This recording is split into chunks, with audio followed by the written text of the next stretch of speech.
everybody think that there's scientific evidence for a globe. That's what they think, right? Oh, why is the Earth a globe? A bunch of scientists proved it was a globe, right? It's science.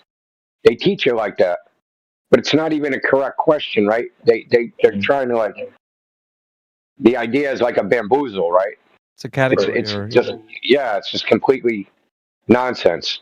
So my Because they one, want it, excuse me, they want to make it inaccessible, right? You can't figure out what the Earth is because you are not a scientist.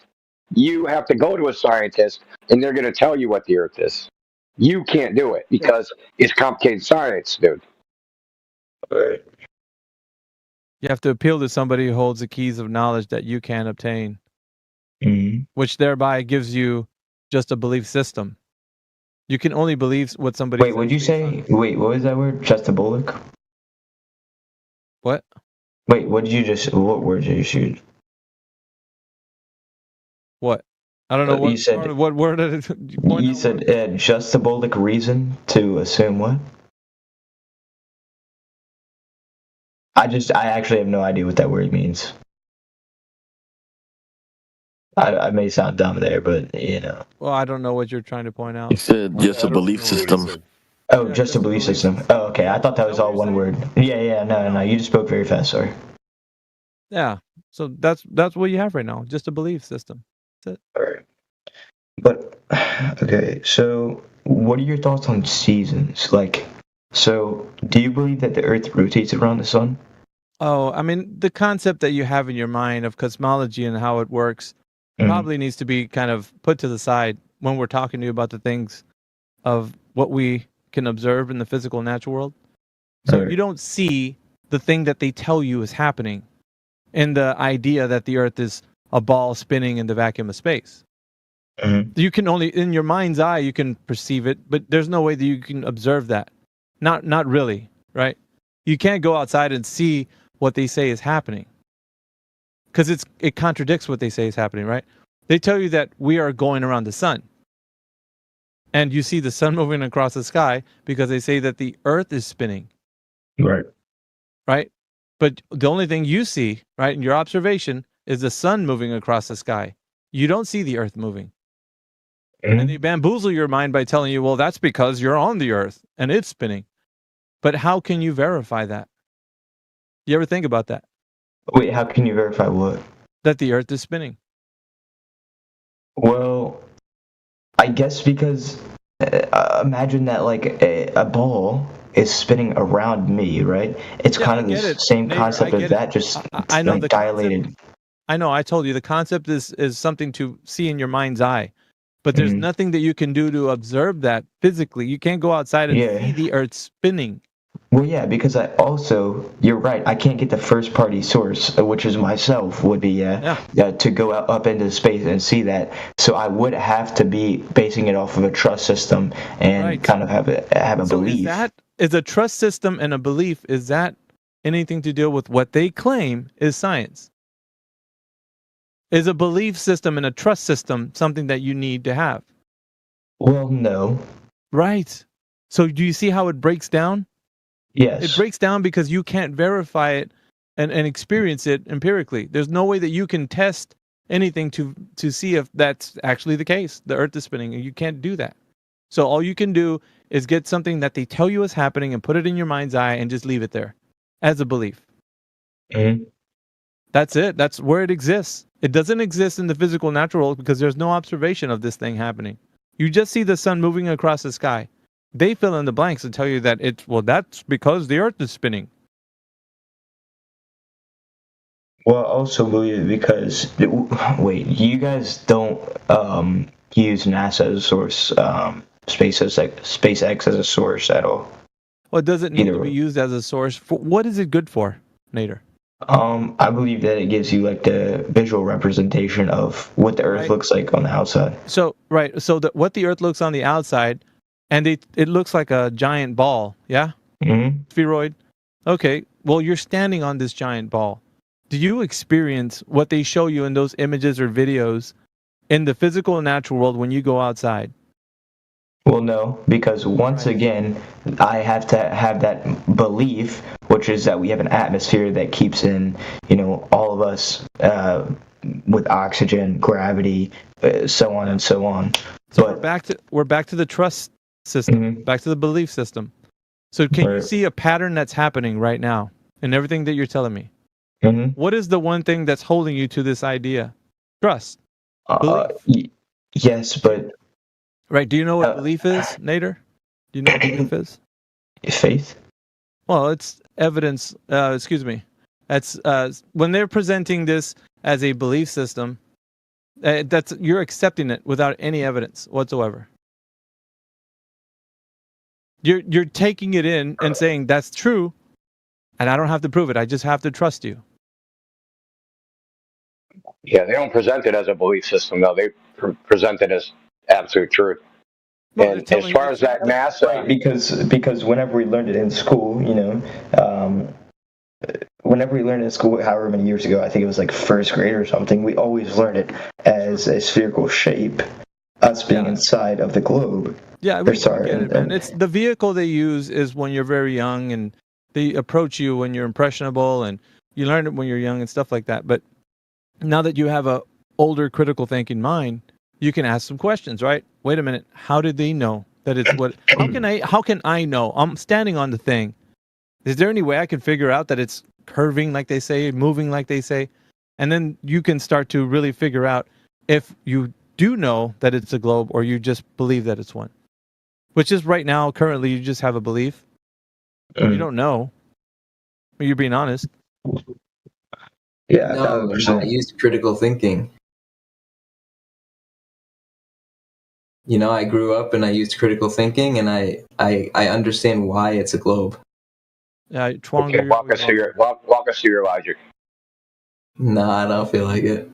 Yeah, that's what I thought. So there was no critical thinking involved. It was uncritical thinking. I don't owe you an explanation. No one said you did, but it was uncritical thinking. Yeah, let me see if I can walk Nader through the 3 points. I haven't done this in quite a bit, so maybe giving it to him in this perspective could kind of help him along. I don't know, maybe. So, has there been anybody in history, Nader, that has ever produced the evidence that the Earth is a globe by way of measuring the drop over distance? Like... Is this another malformed question? No. I'm actually presenting it to you as 3 questions that I've started with like a long time ago. Can you say that again? So has anybody in history, right, doesn't matter when, have they ever produced the evidence that the Earth is measured, from point A to point B, anywhere on the Earth, that there is a drop over distance measured? Well, because drop. So you're saying a drop over distance. Do you mean elevation, or do you mean elevation a lateral? Okay, so no. From your position, we mean curving down in every direction from where you're standing. Yes. Yeah, so okay.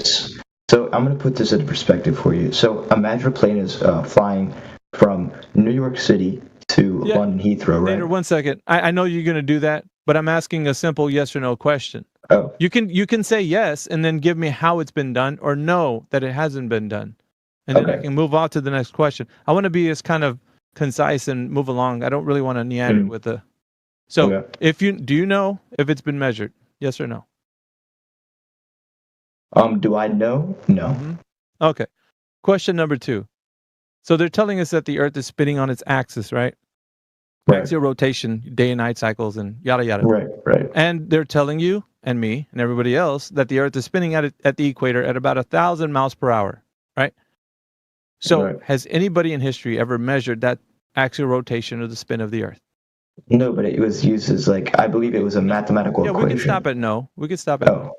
So wait, wait, hold on. Retract that answer. Okay, you want to switch it to a yes? If I were to pull up a source, yes or no? Yeah. It's a yes or no. Yes. Okay, so yes, somebody measured it. Go ahead and provide the source of who measured it in the text channel, please. Can you give me 5 minutes, because I don't know the source, but I can guarantee you. Yeah, you can take it. Listen, what I want you to do is don't take forever. Take a little bit of time and look into what you think whoever has produced this information. Once you do, put it in the text channel so everybody can see. Now, what you know the difference between a measurement and a calculation, right? Yes. Okay. A measurement a is measurement. Okay. Wait, a measurement Yeah, instead of what? a calculation. Damn. Well, technically that'd be like near impossible. Well, it's either yes or no. That's what I'm asking. So let's see if you can think about it again. Has anybody ever measured? Well, I started off my equation into Google as equation, so I know. That's why I asked, because I know that that's probably where you would have landed. So once again, has anybody ever measured the spin of the Earth any time in history?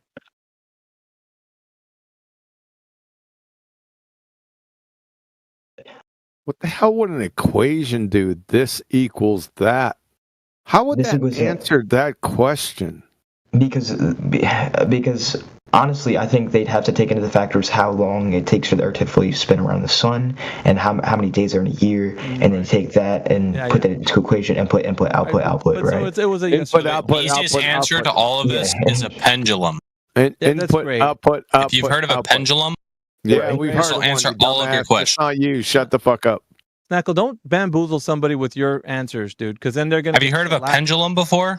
Have you heard of a pendulum before? You could have a seat right now. Take several of them. It measures the rotation of the Earth. Yeah, it does. Yeah, try to be nice. Penelope Pitstop was Bruce Lee's grandfather. All right, go ahead, Nader. Has anybody directly measured the actual rotation of the Earth? Give me 1 minute. Axial rotation. It's a yes or no. Yep. Axial rotation, not transmitting around the fairy tale sphere-tard sun. First thing I see is angular velocity. The speed of the Earth's rotation can be understood in terms of its angular velocity, which is approximately yada yada yada, which is an equation. You're right. Okay, yeah. So I'm talking about a measurement. No. Has anybody ever measured it? No, final answer. Okay, final answer. All right, let's go to the third question, right? So they're telling us that the vacuum of space is adjacent to the pressure air that you and I are breathing right now on the surface. So, wait, sorry, restate that. I was reading something. I'm sorry. Okay, do I have your undivided attention? I do. Yes, you did. Okay, so they're telling us that we are on a ball, that we're adjacent to a vacuum of space. That we have air here. We're breathing, you and I, at about 14 psi on the surface. Got air pressure on the surface. But out there, they're telling us there's a vacuum of space, right? When you get near the Kármán line, the pressure differential should be vastly different than the surface. So that means that we have, how is the air pressure that we have here contained? So how do we have gas pressure without a container? No containment. It's an open system by all intents and purposes. Even if they say the air is leaking, it's still open. How is it possible? Right. Let me just finish. So how is it possible, Nader, that we have an open system? You mean open system? Like how is the pressure differential? Okay. How do we have air pressure? The atmosphere. Without any containment? No, not pressure differential. How do you have gas pressure without a container? You're asking me a scientific question. It's very hard to describe. It's not scientifical is not a word. Oh, if you don't know, just say you don't know. I'll tell you. I don't know. This guy is not. He's not in. Dude, it's called gravity. It's really simple answer. Swanger, it's not you that's on the hot seat. All right. So, no, I was thinking. The atmosphere. That's cool. All right, let me just finish up. So the fact that the Earth scientific is a word, by the way. Nader, come on. So the fact that the Earth. Don't interrupt them. Come on, guys. No interrupting. All right, it's simple. I can just sit you down.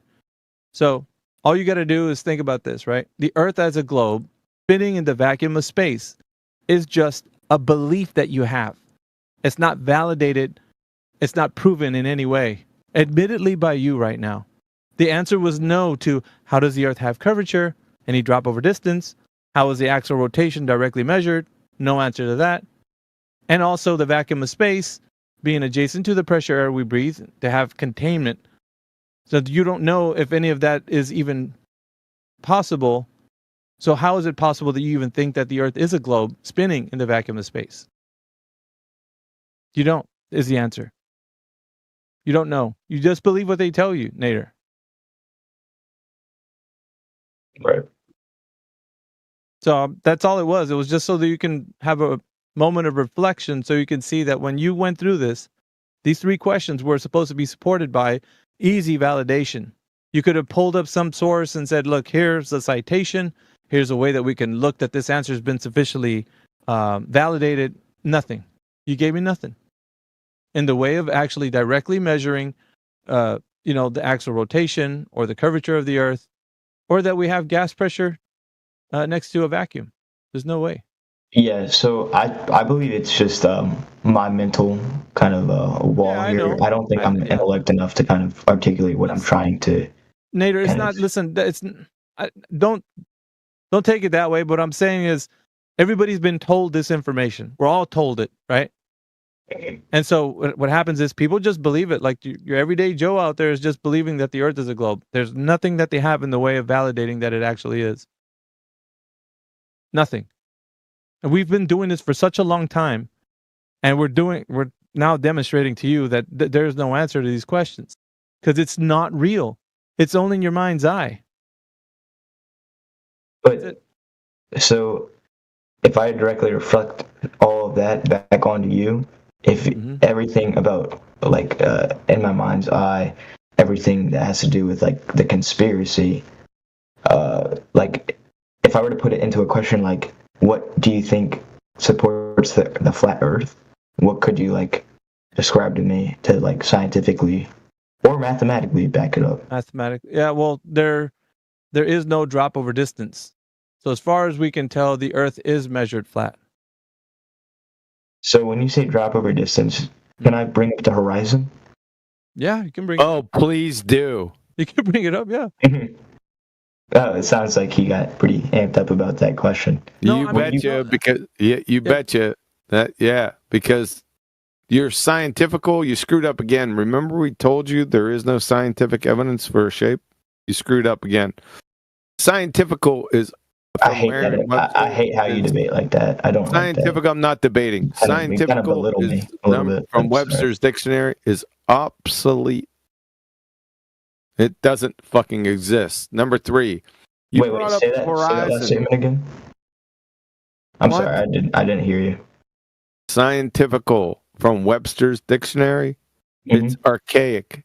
Number 2, obsolete.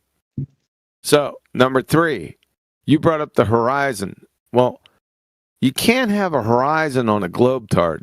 The reason being is because, according to the slope-intercept formula, y equals mx plus b, all horizontal lines, which are derived from a horizon, have a rate of change of slope of 0. That's a fucking problem, because the United States Naval Academy defines curvature as the rate of change of slope of non-zero. So, how can we look out in reality and see horizons every fucking where, but yet be told by the fairy tale fuckwit narrative that there is curvature along a tangent from my feet in every direction? That's a paradox. You can't have horizons on a globetard. Follow? No. Well, you have to take junior high graphing functions over. Bro, here we go again with the fucking belittlement. Oh my God. Yeah, you need belittlement because I explained it that a second grade retard can understand. No, you fucking didn't. There's zero way that a second grader would be in this conversation. One. Yes, I did. Oh man. All right, Alpha. Can we get back? Man. Please. I just. Well, I mean, it was just. He's pointing out. He's pointing out the obvious, right? He's just describing it in such a different way. Look, just think about it like this: when you go out and you stand upon the ocean, right? You're at a beach, look upon the horizon. There's no curvature detected in any way. You can't measure any curvature. Looks flat, right? Well, yes. So basic observation. So we're just going to cover a few things. We're going to cover observation first. Observation, well, it looks pretty damn flat. I don't see any curvature anywhere. Nowhere I can measure it even.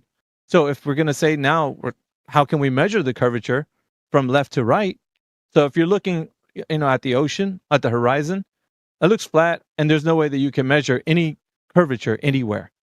And horizon is derived from horizontal. Yeah, which is what quantum was telling you right now.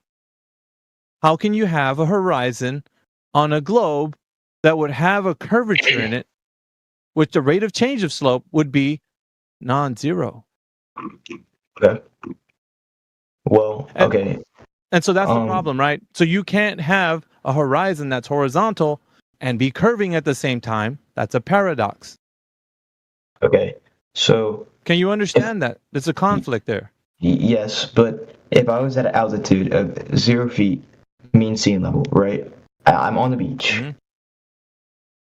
And if I were to directly, like vertically, just gain altitude by 50 feet. Yep. Say the sun is setting, right? Sorry, let me retract that whole statement. Say the sun is setting on a beach. You have about 1/3 of it in your sight, right? Mm-hmm. 2/3 of it have already been kind of already set. So you're looking at a almost orange sun, and I'm trying to visualize it for you, so you're not kind of caught up in my. I already know where you're going with it, but I'll let you finish. If I go directly, like about 300 feet in the air, you can start to see the sun more and more as you gain altitude. You see it again. But what? Okay, so what in the way of me telling you that what QE was saying, what I described to you, that there's no curvature observed or measured on the horizon? This is important for you, right? Because if it is a globe, then right there would be your answer. You don't need to go up and down on the idea that you think you live on a ball, dude. What we need to figure out is if the curvature is either observed or detected in the way of measuring. So those two things would have clearly stated that the Earth that we live on would be such that it's a globe if it was. So once again, how do you have a horizon on a curving surface if horizontal is where it's derived? Horizon. Well, I do have a source. Leader. It's really important. If you don't get this, it doesn't matter if you go up and down, sideways, back and forth, doesn't matter what you do. The only thing that matters right now is you have the evidence to back up the fact that it is. Then you can fly up in the sky and say, look, man, I went to whatever altitude and, I saw a globe. Well, of course, because you measured it and you also observed it. So it's undoubtedly a globe, but it's not that.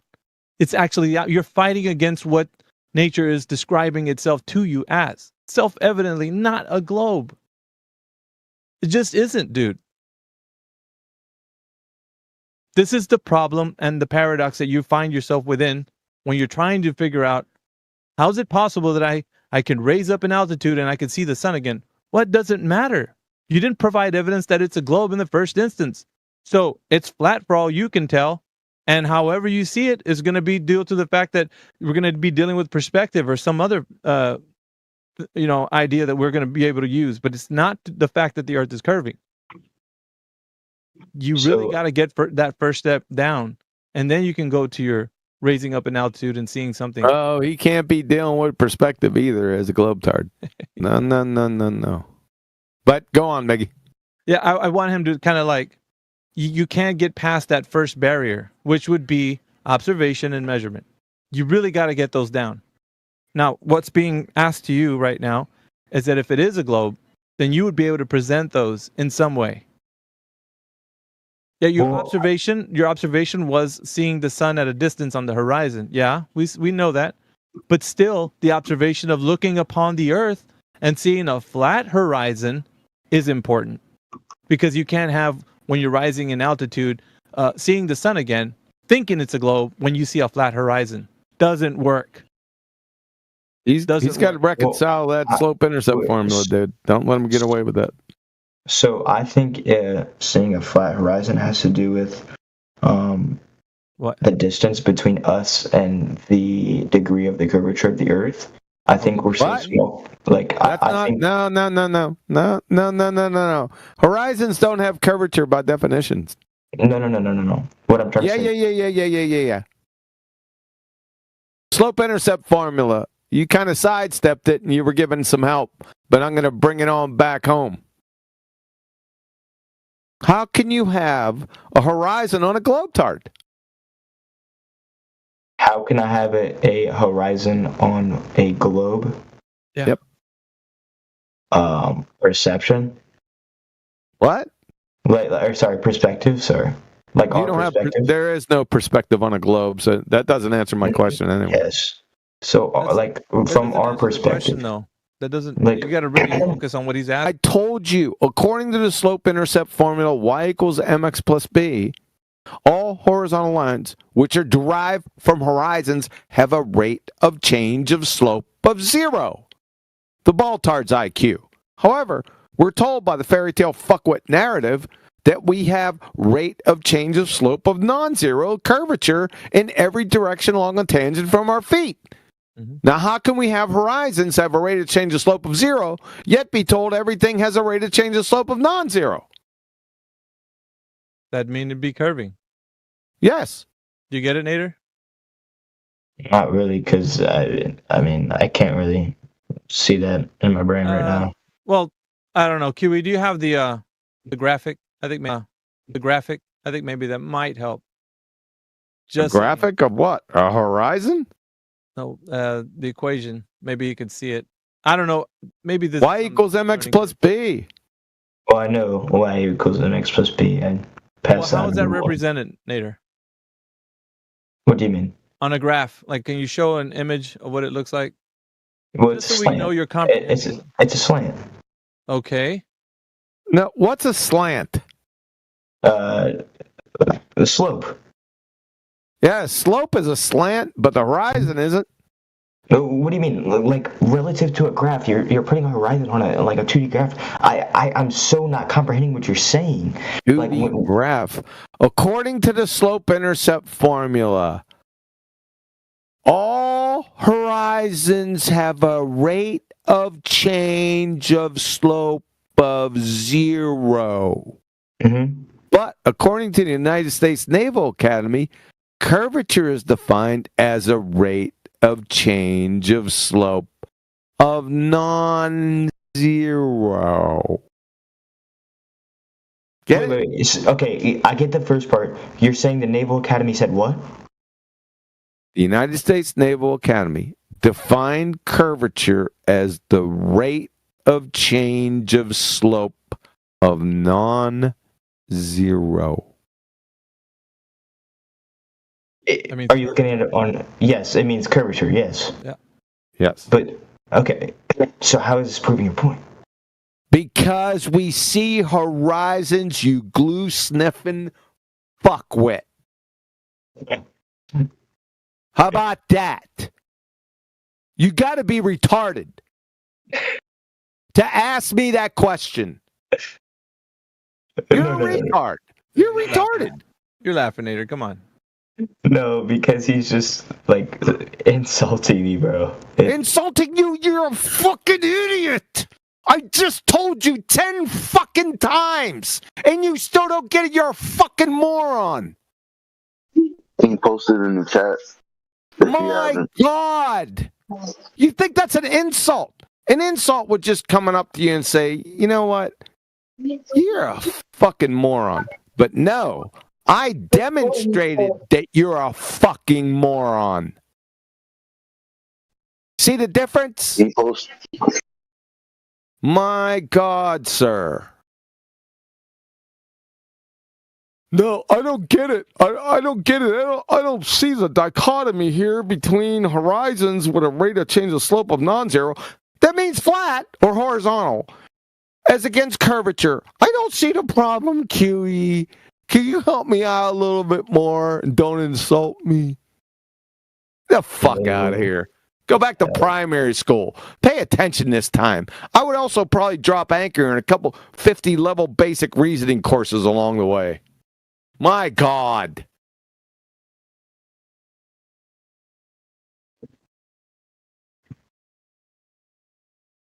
Alpha, can you send me the link to the source of the Naval Academy point slope? Whatever. No, fuck off. I just want to see it. But what's the rate of change?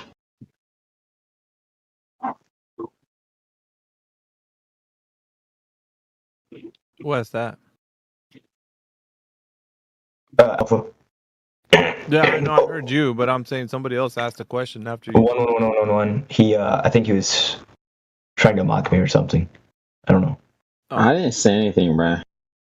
Yeah, you did.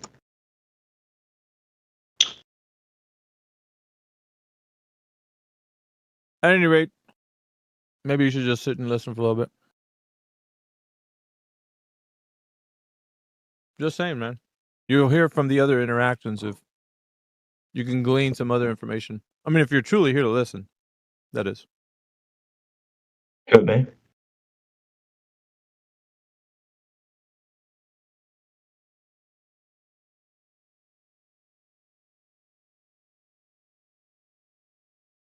That dude's still here. Did he bounce? No, I think he's still here.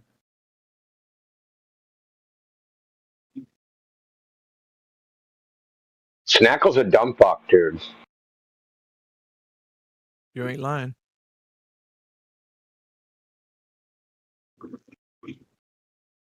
Oh, Nader, so you brought up NASA and SpaceX, right? Mm. So you missed this one, Alpha. So, because like in the course of when you brought it up, Alpha was asking you, how can you verify any of that, right? So like NASA says, or SpaceX says, hey, this is an image of the Earth. How can you even test that or even verify that? That that's what the Earth looks like? Well, of course, we bring up the trust and belief part of it. I think that's what he said was his answer. Yeah, that was my answer. He did say that. Hmm. No, Alpha did already go over that.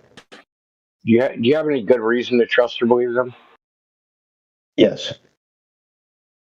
Can you tell me what it is? Or I believe so.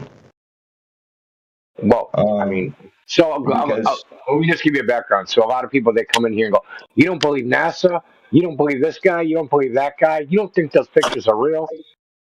As if that's some sort of sin, right? Yeah, And I never said that. I know. I'm not talking about you. So I asked them, I'm just giving you like background, why I'm asking you.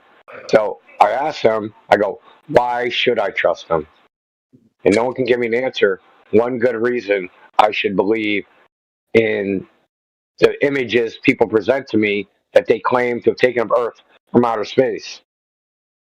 They don't have any good reason on why I should believe them.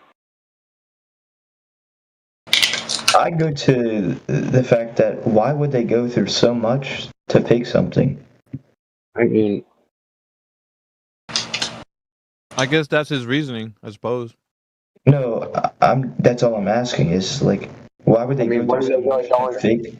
So it's just the shape of the Earth. It's a logical fallacy. It's called appeal to motive. Yeah. Appealed what? Motive? Yep. The motive.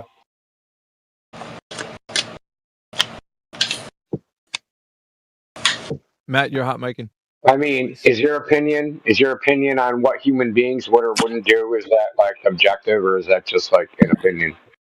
Can you describe that a little? Well, I mean, you're like, I can't. When you say to yourself, I don't know why they go through all the trouble. That your opinion is about what you think subjectively, what some group of human beings would or wouldn't do, right? They wouldn't do that. Why would they do that? Like, no one in their right mind would do that. Like, but that's like just your opinion.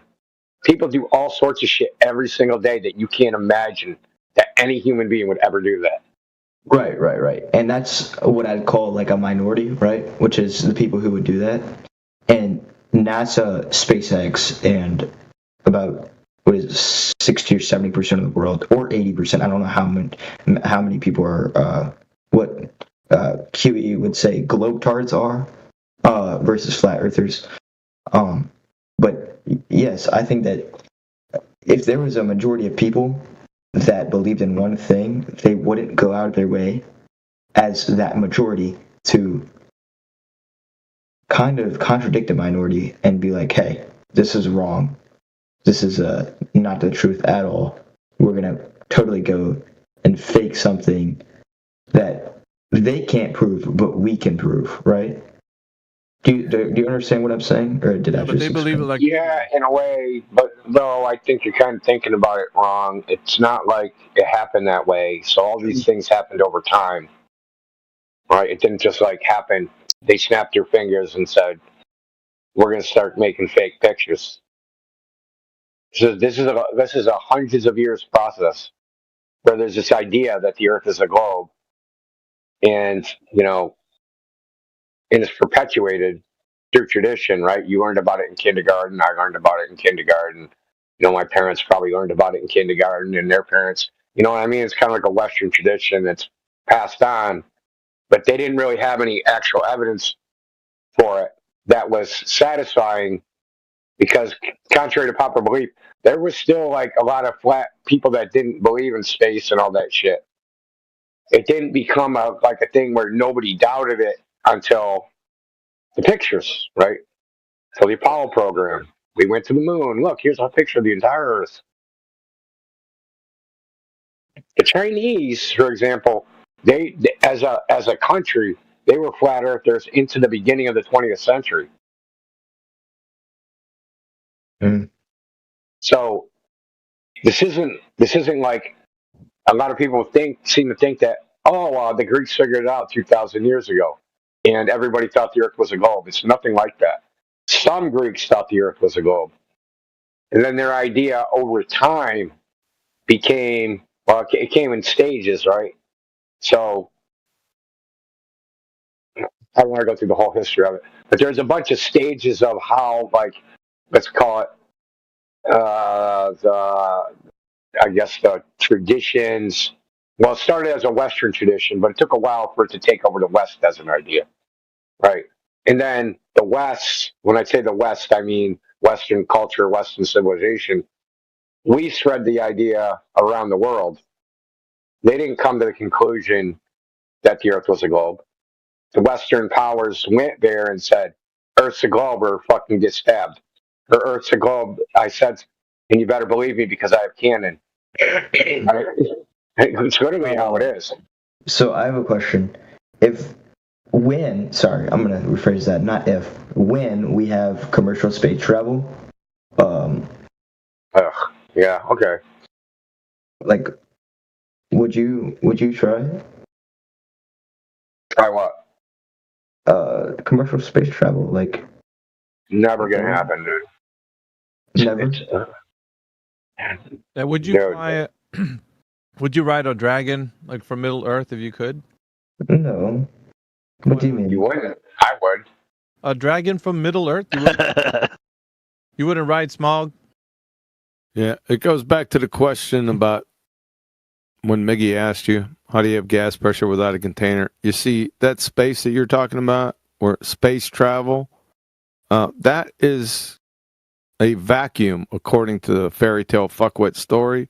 However, if that is a vacuum, the question is, how are you then still breathing? Still breathing, like, when and where? Like, No, Air. outside of the atmosphere? like breathing air. Mm-hmm. Yeah, you wouldn't be. So what I would think in my brain, not what you would think.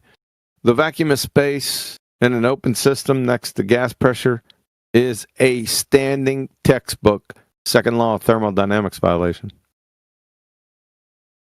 But okay, so what if this? What if you go up, like, commercially traveling to space or whatever it You're is? using hypotheticals, Nader. You're missing what we're telling you. There's no outside. There's no outer space, dude. You're not going out there. There's nowhere to go. You're using hypotheticals to provide the evidence you think is going to happen. No, I'm not saying. So this forum can only be that where you provide some way that you can verify it, like any way logistically. You can't just say that you're going to do something that's not able to be done. There's no vacuum of space, so you're not going there unless they change the medium. Well, hold on. They can't change it. Buddy, are you talking about length, width, and depth? No, shut up, Matt Will East. We're not doing it. He's already confused as it is. So, second law of thermodynamics violation. Either somebody's lying or the second law of thermodynamics is false. So Miggy compared it to a dragon because dragons are impossible, right? You can't have a fucking 300-foot lizard with wings that can actually fly because it's aerodynamically impossible. So is outer space is thermodynamically impossible. So he said flying a dragon as an analogy because you saying commercial space travel is like flying a dragon from Middle Earth. Oh, the same. It's not possible. Not possible. Better example is Narnia. Well, you're saying a vacuum, but yeah. Well, he likes Middle Earth, man. I think, in my opinion, I believe in gravity, of course. You believe it? So you accept without evidence gravity is what you just said. What would be keep it like? Yeah, there's. I believe that is scientifically proven. Gravity. That ain't. Oh, really? That's what I love to hear. Okay, First, which gravity are you speaking of? The gravity that sticks our feet on the ground. No. There's types of gravity there, Holmes. Oh, gravity inside the atmosphere. Oh my God, I'm what done. Do you mean? Ladies and gentlemen, have a good evening. I'll catch you on the flip side. Have a good night. See you, Kiwi. Okay, bro. First of all, there's nothing. Gravity's not quote unquote scientifically proven. It's not even a proper theory. Quite honestly. Should I have said mathematically proven? It's not proven in any sense. Things fall. That happens. Colloquially, if I go, hey, what's gravity? They'll say drop something. Yeah, that happens. Things fall. But attributing that to mass attracting mass, there's no justification for that. Newton has a law of universal gravitation. Yeah, it's a mathematical law. It's not a freaking natural law. It's a mathematical law that came from Keplerian orbits. Keplerian orbits meaning elliptical orbits. So if there's a force that points to the foci of one of the ellipses of an orbit, that force will fall up inversely proportional to the square of the distance. That's the universal law of gravitation. I'm looking here. It says listen, it isn't my opinion. This is actually talked about in the philosophy of science that there was no justification for Newton to go from Kepler's fucking orbits and then applying that to falling objects. There's no logical connection. It's a leap of logic, dude. All right, well, it was good talking to you guys. See you guys. All right. Bye con Dios.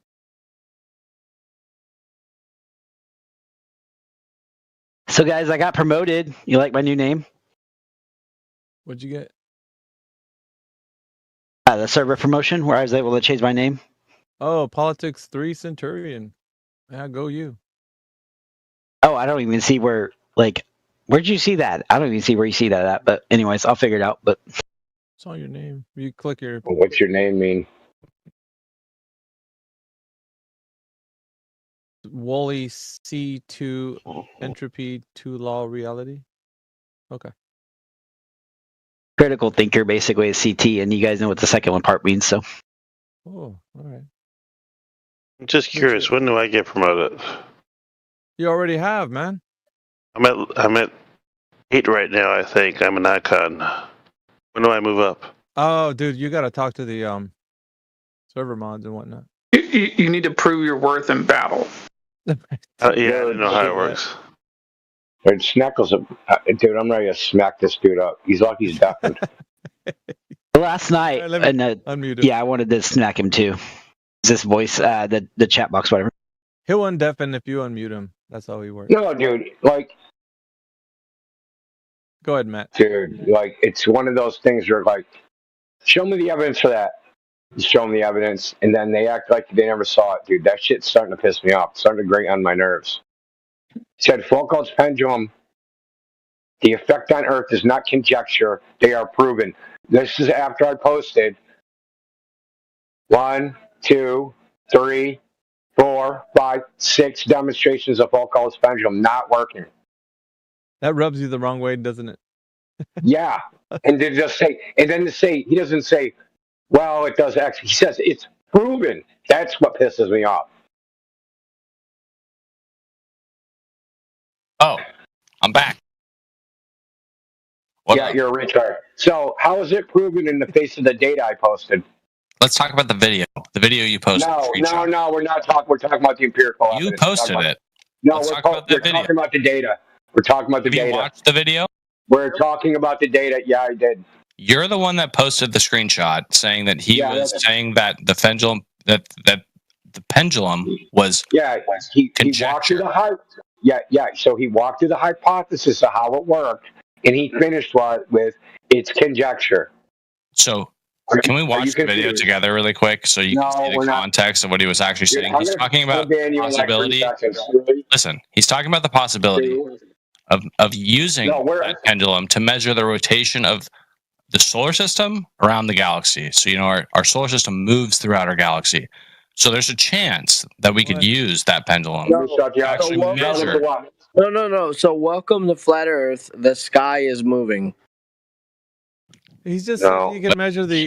So I'd love if we could all watch that video together. No, we're not gonna. It's 3 minutes long.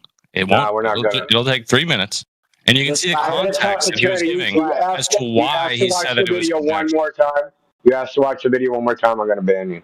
We're going to talk the actual. If you think that he's saying that the entire pendulum is conjecture as to why it measures the rotation of the Earth, it doesn't measure the rotation of the Earth. And does the Earth spin backwards? I gave you empirical data. He says in that same video that it does. I gave you empirical data. I gave you fucking data. You're using that video as evidence that the experts are. Bye-bye. Dude, he had your number. Dude. You literally had his number ready to go.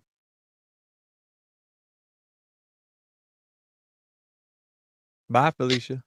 The sky is flat. Oh, let's watch the video and listen to the dude talk, because I don't care about the data that he's talking about. He says X happens in the experiment, but the actual experiment, I don't care about that part.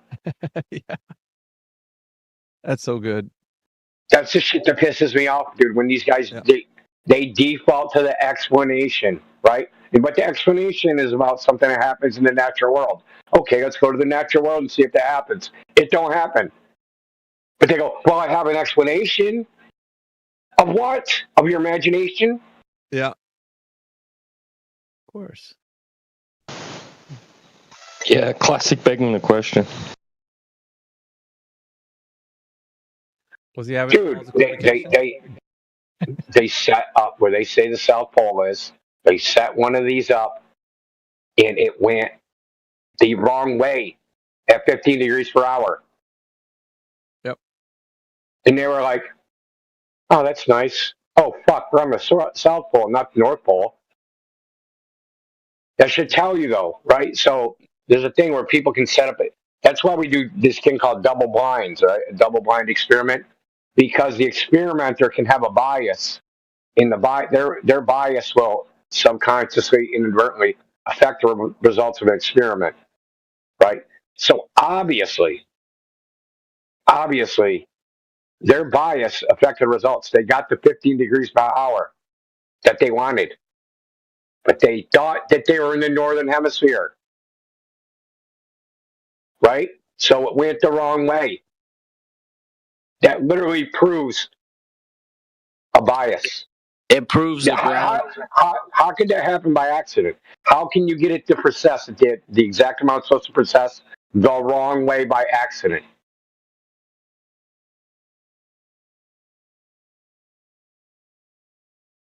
Then when they did it again, it went half the speed it was supposed to, or twice the speed it was supposed to. And then they tried it 6 more times, and it was doing all sorts of shit. They kept trying until they got the result they wanted. Okay? He doesn't want to talk about that, though. He didn't want to talk about the actual observation. Hey, we set up a fault called pendulum. He's just going to claim, it measures Earth's rotation. Okay, where's the data to support that? Well, this guy said in this YouTube video, it measures Earth's rotation. Like, no, dude. Doesn't matter what he said. You always need the experiment to confirm. You need to verify his words.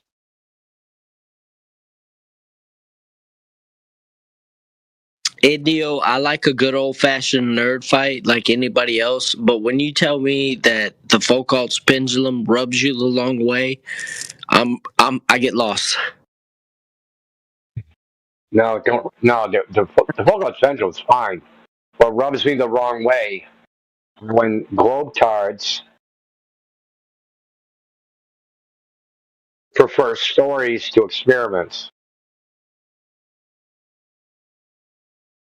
They say the story is the evidence, the experiment is not the evidence. They won't say that explicitly, but that's what they're doing by ignoring the actual physical evidence and basically saying, look at what this professor says. Look what it says on Wikipedia. Look what it says on ChatGPT. Well, look what it says in nature. That's what I care about. What does it say in nature?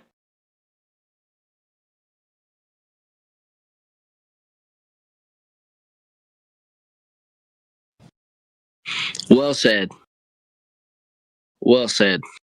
All those in favor say aye. Aye. Motion carries.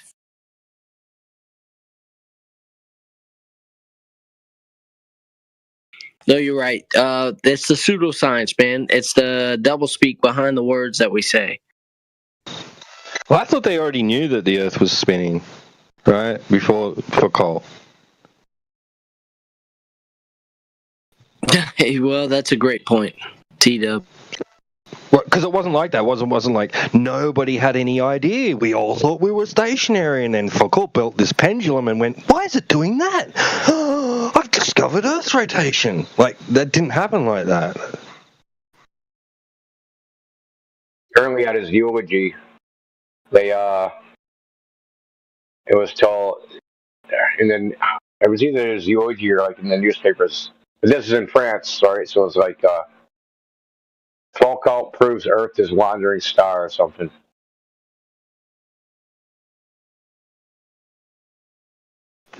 I used that terminology. Yeah. No, I didn't, Wolfie. Or Wooly, sorry. Oh, okay. Dude, all conversations with Globers, I'm starting with this simple question. Is science empirical? And until they answer that, we're not moving on. Because I'm not going to sit here and wax poetic about fucking shit somebody said about what something does. I only care about what something does.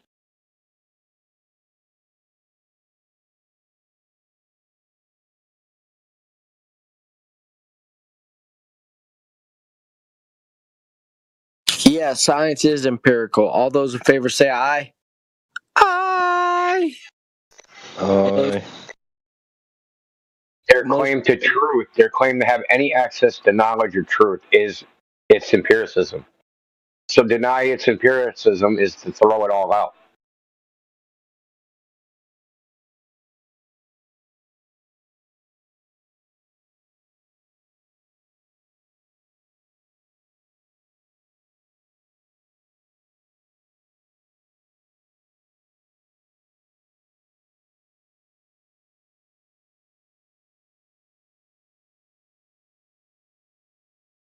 No objections. Motion carries. Science is empirical. Yeah, what we observe in nature, there's a cause and effect relationship of any naturally occurring phenomenon. Is the ground turning? Is that a naturally occurring phenomenon that we observe? No, no one observes this. We all observe the sun, moon, and stars moving above us on the ground.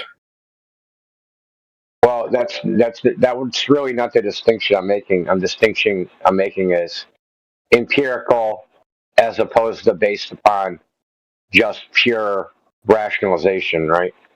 So you can construct all this shit in your mind, but eventually, if you want to call it science, you have to whatever you constructed in your mind about how nature works, you have to go out in nature and test it to call it science and to call it empirical. If you just mentally masturbate and say, you know, and come up with all these like quote unquote explanations. Oh, I'm going to explain how this happens or that happens.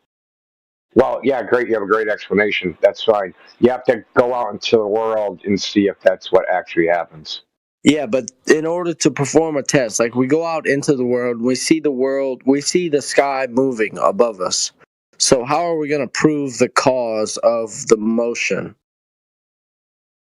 We're not going to do that. Not my problem. We can give explanations for that, but who cares? But we all share the shared experience of the sky is measured flat.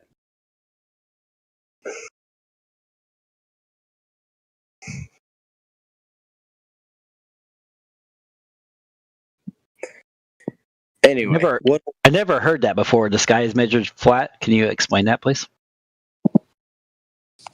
Yeah, you take an elevation angle to any of the 64 navigational stars in the sky, and not only do you measure the Earth flat with those angles, but by a consequent relationship, the sky is also measured flat because you're measuring a big rectangle or two triangles. Cool. Thank you. It's just geometry. It's geometric. In order to measure anything, you have to have a flat reference plane. Not science, just geometry.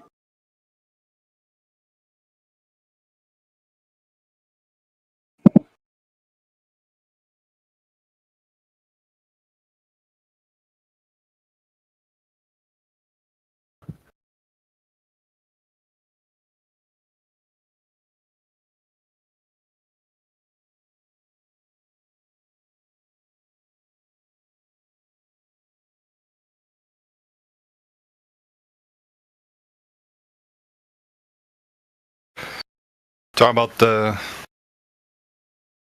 flat angle to measure altitude. I am. Not only that, I'm talking about circles of equal altitude.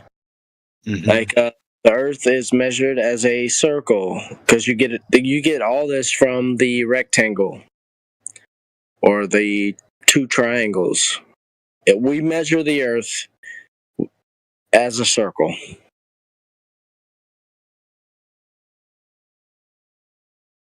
With an elevation angle to any one of the 64 navigational stars.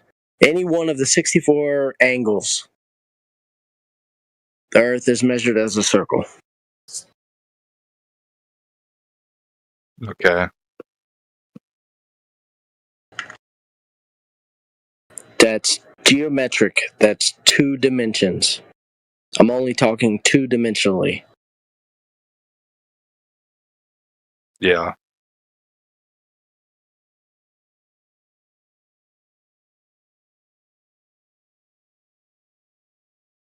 And that's where we are. Thank God for that, right?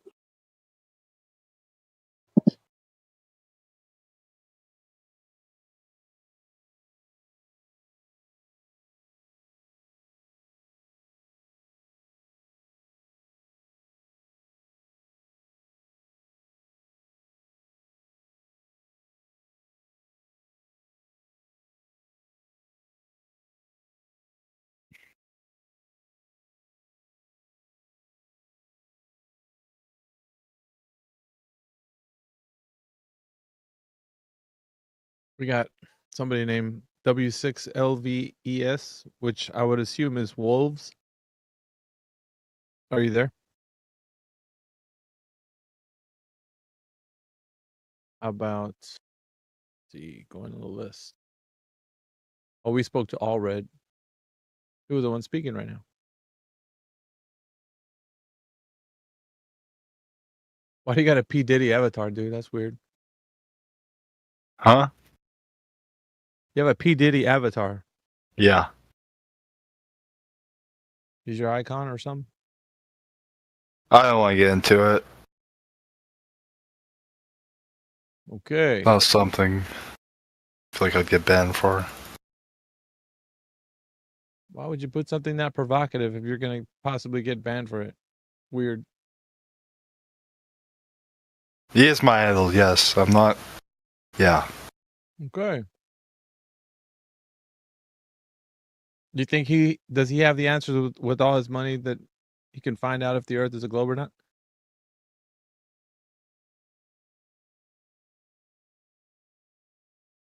Probably not, huh?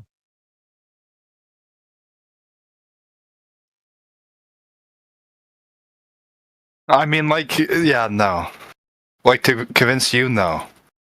Not to convince me, to produce the evidence that it is one.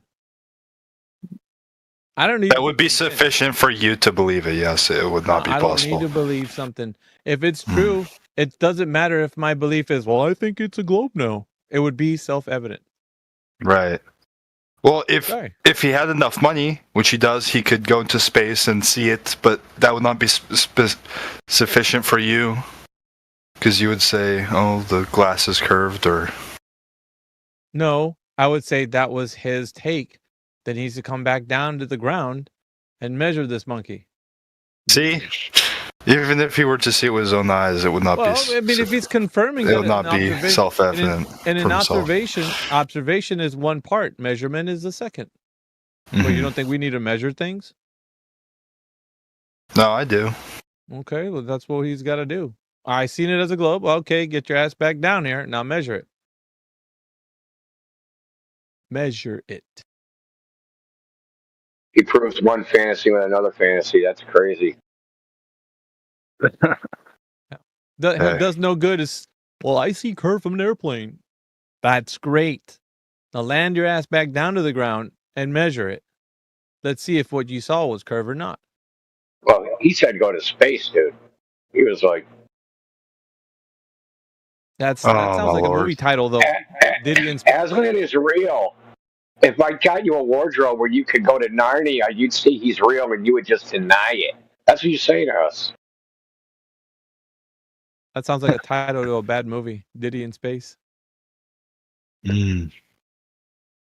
You'd probably watch it.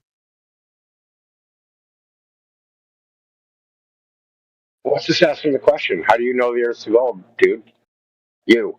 Now somebody else. I'm not getting into it, man. Like, well, just admit you don't know. You think somebody else knows, and you're relying on them. Sure. It's not sure. That's what it is. Okay. Yeah, you're damn right. It's okay. You guys don't base your beliefs off of other people's observations?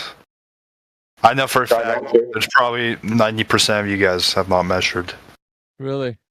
No curvature of the Earth. How do you know that for a fact? This is probable. Really? On what scale are you using? Oopsie. What scale? Yeah. Yeah. So have you? Let's do a quick survey. Have you measured? Yes. No curvature of the Earth. Yeah, that was your feeling. Yeah. Though, in person, though. In person, have you? You said you already have. Yes. The answer is yes. No, Indio. He's asking the full question. Indio, the full question. He's asking. He said 90% of you have not measured the curvature of the Earth. Oh, so it's there's nothing to measure. 100%. 100% of us have not measured the curvature of the Earth. There's no curvature to be detected. Do you understand that? You can't measure something that's not there. Have you proved that? We're experimenting? Yeah, how can you prove something? You personally. Like, you want him to prove that the curve is not there when it's not there. It's like saying, prove to me the flying spaghetti monster is not there. Well, he don't exist, so how the fuck am I going to prove he's not there? He doesn't exist. So you have directly observed no curvature of the Earth. How? Okay. You ever been to the beach, bro? Yes. Okay. What's it curving? No. There it is. Okay, there you go. That's all the proof you require to base your. So if you're but you don't have anything else, do you? Yeah. You have anything contrary to that? You actually stop there. You do. Because if you say, okay, well, it looks flat, but it's actually curving. Okay, it looks flat, but it's actually curving. Now, time to measure it. How'd you do that?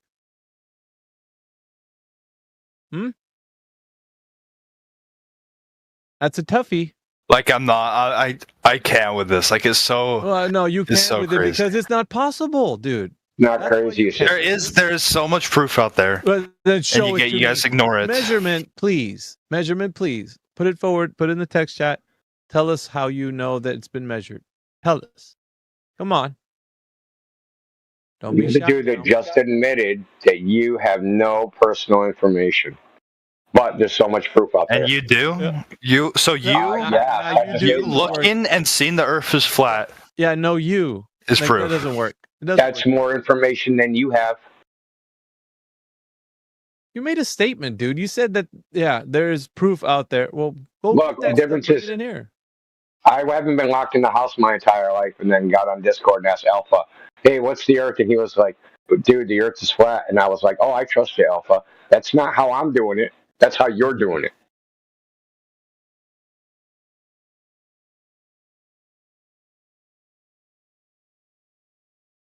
Dude, you should have just admitted that you don't have any evidence of the globe. That would have been easier than saying that there's proof out there somewhere.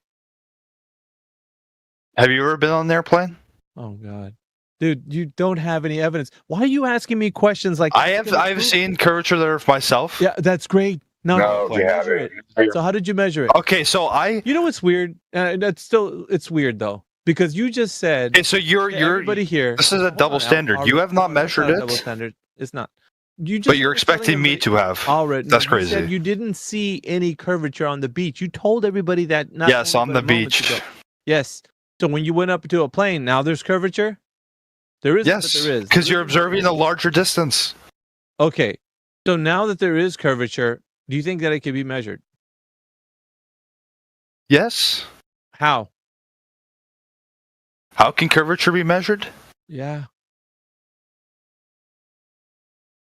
Well, you want me to, like, personally make an experiment to You could tell me how it's done. measure the curvature of the Earth? Just tell me how it's done. Just tell me how it was done. You don't even have to do it yourself. Just tell me how it was done. Make it easy for you. Simple. Okay. Shit, take your time, man. We're here 24/7. Like, I would do, like, a level experiment, like, at the ocean, if I were to measure it. Like, how is it done? Like how? Like how I would do a level experiment? Yeah. Bro, it's okay to say you don't know. This is more fun. I would. Yeah, you would what? Are you I'll probably have two. You could no give one at any moment, dude. Just measure the I don't know shit. Yeah. I'd probably put like two. Why, dude? Why two circular plates, like a couple kilometers away, then shine a light through them. The psychology behind why we got to do this. This do dance, what? This dance. This dance of proving stuff. Yeah, no. Why we have to do that? You're just trying to, like, really, you're throwing shit at the wall, seeing what sticks. Yeah, I saw Netflix once, or a TikTok. Of what? You're trying to measure the curvature. We know what you're referencing. You're trying to measure the curvature of the Earth by something. That would be one way I would do that. Really? And what was the method by which they measured that? I don't know. I don't know how anyone else has measured it. How about now, Dan Fessler? Better? It's a little better, yeah. Thanks. All right. Hey, let me ask you something. If you had a suspicion that your dining room table, the surface of it was curving, how would you test it to see if it's curving? What tool would you use? A fucking measuring tape. Like what? Yeah, but a measuring tape bends when you want a straight edge.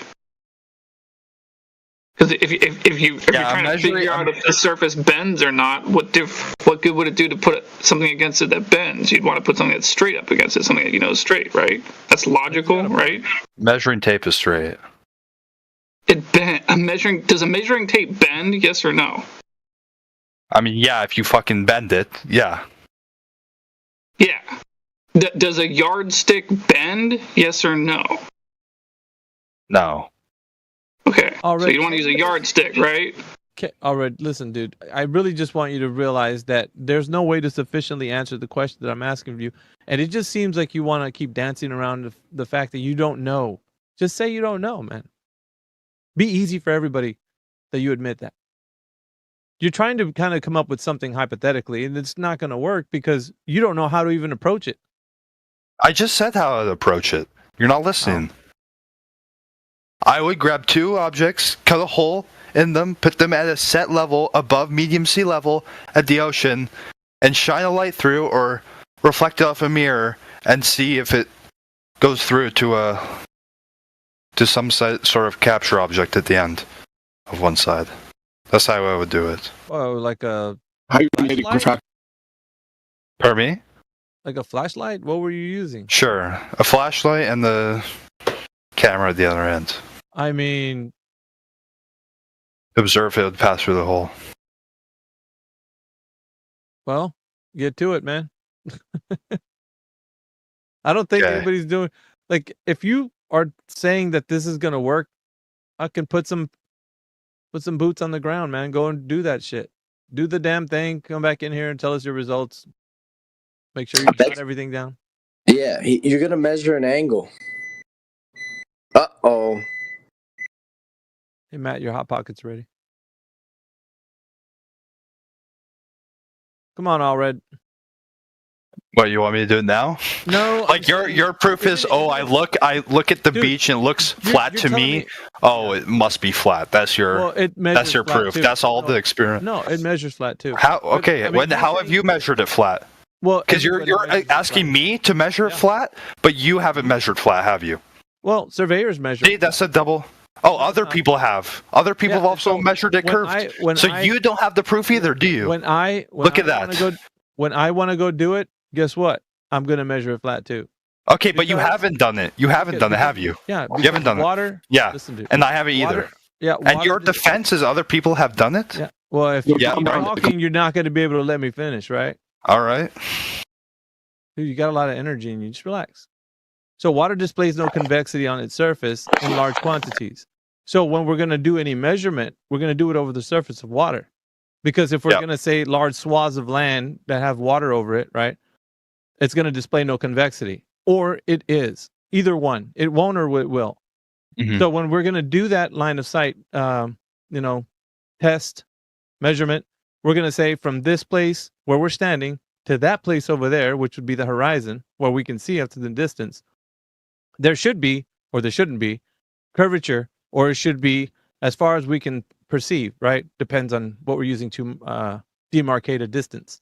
So if I say from my position to, I don't know, an oil rig, then I would say from me to there is X amount of, distance, whatever, feet, miles, you can do it in whatever increments you want. And then I say, okay, well, from me to there is a known value, right? I get that known value. And then, of course, there's some specific globe maths you can actually input into this, right? Which would be the radius value, which the Earth would have. Of course, if it's a globe, 3959, right? The radius. And then you would pit it against how much drop there would be over a distance. So from me to the thing that's demarcating the distance, I would say, okay, I know that I'm this far away from that thing over there. I would be able to see this much drop over the distance. And from this demarcated point to the horizon, it should be exponentially farther away. Depends on how far I can see.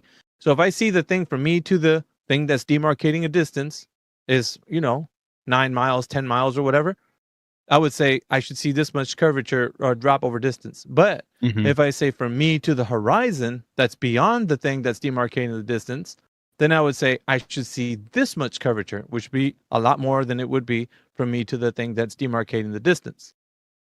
So if I'm using math correctly, right? Hello, everyone. And the globe math would be that such that from my place where I'm standing to the horizon, there would be an exponential amount of drop over to the distance because we're using, whatever increments we're using.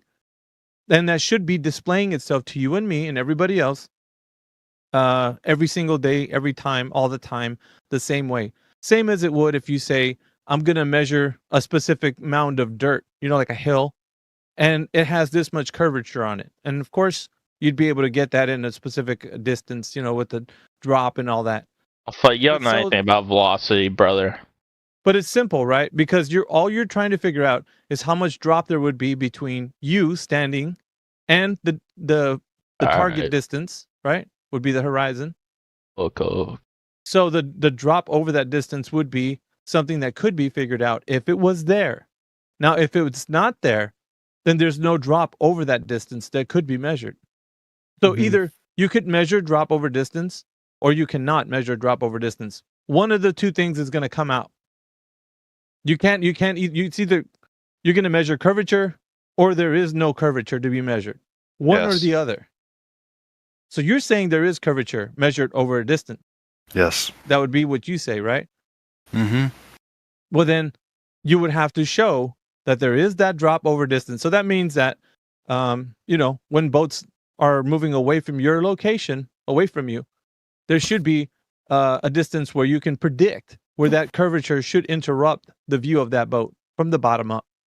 So let's say you figure out, 4 miles away, the curvature should start obstructing the bottom of that boat.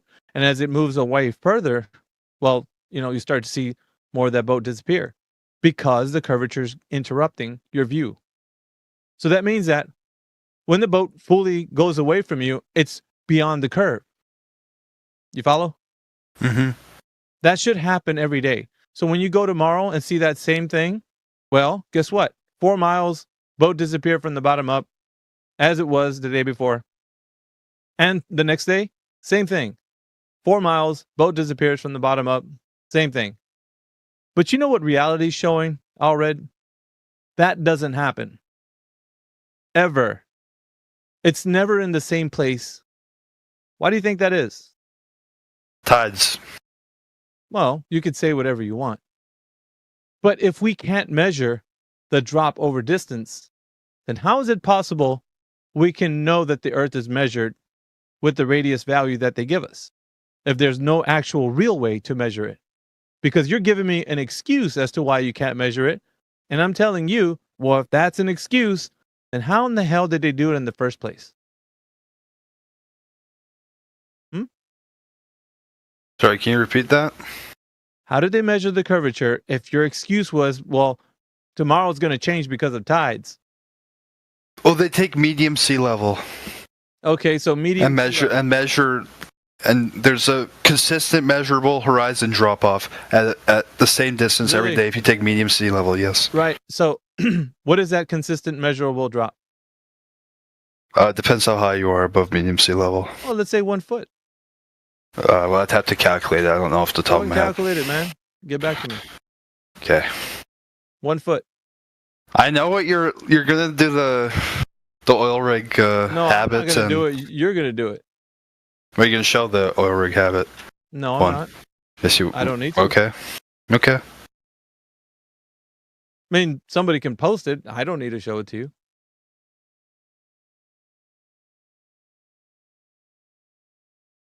Something that's there should be predictably there at the position where it should be every day.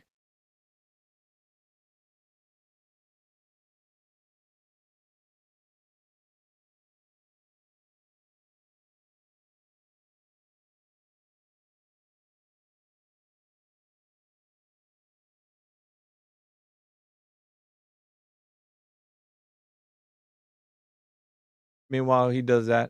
If anybody else has any questions?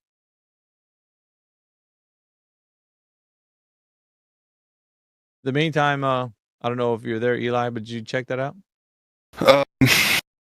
So horizon distance at 1 foot above medium sea level would be 3.87 miles, which is like what? I think. That's right. It's 1.2 miles. That'd be like 2 kilometers. That's right. That checks out. That's correct. 1.22. Yeah. Yeah. So what do you think should be happening at 1 foot? Predictably.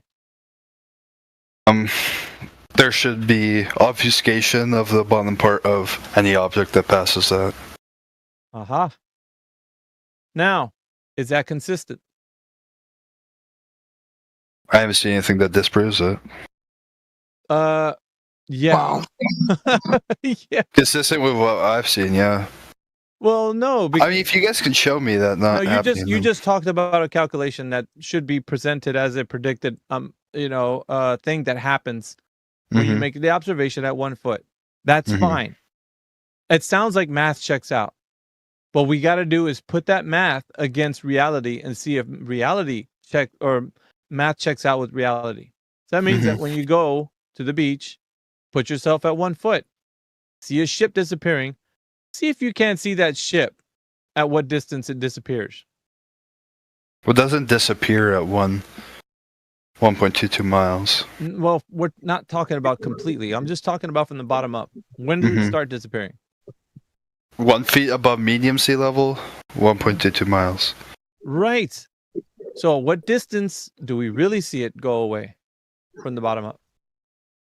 Should be 1.22 miles. Okay. You know what's funny is he's aware of these oil rig long distance observations, and yet he's still there he is telling us right now, well, 1.2, that's the limit. Yeah. Does he realize that those oil rigs are 1 foot observations? We were getting there, but not yet. I know, but it's just weird that he kind of got out in front of it. He didn't want to talk about that. It's weird. Yeah, because I talked about it so many times and wait, dismiss everything I have to say about it. Well, dude, you need to examine. You need to examine your own strategy in this because you're getting out in front of something because you know the writing on the wall. But I know where you're leading, and you're doing a big loop to try to trap me and not actually have a conversation. No, it's not a trap, dude. It's not a trap. It's just observation. You claim that we should only be able to see 1.22 miles at 1 foot, but we see orders of magnitude more. We see 12 times. Yes, you can see objects that are past 1.2 miles. The distance at 1 foot.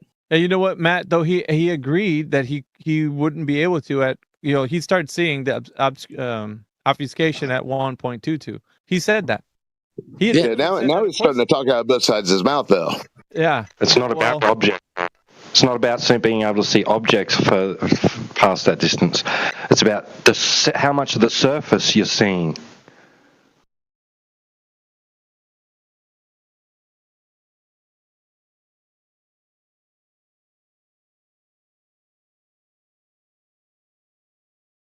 Come on, Alred. But sorry, what? You didn't hear what he said? No, I didn't. It's about how much surface you're seeing, not what objects you can see past that point that you shouldn't be able to see past. Okay. Oh, well, they're telling you that the horizon at 1 foot should be at that distance. Mm-hmm. Is our observation of that distance confirmed? Sorry, say it one more time. Is the observation of the distance at 1.22 miles confirmed? Not by me. I think so. No, dude. Weren't you just told that the observation of the oil rigs were shown to be magnitudes farther away? I don't know, man. You got it. You brought them up. You're aware of them. Yeah. Yet you're claiming that it should be at 1.2. Well, those oil rigs, the fact that the horizon's beyond those two oil rigs, the second oil rig's almost 10 miles out, that destroys that whole. No, brother. There's one horizon in that image of the black swan, and that horizon behind it, right? Yeah, but he brought it up. Yeah, he brought it up. Didn't want to talk about it. Yeah, but your claim that horizon should be in front of the first oil rig. Yes. Yes, it should. Okay, we don't see that. And it is. No, dude, really. Well, you're confused. And you're vastly confused. What horizon? About what? Dude, seriously? No, man, this guy's... How much time you got? He's out to lunch. I mean, we're going to reason with him. I mean, I can show you reference photos of both platforms at high tide, and there's obviously parts obfuscated by the tide or something else. Dude. Now you're co-rationalizing. Yeah, now you're just firing off excuses. Dude, right. You need to focus on the ones that. No, fear is a good thing. Fear is a great thing. When I come across something that I'm afraid of, I acknowledge it and I face it. That way I can actually embrace it and become better. The horizon, there's one horizon in the Black Swan image, and it is behind the second oil rig. It should be in front. Compared to, from what you just claimed, that camera is at 1 foot above the surface. It is not. Well, hold on, dude. In timeout, you're telling me listen, in your life experience. Yes. Every time you go outside, I'm guessing you're around 6 foot tall. You're telling me you've never seen beyond 3.2 miles? No, you're suggesting. No, I'm not talking to you, Matt Willies. I'm talking to the other dude. He's talking to Allred. Matt. Okay, he's talking sorry. to Allred. He's talking to Allred. I'm talking to the other dude. Anyways, it doesn't matter. Can you hear? Allred he's kind of like, he's just making instant excuses. I don't know why. There's a little chaos here, Old House. Matt, do you hear Allred? Allred. Yeah, I hear you. Yeah, I hear Matt. No, can Matt hear? I'm asking if Matt can hear you. Yeah, I hear Allred. He said he can hear me. Okay, yeah. No, because Old Haas wasn't talking to you. Was talking to Allred. There was a little wires being crossed. They're just trying to. I apologize. It's probably my fault. My bad. No, it was my fault. I got impatient. When he brought up the oil rigs, that was just strange to me. But when he carried on claiming this geometric horizon of the 3959 mile radius ball that isn't there, I don't think he's gone out into the world much to observe to see that that's not there. Yeah, but I mean, he's trying to shield himself away from the argument by already getting in front of it, like you said. So he was trying to prepare. Yeah, which is disingenuous. He thinks there's a gotcha. We're just talking about reality. In reality, you can see beyond 3.2 miles. Which it doesn't check out, which is what I was telling him. So it doesn't. He could figure, and Matt agrees that you could agree with the math being one thing, but when you go out there and you test it, it's not going to be that. Which is the problem. That's the problem.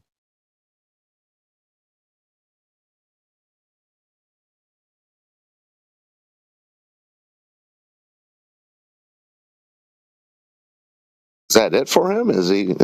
Yeah, he's tapped out, I think.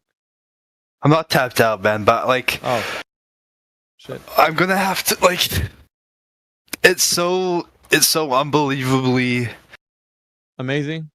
Unlikely that you guys will kind of understand what I'm saying and not instantly come up with excuses and really? kind of disprove. Now you're projecting. Yeah, I was just gonna say that's projection, dude. Like, isn't that what you're doing? So, do you want me to explain some of the problems I have with the Black Swan argument? No, dude. No, you don't want me to. No, because your problems aren't because you see the horizon past it. So what does that mean though? Because you're telling us that the predicted distance to the horizon should be a 1.22.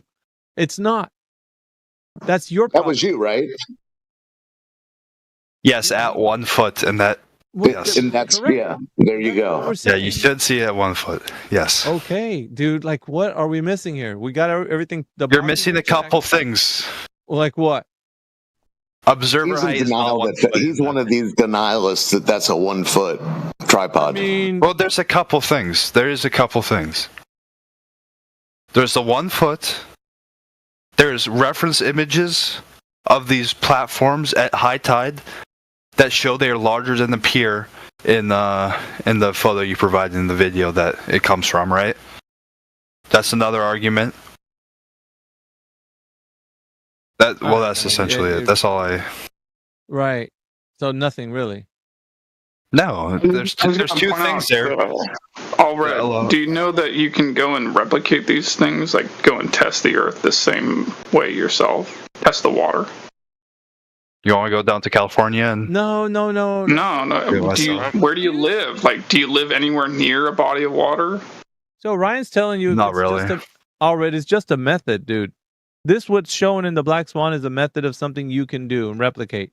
Yeah, right to body water. Mm-hmm. Yeah, just grab a body of water, just any large body of water, and go replicate what you've seen in the Black Swan yourself. Get yourself 1 foot off the ground and do the line of sight, see how far you can see. Test it out for yourself, see what you come up with. It's a method, dude. It isn't just going to, I can't go to California. It's not that, bro. And if you have a contention with the observer height, how high do you have to be to achieve a horizon distance beyond 9 miles? It's not behind 9 miles. And that's because platform habit, there's parts of it obfuscated by something from reference images of it at high tide. You don't think from that observed position that oil rig is 9.6 miles? Or 9.4 miles? 9.4 miles. Wait, hold on. He said the horizon was not that far. Are you standing by that? That's nonsense. I'm saying the horizon is before 6.2 miles. What is the definition of the horizon? Where the water appears to meet the sky is in front of the oil rig? Mm-hmm. Holy shit, bro. Where do we go from here? He's not even talking about the original Black Swan now. He's talking about one of these. There's some problems with, like, number one. You've got a problem. Yeah, your problem is you think the horizon is geometric. What's the distance to the horizon? Depends on the height. What does that mean? It's variable between how high away you are from medium sea level. A linear distance up. So you're requiring a flat Earth to say how high you are, right? You're requiring a flat Earth to measure a geometric distance to a horizon, and you don't have a problem with this? Sorry, what? You're requiring up. That's in reference to a flat reference plane. Not flat.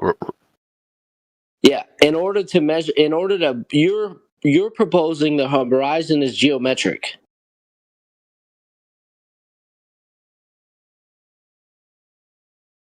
Okay. Why? Why are you doing that? That the horizon is geometric? Yeah. Because the Earth is circular?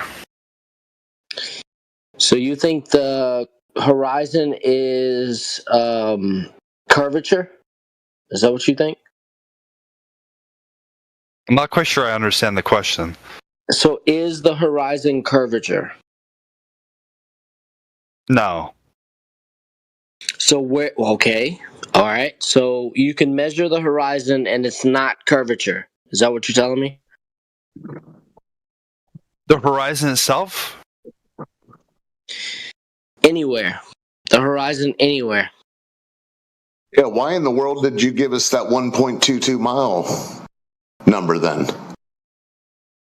Because that's the horizon at 1 foot above medium sea level? Yeah, that's where the Earth would start curving away. Yes. Well, that's not occurring. Have you ever been outside? Maybe no. I don't mean to insult you, but have you been outside? You haven't been to the beach. You can't find any water. So have you ever touched grass? Well, after what he just said about the Black Swan, I think we should be asking, like, are your eyes working properly? Like, you can see, right? Well, I have 20/20 vision, yes. I think it's common sense that's fucked up because he thinks that there's a horizon in front of the horizon.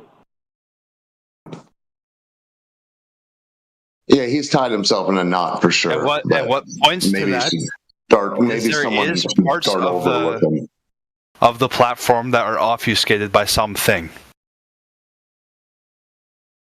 And yeah. I've not got a sufficient reasoning behind that from you guys. It's called the Rayleigh criteria. It's a limit to resolution, and the angle between the water and the object you're looking at is going to be smaller, so that's why things disappear bottom up. And then if you don't like that one, you can look at the other ones that they did in Santa Barbara, where you're looking at objects that are 30 miles away, and they're not obfuscated. I haven't seen that one. Yeah, that's the Santa Barbara Anacapa Arch. You can see the entire peninsula of that arch, which is supposed to be 30 miles away, and then a horizon behind that. We see too far beyond that geometric horizon that you're talking about. At what height? Saying that you can't see the bottom of one of the oil rigs, which I've never understood. It's never. Is just a cope, because that is supposed to begin after the horizon. Exactly. Where the earth or the sea appears to meet the sky. Yes. You know? Yes. Junction. Yeah, that's behind the oil rigs. Okay, if that is so, then why are the platforms shorter than they are in reference photos up close? And optically... And I don't really care. What are you saying? It's CGI? No. I'm saying that the horizon is in front of it, and the proof for that is that there is part of it obfuscated. Is definitely behind them in that particular image. So if that is true, then why is it true? It's not if it's true, it is. You can see it with your own eyes, bro. If it is true, then why is it shorter than it is in reference photos at high tide? Why? Regardless of the shorter, it's not obfuscating. What is it? It's not the horizon obfuscating, because there's a horizon behind it. How can you have two horizons? There's no two horizons. There's where the sky meets the water, which is behind the oil rig, and then there's another one that's in front of the oil rig that's making it look shorter. I don't think so. It's in front of it, and there's light distorting effects that are making it look behind it, and filters applied to this photo to make it look behind it. You look at the reference photo from Black Swan of this; it is not as saturated, making horizon lines, making reflections off the water that make it appear above it. Well, I mean, you can say serious code, but you guys can't explain why part of it is obfuscated. I can provide the reference photos at high tide of these platforms, but none of you guys can tell me why it's shorter in this image, even though the horizon appears to be behind it. And I'd like to hear why you guys think that is, but you guys just that alone, it appearing to be behind it. You want an explanation? You want an explanation? That's what you want? Sure. Do you have a fucking belly button? Yes. You're lucky I don't have a mute button. Okay. No one's as dumb as you. No one's as dumb as me to wonder why part of the because you oil rig is obfuscated by something, but you guys cannot come up with a reason for why that is. You want me to give you a religious belief? No. What does this have to do with religion? The world is flat. I'm right. You want me to give you a story about how the horizon is measurable? You fucking idiot. It's obfuscated by something, but you can't measure the horizon. It's a stupid question. You're asking. You can't measure the horizon. Okay. You can't measure. Okay, measure the fucking horizon, and then we'll close this room. It's measurable in this fucking photo. Look at the photo, buddy. Like, I don't know what you're talking about. Parts of the oil rigs are being obfuscated, and you look at that, and you can't come up with a reason why, because it has to be from a tide or curvature. And because there's reference photos at high tide, it cannot be high tide. So what else could it be? Waves? Like, what are you guys suggesting? Well, I suggest God bless you and go in peace. That's what I suggest. All right. This is what I mean. You guys can't come up with anything. God bless you. This proves this photo, and you guys can't. It does. It does. Yeah, dude. Hold on. Hold on. He's speaking with such authority, but he's admitted he's not made any now you guys are backtracking. You cannot describe it. We're not having you guys. Ocean, you'll see different things in the distance from day to day, hour to hour. Yes, because there's different tides hour to hour. So when you measure 1 foot over the water level, that is not medium. It's a I'm not talking about tides, sir. Yeah, you're talking about like 1 foot over the water. No, I'm not talking about tides. Okay, what are you talking about? Well, I'm talking about things that occur in the distance with the horizon. Yeah. You'll see mirroring on the water sometimes. You come back, cloud coverage, it's gone. Mm-hmm. But you still see. The point is, in reality, if you go check out the specs that's claimed of this 39, 59 mile radius ball, they don't check out. Maybe I shouldn't have focused on you not wanting to talk about the quote unquote oil rigs. Mm-hmm. But yeah, if you just go out in reality, you'll find you're so certain of this 1.2. Well, let's call it 3.2 if you're 6 foot tall. You're so certain of this geometric horizon, this limit, this point where the Earth starts curving around to form this giant ball. You're so certain of it, yet I don't think you've realized that it's not to be found. You can see beyond. And some days you can stand in the fog and not see across the street. Yeah, I guess you're nitpicking this. Hey, but look, I know you're not. You're not talking about the original Black Swan right now, so I know it gets confusing. You're talking about one of these other ones, but those two,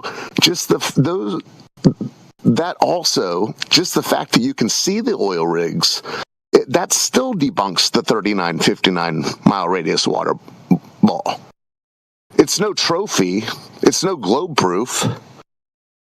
So, do you have anything else? Since this was. Like I said, I was impatient. Miggy was taking you through the thing, but it was stalling, and then you got out in front of it. You saw the writing on the wall, didn't want to talk about it. And then a while ago, you said the horizon isn't the Earth curve, or you started talking on both sides of your mouth. So what is your best globe proof, or do you even want to talk about it anymore? I'll use your own for my best globe proof, okay? I'll use your guys' own proof. So here's, from Black Swan's video, here's the reference image of that oil rig at high tide. Do you see? This is filters of that image from the video, right? All you're doing is saying, yeah. So you guys say that the tide is back here, but it's obvious. Dude, what do you think that shows? That it's in front of it. This is at 9.49 miles, or 9.41? And there's a boat right where the horizon should be. Right there. Obviously in front of it. And you can use... You're pointing out the white swans that the black swan is debunking. It's like you've said, there's no black swans. All swans are white. And we've gone, here's a black swan. And you go, yeah, but the white swans. This is the Black Swan video. This is the right video. Hey, T-Dub, do you see what he's posting? This is from your guys' video. Dude, do you not see the horizon is beyond... Do you not see the horizon is beyond the rig? I don't know why you're talking about the boat in the foreground. Do you not see the horizon is beyond the rig? Can you not see that? So can you define horizon? Yes. Well, where is it then? It's in front of it. No, dude. Let me circle it for you. You can circle it all you want. It's just simply insane. So look at my stream, please, if you guys would be so kind. No, you're insane. So here...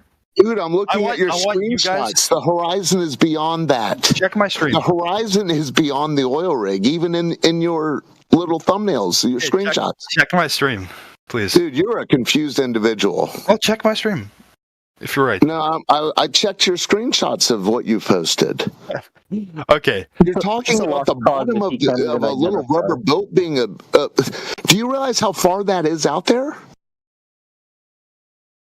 Oh, and you guys mute me because I'm calling you guys out. That's crazy. Dude, this guy can't even identify the horizon. The horizon is beyond it. So, okay, open your eyes. Look at your own. I'll circle it for you. On the water. There's a horizon behind it. There's part of this oil rig at high tide I don't see. That's not the horizon. That's not the tide. What could that be? Let me think. Then what's that line where the sky meets the water behind it? Right here? Yeah. You think that's the horizon? You really think that's the horizon? Where the Look at the color difference from here to here. Look at that color difference. Are you crazy? Come on. You don't see that? Look at that. Compared to that. Look at it on the left side. What are you talking about? Less noticeable than that to that. You're telling me this is the horizon. You are crazy. Yeah, where the sky meets the water. You're the crazy one in That's denial. the water. This is the water You're where delusional. my cursor is. This is water. This is water here. Really. So the water is actually, like, I can't believe you guys are real. Like, this cannot be real. This has to be like a CIA psyop. Show me on the left side. Show me on the left side. Yeah, that's not the horizon. Dude, stop with the bullshit. I circled that it line where the sky meets the water. You're saying is not there. So the color difference between this and that is less than that to that. Do you see a line there or not? If you don't see that line, there's no point talking to you. If I see, I do see that line there. Yes. Yeah. Okay. So there, that's a line. That's a horizon. You're done. Welcome to Flat Earth. You flat-spacked yourself. That is blue reflection mixing with the orange. Excuses, you flat-spacked yourself. Well done. I don't know why you had to take this back, but you did. Why can you not see this bottom part of it? It doesn't matter. The horizon's beyond that. You can't see it. All horizons should be at 1.22. There's the horizon, not at 1.22. 1 meter.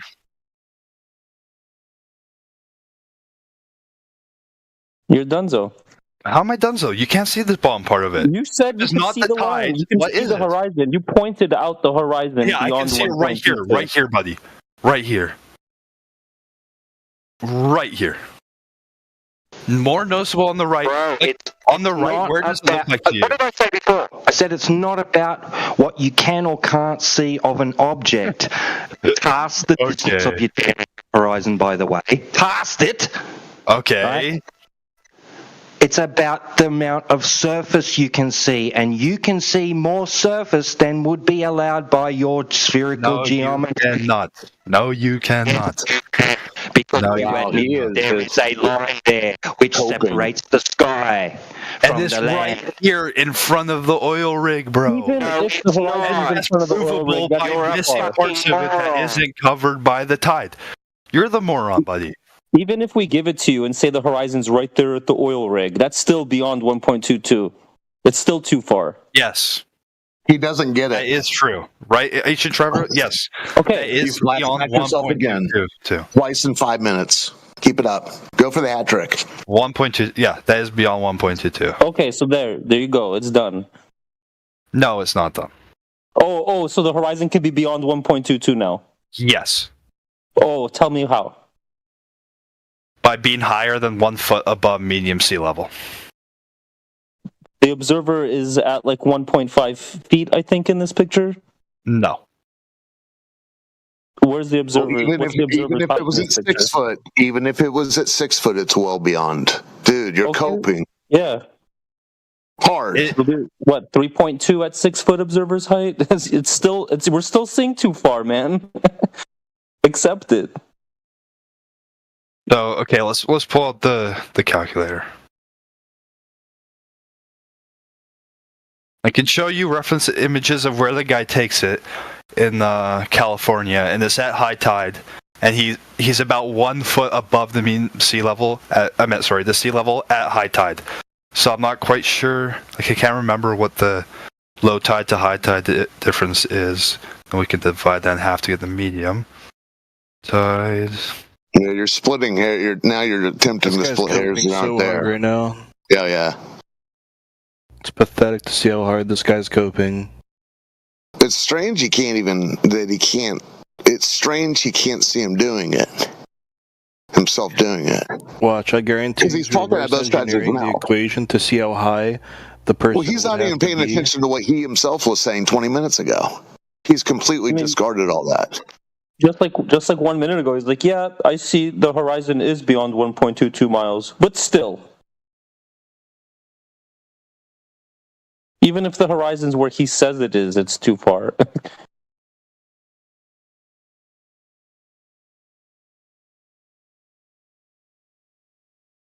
So here. Yeah, this is when you need to go out and make your own observations, dude, because you're kind of talking out of school because you're just making excuses on the run now. So does this guy think space is real too? This one is the one closer. This is not habit. So the closer one was it 4.6? Hey, Glover, have you ever been to a beach before? Yeah, it's 6.2. Excuse me. Okay. So 6.2. How far do you see when you go to a beach?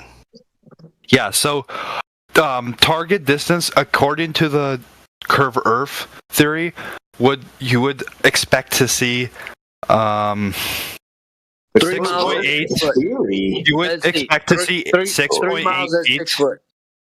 You would expect to see 6.3 feet obfuscated by the horizon, which is about what you see here.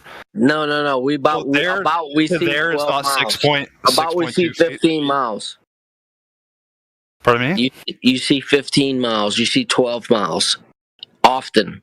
Regular. I mean, why don't we just show him the one from the Anacapa Arch, which was like 30 miles? Sure, let's see that one. Because this one doesn't prove it to me. I mean, like it checks out with the math, and I know it's visually, like, you could see it behind it. I could agree with you guys.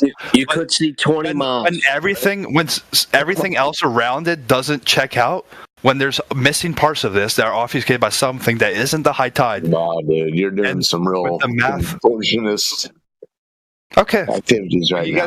You guys can calm down, dude. Listen, it sounds like the water ball is pretty embedded in your psyche. So if you're just going to give instant excuses and talk out of both sides of your mouth, what's the point? Okay. Well, excuses for some things that don't match. Like I'm coming up with theories of why it's missing, and the only theory I know is curvature or tide. I don't know. Listen to it. It sounds pretty desperate. Okay, then give me a hypothesis of why it's not there, because that's the only two I can think of. What's a hypothesis? A theory. What's a theory? You don't even know what you're talking about. You guys are being assholes now. I'll use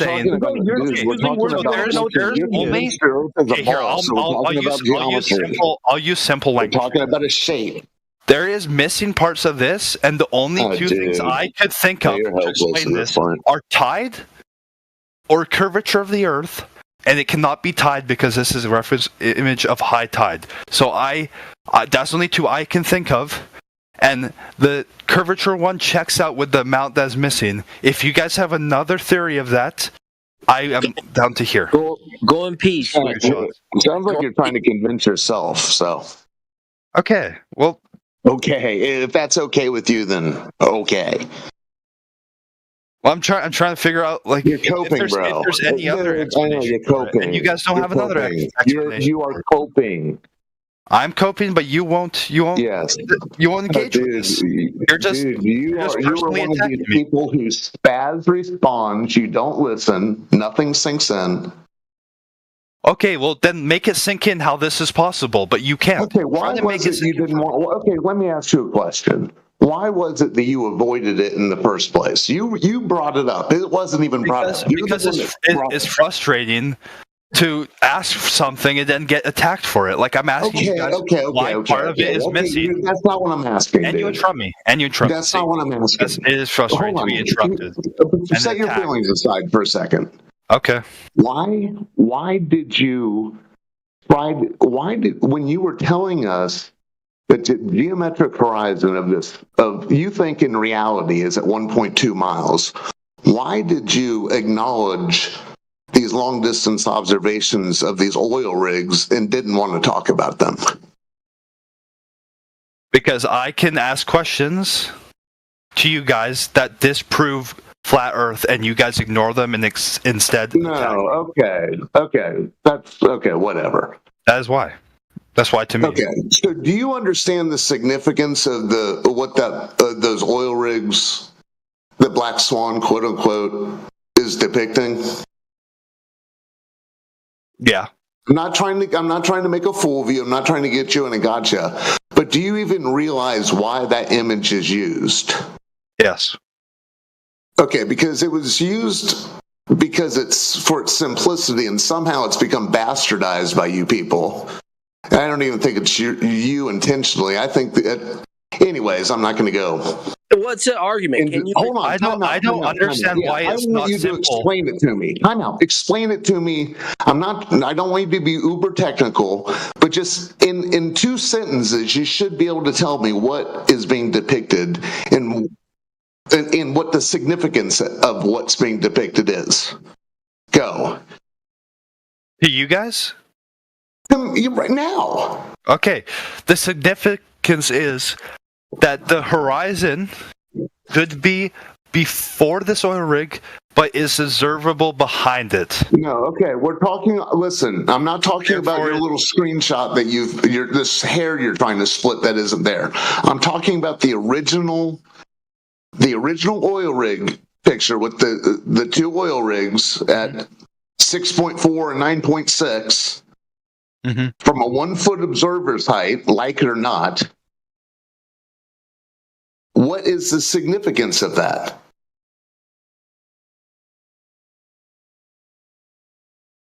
I'll tell you. What is being depicted in the original Black Swan that you didn't want to talk about? The horizon being behind the platform.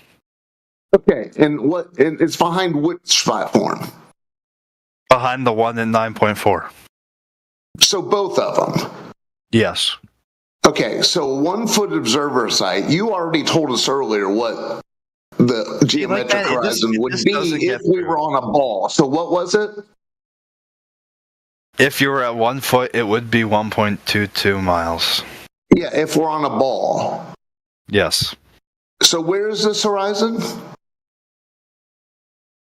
3.33 miles. Oh my God, where is the horizon? You just told us it was behind the oil rigs. I said that you guys think it's behind the oil rigs. You know, dude. Now, man, the cope is real.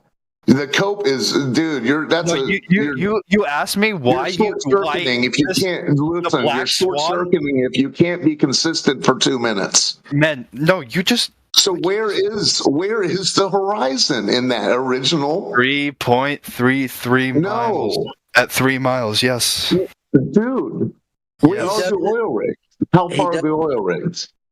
Oh man, the oil rigs are 9. Well, they're okay. Now you're praying to God. You're at 6.4 miles and 9.4 so it's not at 3.2 miles. No. Okay, dude, you flat smacked yourself a 3rd time. How is you're that not even realizing it. That's how's that flat stacking myself? You're the toast of Canada. You performed a hat trick. So if it's just happened, right? I mean, what's going on? What do you mean, what's going on? So it is behind the horizon, and missing parts of it is not. Stop. It is an unexplainable hole in your guys' theory. How many horizons are there? No, there's one. There's one horizon. And it's before it, and this proves it, and you guys cannot explain it. You can't. It's try to explain it. And it proves it. Don't. There's one horizon. Don't try to ask simple questions and try to dodge it. Tell me why. Listen, you're smarter than I am. Show me 2 horizons in the image.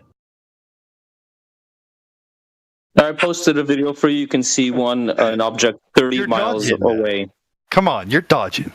No. 30 miles away, you can still see it. You guys have asked me probably 20 questions. I'm asking one question that you guys cannot answer. It sounds like you don't know what a horizon is. And I'm trying to get you to confess it. There's one horizon in this image. Like, you keep saying that there's 2 horizons. But that's foolish. That's very foolish. Why would you say that?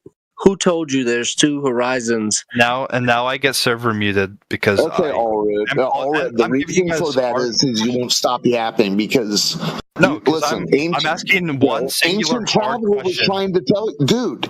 Ancient Traveler, remember you asked for the longer distance observations, the 30 miles ones? He was trying to tell you. He posted them in the chat, and you kept yapping.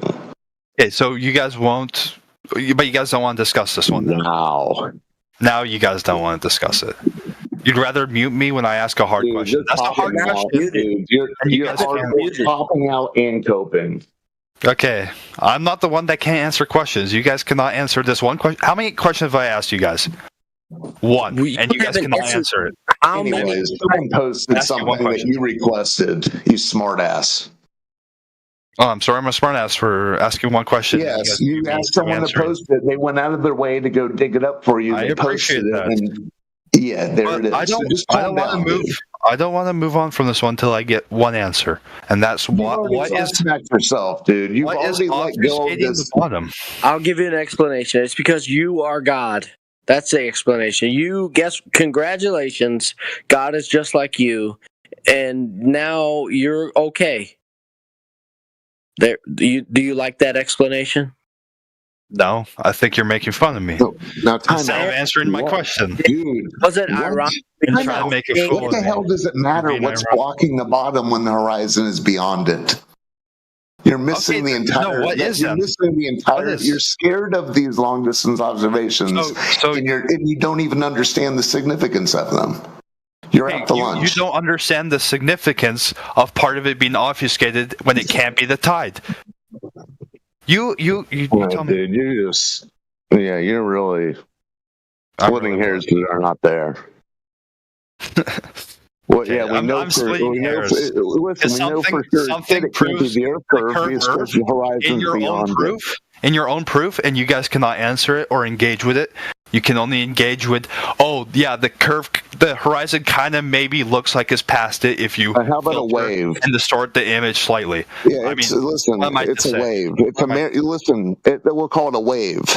It's a miracle you're seeing a damn rubber boat at 6.4 miles from a 1 foot observer's height anyways, if you're on this water ball that supposedly starts curving away at 1.2 miles. You're missing the whole point.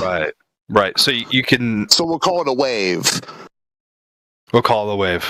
Yeah, the same reason. Here's something you can do. Listen, you can find a harbor with boats. Sit down on the beach with your feet in the water. And then stand up. And then sit down again. And then stand up.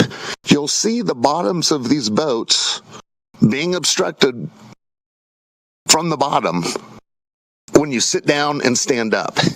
Mm-hmm. Okay? So there's another reason. The angle. You're missing the significance, though. This one is even 6.4 miles away. You're just missing the whole point of the whole long-distance observations. The oil rigs are distance demarcations. The horizon is beyond these distance demarcations. The furthest one is almost 10 miles. The horizon's beyond that. It's a 1 foot observer's height. Conditions, man. Dude, co-partner. Yeah, you need to. You've already admitted you've never made your own observations, so maybe you should start with that. Old horse, that was eloquent. That was beautiful. That was awesome. Unfortunately, the asshole interrupted you. Yeah, in one ear, out the other. Yeah, in 1 ear, out the other. Right. I mean, it's crazy. I asked one question you guys couldn't answer, and you're the only proof. I just gave you two answers. No, you didn't. You dodged, and the only answer you gave was the horizon. No, dude, no, you're projecting the dodging. You're the dodger. You're the tap dancer. You're not even. You don't even acknowledge that you've flat smacked yourself. You got the hat trick. I'm engaging with your own material, and you guys can't answer my questions. No, you're and all I can hear from you guys is, "Oh yeah, I'm coping when you guys muted me." Did you not hear what I said? If you sit down in a harbor, stand up, sit down, stand up, sit down. Did you not? You said, mm-hmm. Yeah. Okay. It's almost like the horizon. So that's an example of seeing something. Listen, that's an example of seeing something being blocked bottom up, having nothing to do with the Earth curve because it's 100 yards away. So changing your 100 feet away. Changing your observer height does not change the distance at which the horizon would be observed. Well, dude, it's a one of those little rubber boats barely sits up out of the water 4 feet. What are you expecting to see? I mean, you're really nitpicking, bro. It's desperate. It's not nitpicking. In the horizon is beyond. And actually analyzing it, like you, dude. No. I could easily look at that image and be like, "Oh yeah, maybe." No, I'm analyzing it. I could be like, oh yeah, maybe the horizon does look there. But wait. That could also be the horizon. That could also be the horizon. This image is pretty distorted, and there's been some filters applied. Okay, so what's your I think we can both agree with that. globe proof? Since this has gone nowhere for an hour, so what's your next best globe proof? Gone nowhere. Crazy. He's already told us his best globe proof is that you can't measure curvature. Okay, so let's move on. Let's move on to the next one. Let's go to the four goals. Is that that's golf? Or something out now. What is that? Next one. Let's see. When do they start throwing octopuses on the ice? They just sweep up ads and 33 miles. There you go. If Earth curvature, it should be blocking all of the East Africa islands, 250 feet height, and almost all of the middle alpacas. Yeah. So what's this 33 miles, 0.6 miles, no curvature again? Is there a reference video for this I could see? Agent Traveler.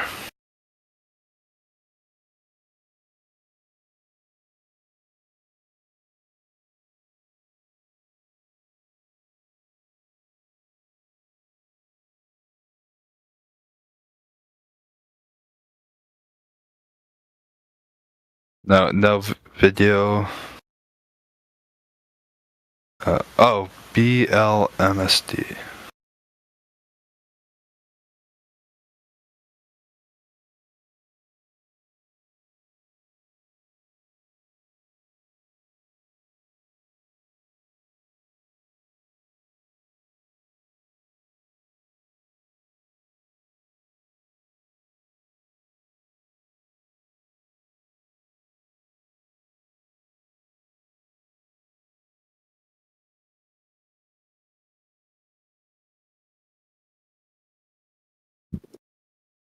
Yeah, I can't find the video which you're taking pictures from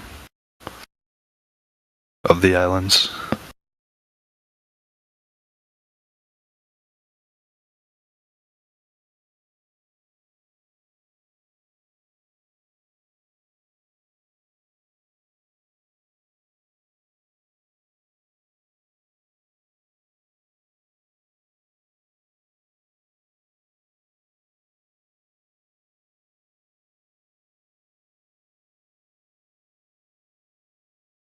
Hello?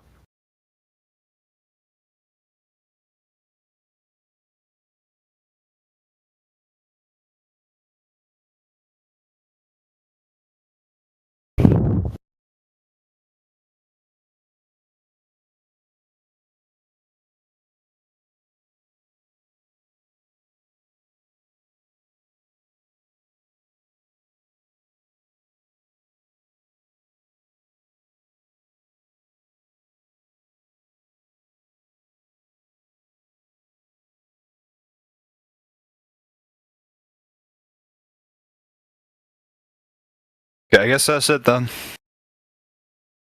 Nice talking to you. But maybe come up with a explanation for that. Yeah, maybe make some of these observations yourself. Yeah, I will. You'll realize the specs of this 39-59 mile radius water ball nowhere to be found in reality. Yeah, I'm going to Japan in I think a month, and I'll be sure to look on the ocean. Yeah, the act of you completely bastardizing your interpretation of those images and floundering and spazzing and insta-excusing is not a great look, but good luck, better luck next time. Well, it wasn't instant excusing. I mean, I have looked at this before and have asked the same questions with no response. But Case in point, I asked you a question and you didn't respond. But come up with something, so that disproves your own image, and then you guys. No, you're confused, bro. Okay, I think the same of you. Did you not hear what I told you? I heard. Do you not remember, or do you have amnesia? What is it that you told me about the missing height? No, you tell me. You tell me what I told you. I told you twice. Not going to tell you thrice. thrice. Told me that it doesn't matter because you see the horizon behind it. That's one of the things I told you. And what were the other two things? That you sit down and stand up and sit down and stand up. And that made sense to you, right? Bottom of the boat would be obfuscated. Yeah, so that has nothing to do with Earth curve. So that makes sense to you. And then what was the other thing I said? Could have been a wave. Could have been a wave. Yep, Yeah, that's go make your own observations because you spazzing over your what I love. bastardized interpretations of these long distance observations that are presented to you. Try to make it simple. Not a great look. Deep water, 10 miles off the shore. 20, 25-foot wave. I mean, I'm sure you thought you were going to dunk, but I'm glad to see you fall right on the court. So that's a cheeky explanation. Good luck with you guys. You did a great job of proving that you live on a water ball. Splendid. So was seeing something 30 miles away, that still doesn't do it for you, huh? You can see stuff 30 miles away. At 1 foot observer site? No. Okay, so there I just showed you. 30 miles away, you can see that structure 30 miles away at 1 foot observer. Is this 1 foot observer? It's a 1 foot observer. The YouTube link, you can see it, and he zooms in for you. You can see it all happening. I don't have the YouTube link for this guy. Could you post that? Oh yeah, it's if you just scroll up above the Bugs Bunny GIF, you'll see it. Oh, didn't see that one. My bad.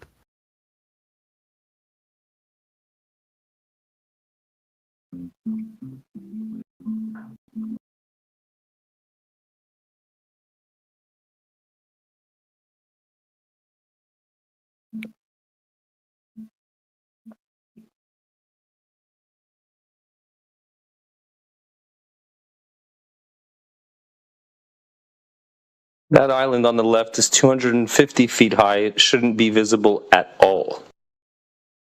You said 250 feet? Yeah, the East Island. There's East Island, Middle Island, and West Island. And then there's the arch, which is 40 feet high on the left. And you still see it, and it's 40 feet high. That thing should be covered completely.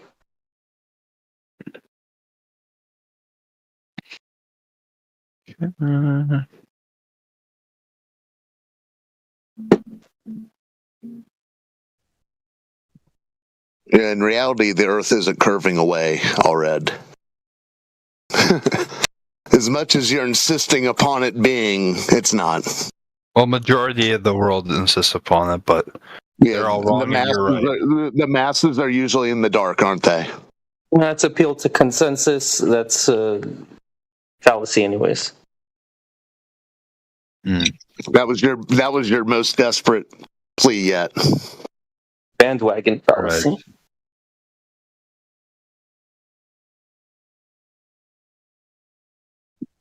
And it was instant. It was instant. Yeah, bro.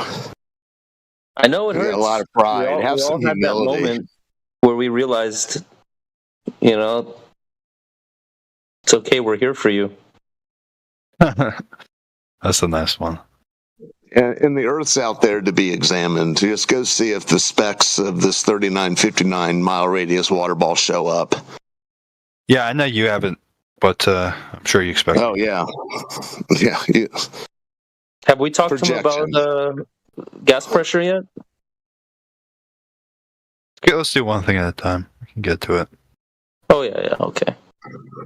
I drive by the sea just as often as you drive by the trees. I actually got married in Santa Barbara, and when we were in downtown, they had Anacapa Avenue. So my wife and I took a picture next to that sign.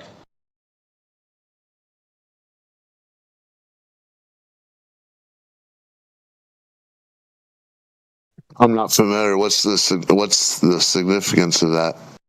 Oh, Anacapa. So Anacapa Arch in that picture I sent that BLMSB did. That arch is about 30 miles away, and we can see it. So it's just one of the longest distance black swans we have. So Anacapa Arch is the name of that structure, and then they had a street named after it, Anacapa. So you've been out there actually on those. Yeah, I'm from California, so I've been there. I don't have a P900, unfortunately, but I'm around there.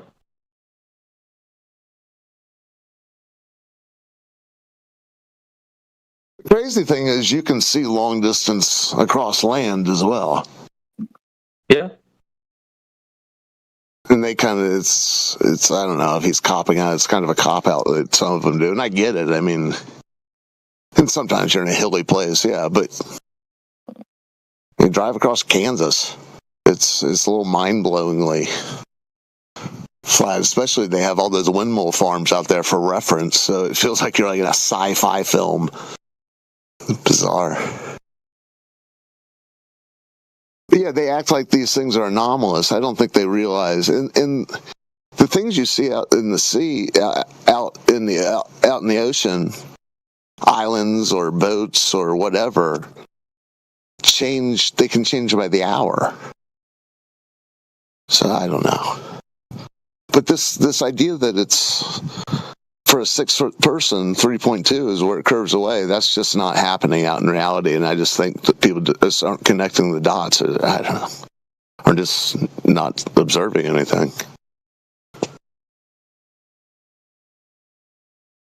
Oh, it looks like I got an admission. I'll be back later. Yeah,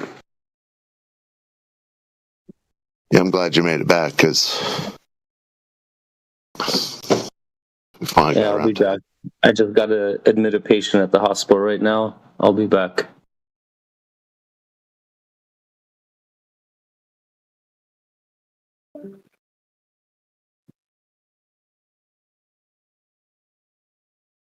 On this video, they also include the oil rigs. I just want to show you guys some. Where would you guys say the horizon is here? I'm just curious.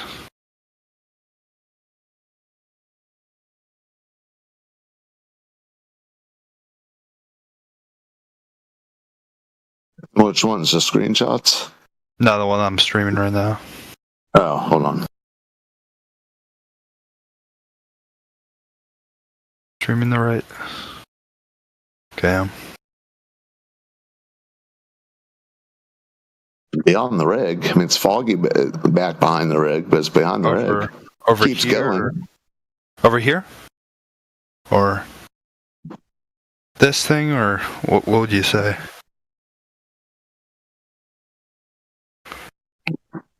This is from the guy's video.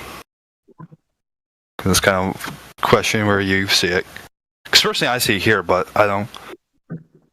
You guys might see it. Well, dude, you see the legs all the way down to the water. Right. Which I haven't watched the video. I've only seen the screenshots. But yeah, again, you're kind of missing the point. Right. No, I'm just asking you guys where you guys see it here. I mean, well, it gets foggy, but I mean, why don't you pull out a little bit? It's obviously behind the rigs because you can see the blue water. You can see the blue water through the rigs. Okay. Well, what do you mean? Why would you ask if it's? So it's somewhere here, right? What are you doing, dude? It's not here. How confused are you? It's not here. This isn't. How confused are you? It's interesting.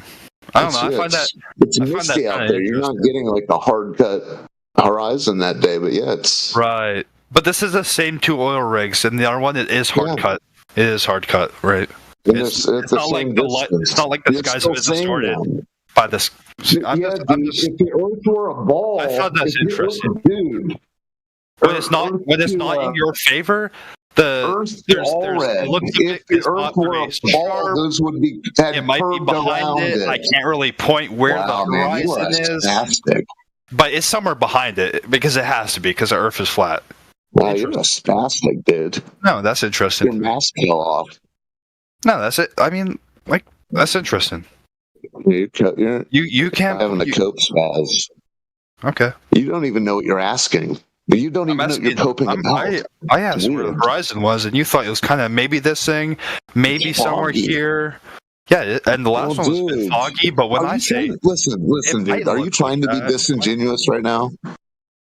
Are you attempting to be disingenuous right now? No. Okay, so, dude, You're missing the point. Right. If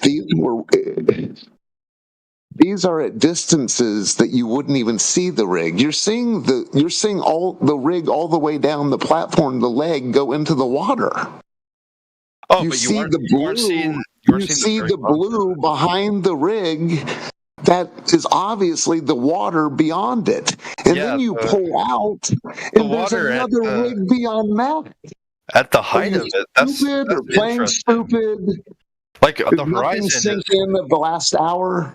Is like at the top of the oil rig. That's interesting. Just put your cope on the record. This is the horizon. Oh, that's just as blue as this. That's the horizon. That's interesting. That can't be light reflection. That can't be the sky. That can be clouds. Out, bro. That's the horizon. Yeah, you're missing the point. The oil rigs are distance demarcations. Do you not get that? I get that. Do you not understand that the oil rigs are there for distance demarcations? Go back to your cope. It's interesting to me. Projection. Okay. Man, did you think this was going to be a dunk, or what were you trying to do? No, I thought maybe you would accept that. So what is your bet? Since this always goes nowhere, you're going back to rigs after we were just talking. You had a nice conversations about the 30-mile observations of the islands beyond. Mm-hmm. So what is your best evidence that the Earth is a ball?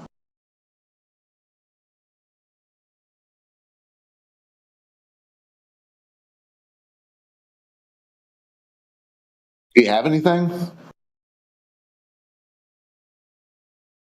What did you hope to talk about in the chat? Why did you join? I mean, I've never seen you before. Did you just want to hope and pray that we were wrong? Did you know you were going to have to cope spaz spiral? I mean, what's going on? Cope spaz spiral. That's a good one. Yeah, you even acknowledged it. Your instant cope spaz spiral, your instant excuses. So how did you, let's start over. How did you just join the server or what? No, I haven't just joined the server. No, I mean the channel. You saw us in the channel. Have you ever been in there before? I have. Okay. I don't know, man. It's like you started talking about, you're not really even the things that you were claiming earlier. You're now nitpicking about oil rigs that are far beyond what you told us the limits were. Do you not see how that's a problem? That I'm pointing out parts of. Yeah, you're pointing out something that is seen beyond what you told us is well beyond the limit. You told us the limit earlier was 1.22 miles. That would be where the Earth is curving away to form this ball. At 1 foot observer height, yes, it would be. Yeah. And now you guys don't hear my proofs. You're nitpicking about things that are well beyond that. So do you see a problem for your ball? My proofs and explanations. Okay, so what's your best evidence? Do you want to tell us what your best evidence for the globe is? What did you want to learn? Are you trying to figure out how it is you could have been I just use your own proof. Are you convinced that we're wrong and you want to try to explain to us why we're wrong? What are you trying to achieve? I'm trying to progress the conversation. I already asked you what. No, I'm trying to progress the conversation because the whole horizon thing becomes this weird thing that you bastardize and miss the point. You miss the significance of the point that those oil rigs are distance demarcations and the horizon is beyond that. You missed the entire point of it. So what is your best evidence that the Earth is a ball?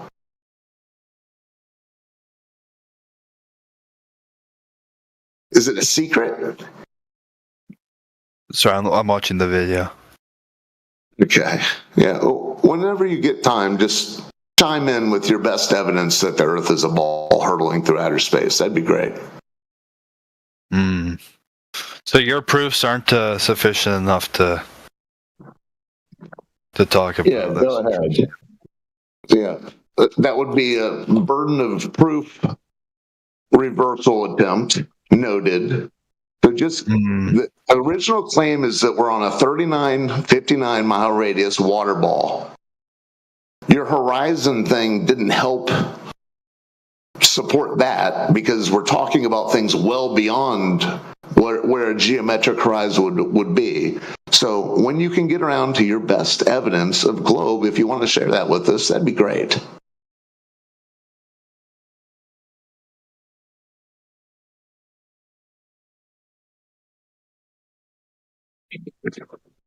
Or whatever question. I mean, do your thing, but were you hoping we were wrong? Because you kind of flat smacked yourself 4 times in the span of 30 minutes. And that hasn't even sunk in somehow. But so what next? Let's move on. You want to move on from this? Yeah, well, I mean, yeah, it's not, what's your best evidence of the globe? Well, I can use your own video. I have been using your own video to prove the globe, but you guys are just completely ignoring it. The what now? I have been using the videos you guys provide of the so-called flat Earth to prove the globe Earth. You need flat earthers to prove your globe, do you? When did that Can't just prove it on your own. How about a bunch of globers to prove the globe? Well, I can prove it on my own because when I pull out a video that isn't from your community, you claim CGI, you claim manipulation, you ask for like infinite amount of information until I cannot provide it. You know, you would ask for geo coordinates.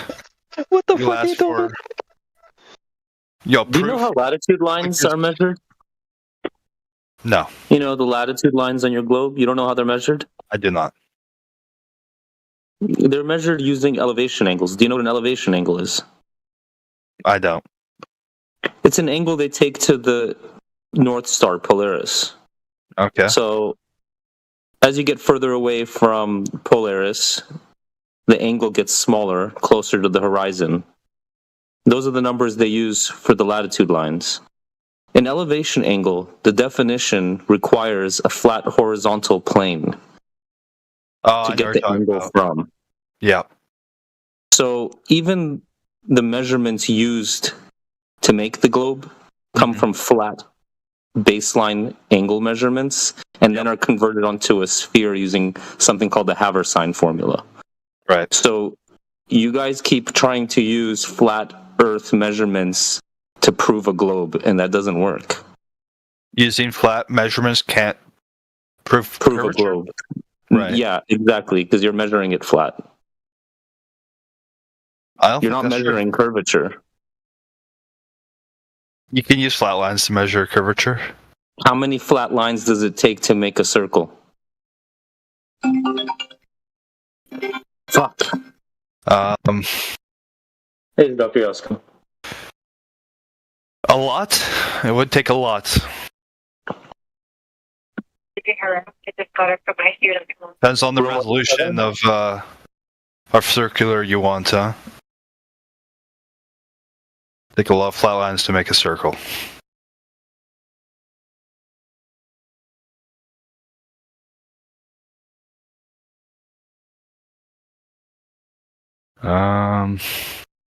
Okay. Earth.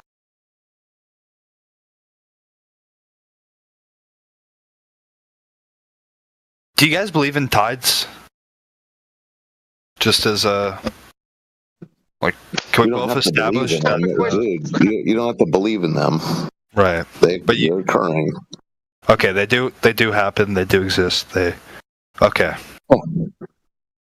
I saw. I can't find a video, but I saw. Fucking ask that. Sorry. What about tidal nodes? Do you believe in cornflakes? Yeah.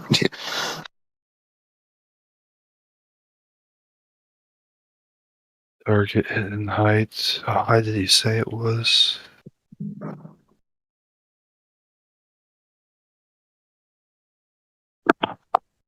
A lot of flat lines to make a circle? No, you can't get a circle with flat lines. It doesn't work that way. That's not a circle then. Well, it depends on the resolution. Yeah, a circle has no flat lines. It has tangent points. It does. We haven't had No. a disco ball earther in a while. Oh my god, you're arguing that a circle has flat lines? Come on, man. Yeah, depending on the resolution of what you're measuring, yeah. Then it's not a circle. It is. No, you're not getting it. I'm not? No, because if there are flat lines, then it's no longer a circle.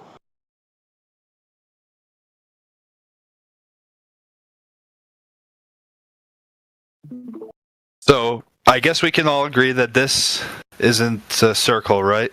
These are all flat. Here, is there a natural tool to draw flat lines? Here we go. So, flat line, right? Flat. Flat. Flat.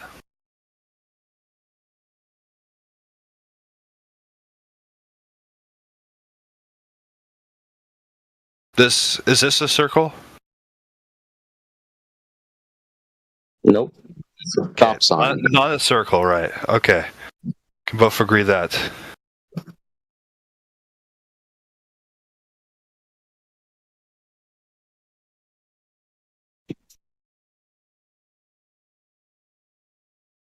So again, the point I'm making is that all the measurements are flat. There are no circular measurements.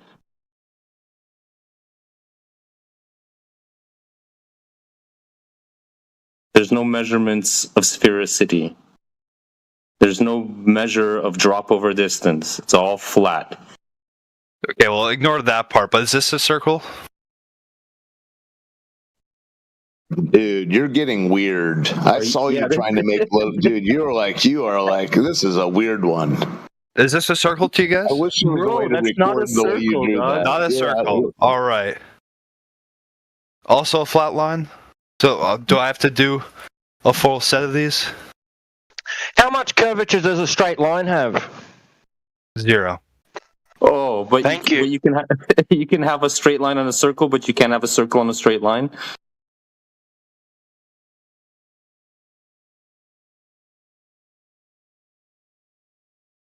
Okay. You can just Google it. No, a circle does not have any flat lines. A circle is defined by a single continuous. A circle is defined by a single continuous curved line, meaning there are no straight lines or flat surfaces within it. Yet we're measuring angles to the North Star that are thousands of miles of flat without any curvature. So the definition of a circle, by definition, no straight lines or flat surfaces. So I don't care how many drawings and arrows you're making, it's ridiculous to say that there are flat lines in a circle. Okay, but at like the smallest measurement, depending on the... Then it's not a circle anymore, bro. There's no flat lines depending on how much you zoom in? What's the definition of a circle? I can't believe I'm arguing this right now. An edgeless object. The continuous curved line, meaning no straight line. With no start or end, yes.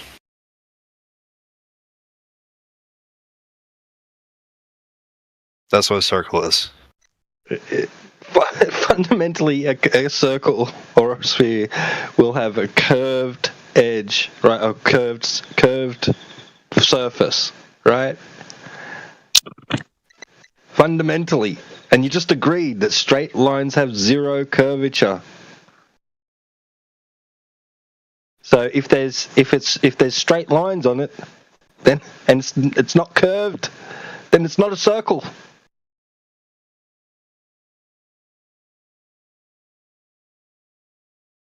Able to zoom in on this? So each one has to be curved.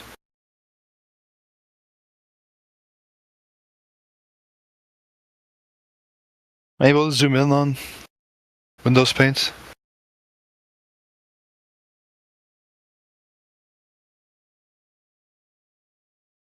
So at a small enough resolution, you keep zooming in, no matter how curved it is. If you take as smaller the smallest magnification, at some point it will be straight. At each part of it. Did you hear yourself? No matter how curved it is, and you agreed that a straight line has zero curve. It does have it is straight to I like to explain to you guys. Attempting to fool yourself. It's wild. Each curved object must be comprised of straight components. An infinite amount of straight lines, right? Yes. How can something both not have curve and have curve? Resolution. It's a fucking contradiction. Resolution from far away looks curved, but at each point of it, magnified, it is all flat. So it just looks curved, guys. I thought it just at a distance. Which one is it? Is it that it's really flat but it looks curved, or is it that it's really curved and it's flat? It's really flat. It's really flat, but it looks curved. Welcome to Flat Earth. You flat smacked yourself for a fifth time, man. Huh. Watching you draw was painful, but listening to you do that was even more painful. Anyways. Have you guys ever... You guys don't take... Wow. You guys have never been to university, huh? Never... Calculus? Don't have much education, huh? You crazy. Go harder, bro. Okay. I mean... Lots of I can go around and ask you have better evidence for Globe because you've highest level of education. Not going well for you. What was your point with that they use straight measurements to measure curved Earth? We didn't really get to the source of what you guys were claiming and how this proves the globe Earth. So they use flat measurements and then turn that into mathematically they construct that into a ball, a conceptual sphere. Through triangulation? Or through what? Yeah, through elevation angle measurements, yeah. Okay, so you're saying that elevation angle measurements cannot be used on anything that isn't straight? Right. That's the claim. That's the definition. If you're performing elevation angle measurements on the surface of a sphere, you'd know that it's a sphere already and you'd be drawing tangent lines, right? But that's not what you do. You just use the surface. You got the surface and your line of sight to the thing in the vertical. And then you measure the angle between surface and your line of sight. Mm-hmm. Yeah, flat, straight line. Okay. Yeah, two straight lines. That's true. Yeah. Now, why do you need that that horizontal line to be physical? Why does that have to be something else? Referencing the surface of the Earth. You don't have to. Oh, you don't? You don't? You don't have to reference anything for each line. Both lines are not referencing. Don't have to reference anything physical. So your elevation angle is going to be an amount that's between, your 0 and 90, right? Mm-hmm. Yep. Yeah. Yeah. And so you got your horizontal and your vertical. And somewhere in between the elevation angle or your zenith angle. Mm-hmm. So you're saying that, say there's this curved surface, right? And we are seeing here, cheeky little star up here, and we need to triangulate this. So you measure distance here, 50 meters or 500 meters. Then you can't do it because this plane is not flat, right? So you wouldn't be able to... You need a 90-degree angle between you and the GP point of the star that you're getting an angle of. Yep. But why does this angle have to be physical? Like, why can't this be mathematical? Because it's physical because you're measuring the Earth. That's how you get latitude lines. Or if you're doing celestial navigation, you're navigating the surface. So it has to be something physical. It's practical. You're using the surface when you're navigating or when you're measuring latitude lines. Yeah, you're using the surface at your position, right? And this as mathematical principles applied to reality. Yeah. Okay, so what about radar? How'd radar work if it also uses the flat Earth? Yeah. Yeah, let's say it uses the flat Earth. So here we go. We have a radar. But what if that radar is 20 meters off the flat Earth ground, right? And you have the radar dish here. I don't know, doing a plane, beaming off a plane, right? Let's call that 100 meters. So is this measurement no longer possible to get this angle because it's no longer a physical line? Was that not true? You can't get this distance here from the... So you can't get this object's elevation even if it isn't on the flat Earth? Is that not possible? Is it possible to have a 90? Is it possible to have a 90-degree angle with a curved baseline? Nope. Well, there you go. Okay, well, the baseline doesn't have to be physical. Do you understand what I'm saying? Yeah, it has to be physical because that's what you're measuring. It doesn't have to be physical. You're navigating that. Right. Okay, so say we're navigating something. So this is how the globe model works. You have radar, right? And it's tracking a plane here. Very rough. Sorry, you have to see that. 200 meters. Now you cannot use a flat baseline, obviously, to get a 90-degree angle. So you would draw it here, assuming you want to get elevation. You have this angle here, which would give you your altitude, right? So altitude from what? From this center point where the angle is. When you say altitude, what is altitude a reference to? This imaginary line that we draw where the... No. Altitude is not a reference to an imaginary area. Okay, we'll get that, right? So then we do a second one to get it to Earth. So we are able to get this angle and this distance, which will give another one for measuring a curved surface. So say this is 50 meters, and we add them up, we get 45. That's how math is done. This is how third graders learn how to measure on curved surfaces. I'm sorry they couldn't teach you this. I'm sorry I had to explain to you how basic math works and why it's possible to measure altitudes using non-physical distances, non-physical markers, but there we go. That's how they do it, and this doesn't have to be physical even if the Earth is curved. So, no, that isn't true. Do you guys understand? No, you're a lost cause, bro. Elevation angle uses the surface of the Earth. Celestial navigation uses the horizon as a tool to find out what the baseline is. That's a flat baseline surface level. There's no curving. Just thousands of miles of 90-degree angle. That's how latitude lines, that's how you celestially navigate. People would be lost at sea and dying if they're compensating for curvature. It's a 90-degree angle that they use to navigate using the stars.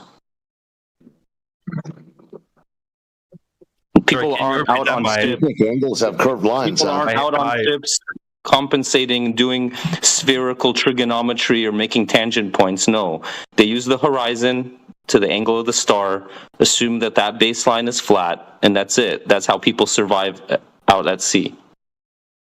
That's how celestial navigation works. That's how latitude lines are measured.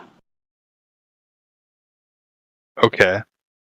So, sorry, my head's unplugged during the middle of that. Can you So, celestial navigation, alright.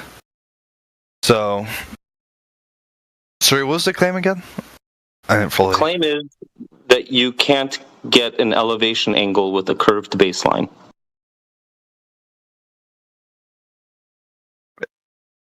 Yeah, that's true. Welcome to Flat Earth.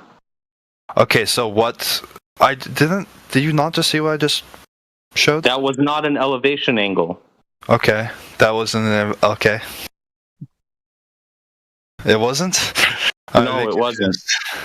What was that? I don't know. You tell me that wasn't an elevation angle. Okay, well, can you show me what an elevation angle is to you? If it's not that. Because at the base of it is a flat baseline. It's not the base, and an elevation of an imaginary line, like you're saying. It's the baseline is the surface of the Earth. That is the baseline. It's not an imaginary line. Why does it have to be that? Why does it? Because that's how it works. If you look at a sextant, if you look at a sextant and how it works, they have something called the horizon mirror. So that horizon mirror allows you to use the horizon to get that flat baseline, and then you do a correction for your height. That's the height that you're observing. You bring it down to the surface level so you get that flat line. So you bring it down to the surface level. Mm-hmm. So the flat line is the surface, not an imaginary line above the surface. Just look at any diagram how celestial navigation works. The height of eye correction brings your eye to the surface, to the water surface. So from the water surface all the way to the horizon, to the GP point of that star, which could be 1,000 miles away, is going to make a 90-degree angle. That's how people navigate using the stars. That's how latitude lines are measured.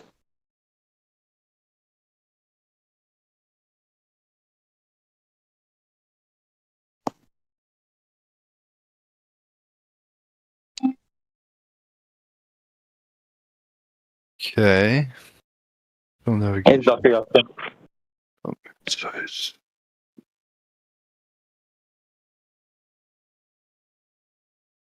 you're talking about like lunar distance?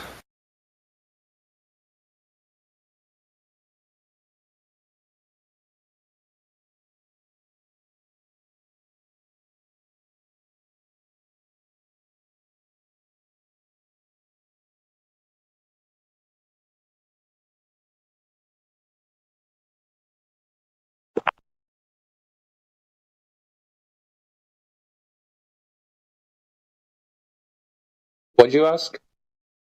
I'm just looking at this. Oh. Correct.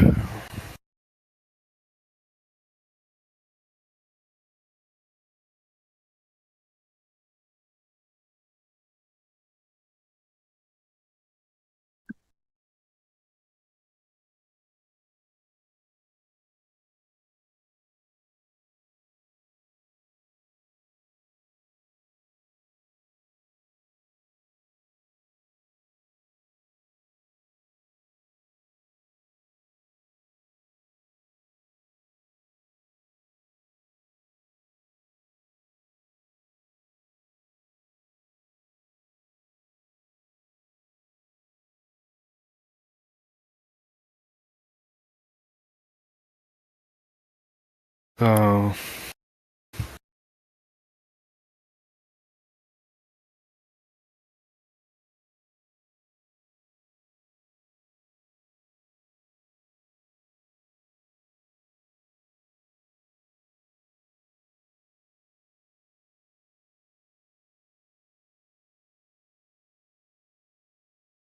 Okay, so this would be used to measure distance traveled, right? Well, I'm gathering.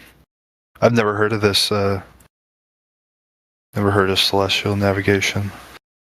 So, yeah, so it's measured from a moon to a celestial body. Then measuring that angle would give you would give you distance that you've traveled. Not distance traveled. It allows you to triangulate your location based off of known GP points of the navigating stars you're using. Right. So wouldn't your base angle be the moon? How? No. The base angle is the surface you're standing on. So, sus design, elevation angle. Let me just read it off to you so you can understand.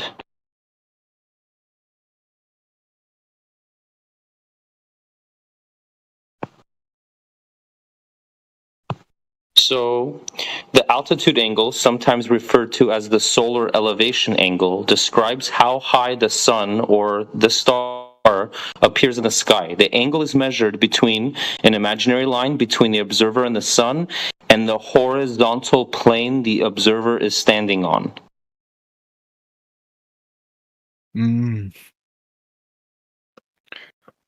Okay.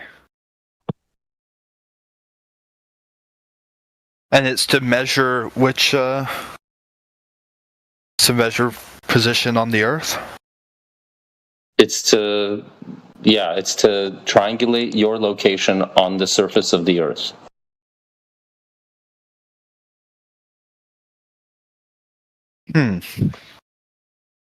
Altitude of... So, And this is used modern day?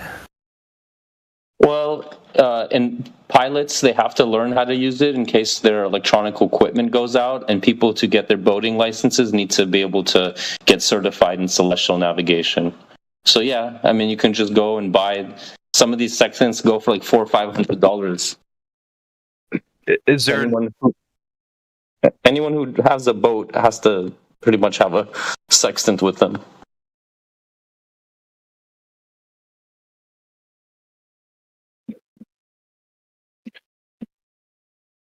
Background stars. So, but there must be a margin of error. Yeah, there's a small margin of error.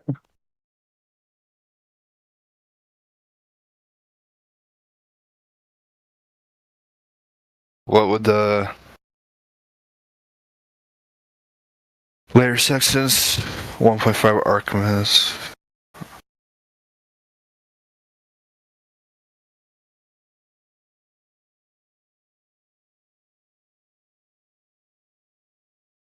.1 to 0.5 arc minute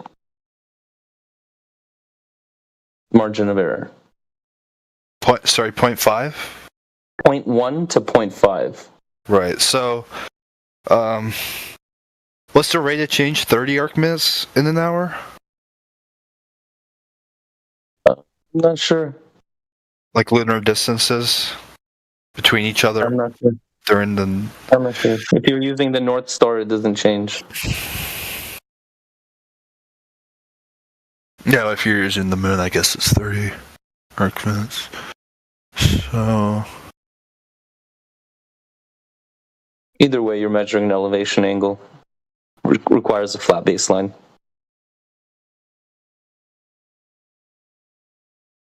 Being the plane that you're standing on. So is the margin of error not the unaccounted for curvature? No. That's not enough to show you curvature. It's minimal. You'll be like half a mile off or something. You're still not going to get lost. But if the Earth is curved at a rate of 8 inches per mile squared, that celestial navigation is not going to work. People will be lost and dying out at sea. 8 inches per mile.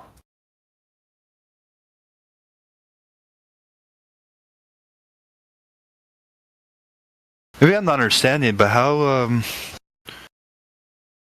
so, that'd be off by 8 inches mile per mile. Now you look at the North Star when you're like near the equator. That's I don't know, over 1,000 miles. That's a lot of curvature to be compensating for that flat baseline. 8 inches per 1,000 miles squared.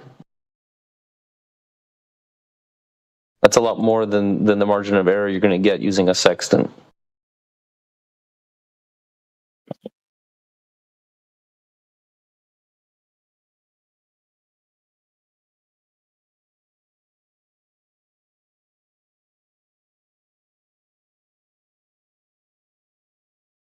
Is it not accounted for with the built into the?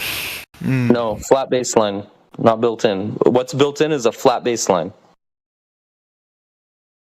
Yeah, but the device, Nope. No, it's not. It's just an angle between the horizon and the star, and that line between you and the horizon is flat for thousands of miles. I think the minimum elevation angle you can get to the North Star is about 2,500 miles. After that, you can't resolve that far.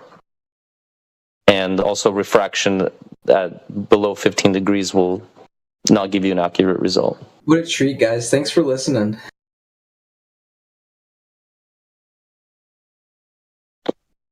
Huh.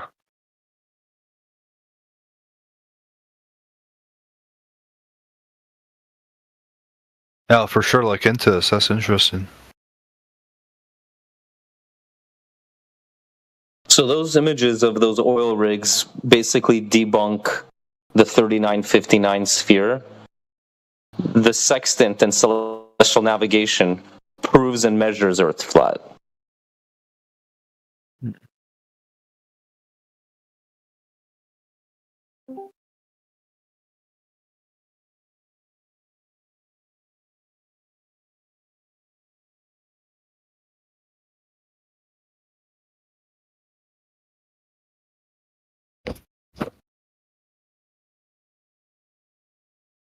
So if you get an elevation angle at the maximum distance to the North Star on one side, and then you travel to the other side of the North Star, that's 2,500 miles of 90-degree angles on one side, 2,500 degrees miles on the other side. That's 5,000 miles of 90-degree angle. Mm-hmm.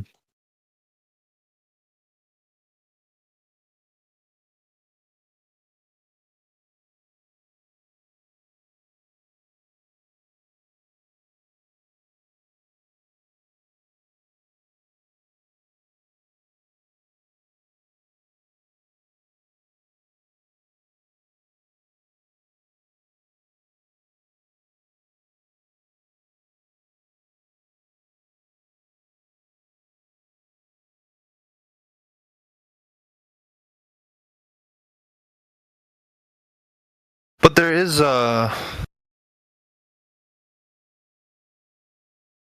altitude correction tables for dates and locations. No, looking online. Yeah. So there's like altitude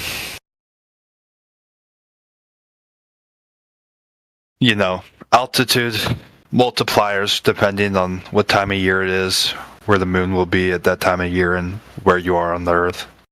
That's what I'm seeing. Yeah, that's so you get an accurate GP point. So you know what location the moon is right above where the zenith is. Mm-hmm. Are these tables not accounting for curvature? No, they're not.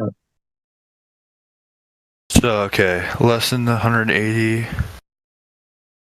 So that.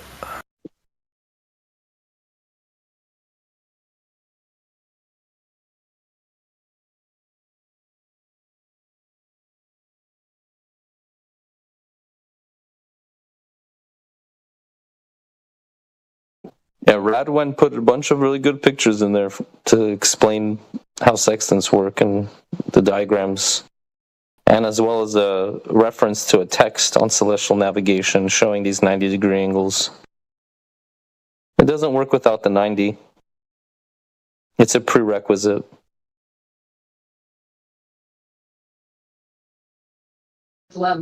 Yeah, you form a triangle. There's no curved baselines.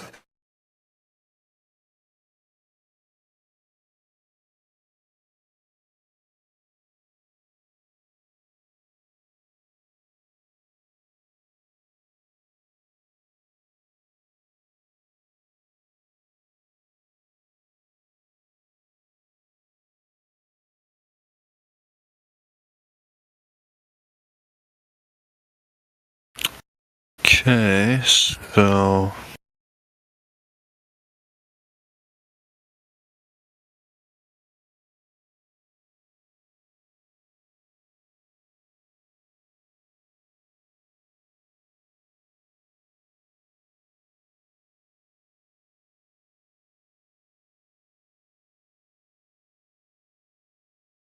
And on top of it, you can't have gas pressure without a container. let's not get into that. I mean, come on. Why? That's a whole new discussion. No, I mean, we're already done. It's the same discussion. So maximum. Yeah, that's true. I mean, we're done with this. It's 90 degrees, flat baseline, elevation angle. What else is there?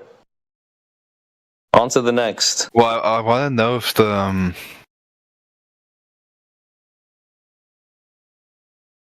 No curvature compensation.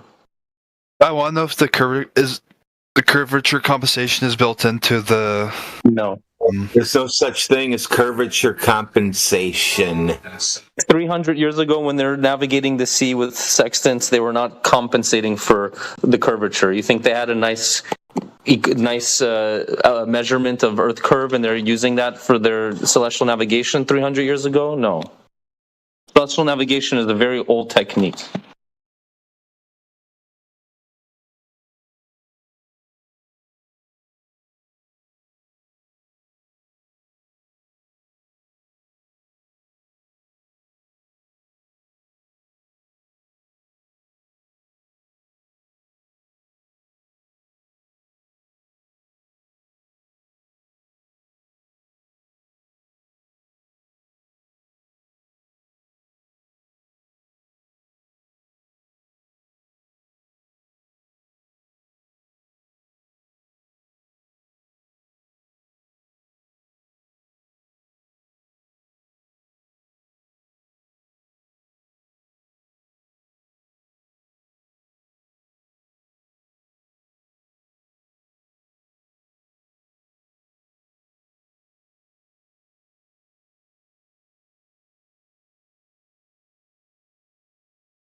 just know for a fact that the gas pressure we breathe comes from a container. But like all the extra details isn't like that important. He was brown and white. His name was Harry. He had brown eyes. He mooed a lot. No, I'm kidding. It mooed a lot. I don't want to eat a named cow. I just want one with a number on its ear. I got a question. How do you guys know that gases, if not contained by a container, will infinitely expand into the space provided? Because it's the second law of thermodynamics, entropy. Gas moves from high concentration to low concentration. Yeah, but how do you know that? Oh, that's not really even contended by even Glober. I can explain that. Yeah, but why is it not? I own a vacuum chamber, and I can prove it every day. You can? How do you prove it every day? Yeah, I can remove the air from the vacuum chamber and then open the valve, and the air rushes back in. You see the air rush back in? Yeah, I have a gauge that shows me how much pressure is in there. And what's that gauge reading? Air? Air pressure. Pressure. Gas pressure. Right. But you don't see the air, do you? What? Would you like to see it with some bromine? You can see that. Hold on. Yeah.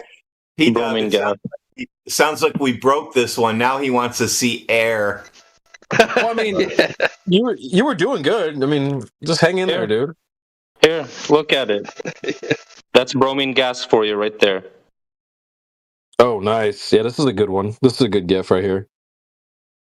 And what does it do? Not only is it filling that space, but it's going up. It's going up to the vacuum above it. That's bromine. That's not air. You guys haven't proved to me that air. That's gas. Air's gas. I think air is, bro. Yeah, how is air gas? How can you guys prove that? Oh my god. What are you talking about? Oh my god. Holy shit. What are these guys doing? Isn't it a crazy one? Straight lines, and now air is not gas. Prove it. Like, come on, man. I'm gonna blame ancient traveler. What? Dude, what do you mean? What are you breathing right now? I don't know. I've never seen it. Is it solid? They tell me it's air. Gas? No, hold on. Are you breathing solid, liquid, or gas? I have no clue. Well, are you breathing liquid? Are you a fish? I don't even know what those are. Don't troll, bro. Come on. You were doing all right. Don't just fall off the wagon now. Man, like that's what you guys do constantly, bro. Like we're not falling off of shit. Dude, I talk about gravity. We're just talking about air, dude. We're not doing anything crazy. We're just talking about how you breathe air. You're like, well, what air is a gas? Yeah, it's not solid or liquid. It's the other option, gas. Why is there only 3 options? Could be plasma. It could be. Okay, are you breathing plasma? Are you? I don't know. Plasma? All right, bro. You're just trolling. You're just trolling, dude. No, but those are the arguments you guys make, though. We're not making any argument. We're just telling you that air is a gas. Well, there's no argument here. Okay, but here's you're not doing 21% oxygen. Let me do one. Can I do one? No. How do you guys know that gravity is not real? Well, what is gravity? See? And I ask, what is air? It's like air is gas. Oh my god. Well, okay, we can tell you what air is, but what is gravity? Sorry, my mic unplugged in. Sorry, what is a gas? What is a gas? Yeah. What do you mean? Well, there's different types of gases. There's, like we posted, bromine. What is it? What is oxygen? It's not a solid, in which particles move freely with matter, shape, or volume. Okay, but what is it? What do you mean? What is gas? Gas are particles that move freely with no fixed shape or volume. Okay, so it's particles. Have you seen these particles? You haven't seen gravity, bro. Relax. We're not need to see. I haven't seen gravity. Yeah, and you haven't seen gas, but yet you can see bromine gas. You can see bromine gas. All right, hold on. Guess what? I'm going to go ahead and debunk his gravity with my vacuum chamber again. So, ready? What we're going to do is we're going to take your cup of water that's sitting on the table being held into the cup by gravity. Is that correct, Allred? Yes. Okay, I'm going to put it in my vacuum chamber, and I'm going to remove the air pressure so we can just isolate it down to gravity and water, okay? Okay. Now, when I remove the air pressure, the water turns into gas and leaves the vacuum chamber, and that's it. It doesn't come back. It just leaves because the air pressure kept it in a liquid state, not gravity. Just debunked your gravity. Hello, chat. What up? What up? How you doing? Pretty good, man. Master of debate. I'm muting you. I'm muting him. He's not going to derail this one. Yeah, we're just gonna finish something, Master, and then we'll get back to you. How did you like that gravity debunk? Well, why? Because water will boil and then it requires air pressure, not gravity, to sit in a liquid state in a cup.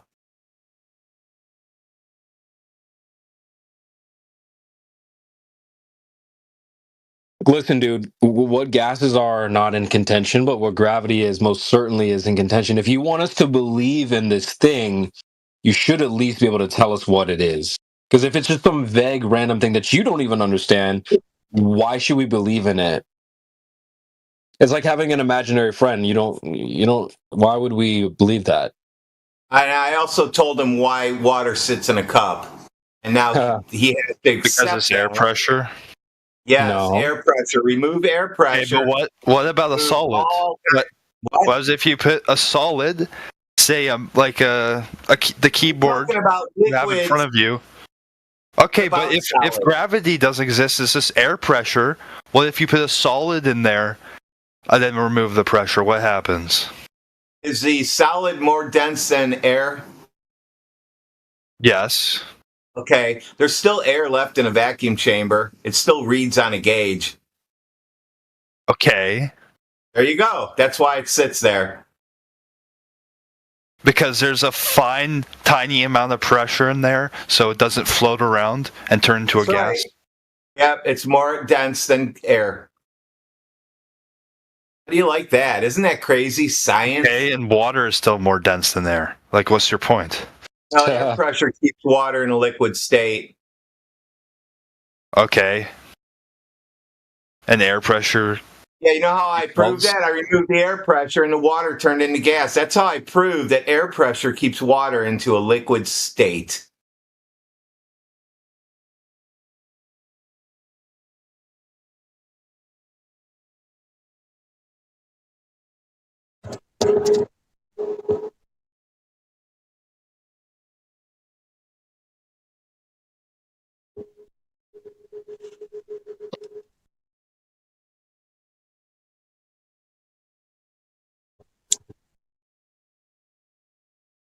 So what's gravity again? And then we'll get to the debater person. What's up, Creation Bear? Hey, what's going on? Who is that? Is that equalizing the game? What's going on, man? Don DeMarco, Marco. What's up? What's happening, man? Did you I mean, we'll get to some other stuff later, but all right, are you still there, buddy? Yeah, I am. Just what is gravity, bro? Can you just hit us? We know it's not pulling things to the ground. I debunked that. We know it's not mass attracts mass. That's been debunked by me. We know it's not space-time. I debunked that with water in a cup. So it's none of those. So what do you think it is? That's crazy. You debunked that space-time? Yeah. I debunked space-time by putting water in a vacuum chamber. Space-time didn't hold the water down in the cup. Crazy how I can do multiple debunks with one experiment. Okay, but that doesn't work for solids. Bro. I wasn't talking about solids, was I? Well, the claim is you're talking about liquids. Hold on, dude. Remember what the claim is right now? Yes. Is that gravity contains the gases. We were just talking about a container, right? Mm-hmm. So we're not really talking about gravity containing some sort of solid that's trying to escape the Earth. In fact, they say that rockets escape. So the gravity doesn't need to contain solids. what it does need to contain in this example would be gases. And so that's why we're asking you to define, maybe even just give us a definition of what gravity is, and then we can look around for examples of where gravity contains gases.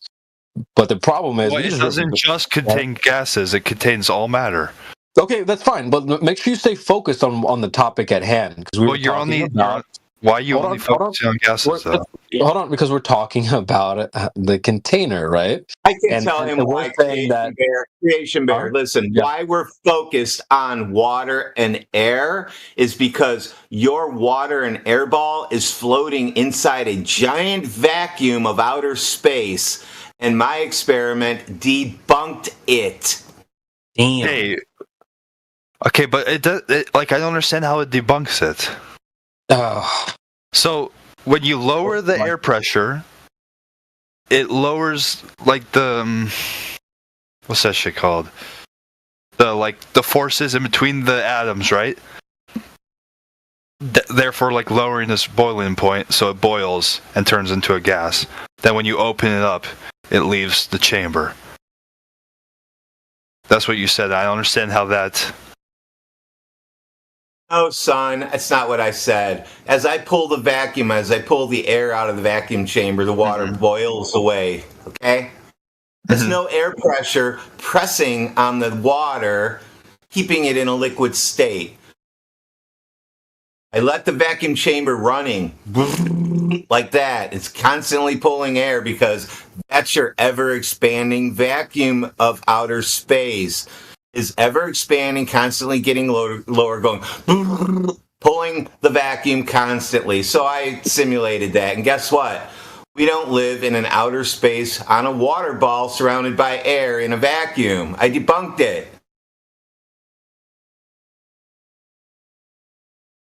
I don't even know what to say, bro. I mean, congratulations.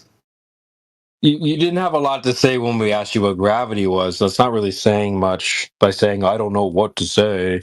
You've been kind of short for words the last 5 minutes or so. But just, man, we're saying that you need a physical, some sort of container to contain gases. And you're saying, it seems like your position is that you think gravity can do it, which is fine, because that is the claim on the table. So, then we would just have to ask you to provide evidence of that. And, we've been around long enough to know that it cannot be done. We've asked everybody, and it's not a matter of skill or talent or education level. It's just a violation of natural law. It cannot be done. You have to have a container for gas pressure, period. So that's why we don't go along with this whole gravity does it type of thing. It's not possible.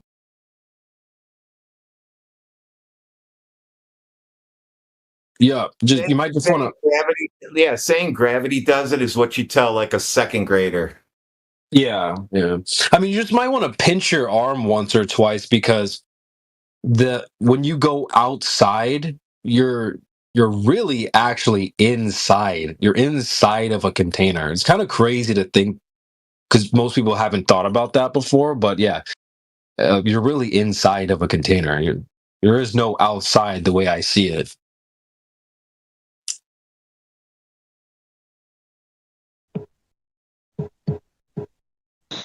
Absolutely, you got cycles on Earth, right? You got the solids turning into liquids or gases. You got liquids turning into solids or gases. You got gases turning into liquids or solids, right?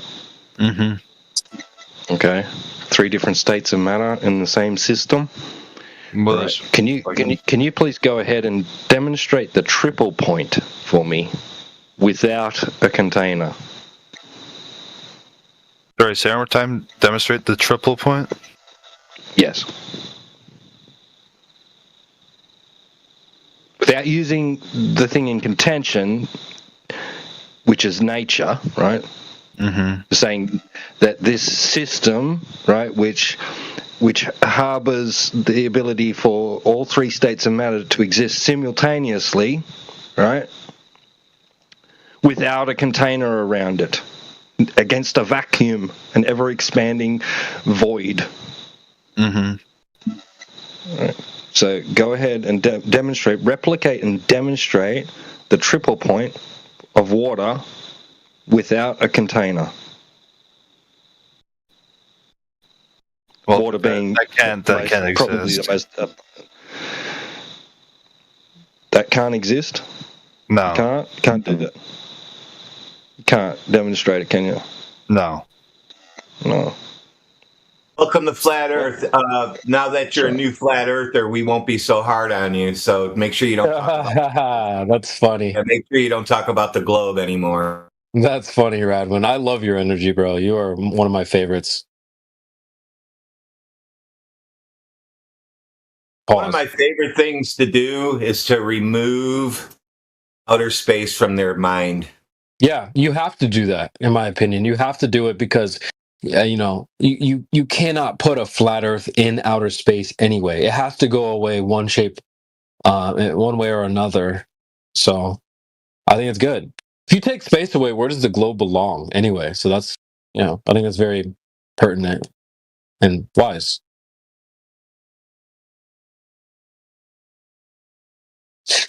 So very simple.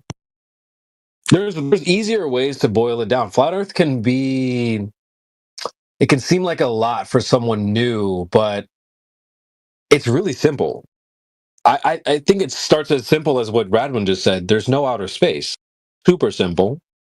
But it can get even more simple than that. We can talk about how the Earth doesn't move, right? If it doesn't move, which seems to be pretty obvious, then whatever they're saying about the globe Earth, this mainstream narrative, is just cap. They're saying it's moving and spinning and all this stuff. If it's not moving at all, then that story is just not true. And like, people want to go ahead. Creation Bear, if you're in a rocket and you see the Earth spinning underneath you because you're in outer space, and then you're supposed to come back down and land. Now the Earth is spinning at 1,000 miles per hour, so you're not landing at the equator because that thing will rip your rocket apart when you hit the ground. So how do you guys explain the rocket catching up to 1,000 miles per hour spin of the Earth when it's landing, Elon? Another debunk. Just basic logic, folks. Logic debunks it. Yeah. Well, people want to make flat Earth out to be some sort of crazy crack pipe conspiracy theory. But when you start to put the two worldviews side by side, the globe sounds crazier almost every single time. I can give you some examples if you'd like, but it's not this crazy conspiracy theory that people want it to be. It's actually very, very simple and so much more sane than what the globe is saying. Okay, you want an example? So we talked to some goofball last night, actually, and I love this point also when you, because they often bring up like sunrise, sunset. If the Earth is flat, how come we don't all see the sun at once and all this stuff, right? And there's ways to address that, but I typically will ask somebody, welcome 26. I'll ask somebody, so if the sun, where is the sun at night? And is it below you? Right? It's under you, right? And they're like, no, it's not under. It doesn't go under you. And then we ask the guy, okay, if you were to take your finger and point to wherever the sun is at nighttime, where do you point? He said, well, I point down. So that would be underneath you, right? So if you're a globe earther, you have to think at nighttime, the sun is under the ground that you stand on. Just think about that for a second and think about how crazy that sounds.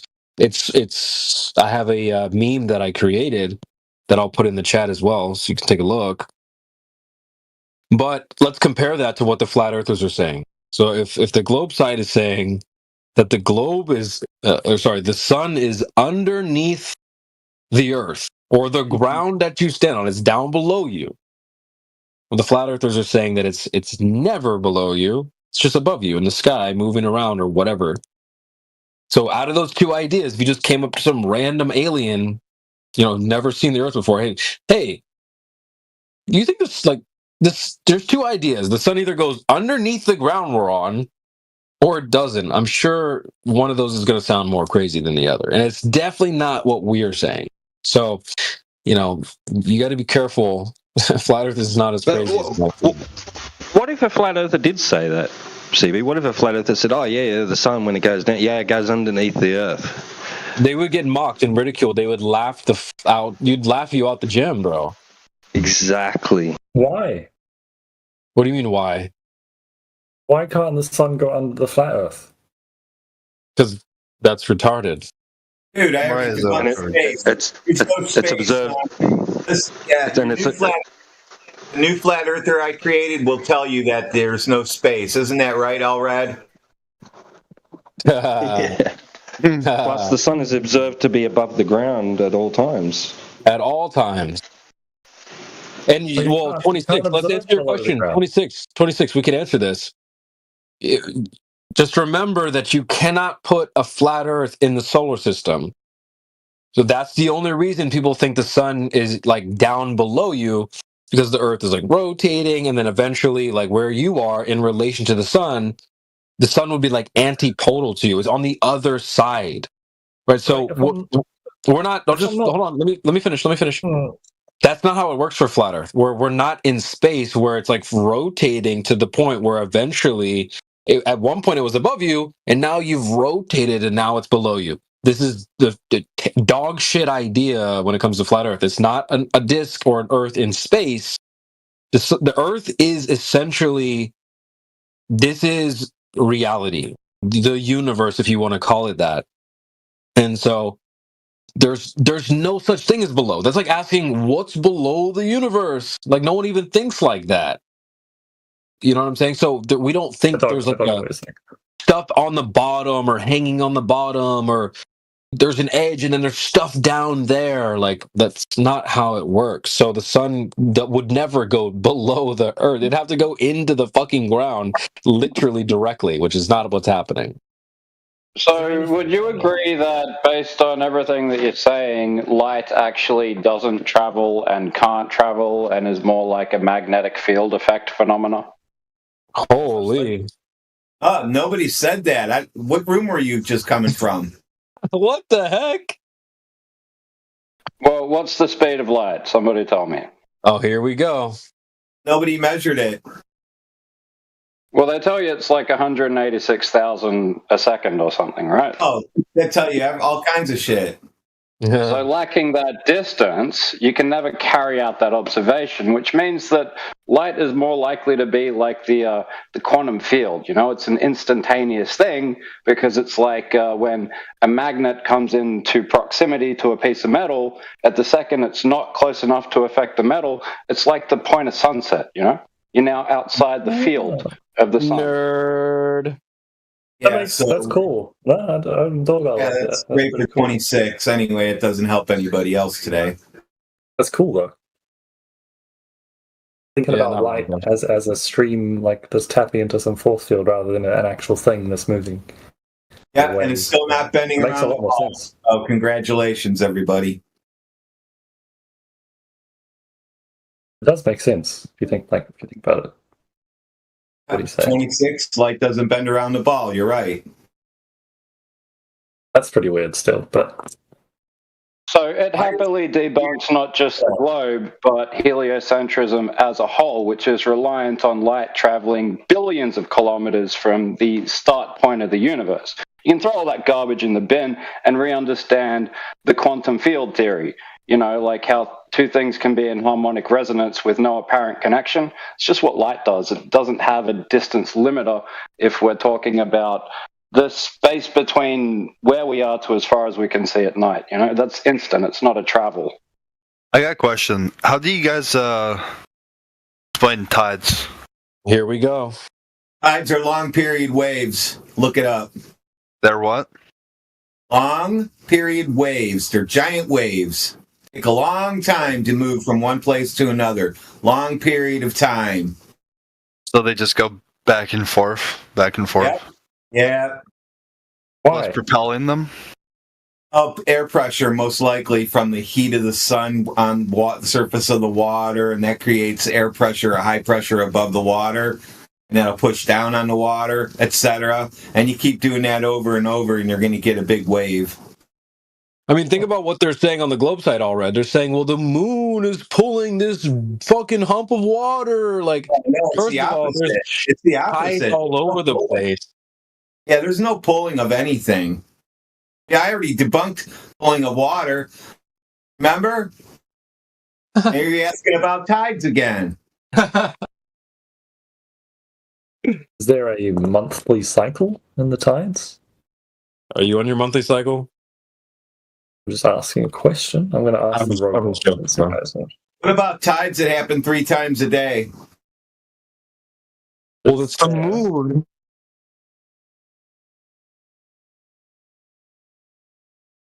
Yeah, apparently tides follow a monthly cycle. So, I mean, isn't that like, is that real? Or is that debunked? I still don't. So, you're saying that the sun heats up the water and creates vapor. I'm saying air pressure causes waves. Right, and that air pressure is created by evaporated water. Oh, air pressure is created by the container. Essentially, wouldn't the vapor expand throughout the container and not? Oh, and push down on the water? Yeah, that happens. Yeah, that happens. Wouldn't that not happen? It pushes down on the water. See how you work that all out in your head? Pushes down on the water. Wait, already. Why would it push down the water? Wouldn't it infinitely expand in the container surrounding the Earth? Before you keep talking through me, if you push your hand lightly down on water, what happens to the water? It ripples. Yeah, it ripples. It makes little tides. Mm-hmm. Right, just picture continental movements, right? Like you know that the continents are moving slightly, and you know that when there's a fault event, you get a tsunami, right? That's like a giant tide all at once. Why are you huge surfing wave? Why are you making up shit in here? You guys don't believe in tides? I mean, sorry, you don't believe in. You don't need. Sorry. You don't need the moon to account for the movement of water. Hold on, Ludwig. I meant plates, bro. God damn, nigga, like. Prove to me the Earth is flat. Yeah, we'll get to you in just 1 second. But already, you just have to be careful about, like, we're not coming up with some new Earth that behaves differently. We're like, the Earth outside as it currently is, that's the flat Earth we're describing. So when you say, like, well, if it's flat, shouldn't it do this? No, nothing different should happen. Nothing's going to change. Tides, everything that's currently working works on flat Earth. There's no new idea here. It's just the Earth as it is. So just be careful about that. Monthly cycle, why? Why? Who was the other guy that asked or said something about flat Earth or whatever? Is he still here?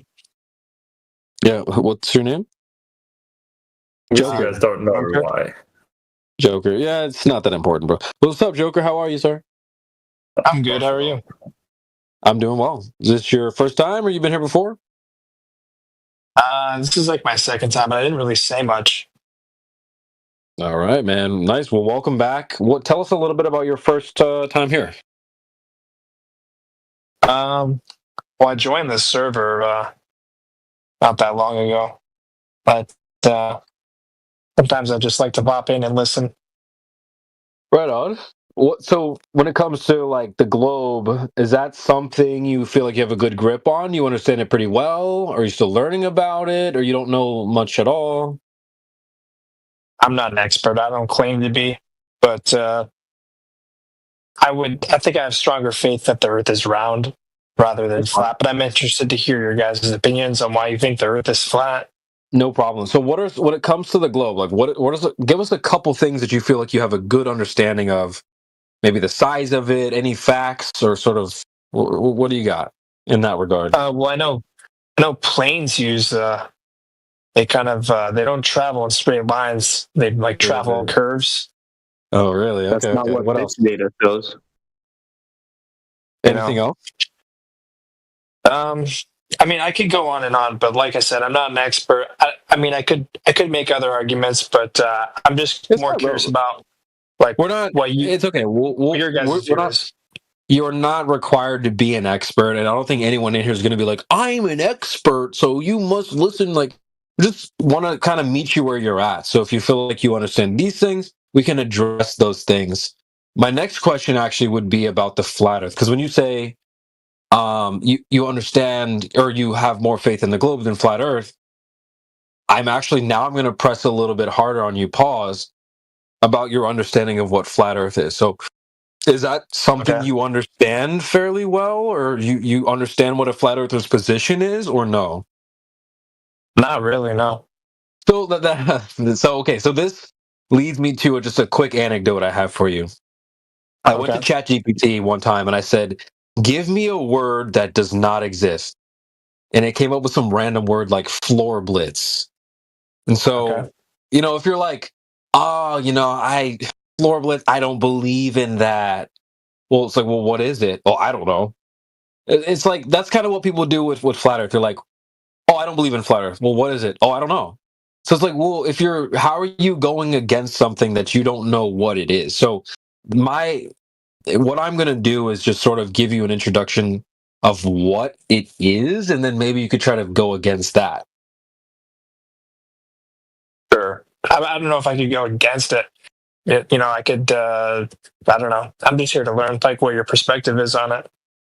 Yeah, that's fine. I actually would love to share you that perspective. Because that's really for me, that's a win. That's a big win, because you go to YouTube, you go to Google, you're really not gonna get our position. It's actually very difficult to find. If you just search flat Earth on YouTube, they're gonna show you pizza planets and space and water falling off and all this crazy stuff. So, which is not our position at all. It's not our position even in the slightest. So, I'm happy if you walk away here, not as a flat earther, but with an understanding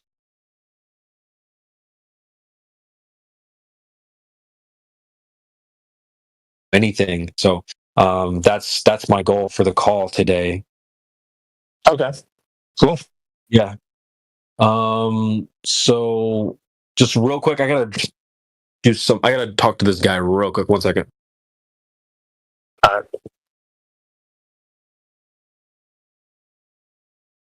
All right, cool. So yeah, look, bro. Where do we begin? Does anybody else want to jump in real quick? T-Dub or anybody? You got something you want to add before we start cooking? Well, I have a question, actually. I posted some tides from. I'm busy. From no worries.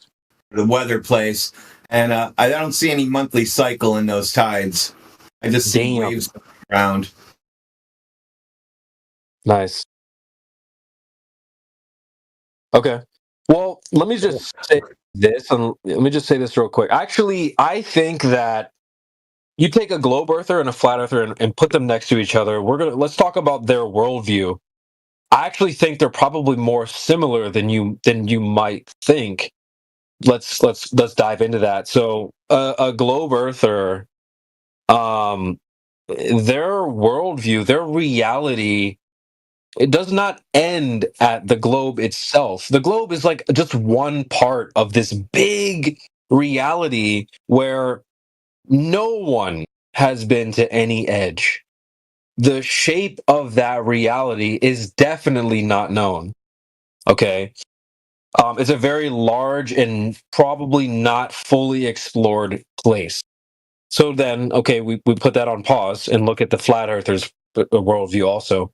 It actually has the exact same characteristics where it's a large place, probably not fully explored.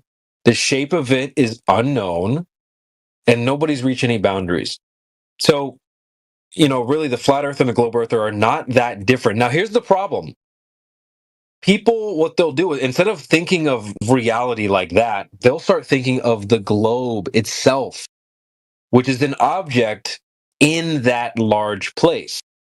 And then what they try to do is they try to compare that to some other flat, like a flat object in a large place. So you can't do this. The flat Earth and the globe Earth are not alike in any way, shape, or form. Because you can't take a. Let me just say this. In the same way that, because when I used to play video games and stuff, there was exclusive like Xbox games like Halo. You can't take Halo and load it into a Nintendo. They're not compatible. So, but what people do is they take flat objects and load it into the solar system, and they start thinking about flat Earth like that. You can't do that. So, flat Earth is not an object in a large place. It is the large place. So, what do you think about that? I know that's a lot, but to be honest, I don't quite understand what you mean by it's not like the object itself, it's the place. I don't understand really what you mean by that. Do you think of the universe as like some sort of here, let me say this. Can you think of any object anywhere in your house, in a warehouse, that's something you could 3D print, any object that would represent the universe? Like a blank piece of paper, I guess. Why? Okay, that's interesting. I mean, personally, I don't. What would you say the shape of the universe is?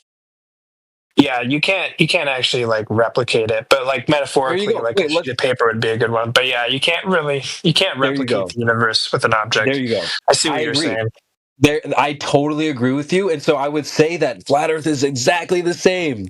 There's no object, because listen, there's a lot of flat objects you could use to represent a frisbee, a clipboard, a piece of paper. These are all flat objects, right? But yeah, that's not our position. It's more like the universe, which is this like huge thing that you can't leave, right? Because like on the globe, you can leave the globe and look back at it and go, okay, look, it's a round object. But with flat Earth, you can't leave the universe and be like, oh, well, look, it's shaped like a piece of paper or whatever. So flat Earth is a lot like that, where you can't leave reality to see what shape it is. So I don't think of flat Earth as an object. And if you do, then you start running into problems like, well, what's on the bottom of the object? Where's the edge of this object? So, bro, it's basically flat Earth is the universe. It's kind of a simple way to break it down. Interesting. So you guys don't actually think it's flat, or if you can't picture it, right? So, well, here's the good news actually, because that word flat trips up a lot of people. It's actually, let me have you do a quick exercise. Wherever you are, there's in your just local environment around you right now. I'm in an office. There's tons of different surfaces around me. I've got my computer, my desk, a bottle of water, my chair, all kinds of stuff. You'll notice that in all these surfaces, there's either one of two things happening. Either the surface is curving in some way, or it is not. So I have like a pair of glasses here. The glasses, like the lens of the glass is curved, right? It's got some curvature to it. This cup, my water bottle, that has some roundedness to it. This clipboard, the computer, my MacBook, the screen of my phone, these are flat surfaces. So I just honestly, you should take like 30 seconds and look around. You'll notice these things will either be curving in some way or they're not. There's really no third option here. So now this dichotomy would also apply to the surface of the Earth. Either the surface of the Earth is curving or it's not. And so we're not really pointing at a shape of the Earth or a description of the whole reality. We're just saying the surface of the Earth is not curving. That's pretty much that's it. That's where the flat thing comes in. Yeah. Let me add one more thing though. Did you ever see the movie The Matrix or whatever? Like, yeah, of course, yeah. Do you know when he has the red pill and the blue pill, and he takes the red pill and he has this reaction. He reacts super heavy to it, right? He's like fucking electrocuted or some shit. You know what I'm saying? So the red pill is meant to cause a reaction, and in my opinion, flat Earth has a little bit of that triggering reactive type of thing to it. So, flat Earth, that it's meant to cause that reaction, but really it's just saying that the surface is not curving. That's really what it boils down to. There are other things like outer space not being real and how the Earth doesn't move, but in terms of like flat Earth, we're just describing the surface. And like, of course, the Earth itself has lots of different topography. There's mountains and valleys and slopes and hills and all this stuff. But when you go to the water, which there's most certainly a lot of here, they even say, mainstream says that it's mostly water, the surface. Yeah, like 70+%, like majority. And so when we go to the water, you can eliminate all these variables. There's no slopes on the water. There's no hills or mountains or valleys on the water. So that's a good way to sort of eliminate variables and then test. And so when we test the surface of the water, it's not curving. And so that's why we're flat earthers ultimately, is just because the surface isn't curving, really. It's not meant to be this crazy conspiracy theory that society wants it to make it out to be. It's actually pretty simple at the end of the day. But you can make it whatever you want to make it to you. Like it opens up so many avenues of thought that it's kind of infinite. Yeah, I wouldn't recommend that though, Ludwig. I would not recommend just like diving straight into speculation, because especially with new people here, we're just trying to teach them. I don't say that's how I proponent it. It's just what I do on my own time. Yeah. I was listening to a whole other podcast today, and they were like, I wouldn't recommend speculating. I'm like, facts. I need to make a clip of that, actually.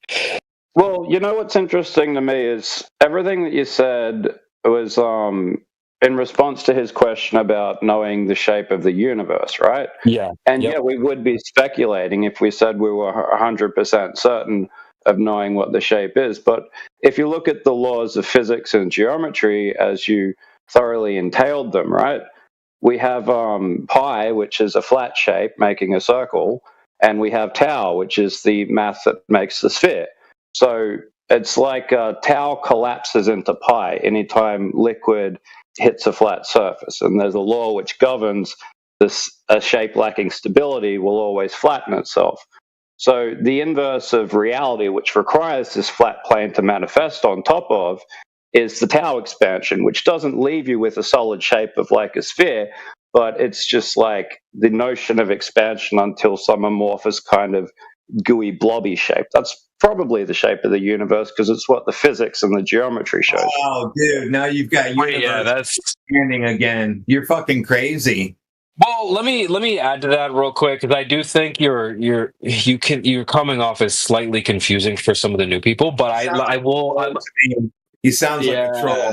He sounds like someone else that we've dealt with before. But I mean, to be honest, I don't think he's like that far off, in the sense that, like, if someone put a gun to my head and they're like, CB, tell me the shape of the Earth right now, or I'm blasting your head off, I actually would probably say something similar. Like, for example, when you look into nature, most things in nature are very irregular. Look at your body. Even your body's like shaped real weird and funny. A rock, very kind of odd shapes. The shape of a lake. If you were like looking from a bird's eye view down at a lake, very wobbly and weird and awkward. A tree, just like most things in nature, are very irregular. They don't have square, circle, triangle. So, if you were to really press me and you want to force me to speculate on what the shape of the Earth is, I would say that it's also probably irregular, like most things in nature. Now, that could be wrong. Maybe it is like a circle or something like that, which I wouldn't necessarily have a problem with. But I think if you're really forcing me to answer, I probably wouldn't say something too far off of what Ludwig said. But you are sounding kind of crazy. I'm not going to lie, Ludwig. This is coming off. And you're losing listeners. Yeah, I do agree with that, actually. I have a question, though. Fucking goobly gobbly universes and shit. This is the wrong room. Yeah. Go ahead with the question, though. What do you guys think about the moon? Here we go.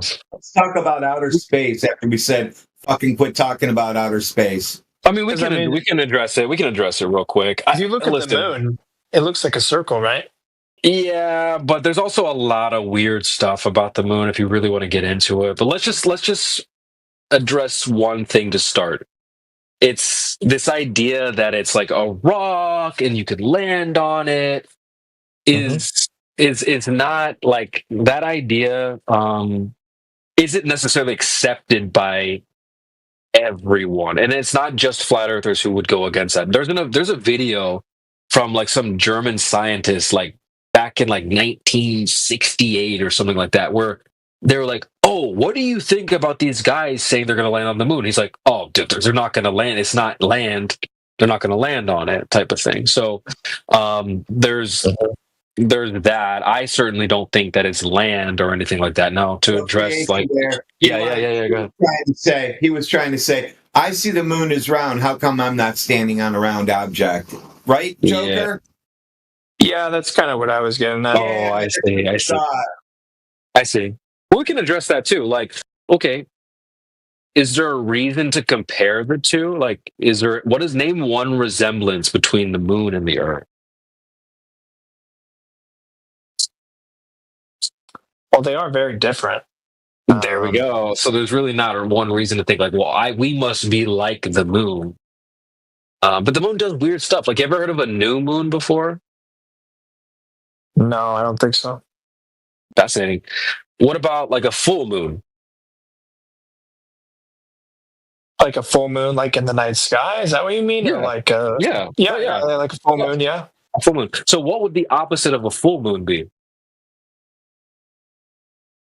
No moon at all. It's called a new moon. What does that mean? Well, so if the full moon is like it's all full, right? Versus like a what is it, like a waning, waxing, things like those different phases of the moon. You have the crescent. Oh you yeah, have like right. Yeah, waning and stuff like that. And so the new moon is like the opposite of the full moon, where you don't see it at all for like, what is it, guys? Like 3 days or something like that. There's like 3 days where no one sees the moon at all, bro. And there's supposedly people all over different angles looking at this thing. There's nothing to be seen. So it's like the moon does weird stuff, even like an eclipse and stuff. Like, it's very strange and weird if you ever actually go and look at the moon. To me, the idea that it's like a rock being lit up by the sun just sounds crazy. You look at it, it just looks like its own light anyway. But I'll give it to you. Yeah, it does look. It does. Yes, it does. Yes, it does. Yes, it does. Yeah, it does. I would never for a second look at the moon and think, oh yeah, that's being lit up by something else. It looks like its own light for sure. When a building is being lit up, when a building is being lit up by the sun, when you stand next to it, you get a shadow cast from the building, from the building. Is that what happens? No, that's not what happens. So, but the moon isn't as like cut and dry as people want to think it is. Like you were like, what's a new moon? Like it does weird stuff, man. I'm trying to tell you. I'm sure it does weird stuff, but it does look like a circle in the sky. That's fine. So does the sun. But there's really no reason to compare the Earth and the sun, or the moon and the sun, Earth and these things. There's no resemblance between the two. They're not alike in any way, shape, or form for you to jump to like, well, we must be like those things. Yeah. Things were floating in the sky, and I already debunked outer space while he was here. And people ask this all the time. They're like, well, what about the other planets and stuff like that? Well, I would just say the same thing. There's no reason to compare the Earth to these things that you see in the sky, which when you look up at these things in the sky, they seem to be glowing, twinkling, moving. The Earth doesn't do any of that. It doesn't move, doesn't twinkle, doesn't glow. So there's like, we're what is that saying that people say? We're built different, bro. We are not like those things at all. I don't know. Like, the explanations for the solar system and everything seem pretty like sound. Like, that's why we have different seasons, because the Earth revolves around the sun. Of course, that's why we get summer, winter. Like, all of that makes like a lot of sense. Of course, bro. Stories are made to make sense. when I watch Dragon Ball Z and they're like, oh, well, Goku's like, he's in a gravity chamber. That makes him stronger and stuff like that. It's designed to make sense. So, of course, the story checks out. Oh, well, the Earth's tilted, causes seasons. Solar system does this. Didn't they used to think it was designed flat like back that. then? Who? I can't remember exactly. But during wasn't it during the Renaissance or whatever that they decided that the Earth wasn't actually flat or something? Because they thought it was flat before. It's always been flat. What are you getting at, though? Like, I don't know. I'm just like you said, like, oh, well, people make stories to to have stuff make sense to them in reality. Well, no, I'm not saying that. Like, I'm just saying the sense that you're like, well, the story checks out, or you're saying like, all this stuff makes sense. It's like, yeah, well, stories are created they're made to make sense, right? Joker, what makes sense about the universe to you? Ooh. How can you find this out? What makes sense? Because nothing makes sense to me. I want to know what makes sense. I mean, a lot of people to say for anybody to say they understand the universe is like we still there's no expert right now that can tell you like why the universe makes sense. They only can do tests and have theories. It doesn't make sense. And whatever the best theory is today is all we got. So, and the you're kind of saying is like the Earth is not flat; it's round, So it doesn't make sense to you because you said it doesn't make sense to anybody, and I asked you what makes sense. You said, "Well, other people said it doesn't make sense." Yeah. Well, people don't. We don't fully understand it. That's the problem. That's why. I got a challenge for you. Right? Because what I used to do when I was younger, like in my 20s, I wanted to experience being on the side of a ball in a solar system. So I wanted to feel like I was oriented that way. And I'd go outside and lay on my back on the grass or on a trampoline or something at night and look at usually when the moon was out, and look at the moon and try and feel that I'm oriented that way, that I'm not like horizontal or upright. And I couldn't do it. It didn't make sense. And even back then, I still just ignored it, thinking, well, it's just my inability. It's my fault. No, it's not my fault at all. It's because it's not that way. That's why you can't experience it that way. You're always upright. You're always horizontal and vertical. Nice. W. Yeah, well, I mean, everyone. Earlier, I think everyone can agree that they don't think that they're on a globe 24/7. But because you're right, it doesn't feel that way. It feels like you're on a flat surface, right? But I can imagine, it doesn't make sense. If you're on a sphere, though. If we don't think we live on a globe 24/7, how come every fucking news story tells us around the globe today something happened?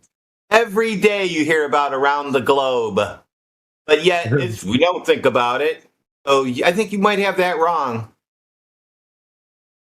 Okay. Well, I just want to address real quick because you were like, I'm not seeing a lot of plot holes, whatever.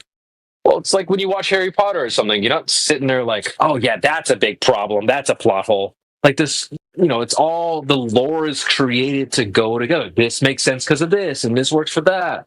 That's how the globe thing works, too. They have explanations for everything. It's just kind of a story concocted to make sense. So that's not the best thing to rely on. Like, oh, well, it makes sense. It's like, yeah, well, so does Dragon Ball Z when I watch it. I'm not like confused why Goku does this because he's, what I mean? He's like, he's more power level. His power level's higher, so he wins. But it doesn't make sense that he shoots fire out of his hands because that doesn't make any sense. Well, the story. It does make sense. How? Because we can't shoot fire out of our hands.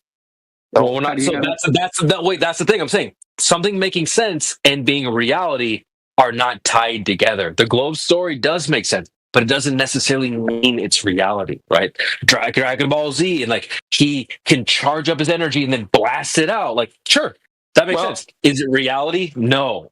So that's what I'm saying about the globe. If there's a really good explanation for why the Earth is not curved or whatever, then I'd be happy to be open to it and stuff. Here's the good news. So There's far, I haven't better heard than an any like explanation. super good theories. Wait, here's the thing. There's Again, I haven't done better. that much research. That's fine. There's better than explanations. We have some things way better than that. Better than theories, even, which is a colloquial term. We have measurements, observations, tests that can show you the Earth is flat. Doesn't matter. We don't need to come up with explaining that sounds good and makes sense. We can just measure it, and then that's what it is, right? If I measure your height, that's how tall you are. We don't have to explain anything. Come up with a theory of how tall you are. We just measure it. That's it. I have another question. So, what about the people that go up into space? Oh, here we go. Well, Gladwin, you're up. Think about that. He didn't hear anything you said. He was thinking about the next question. No, I was listening to what he had to say. Gladwin, you're gonna have to take this one honestly. Like, it's you're freaking. Hey, why do you insist on going to outer space? Because we don't understand it, and it's we've never I debunked it. I debunked it. How did you debunk it? Air pressure requires containment. How are you going to go to a vacuum? What? Is outer space supposed to be a vacuum? I don't know. I'm not like you know. I'll say I'm nobody knows. I don't claim to be. Well, I'm sure like an actual like scientist or whatever, or whatever you call someone that studies space, like an astrologist. Nobody studies space. You can't go to there to study it. How are you going to study something you can't go to? Just looking up in the sky is not studying. They have satellites though and stuff. No, there's not and stuff. You don't think satellites exist? No, not the way you think they exist. Okay. Well, I mean, I'm sure. Like, I'm not. Like I said, I'm not qualified to make these. To explain. The universe, and everything like that. Like, I'm not saying I'm the expert here, but I'm just saying there's a lot of other experts out there that are way more credible than me that believe that the Earth is not in fact flat, that it's round. What are they experts That's on? what they use. Are they experts at telling stories or making them very colorful for you? I mean, do you think NASA just makes everything up? Yes. Okay. Okay.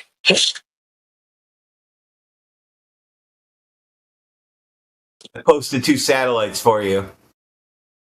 Okay.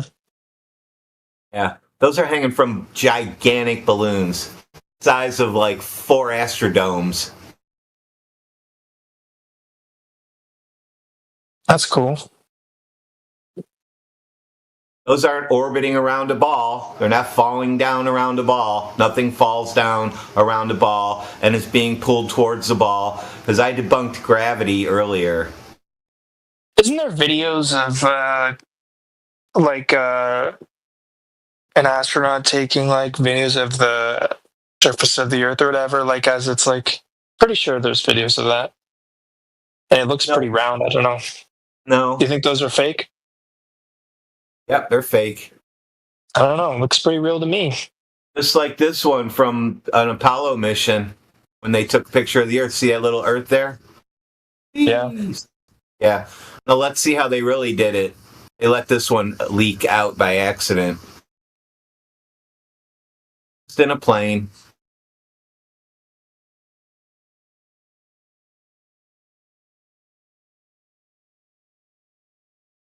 Been faking it for you for years so that you will believe in NASA. Believe what they say.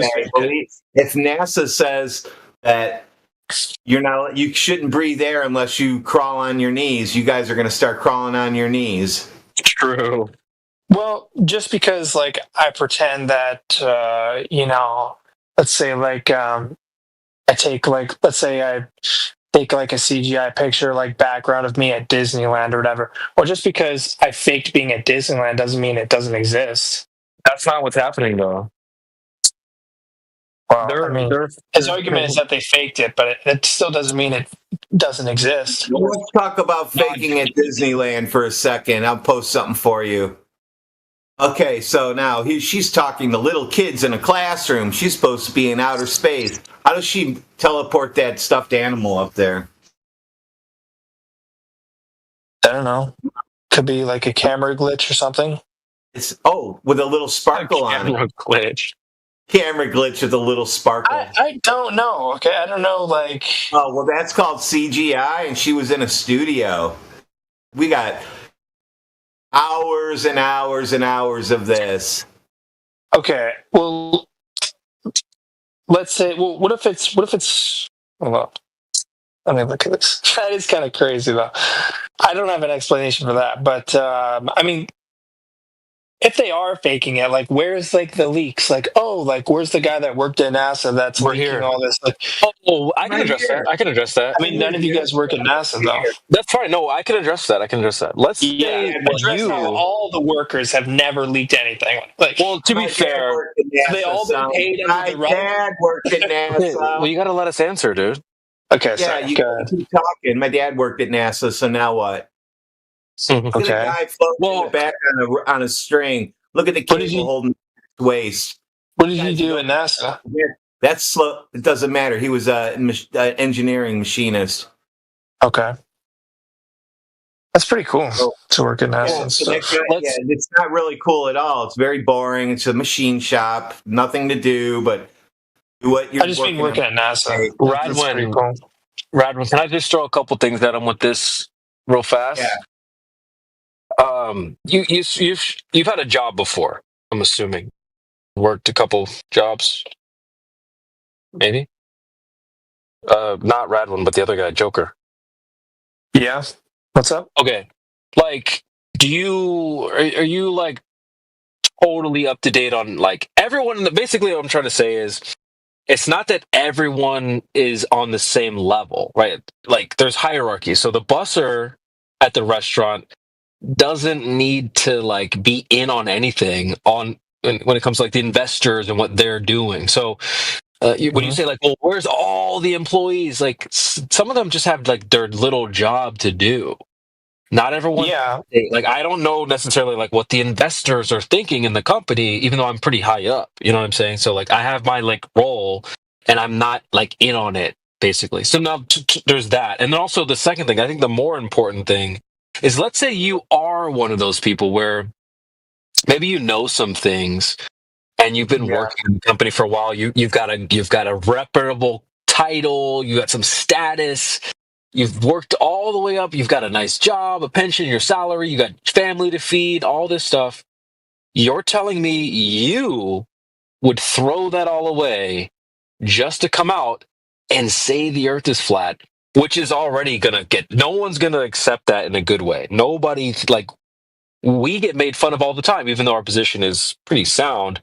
But the mainstream, that's crack pipe, that's crazy. There's really no incentive for them to go out and blow the whistle. No one's going to believe them, right? So I would say, like, even if I was that guy at NASA, I knew the truth, I would not blow any whistles, because number one, no one's going to believe you, and you're throwing away everything you've worked for, your salary, your title, your status, everything. For what do you gain? Because he's never had a job like that. He doesn't know what he would be throwing away like I do. Like, let's say you're almost at retirement. You're so close to retirement.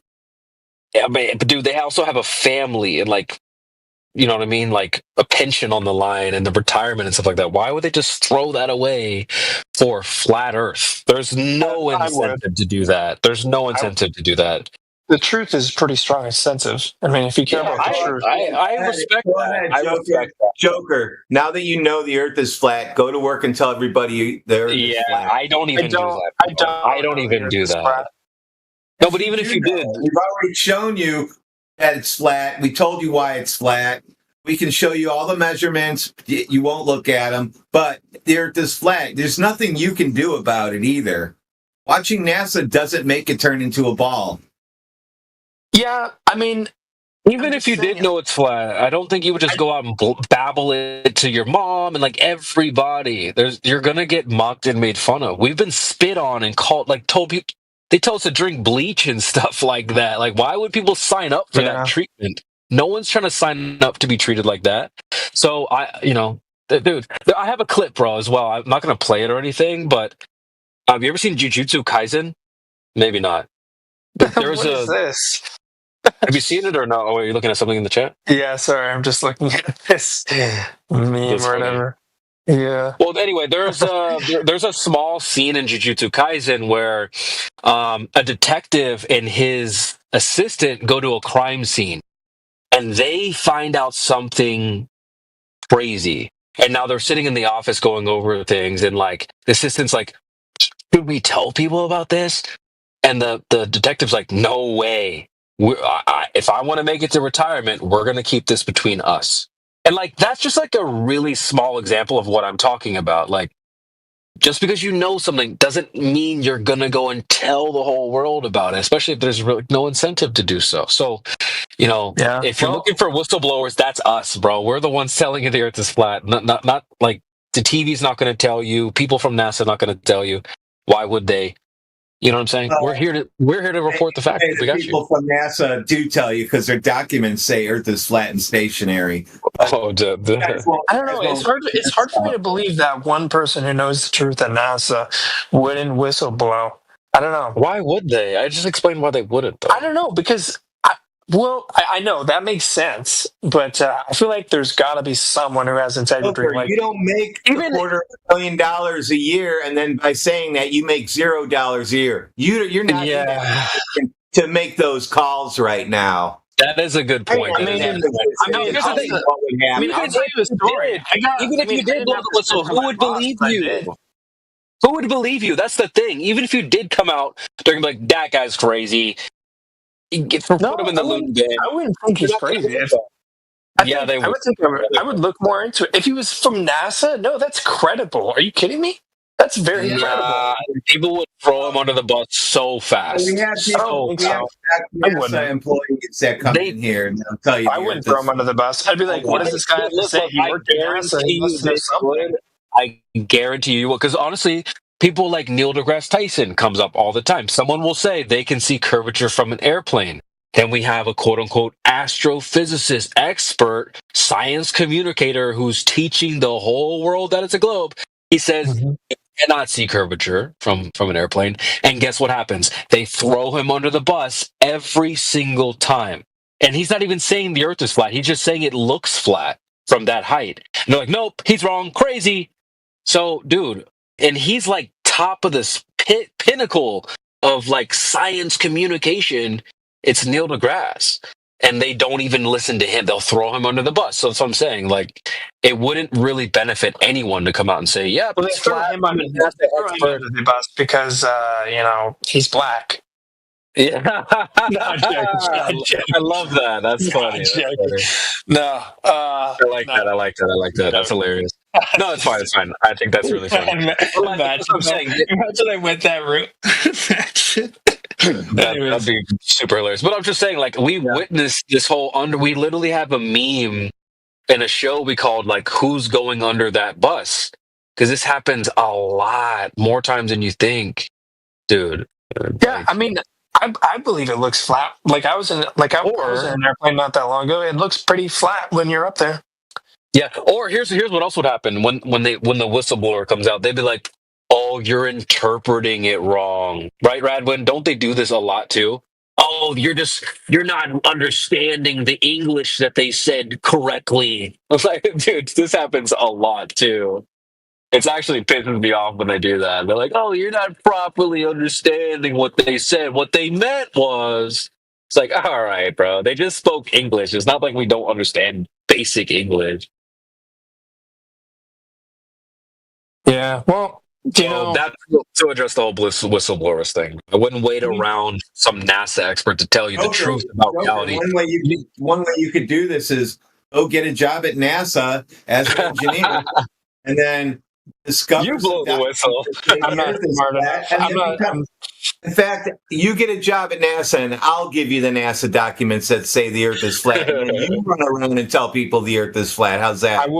I would. Yeah. Okay, go get a job, and I'll give you. We already have the documents from NASA saying the Earth is flat and stationary.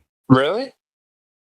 Yeah, there are some documents that do mention this, but again, people are what they're gonna do is, oh, you're reading it wrong, you're interpreting it improperly. Get the documents, Brad. We'll put it in the chat. You can take a look and judge for In yourself. order to fly an airplane, you need to have a flat and stationary Earth. You can't land an airplane on a moving Earth. Well, now doesn't gravity like doesn't gravity like Elon Musk did that with landing rockets from space? Remember the Earth is spinning underneath the when you're on the ISS, it's spinning underneath the ISS, and then you leave the ISS and then you land back on Earth. How do you catch up to the speed of the Earth? I don't know, mathematical equations, I guess. No, mathematical equations don't make you land a rocket. They kind of do, though. I mean, isn't that what they do, though? Don't they do really advanced, mathematical equations? This is written on paper. This is where you guys get confused. Okay, so what do you think happens when? I'm just curious. Like, what do you think happens when Elon shoots that rocket up? Like, where do you think it happens? Like, where do you think it goes? How do you think it comes back down? We all see it go up. We all see it go up. It turns sideways, and then it's out of view, right? Yeah. Yeah. The end.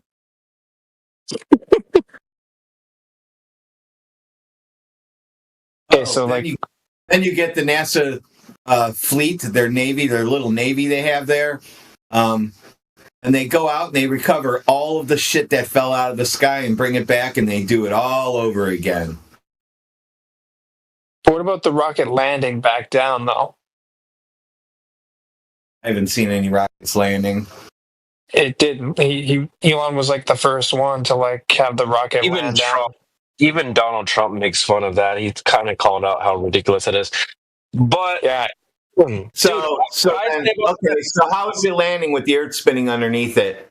I don't know, but there's a video. I don't know. There's a video of landing back down. The video doesn't explain how the Earth is spinning at 1,000 miles an hour and it's landing underneath it. I just want to know your explanation. Does it land on a flat pad or a curved one? Very funny. Yeah. The whole rockets thing is just fireworks, super expensive fireworks. That's really how it boils down to me. Expensive that video looks pretty cool, tubes. though. I'm sure it does. It's really cool.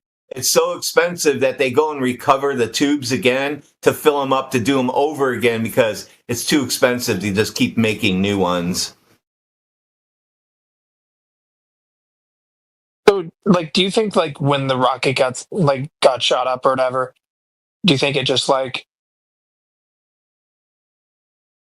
it doesn't go straight up for starters. So that's one thing.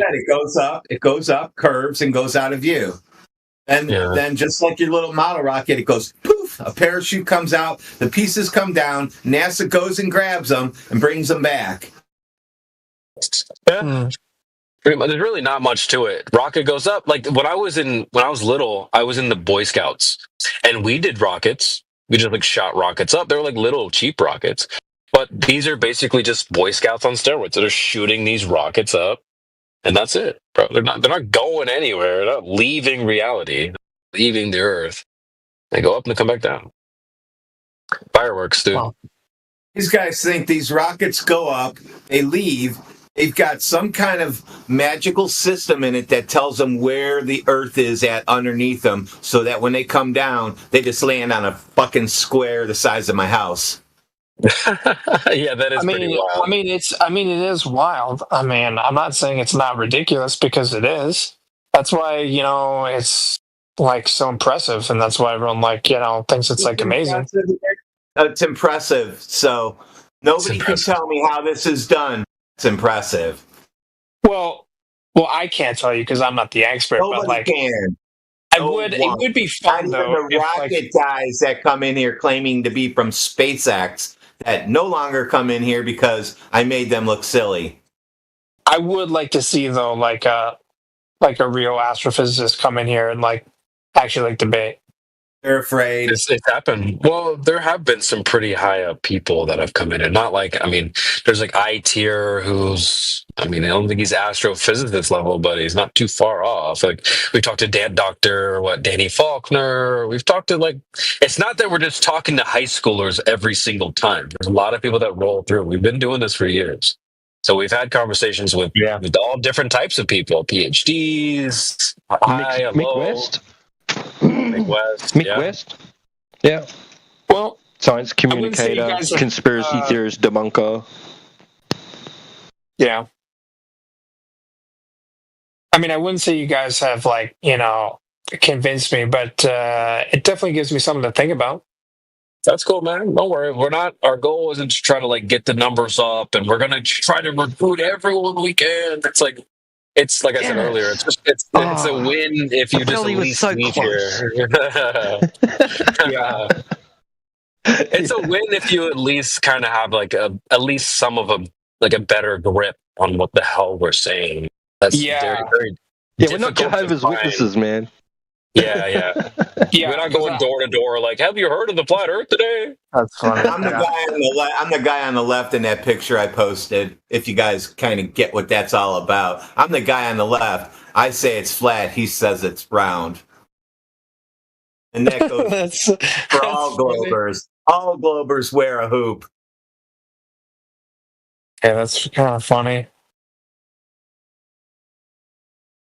Just like real quick, like what would you say is some of like the key or the better pieces of the globe side, like that make you think it's a globe for sure? What are some of those things or those reasons?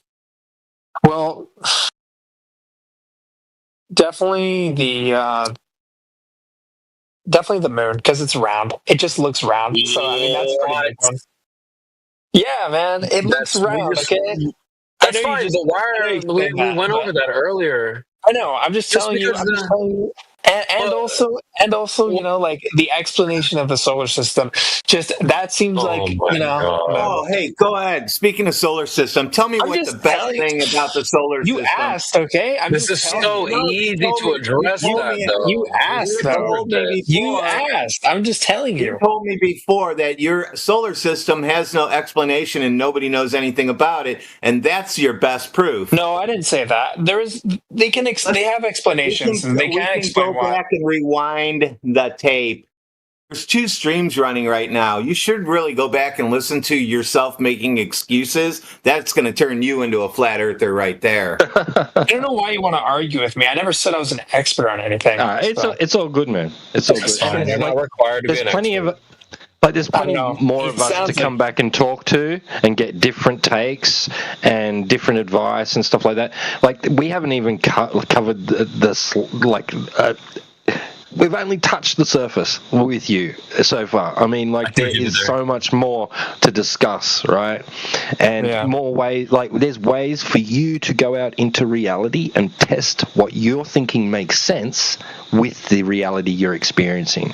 And when you do that, you'll find out, oh, this doesn't match. Oh, and then you realize it's not making sense, because your direct experience of reality, for a start, isn't that you admit it. It's not intuitive. It's not obvious that you live on a big spinning ball in outer space.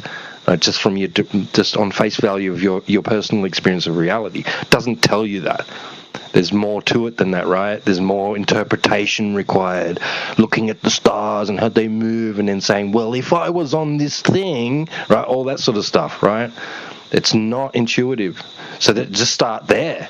And then there's many other things that we can point out, like distance to the horizon, long distance observations, laser tests, there's a whole bunch of it, like heaps and heaps. And we've got a home server where we've got a repository of information channels that's decked out with PDF files, videos, all sorts of stuff, right? And that's where we fast-tracked that for you, that information for you, because when you type this into Google, you get the opposition's take on it. Same as YouTube. So if you're interested in that, I can DM you the invitation to there. We've also got voice channels over there. It's not so much frequented these days as much as it used to be, but because we're kind of all hanging out over here. But still go and hang out in the lobby. We've got people in the lot dedicated to our lobby in there that just wait for people to come in that don't want to voice chat. They just want to type. Go and sit in there for a while. Have a chat with some of them guys. Really smart people in there. Martoth, Cyclone, Adam Unsalted, CJ, fucking CJ. Yeah, heaps. So yeah, I'll send you a link. Oh, I mean, dude, I feel like we pulled apart the moon thing earlier. This is funny. No, it's the moon's round. That's wild. You're at the very beginning of deep with people, dude. Dude, I've gone through this list with people. I said you're right at the beginning. Shock, numbness. You're in denial still. I wouldn't say I'm in shock. I know you're over that. You're in denial because you said no, other people. That's denial. I wouldn't say I'm in denial either. I would say I'm in the. You haven't gotten to emotional outbursts yet. I would say I'm in the loneliness. Oh, you haven't gotten there yet. You haven't even realized the Earth is flat yet. Actually, I haven't even done searching, so I'm probably no. I'm like. I know where you're at. You're in the denial stage. Anyway, like I said, soon you won't believe in the ball, and you have something to look forward to now. Yeah, I mean, it's interesting, man. I just have one final question. Until you don't think about space anymore, how much opens up for you instead of worrying about asteroids hitting your house and green men coming from outer space to poke you in the ass at night. None of that exists anymore. Yeah. That's funny. But my last question is like, so why do you think that, they're trying so hard to convince you that it is a globe? Why would they lie? Like, why do you think they lie? Money laundering operation. There's a lot of reasons, dude. But if they can get you to believe something and you're willing to believe it, I think that's a pretty big W for them. Like if they can just say, believe. If they can just say, "Hey, wear a hoop," you'll go wear a hoop, that's dude. a huge win. Dude, you will go wear a hoop. They tell you to wear a hoop. I will say that I think that, they kind of did work like with COVID and everything when they exactly. Wear masks. I was just going to bring that up. We don't talk about that, but you did go wear a hoop. I didn't wear a hoop. You did. Yeah, you honestly you make a good point there. You make a really good point. We're not supposed to talk about that because we're live on YouTube, but that is a good point, right? They said do this, and we're like, okay, you know what I'm saying? Yeah, so like that is a huge freaking W for them. Yeah, they really I think that shocked a lot of people, actually. Like it is kind of crazy how easy it was for everyone to just be like, kind of subservient, just like not even, and not even question it. Like that is kind of crazy. So, that's a small microcosm of this whole globe thing. They're like, "Well, do this. It's good for you," and they're like, "Yeah, sure, sounds good," and they don't even question anything. So like. Yeah, and I talk about, I have like a small anecdote too. Like I have a little brother. We're pretty decently apart in age. And when I was young, playing video games and stuff, back when they were like single player Call of Duty games, you couldn't play like two players online. A little bro would come in and be like, "Hey, can I play?" I'd be like, "Yeah, sure, bro." And I would fake like I plugged in a controller and I'd plop him down in front of me and I'd like, "All right, you're up." And I would sit behind him and I would game and he would sit there and click on the controller thinking he was playing and he was happy. He was too young to understand what was happening. And I lied to him and it was a win for me. And I would do that 10 times out of 10. So if they can kind of do that to you where you're in control, buddy, you got it. You're on a globe and they're behind you doing whatever they're doing, getting resources or money or whatever. Why would they not do that? If you're happy believing what they're saying, why would they not do that? It's a huge win for them. To play their advocate, I think it also is good because it gives a sense of security, right? Like it would be much more, they actually didn't know what it was, right? Right. People like to, panic. They like answers. Because then they'd be like, well, what is it then? Right? And then they'd be all freaking out. But if you give them an easy explanation, right, then they would be like, oh, okay, well, now I don't have to freak out. Well, and it's funny because so I can see that too. We make the analogy to Santa Claus. Real quick, Radwin.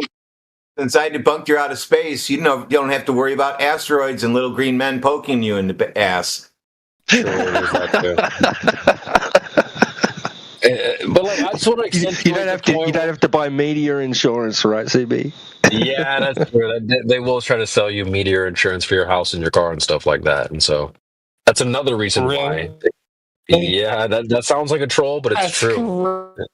Great. Yeah, I know. That's wild. Damn. Yeah. These insurance companies, man, they just want to get anything. Yeah. Well, see, that's the thing. That's funny, man. Well, see that there's an example, right, of a group taking advantage of a commonly held belief, right, to their advantage. So, and it's not like this sort of came about. Yeah. Am I roboting? No. No, it's not like this came about like purely by a notion of pure deception. I mean, I think personally, and others may disagree with me, and that's the beauty of flat Earth too. We're not always in consensus about stuff, right? So it's not like an echo chamber.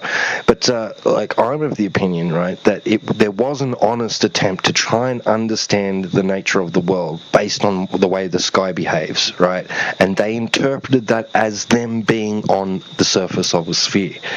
And then some other people went, oh, they believe that, do they? How can I take advantage of that? Right, just like the insurance companies are going, oh, they believe that there's rocks going to land on their heads, do they? How can we take advantage of that? Oh, yeah, we can pretend like we're going to help them out if that actually ever happened, right? And they know it's never going to they're never going to have to pay out for that, right? True. Right. Well, like one more thing too is we make the analogy to Santa Claus and Christmas and stuff. They're like, well, they're lying to the kids about this thing, and people every single time they're like, oh, well, it's just for the kids. It's to make them feel good. Yeah. Right. Exactly. People feel good about outer space, the globe, and stuff like that, but they're lying to you. You know what I'm saying? So, Yeah. No, my dad, he told me like when I was like, bullshit. So,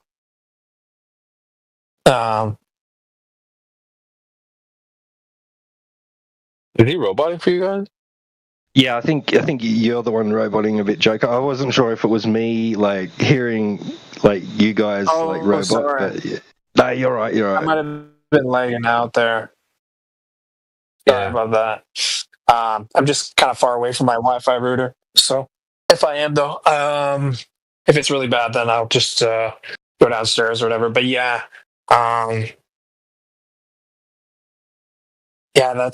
is kind of crazy, the Santa Claus thing, but yeah, I remember telling all the kids in school, whatever, that Santa wasn't real, and they all got pretty mad. See? Now go and tell people the Earth is flat. You think they'll be mad at you too? Yeah, there you go. Well, take the globe away from them. Not real. I don't know if the Earth is flat.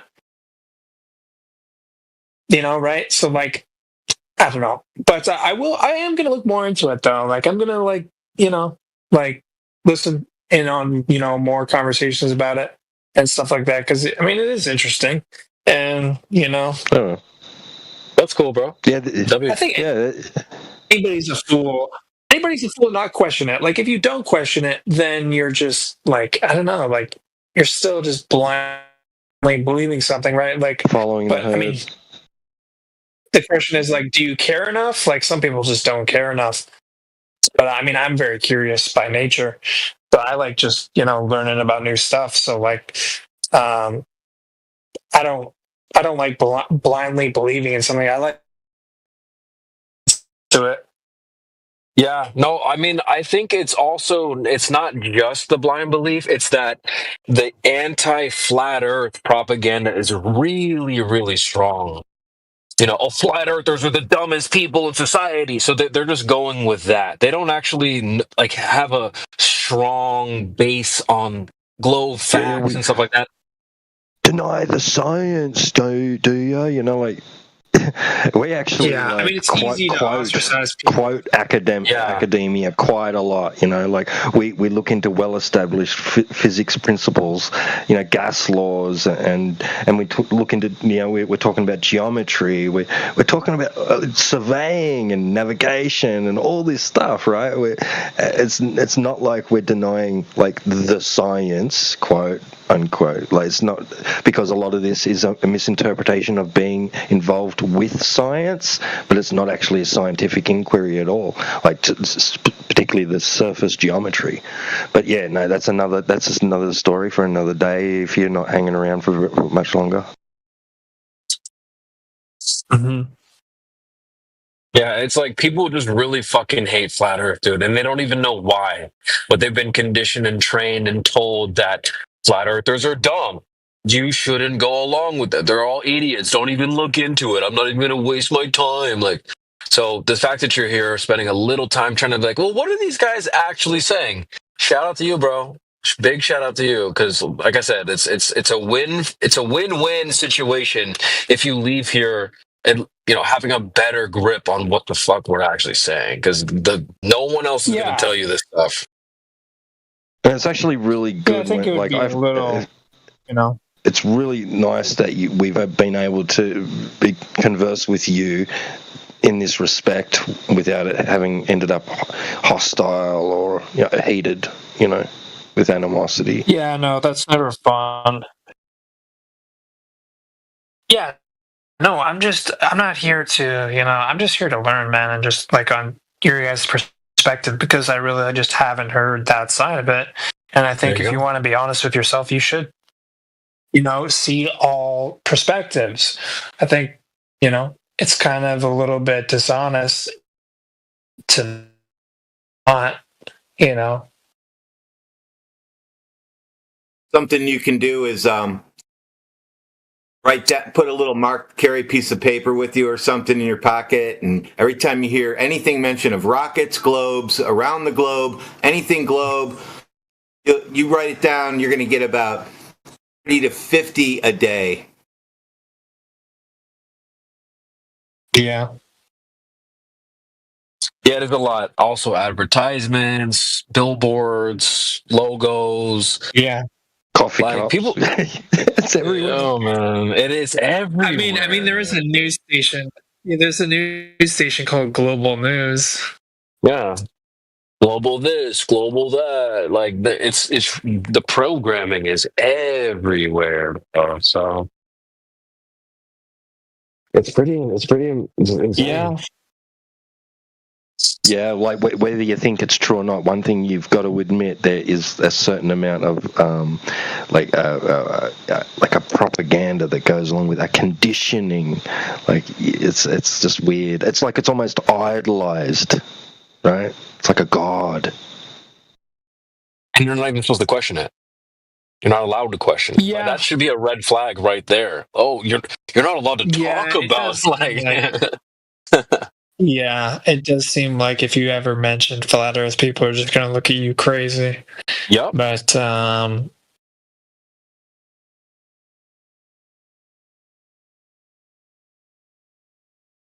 yeah, I don't want to. I think it's just wrong to, if you don't really know anything. Like myself, like I don't know much, right? I'm not going to sit here and be like an arrogant prick and act like like you guys are all the dumb ones, because I don't know. I don't even know, that much. So. Well, that's called intellectual honesty, and that's more appreciated here. Yeah, exactly. Than just about anything else. That's really we really like that. Yeah. Yeah, and a lot of people would just love to, it's easy to join, the majority group of people and be like, oh, well, I'm just going to pick this side because more people are believing in it and it's not the one that's being, ostracized or whatever. So I'm just going to, you're right. It's just being, intellectually dishonest. So. Yeah. Anyways, I gotta go now, but it was nice talking to you guys. W content, man. This was a great conversation. You're welcome here anytime, my friend. Come back sometime. Thanks, bro. All right, dude. All right, see you all later. You take care, guy. You take care. There we go, guys. That's why we do this. That's why we're here day in, day out. Because that conversation right there, that potential for that is that's what it's all about. You can have 10 trolls and then one of those guys, and we're like, all right, cool. That'll work. 2 in a row. You had the other guy. Yeah. All red who came up with Earth and didn't even know it. When I first joined, he had it seemed like he had some all right questions, but then it sort of phased in and out of seriousness and sincerity, a little bit of trolling. To be honest, he sounded very familiar to me. I didn't say anything at the time. I was like, I feel like I've heard this voice before. Yeah. You guys don't usually miss with that stuff either. That's actually a really scary, not boo scary, but it's just a interesting skill that we picked up doing all this stuff is voice detection. We're humans, but we can almost detect any fucking body that rolls in here. You're like, wait a minute, I know you, you know?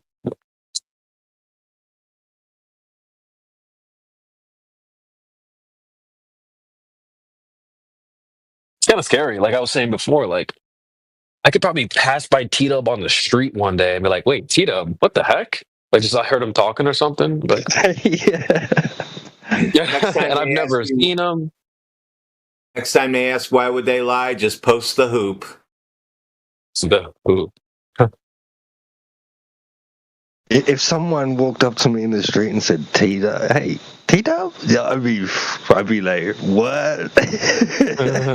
Anybody if someone came up to me and said my name, I would be like, I don't know what you're talking about. Yeah, you'd be like, wait, what the heck?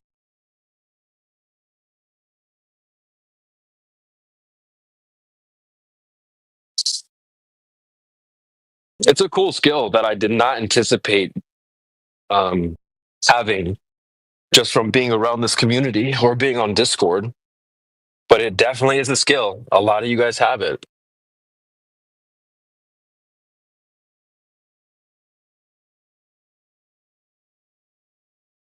All right. Guys, I'm probably going to log off soon. I need to go to bed. But this was a great panel tonight. Good chat. Any other globe earthers here? Oh, it's freaking Rolling My Boulder. See, look, I'm not even looking at my phone.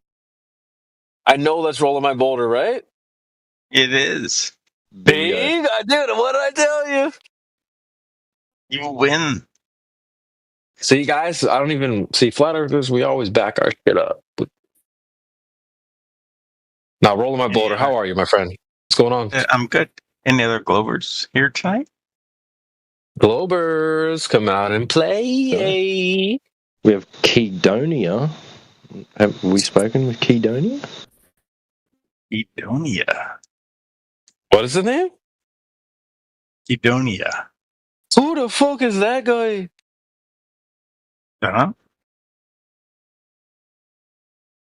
What's new with you, Rolling My Boulder? How you been? I've been all right. I've been good. Nice, man. Good to hear it. I've been looking for the measurements. Yeah, that's cat, bro. Measurements of what? Aren't we all? Aren't we all looking for the measurements? I mean, depends on what we're measuring. What is the measure of a man? Exactly. We're all looking for the measurements, whatever they might say. We're all looking for the measurements. All right. Any globers here, though? I don't think so. Just you, brother. But I'm not a glober. Oh, no, I'm a glober. I really am. All right, there we go. So you are up. If I said I wasn't the glober, some weird space-time shit happening in your PFP there. Oh, shots fired. You're attacking my PFP? Yes. Yep. I'm gonna spit on it. No, I'm kidding. I just said it. It looks like some weird space-time shit or something. Oh, it is. Well, it does change actually, but it is the trajectory of the end of a double pendulum. So if you put like an LED on the end of a double pendulum and let it go, this is one of the things that could happen.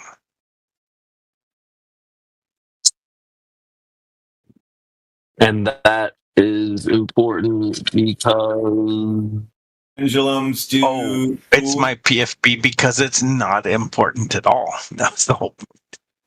Oh. Yeah, it's not important. Love this thing. All right.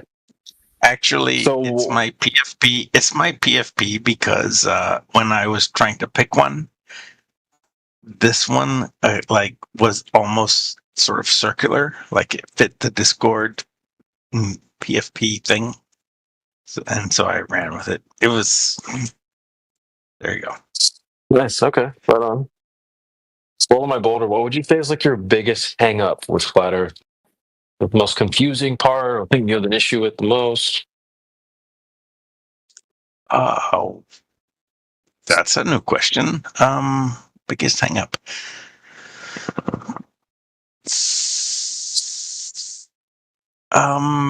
Lack of measurements, I guess. Like, bro, that's bad, bro. No, for real. Like, I've only ever seen flat Earth measurements out to like 40 miles or something, but I would. So that's my hang up. Flat Have Earth you heard me? Don't go very far. Have you heard me talk about the dichotomous nature of any surface? No. Okay. Well, I would present to you that surfaces are dichotomous in nature. They're either curving or they are not. And so if something is curving a little, it's curved. You know, it can't be both at the same time, is what I'm trying to say. So if it's flat here, it's flat there. It's curved here, it's curved there. We don't need to go to every inch of the earth to test for curvature. If it's curving even at one lake, it's curving at all lakes. If it's flat on one lake, it's flat on all lakes. Do you disagree? I think I misunderstood. So, when you say the dichotomy, and you say it's curving or flat, are you saying it is? Well, okay, hold on. Can we back up to the very first thing you said? Take all the time you need. Yeah. Yeah, sure. Are you saying it is either perfectly flat, 100%, or curved in some way? So if it is curved at all, then it's not flat, or it's is that the dichotomy? Yeah, the second thing, yes. And now we're not introducing anything being perfect, by the way. Let me just as clarify. a flat earther, you're saying it is perfectly flat. No. Actually, I want to address that very specifically because very often you might hear a globe earther say, well, it's not a perfect sphere. That's fine. We're not introducing anything needing to be perfect or perfection in any way. So we're not saying perfectly flat. Because, I mean, what do you even mean by that? Like smooth? You talking about smooth? Cool. No, that's, yeah. So, no, I want to back up. What do you mean by the dichotomy? Yeah, well, here's this. Here's what you can do. Look around you. You'll know your environment right now.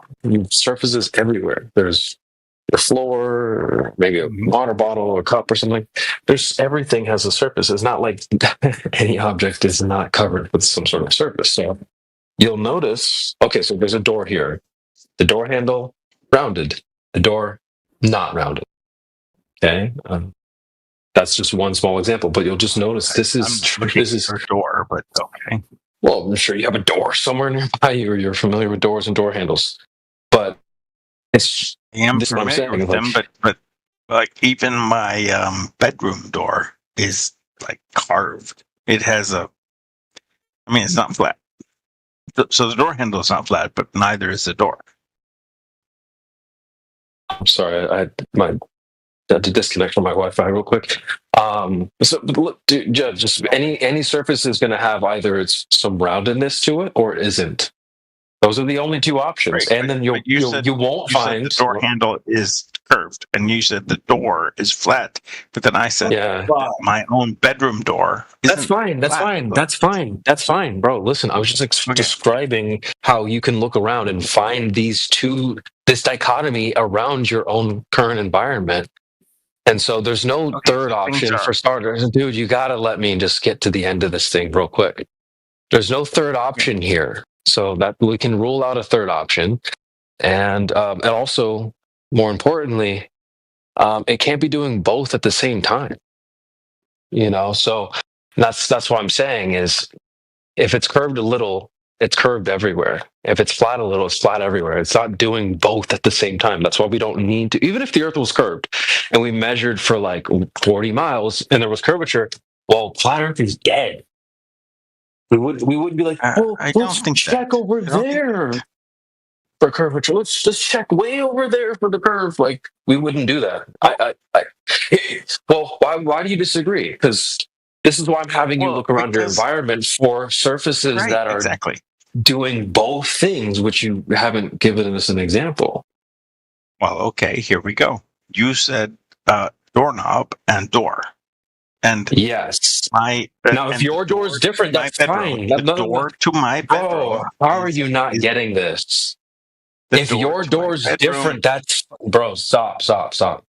If your door handle is different, that's fine. But you'll still notice that any surface is going to have either one of these two options. Only one. Now, if your door handle is like square and it's all flat, cool, no problem. If your door itself is curved, that's fine too. Okay, well, do I need to take a picture for you? It doesn't matter if your door's different.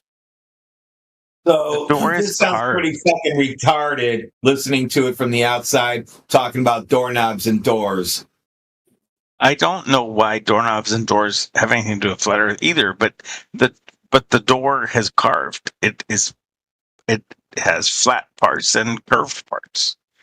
That's I don't cool. know. It seems both and. It seems both. Take a picture. It's not both. Take a picture. Let me see. I don't have to take a picture. Many doors are this way. They are carved. Look at go to Home Depot. No, the door's flat. Hold on, stop. Grab a door. It's carved. It has that would be dude. You're missing the entire point. The door is not a curved door, is it? Right? It is a flat door.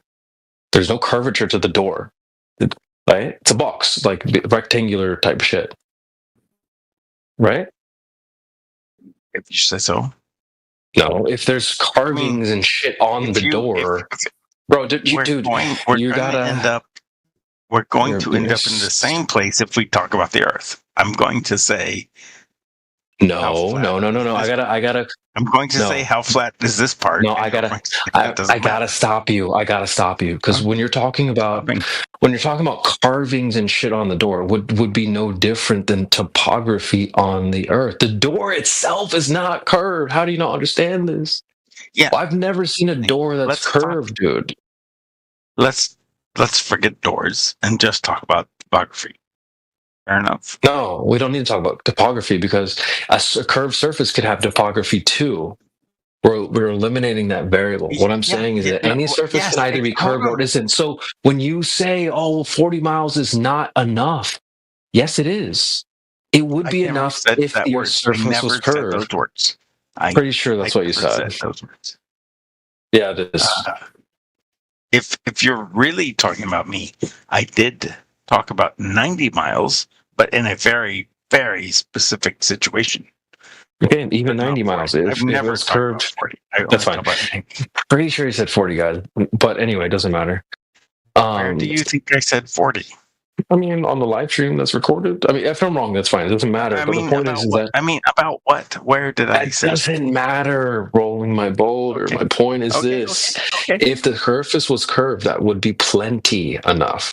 We don't need to go to every traipse of the Earth to find out if there's curvature here, curvature there, curvature over that way.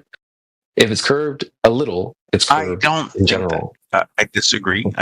Well, you would have to look around your own environment and point out where you can have something that's curving and flat at the same time. Can't be done. You won't find it. Right, but when you topography is not it. Corner and that corner. Yeah. I don't mean we would have to do it to prove something or the other, but I mean we would do it to measure the things because that's what we do. We want to measure. Or just measuring for curvature. That's it. Now, let me give you an example. No. Let me give you. Yes, we are. Assume it's flat. You're a flat earther. Are you not a flat earther?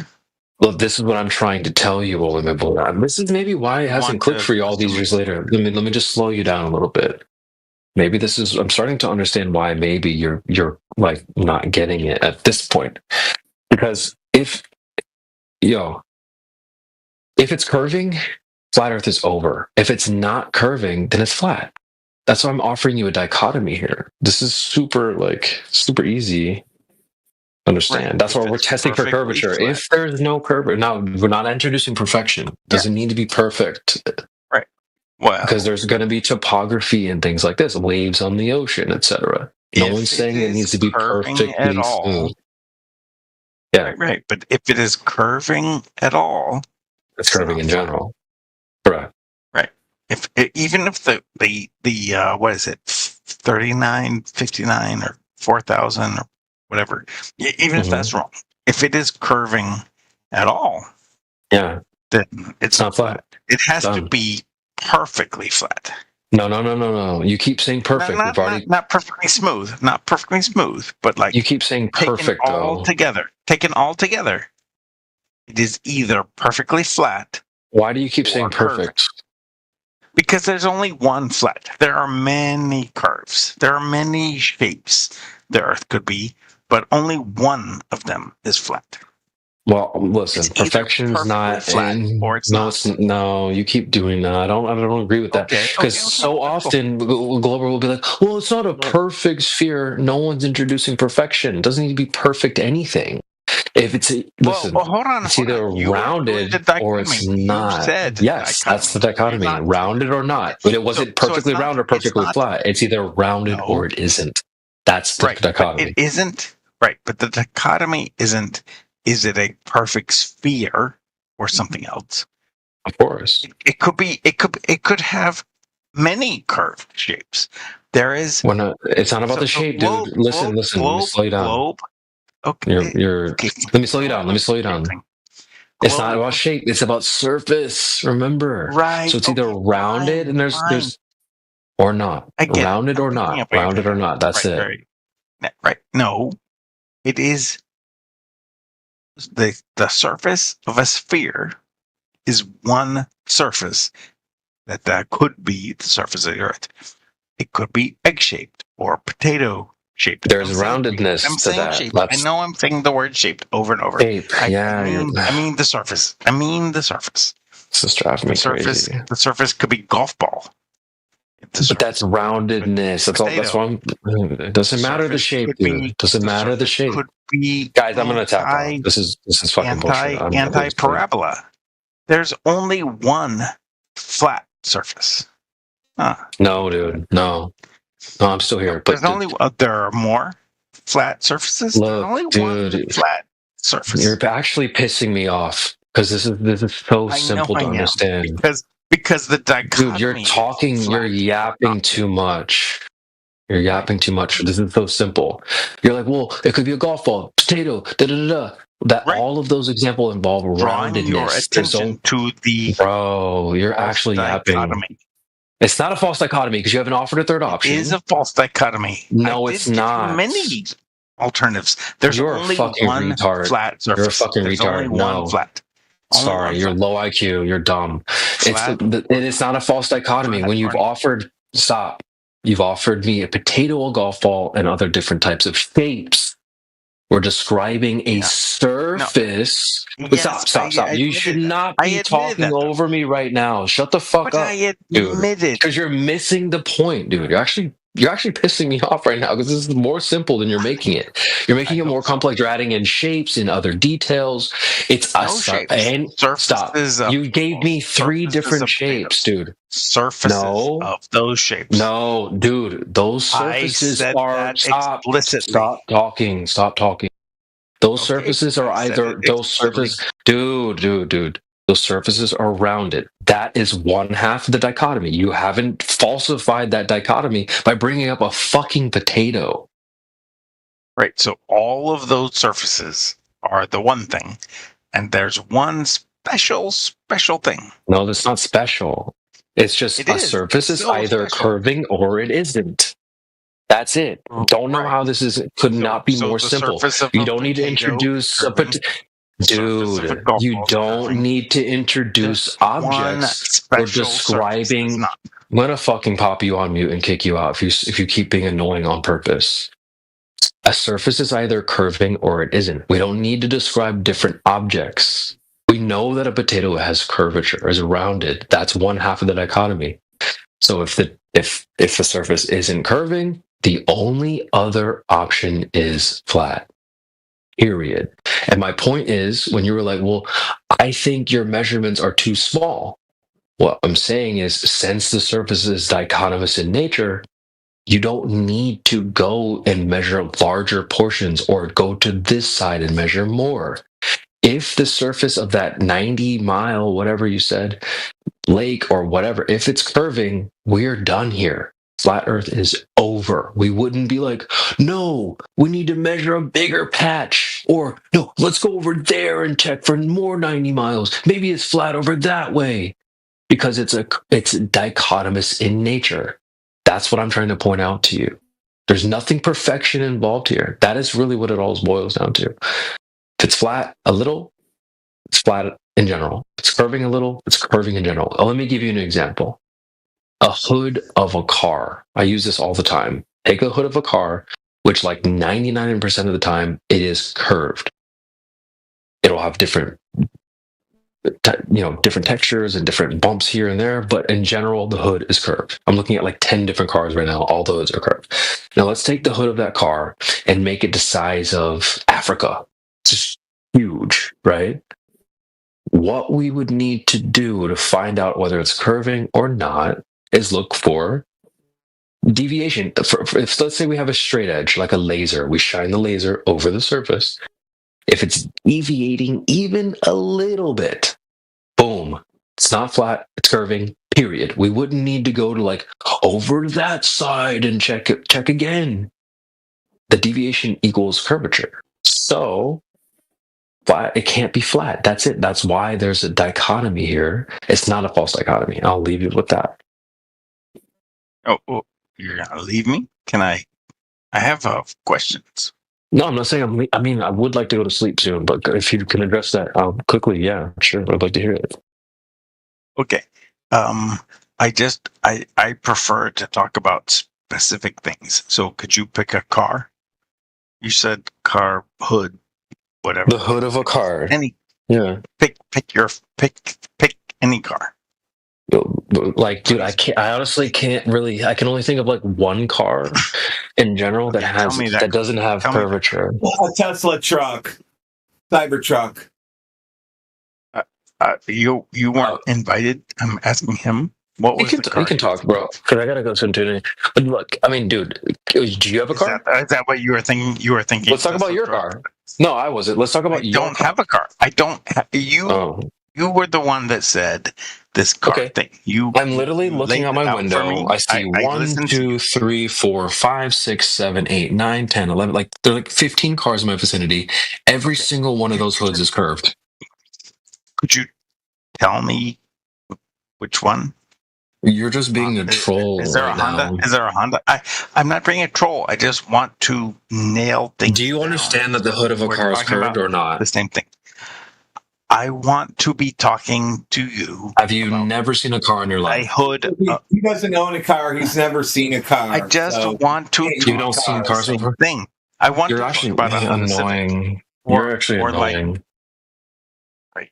Of course. Like I can't because we can't talk about a Honda Civic or. Why do you need a specific car? Corolla. Every single car in my vicinity has a curved hood. Why do you need to well, which one? And then why does it matter if this car is different? Dude, I'm just pointing out the simple fact is that surfaces are either curved or they fucking are not. We don't need to talk about golf balls, potatoes, Honda Civic. None of those extra details matter. You're not understanding the basics here. And this is why I'm probably going to go to sleep. This is fucking pissing me off, dude. Because when I tried to say, let's talk about a specific thing. Yes, the hood of a car. I'm not running from anything. Which car? Which car? But you would need to point out why that even matters. Is the Honda Civic not curved? I want. Okay, fine. I will point out. Yeah, wait. What color? What color is Honda Civic? I don't. Yeah, because it doesn't matter. That doesn't matter. The color doesn't, but the make and model does. That's fucking retarded, bro. Come on, dude. I want to be talking. You want to be annoying. That's what you want to be. I can fix this. Right? Because what Creation Bear presented to you was a qualitative dichotomy.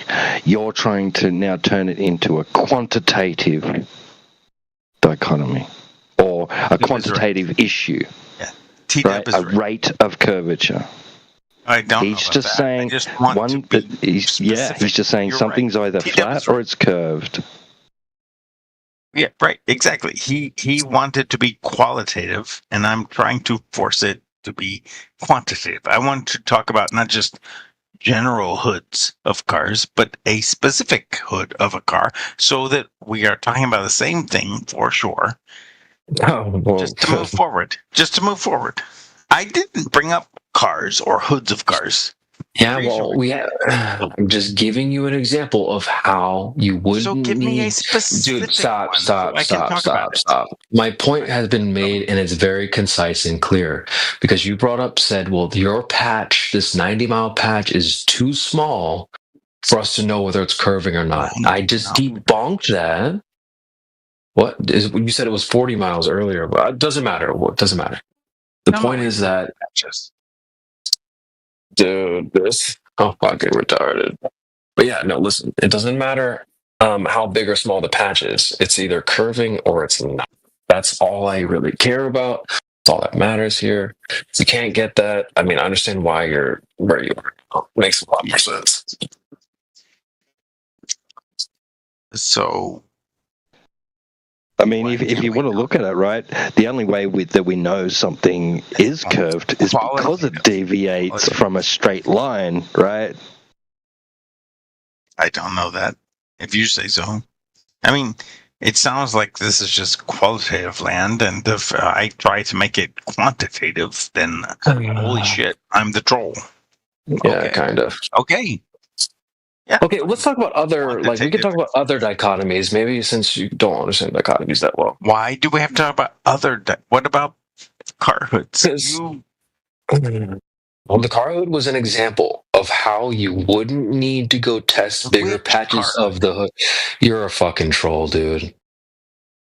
Okay. Name me one car hood that's not curved. How about that? Name you a car hood that's not curved. Yeah. Exactly. I don't have them all. I don't. Yeah, there we go. So basically every other fucking car, clown. Like, dude, seriously. Every other car besides the one you couldn't name. Maybe there is a car hood that's not maybe, but it seems like 99% of them are curved. So it doesn't matter which specific one. You might be talking about that 1%, right? It's fucking bullshit, dude. You're actually trying not to understand a very simple, basic point. So you're saying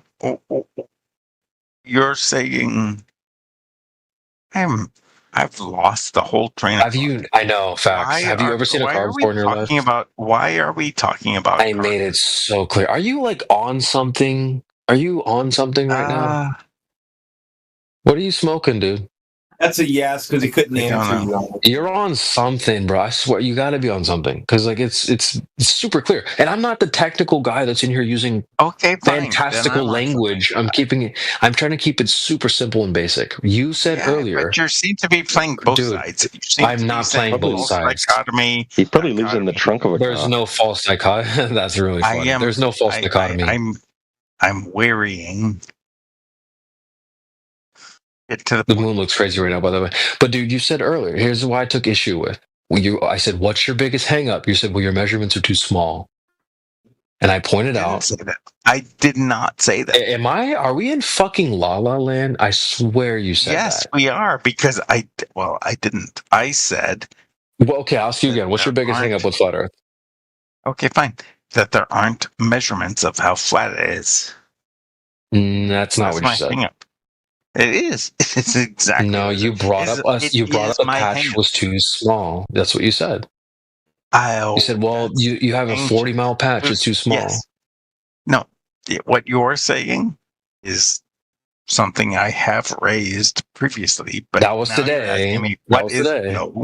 No. Yes, it was. Yes, it was. Dude, the 40-mile patch is a 90-mile observation. Okay, 90-mile patch was not today. Not today. It wasn't today. You asked. You me, what said is the it. Biggest hang up. I not you said today. it. I didn't.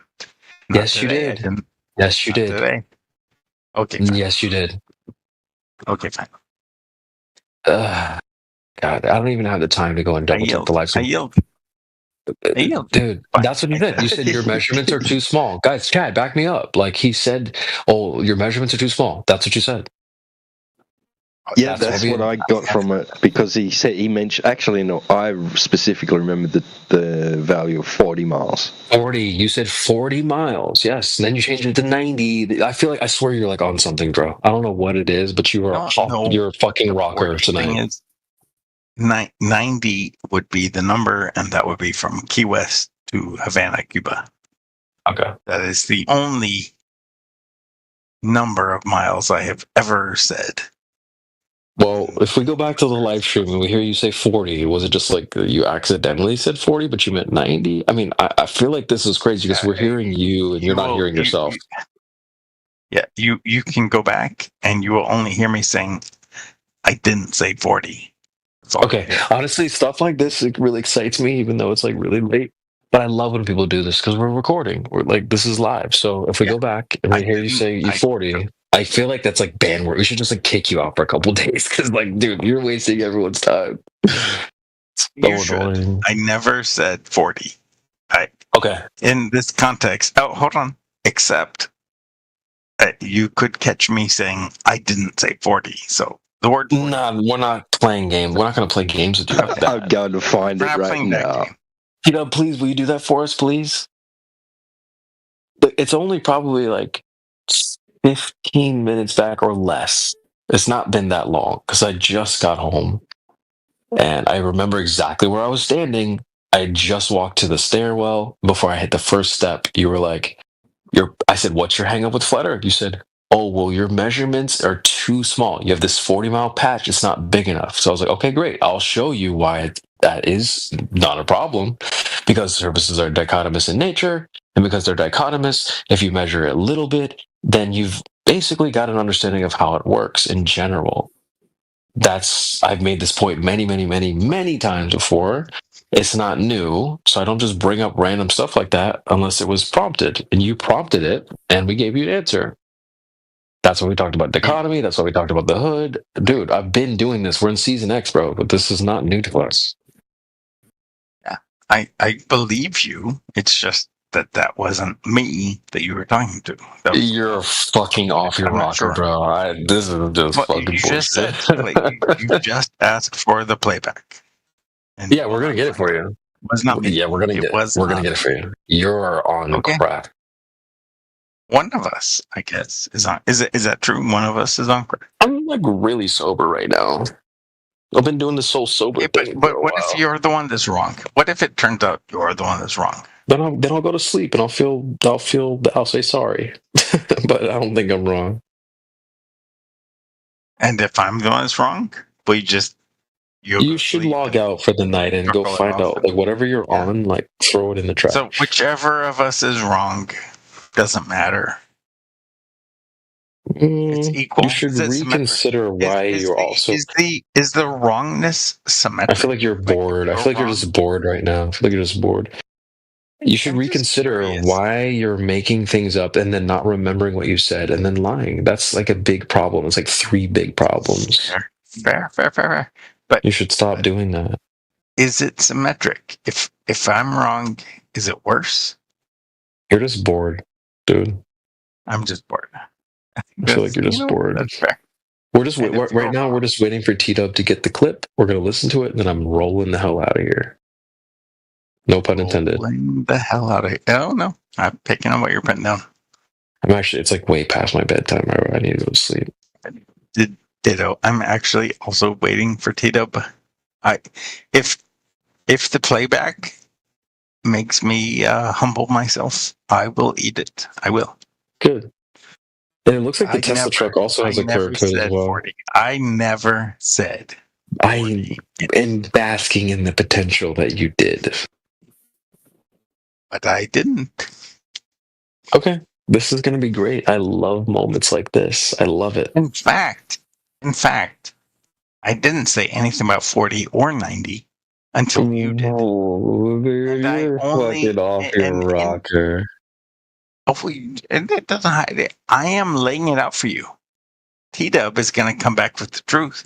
I didn't say 40 or 90, but you're digging a ditch for yourself. Very previously, I did say 90.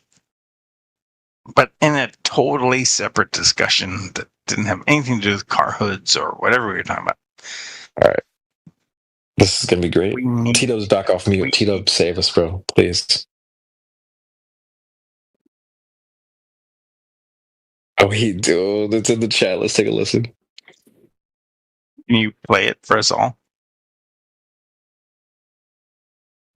Can you click it and play it? All right, I will click it for myself.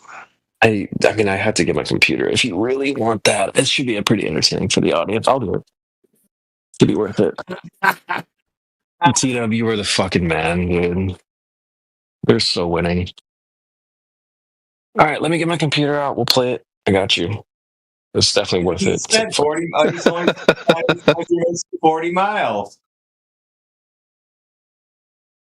I said, "What's your biggest hang-up?" You said something about measurements. I said, "That's cap." Then we went right into it. Let me get Discord. Yeah, he said lack of measurements. He said, and then I've only ever seen it out to like 40 miles.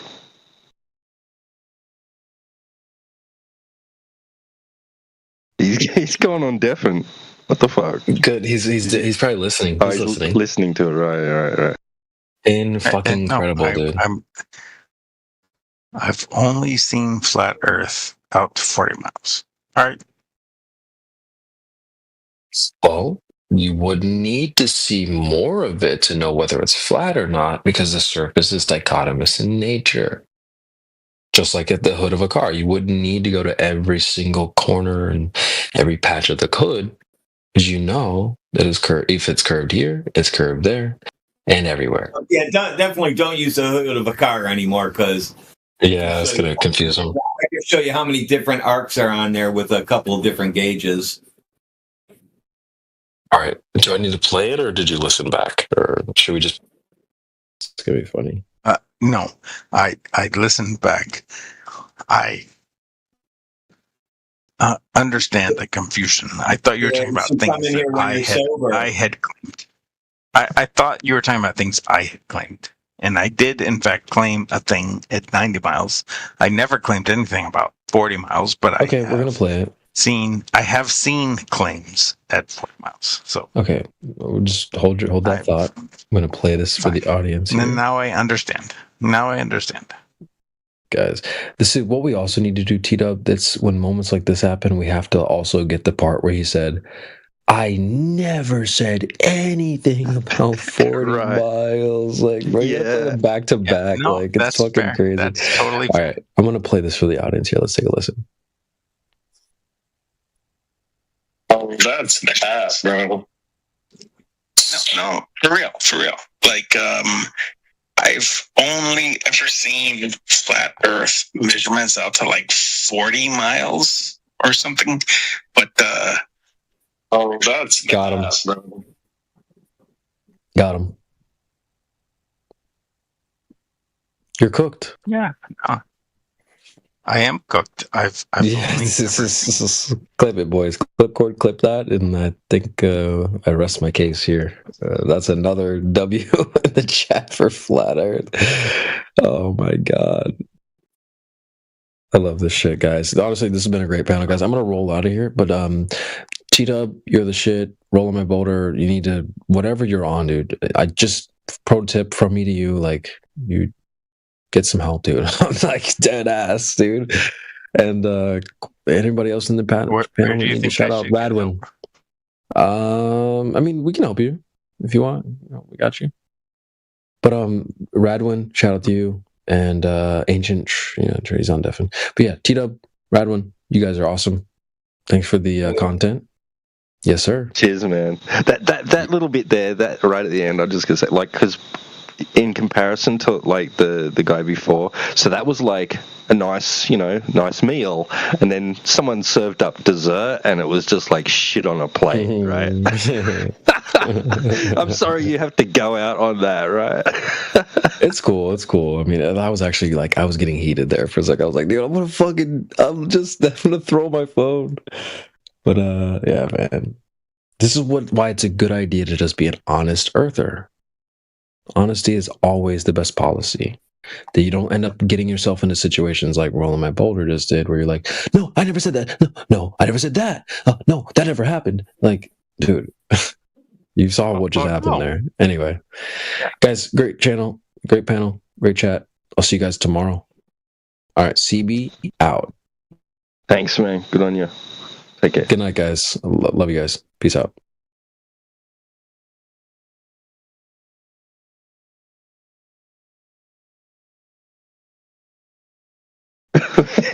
Roland left too, or did we throw him out the door? No, he left. He is such a weirdo.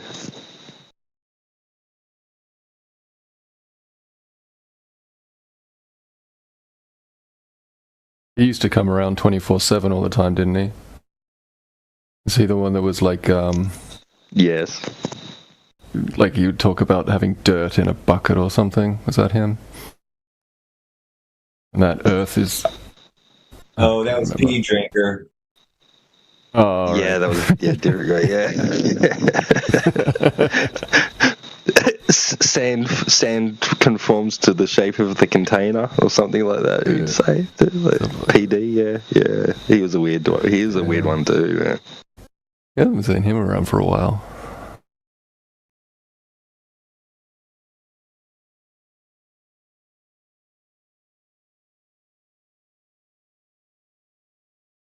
Yeah, because he must have made like thousands of accounts. Yeah, absolutely. This topic, it attracts a certain type.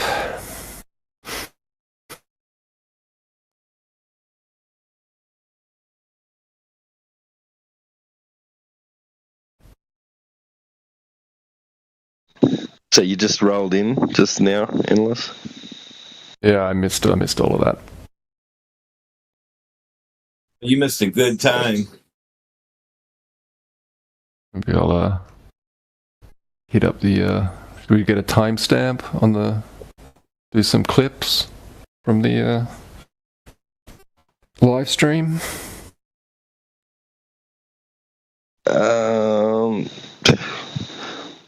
Probably like so. Probably go back an hour and a half, maybe. It was a really good conversation we had with one fella. Yeah, he was cordial and reasonable, open-minded. to a degree, So yeah, that was a good conversation, and then we started with roll, and then it just went to crap.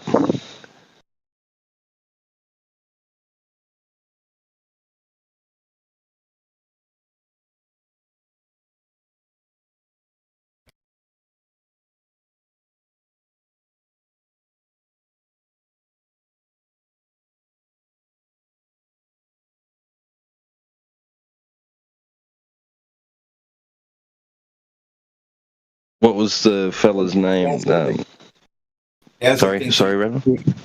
Eza thinks you can see people walking in foothills from 140 miles away.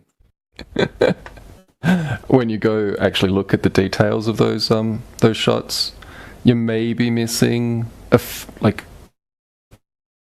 100 meters from the base. You can go check the silhouette of that mountain.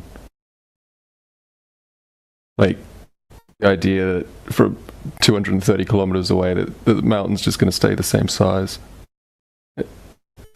It's within the expected range. Yeah, horseshit. That particular view is from Wellington out to the Mount Taranaki, about 140 odd miles away. You basically just see the whole mountain. It's crazy.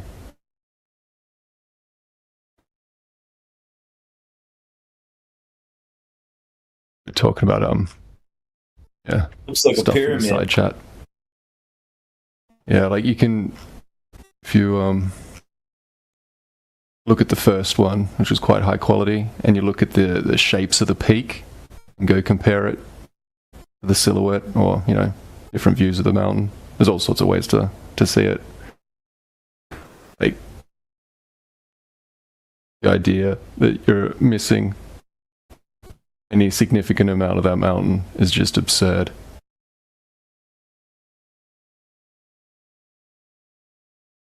I suspect what you're actually seeing there is a little bit of crazy mirroring right at the interface between the base of the mountain and the water. But who knows? That would be awesome. The cool view. There's a Kiwi guy in 24/7 who's done a bunch of videos on it because he's seen it from further away, I think. Actually, it's not like right up my ass here. I like your It's an incredible shot, but seen it further. Wow, that's awesome. Yeah.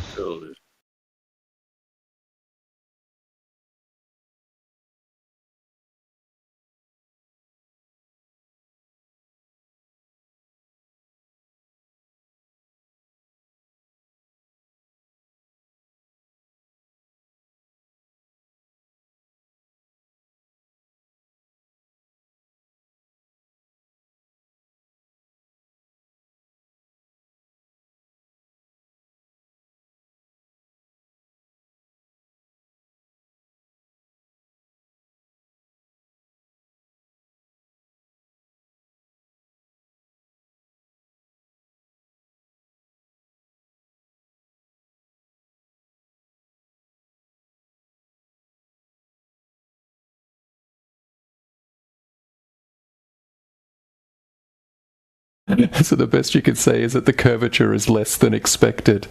Well done, Daza. Globe Earth debunked. Yeah, don't worry about it. We'll just change the size of the Earth. He sounds like Mr. Sensible. At best. The radius. At best, you've debunked the radius. These people don't know what they're saying.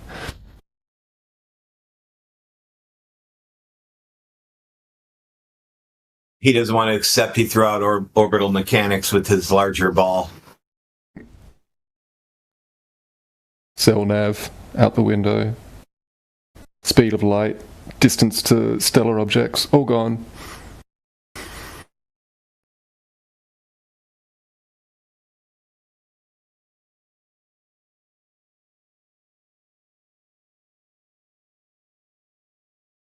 Yeah, something interesting. I had not ChatGPT, Perplexity AI tell me was either Perplexity AI or DeepSeek, but it told me that the curvature of space-time isn't exclusive to curved objects or spherical objects, it doesn't matter the shape of the object, it will distort space-time.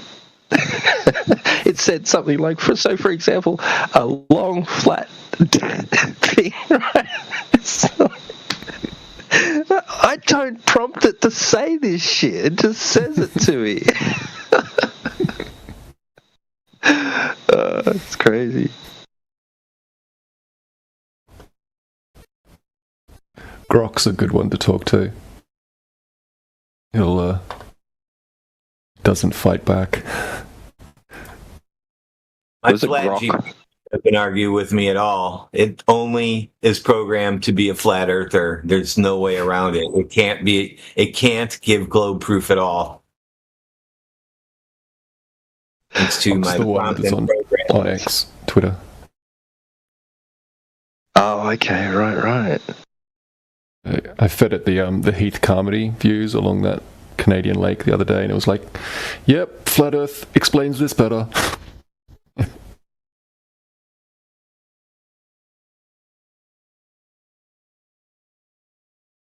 Wow, that's cool. Is it like using Occam's razor?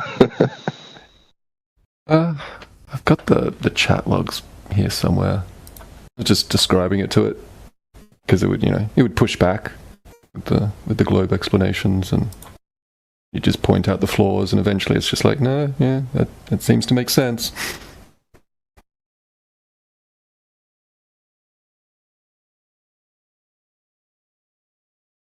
Yeah, here was the conclusion. Your observation, a rocky shoreline meeting flat water, clear and undistorted at 14 miles from 3-inch height, fits a flat Earth like a glove.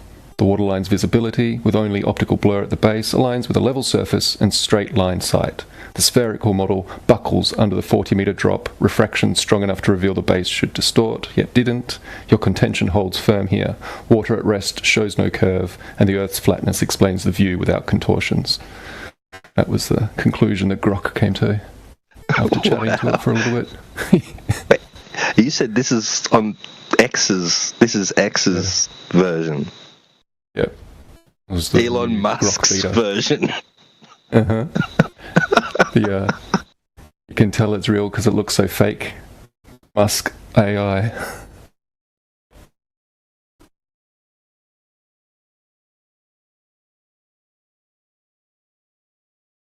Yeah. I think it's free to use if you've got an account. I don't know if they're just rolling it out slowly or whatever, but I'm gonna have to check it out.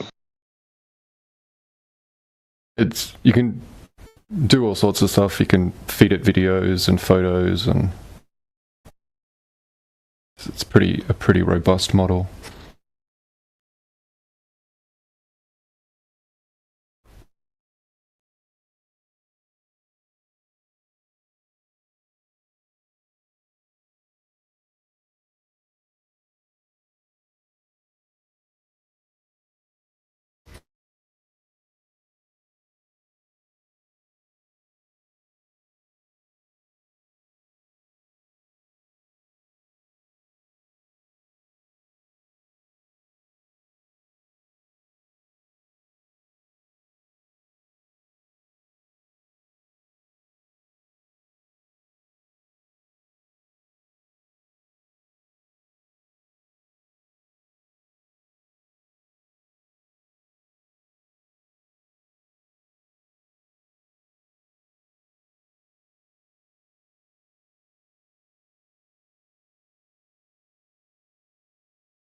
Just going through the live stream, is it Vajoka? Is that the guy you were talking to? Yeah, that's him. Yeah, yep.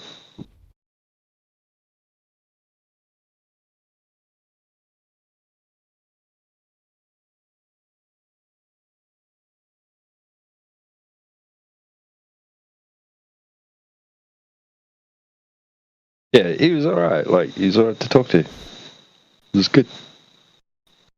Oh.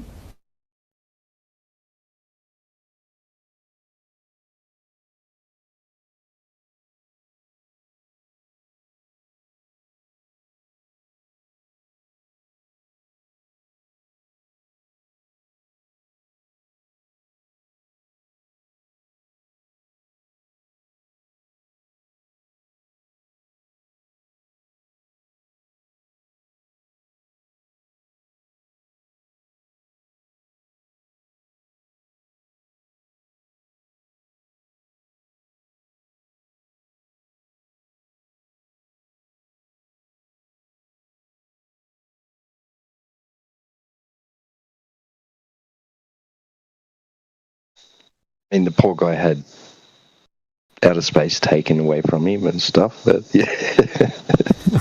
It's rough. It's cruel. Yeah. But, no one's forcing him to come in here.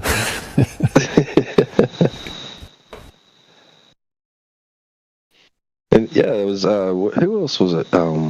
Before him, there was someone that, I can't remember his name, but he sounded familiar to me. I think he's a return customer. But repeat customer, yeah. Yeah, repeat customer, but I think he was under a different name or something, but yeah. And that was okay. Like, I mean, it didn't go south much, but he was a bit combative and stubborn. But even he, like, was, in a corner there a couple of times and pretty much had to concede some stuff, so it was pretty cool too. You love to see it.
What's up, weirdos? Oh, fuck. Not much, Spaz. Nice. There are some weirdos up in here. Up and hill, up and hill. What's going down, Flat Earth? Why are you so quiet? 1, 2, 3, 4, 5. 1, 2, 3, 4. 21 fools in Flat Earth. This one can count. Let's see if he knows what a triangle is.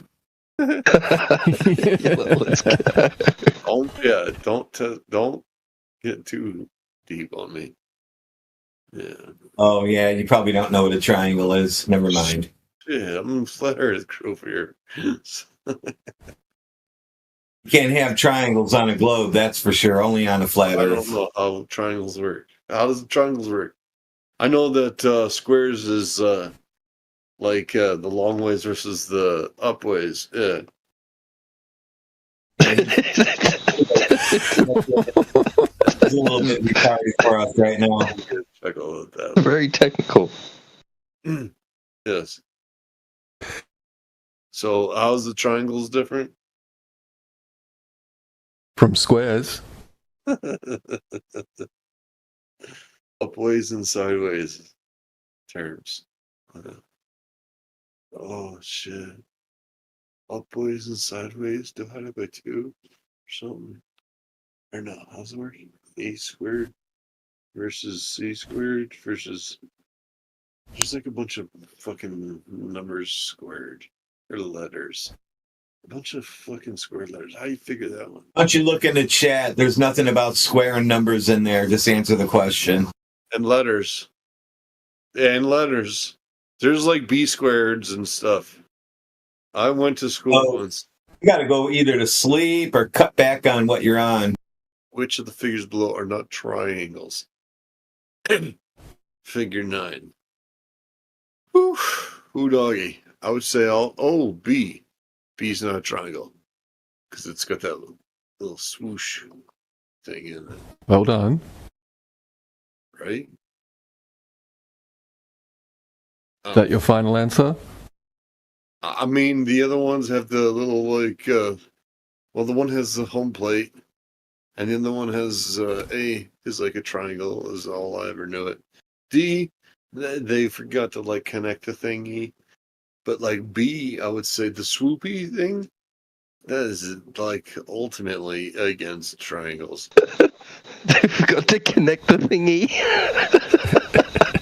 The D had it was close, but yeah, it struggle busted to make it happen. Yeah. Awesome. Good. That's right. See, America. Yeah. Right. I don't even know what to say. This guy's funny. Yeah, good guy here. I'm not trying to be a joke. Yeah, but America, hell yeah. Cheers. I like it, man. You're organic. He pounced. The funny thing is, he actually did. Sorry, go on. We tired him out with all the questions. But he actually did better than most of the fucking so-called intellectuals.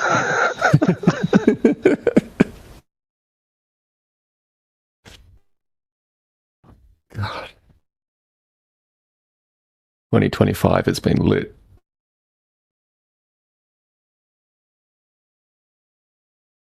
Best season of the show ever. Yeah, it's good.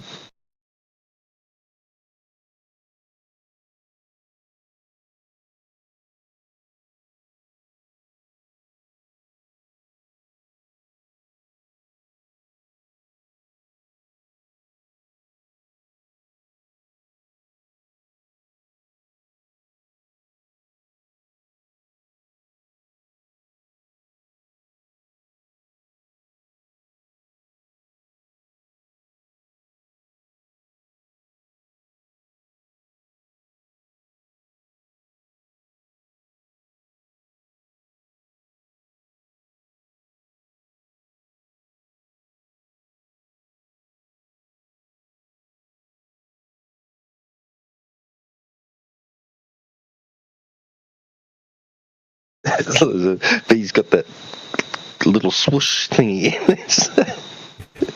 He's hilarious. He's a funny guy. You recognize the baseball diamond, otherwise known as the 90 degree. Right. Yeah. Home plate. They made him quit, though. They always make him quit. He was having flashbacks to middle school math class, and he didn't like it.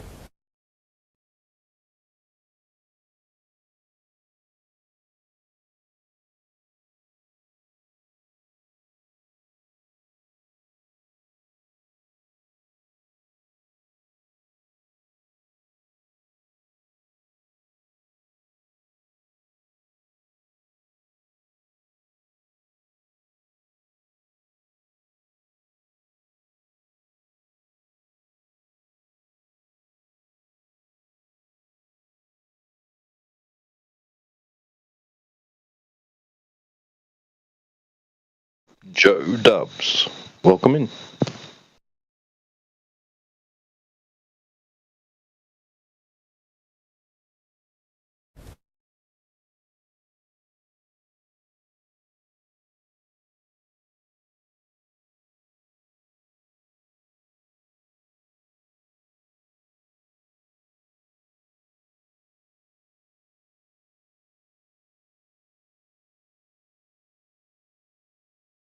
You a hollow earther, Joe Dubs?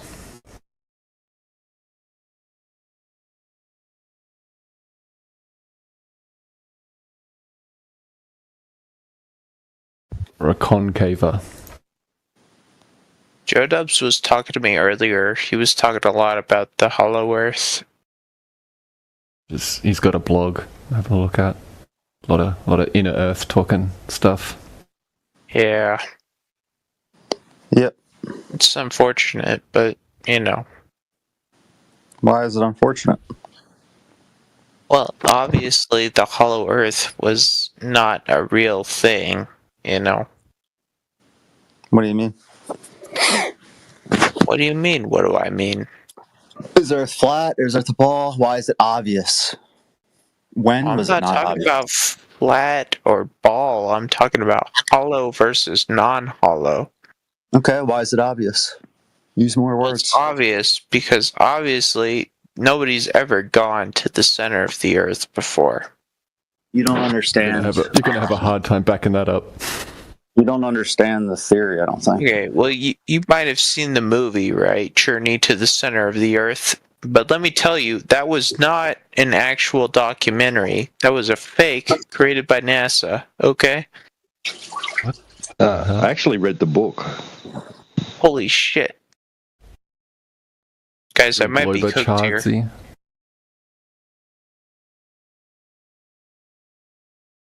Wait, Joe Dubs, have you been to the center of the Earth? What do you mean by center? The center of the Earth. You're aware that there's like large cave systems underground, right?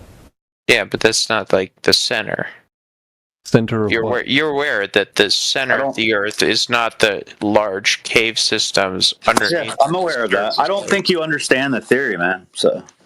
Right, I'm just saying, at the center of the Earth, the North obviously, Pole. The North Pole would be the center. No, what are you talking about? I think you're a little too arrogant for me to talk to, so. Yeah, I think you don't have an argument, so you're copping out, honestly. Okay, that's fine, man. Have a good day. What do you think's at the center? Well, obviously. Center of what? The center of the Earth. Have you not been listening? Are you talking about the North Pole? Are you deaf or something? Do you not I'm asking for know how clarification. Learn how to explain your position. Center of what? Wait, hold on. Who's talking? We're talking about the North Pole. Is that what you're talking about, Chargy? Nobody's talking about the North Pole. Stop bringing up the North Pole. What the fuck is the center then? Literally, not a single fucking person is talking about the North Pole. Why do you keep? Who is bringing this up? Are you retarded? Stop. Just tone it down. Don't be so arrogant, and let's just have a conversation, okay? All right, bud. Let's go. You just said bud. Yeah, I called you Bud because I don't really respect you because you haven't said anything worth respecting, so I'm calling you Bud. I said don't be arrogant. What's I'm not being hostility, arrogant. Chadsy? You're continuing to be arrogant. Hold on. Do you want to have a conversation? Or Not with you.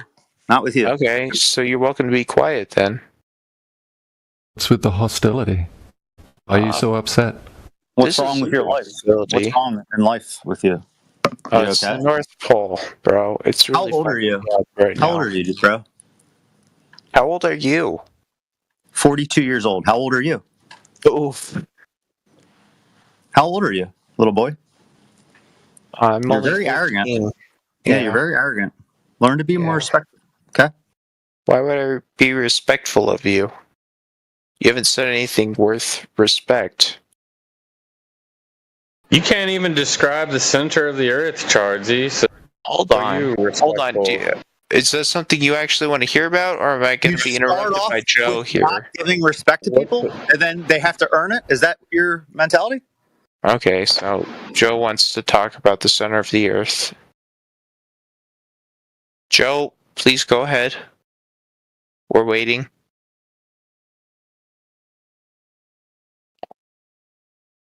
No? Joe? Come back? What? No? And where is the center of the Earth? What and where? I wonder why you keep In getting the center of the Earth. I don't see what's so hard to believe about this. It's the State center your claim clearly. of the Earth. Which is what? Which is what? Describe it. Where is it? What is it? Well, you see, the center of the Earth is located at the mean of the outside edges of the Earth. That's why we call it the center. Edges? Mean of the edges? What the fuck are you talking about? Dude, can you fall off the edges of your ball? Yeah. Oh, you think I'm one of those globers? Bro, come on. You sound pretty wasted, though. Yeah, you sound like you don't have anything to say, honestly. Why won't you state your claim clearly? I don't have With the dancing around. I'm not making an argument here. What do you think I'm doing? I'm making fun of you because you guys are idiots. About what? About everything you're saying, basically. Everything? It's very Pretty vague. much. Be specific. Make a claim. Come on. Okay. Alright, you ready for this? I don't think that the pre-made pepperoni pizzas in the supermarket are that good. Boring. Yeah, so you couldn't handle it. It's alright. Retarded. Yeah. You have to have a pizza stone. You put it in your oven while it's preheated. So then when you put your frozen pizza in the oven, you place it on the stone, which is already hot, and then you'll get a better pizza.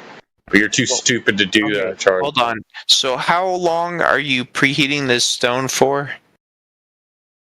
About 15 minutes. Yeah, see, but the pizza itself only takes 15 minutes to cook, so... You know, who's the real retard here? Preheating means? Yeah, but you're preheating it for 15 minutes. So you're preheating your pizza stone for 15 minutes for a 15-minute pizza. Yes. Are you stupid? No, you're stupid, Chardsy. A little preparation is all you need. Yeah, maybe you're spending twice as long as you need to on cooking your pizza, retard. Have you ever thought about that? No, you just you're stand in front of your cooking device and stare at it. You know you can't just walk away, right? You just turn the oven on, and then you turn on the Flat Earth channel, listen to that, or do something else while your pizza stone is heating up. Wait. What is the Flat Earth channel? Is it Where do you this think channel? you are right now? This is the Flat Earth channel? I thought this was like some offshoot on some mainstream political channel. Banned. You're the one who complained you got banned 20 times and you wonder why. Because you're an idiot, that's all. Oh, Air, do you want to talk now? You want to come into the conversation? I'm sick of talking to you. Is Joe still here? Take a little jab. It's sad. Yeah, he doesn't want to talk. Probably doesn't have anything to say anyways. How would you know? Well, because he's not talking. So, he must not have anything to say if he's not something better to do with his life than listen to you, it seems.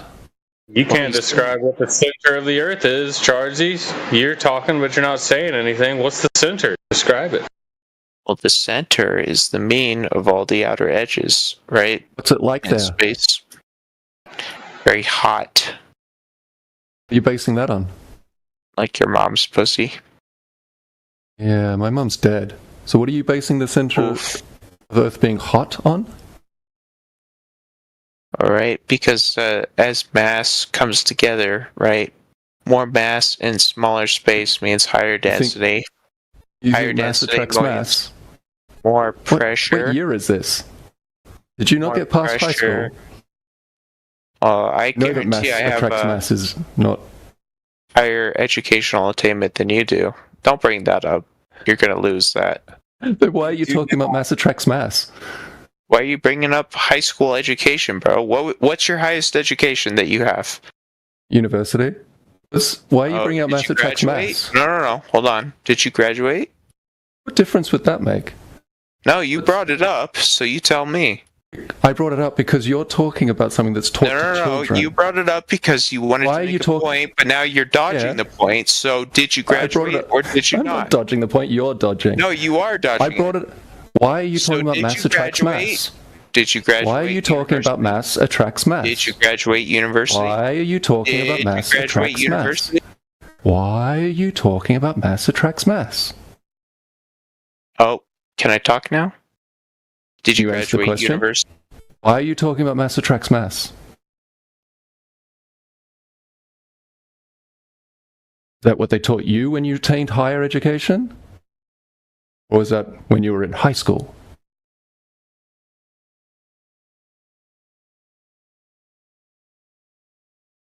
Lame.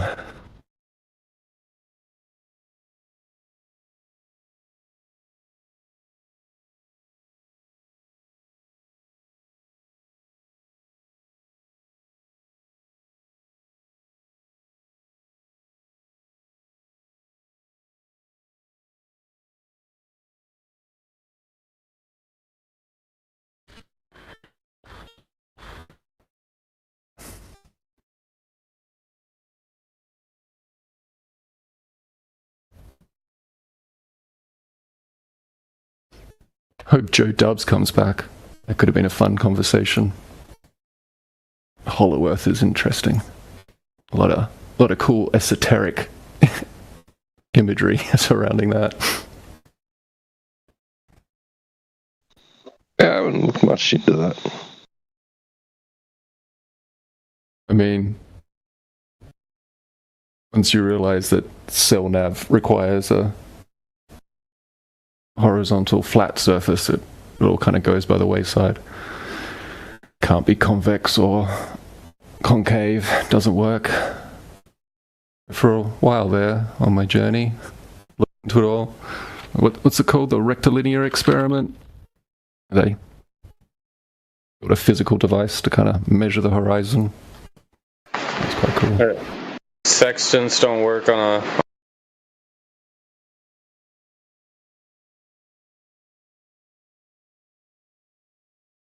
Don't work on a.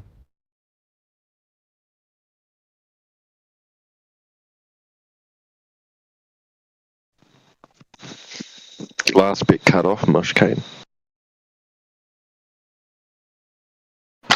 I said sextants. They don't work on a globe Earth. You won't get a 90-degree angle at the subpoint of any star on a curved surface. In order to get those angles, you need a horizontal baseline. And seeing as those baselines can be 5,400 nautical miles long, that's a lot of flat. So maybe it could be a really, really, really, really, really big ball that just breaks the whole thing. So.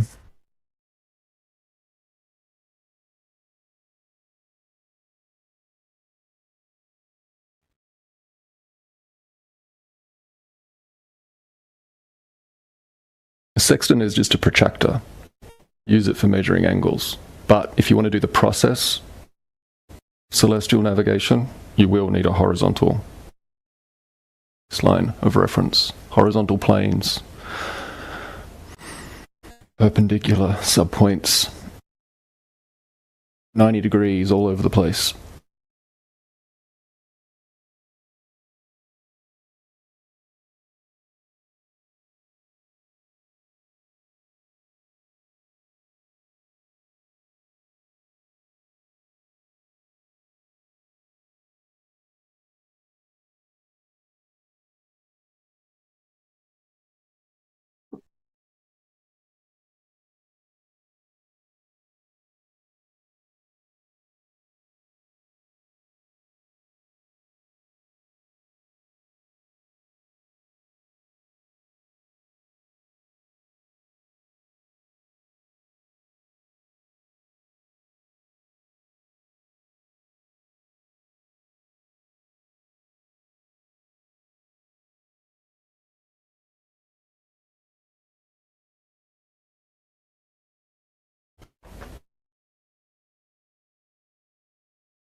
If anyone is curious about concave Earth, this Joe Dubs's blog is a pretty good resource by the looks of it.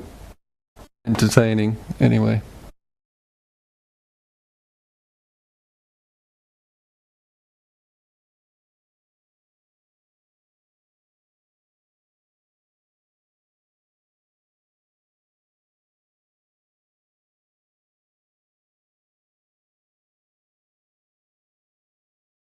Classified as a feast of nonsense, perhaps, but you never know.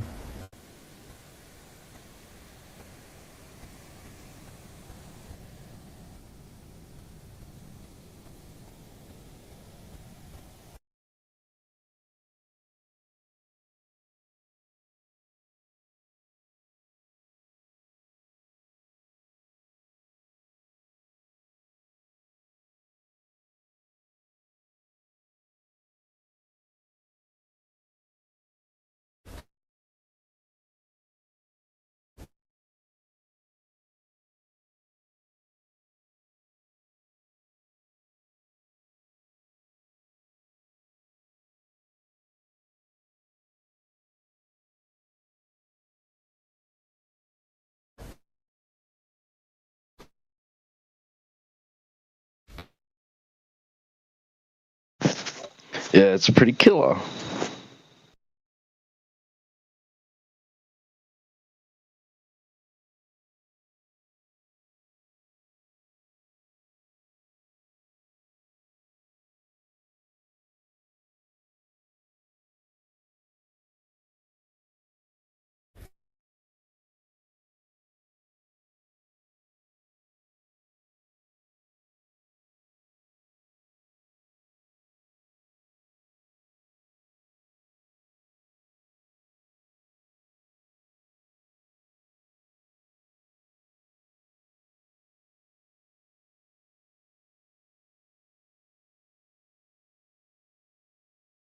All right, guys, I gotta go crash. Eyelids are starting to close. I'll talk to you later. All right, man. See ya. Cheers.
Bro, I can be way more toxic than that guy. If he wants to, like, take it as a challenge or something, he has no idea. It's the center of the earth. What do you think, Conrad? The center of the earth.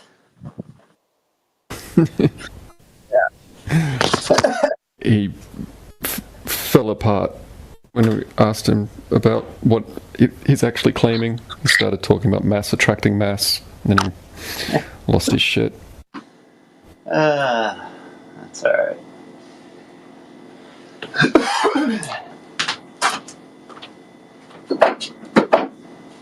What a cool stuff on your blog, man. Oh, thanks, man. Yeah. I like learning things. There's lots to learn. There is. Before getting into this topic, I thought I'd been filling my my mind with a lot of knowledge for the past few decades. Turns out most of it was horseshit. Yeah. Well, maybe not all of it. Like, give me some examples. Anything to do with cosmology. Yeah, that's true. Bang, space distances, all of that stuff. It's true. A good amount of things that are claimed to be science are not in fact science. That's another big one. Once you do away with the cosmology, all the time frames go away as well, so there isn't 14 billion years of existence for things to occur in. Kind of puts a crimp on the whole dinosaur and evolution story. A lot of that kind of just went away. Yeah, it's true. As an upside, I'm not worried about a giant rock coming from space and killing us all. So that's an upside. That's a good point. Yeah. I think the flat earthers are right about almost everything except the main thing, which is the flatness. It should be called stationary Earth movement. It's better. You heard about celestial navigation? I think I've heard the argument, but yeah. In order for it to work, you need... Oh, sorry, go ahead. It's just, in order for it to work, and it does work, you need a horizontal baseline. It's all based on angular relationships, like a 90-degree angle forming at the subpoint of a star. And the subpoint of the star can be thousands and thousands of miles away. You need a horizontal baseline between you, the observer, and the subpoint of that star. And that kind of rules out the ground having any rate of curvature. I've heard that argument. I just guess I don't fully understand it because, well, I'm with you guys, because I don't think the stars are millions of light years away and all that. I think they're a couple thousand miles away.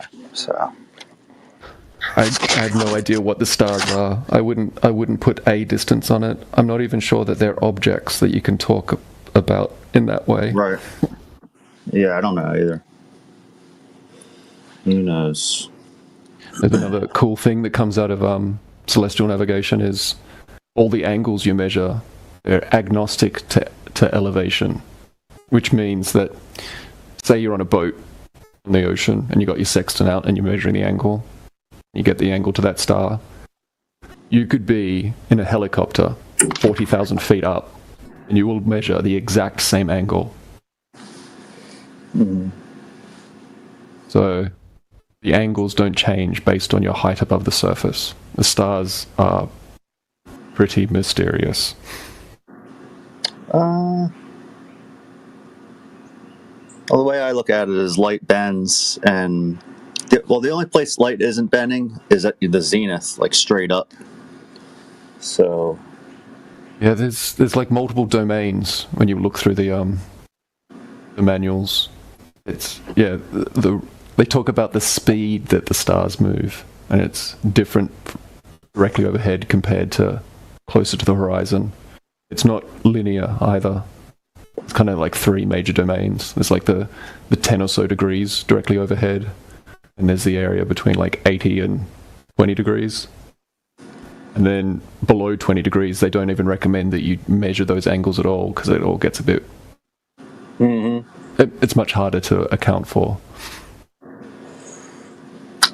Yeah, they use theodolites, these globers, and they measure the mountain peaks or horizon. But the problem is it's like Mickey Mouse clown science, because the light is bending everywhere. And it's actually, the light's bending up. We know that because of an inferior mirage. So if the light's bending up, that projects images down lower than they actually are in reality. So that boat you see on the horizon is actually a little higher. I would say to some degree both occur, depending on circumstances. But in order to talk about how much it's deviating, you will reference a horizontal plane. That's where the globers reference the radius. They say, well, we know the Earth is a ball, so we're going to put in the refraction coefficient to make the math work out. Yeah. I mean, you can reverse engineer how human eyes work in order to extract the radius. Like you can work forwards or backwards to end up with those numbers.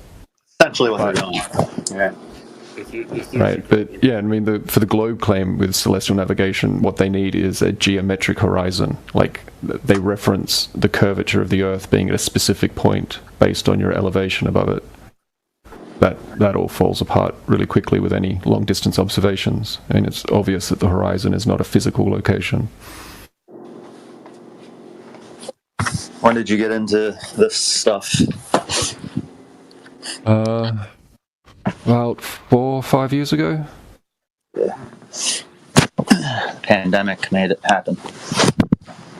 Yeah, we gotta be careful talking about that. But I saw the some of the videos in 2016 when it first kind of got really big on YouTube, like the boats over horizon videos. I couldn't deal with it, I don't think. Kind of put it out of my mind until a few years later. Yeah, I didn't look at a lot of the flat earther videos like early on. The observations and stuff, but some good videos out there. Taboo Conspiracy, Heath Carmody. Yeah, I love his stuff. Which one? Heath. Yeah, the Canadian guy. Yeah, awesome. Yeah, I use his videos quite a lot when talking to globies. So when he gets really close to the surface, it makes a mockery of all the claims. I've done observations with my P1000, and it matches what he's saying, because when I spent 3 days in Key West over Christmas, and every day I saw the inferior mirage, and you can see it when there's a boat at the correct distance based on your elevation and the atmospheric conditions of the day.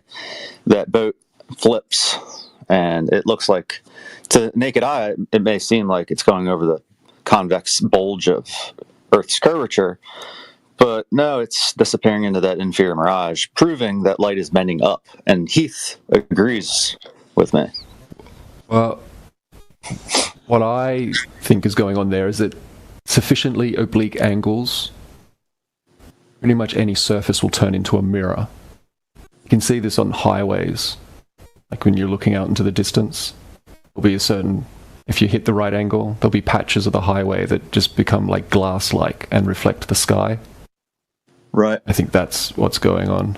Not so much that the light is curving, but you just incident angles and...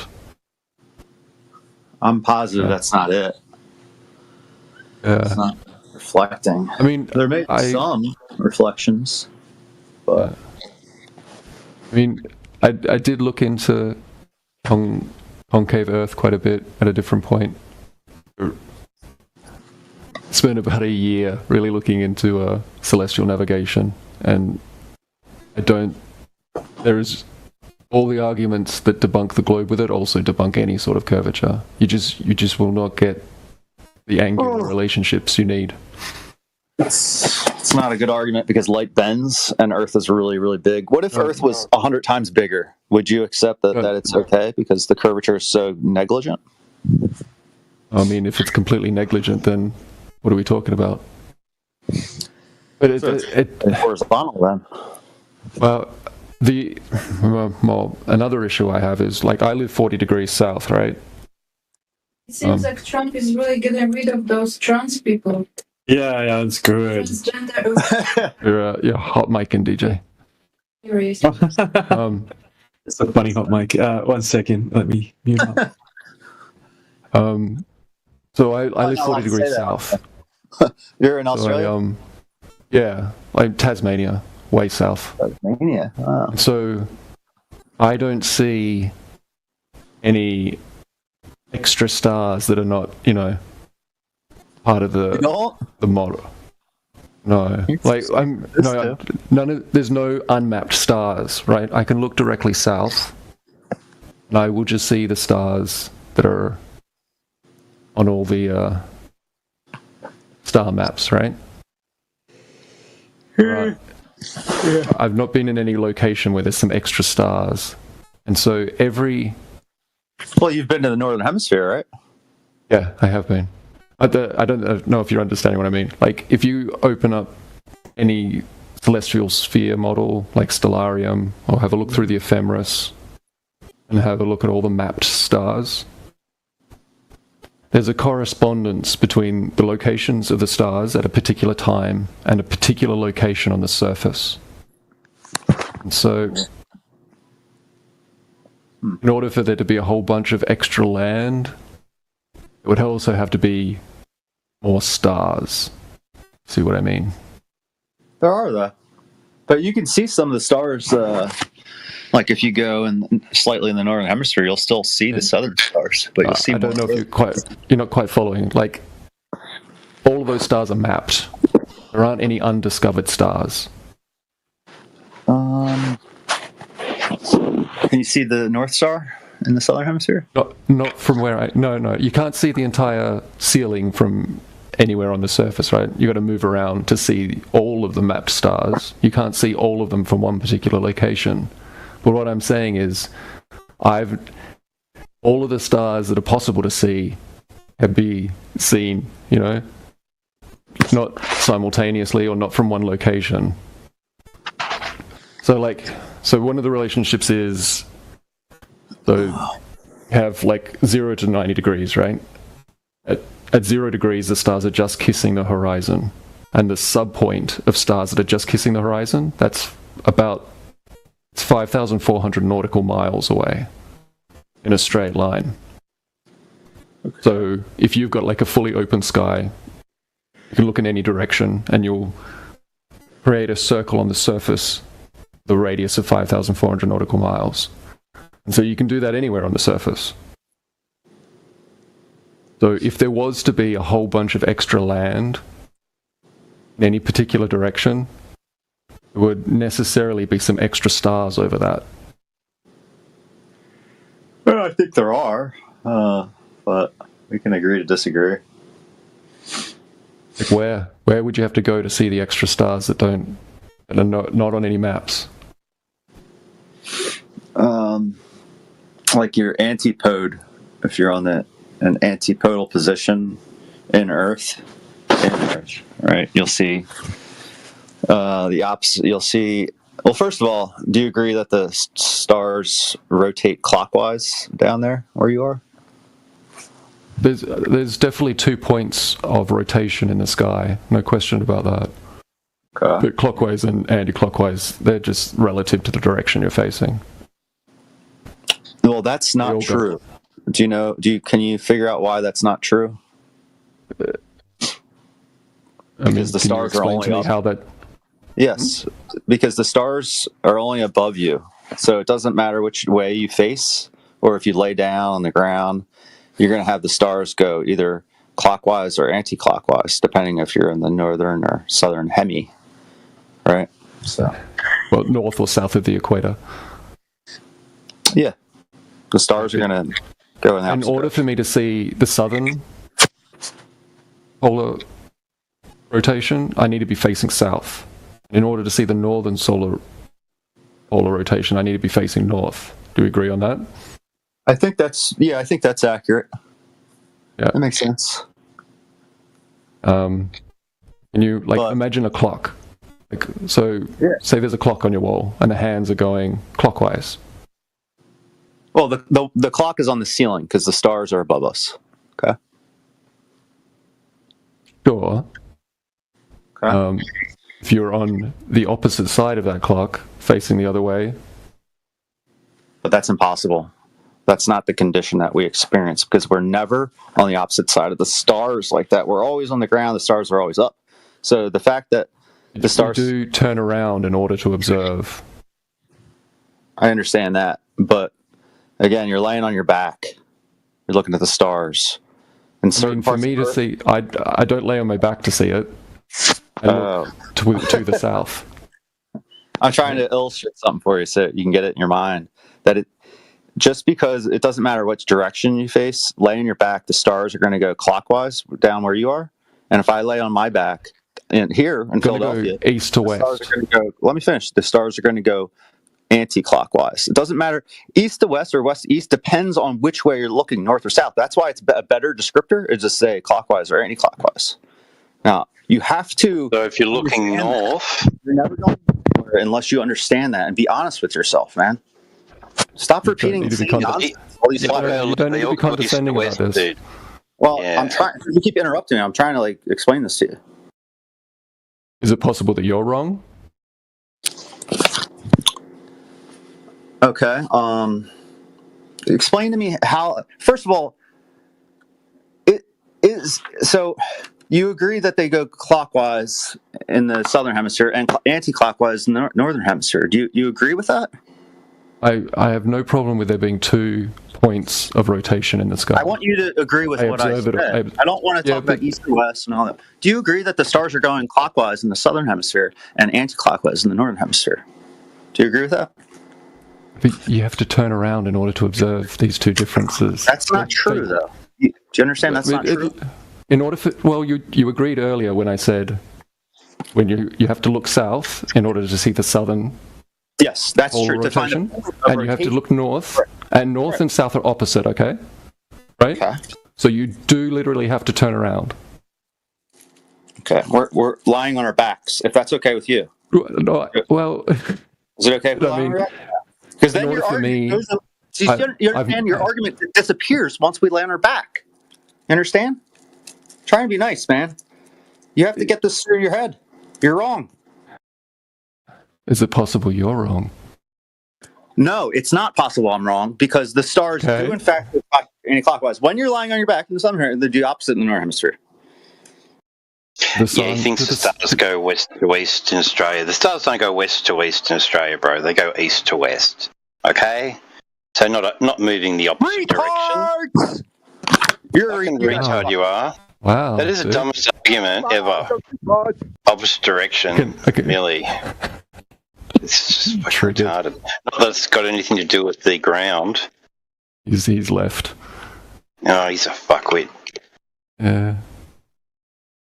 And light doesn't bend. He keeps saying that light bends. It doesn't fucking bend. Yeah. He's replaced one worldview mediums, but yeah, with a concave earthers, man. I'm not sure what your rotation points. Actually, I want to do my own observation of that south and north stars. Because all the videos I watch is fucking dodgy as shit. They're always. Whereabouts in Australia are you? In Melbourne. All right.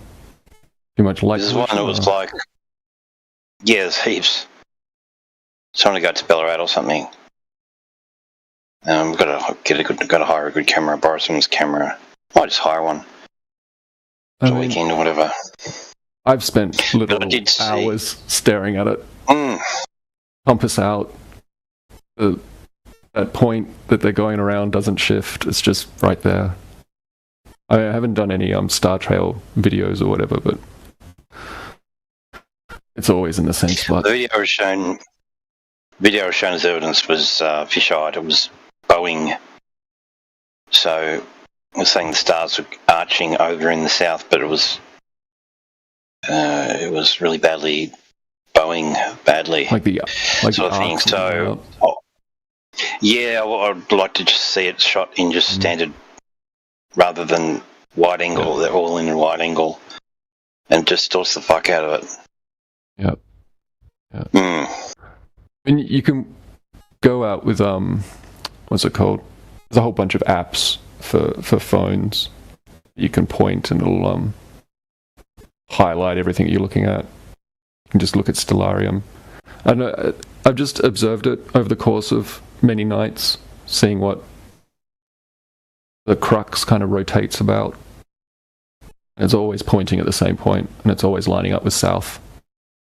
There's no shifting to it. It's basically the same, because I've spent a fair bit of time in the northern hemisphere, north of the equator, and it's the same thing. The Big Dipper goes around Polaris. It's always north. Always lines up. As far as I can tell, they're basically... I mean, I wouldn't say that they're exactly symmetrical. There is potentially a little bit of difference. Size-wise, maybe? I don't know. But it's not a significant difference as far as talking about the points of rotation.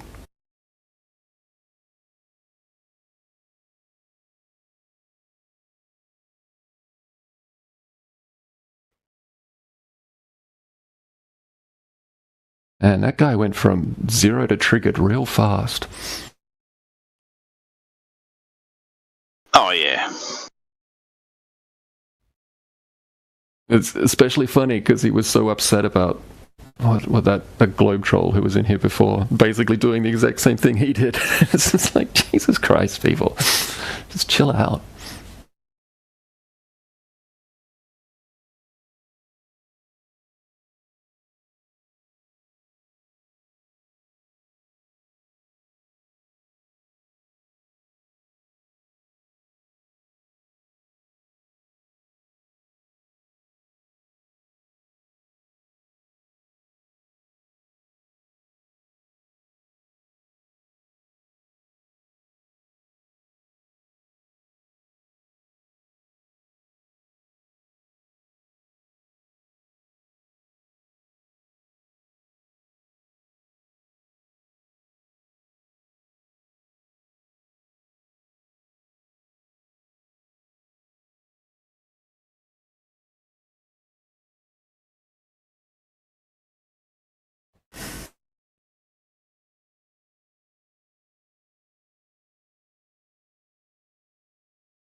Yes.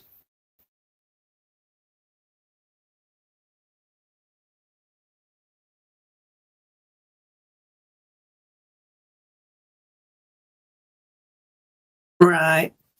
Right. Are we on live here, folks? Top of the hour. Hello? The stream is always live on YouTube. Okay. Flat Earth is a conspiracy. There, I said it. In what way is it a conspiracy? Well, let me look up the definition of a conspiracy. Who's conspiring to convince you the world is round?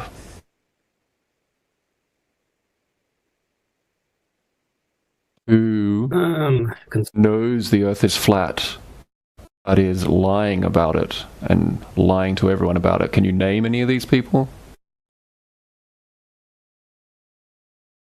George Soros. You think George Soros knows the Earth is flat?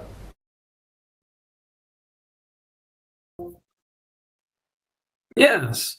He's keeping it up. He's keeping it away from us, you know. How would you prove that to me? It's a conspiracy, I'm telling you. That's what a conspiracy is. You can't prove it. What? Conspiracies get proved all the time. Conspiring just means, well, literally just means to share breath. But at any time two people get together in order to have a secret plan, that's a conspiracy. It happens all the time. But flat Earth ain't that. Right. Flat Earth is just, you measure the Earth flat. In order to get the data that the globe was calculated from, all those measurements required a horizontal plane of reference. It's not hidden if you bother to look at the details of any of these claims. Earth is measured flat. Where's the conspiracy in that?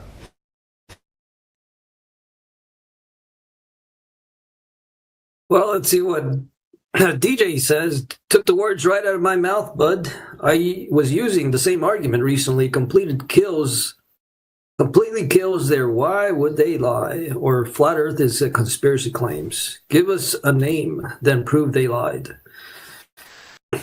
Exactly what Endless just said, dude. I mean, as far as I can tell, they all just believe it.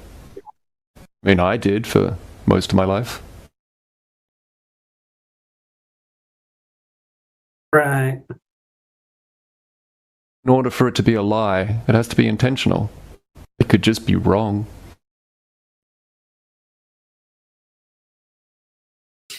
Okay, gentlemen. I need some air here.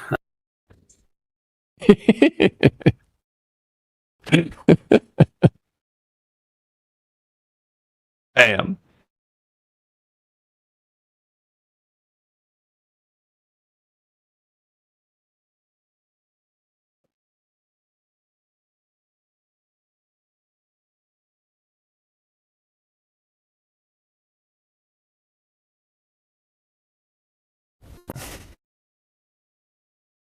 I mean, you could maybe prove that some of them lied. People who claim to walk on the moon.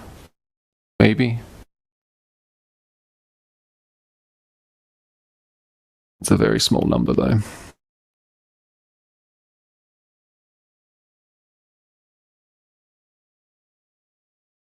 I mean, you could prove that they lied about the idea that there was a vacuum up there. Maybe all their space machines are designed to go through something else. Maybe there is something else up there. I don't know. Maybe they went somewhere. Couldn't prove it one way or the other.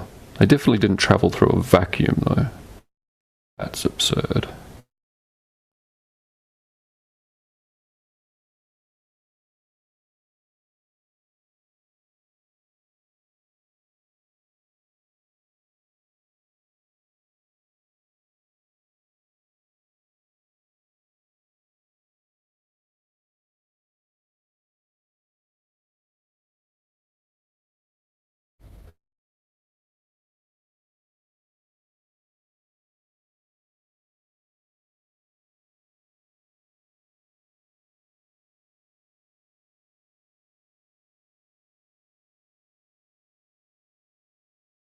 Hello. Hello. Hey. How we doing, everybody? Good. Phantasmo, how are you? I'm doing good. Is there no debate going on? Not at the moment. Okay.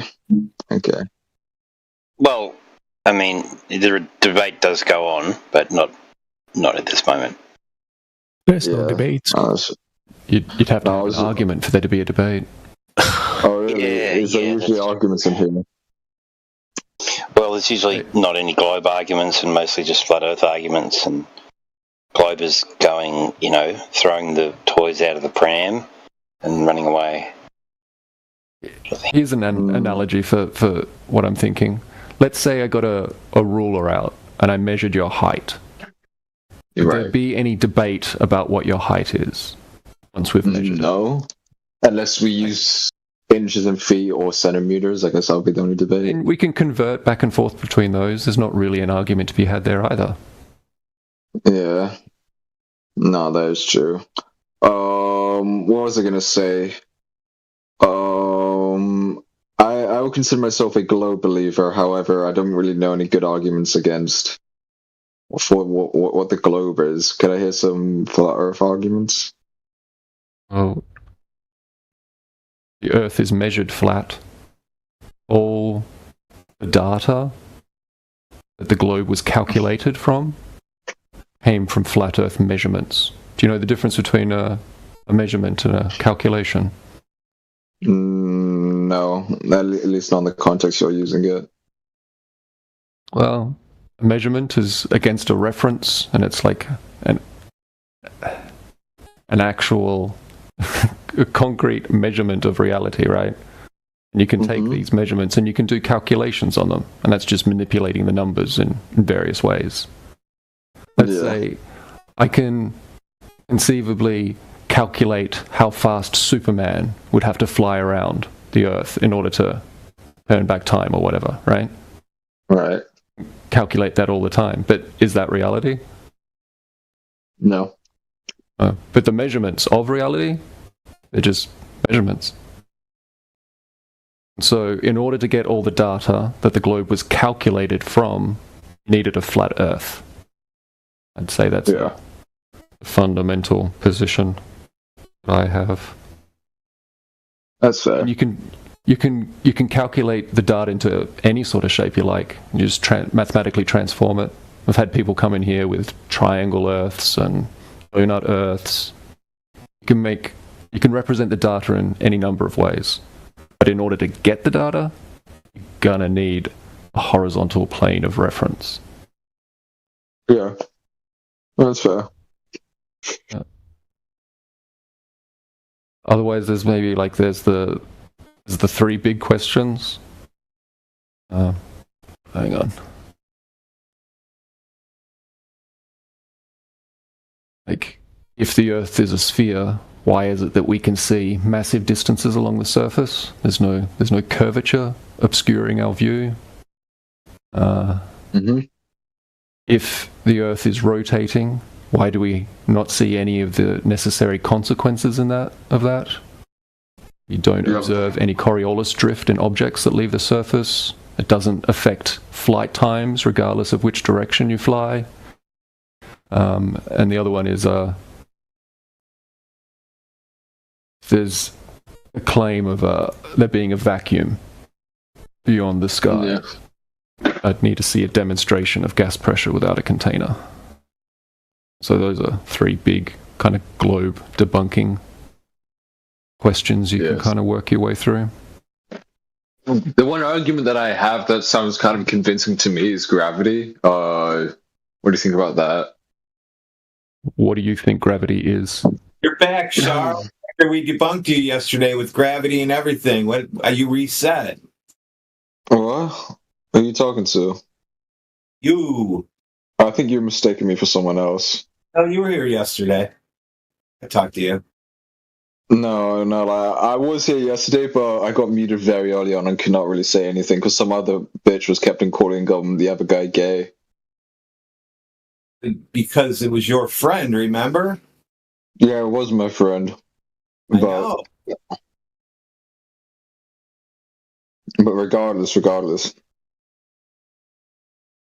Can you define what gravity is? Can you give me a moment? I'm just finishing the sandwich, so I'm just chewing at the moment. Right on.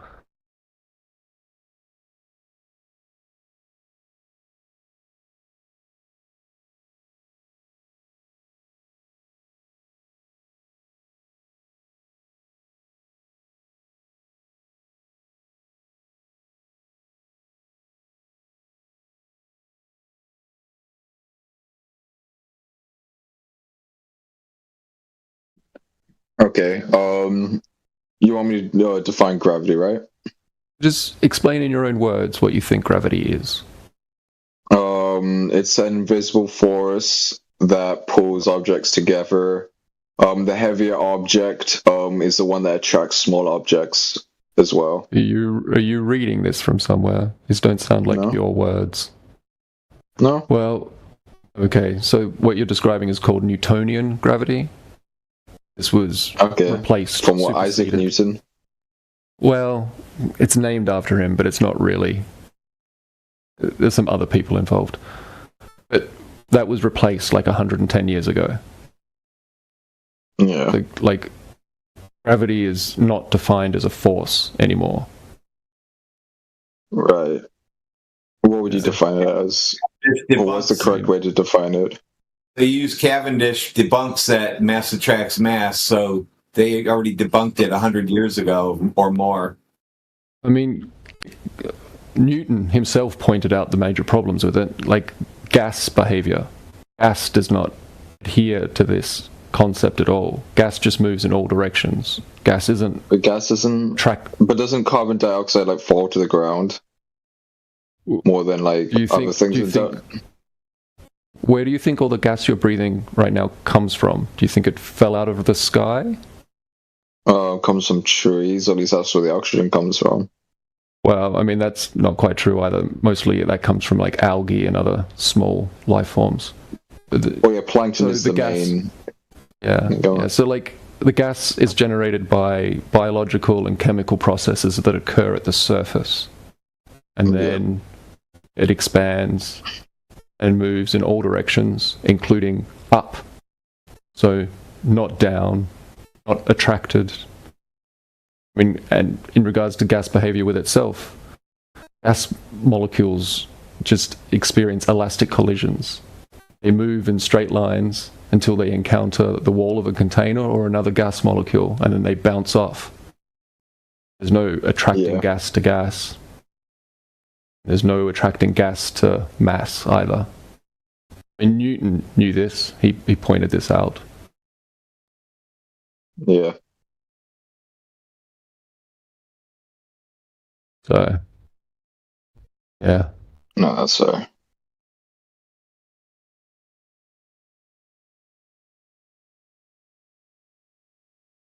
And he's gone.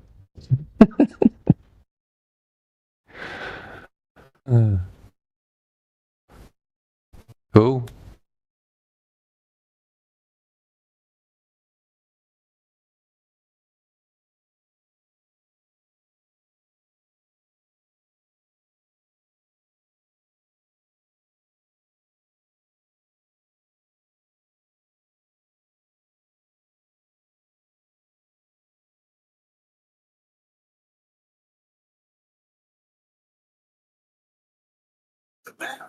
Moment of silence for the loss of the globe.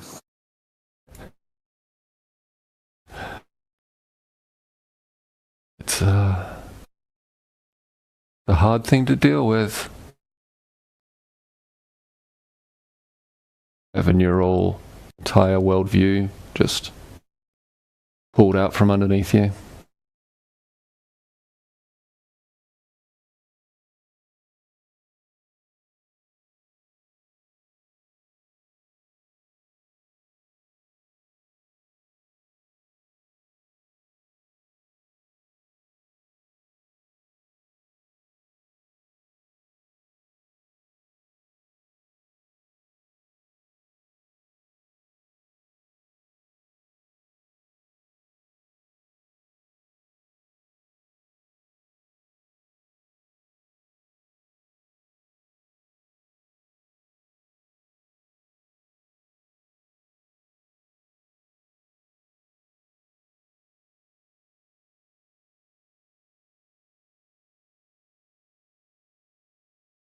They're not even putting up a fight today.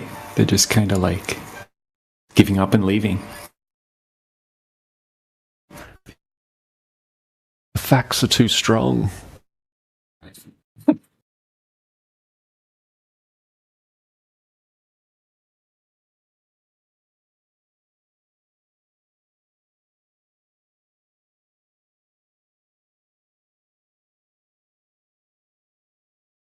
Yeah, he was alright. Did nothing but concede the whole way through.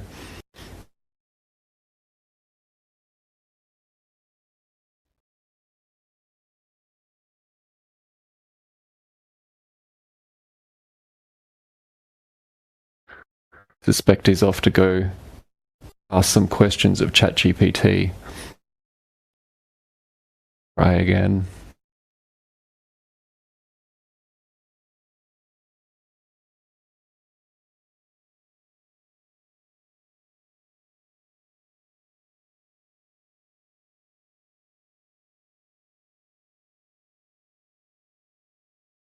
Now, it wasn't crazy to say that those weren't his words when he was talking about invisible forces, right? Just ducked out to eat his sandwich and make a quick Google search.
I'm gonna bounce, guys.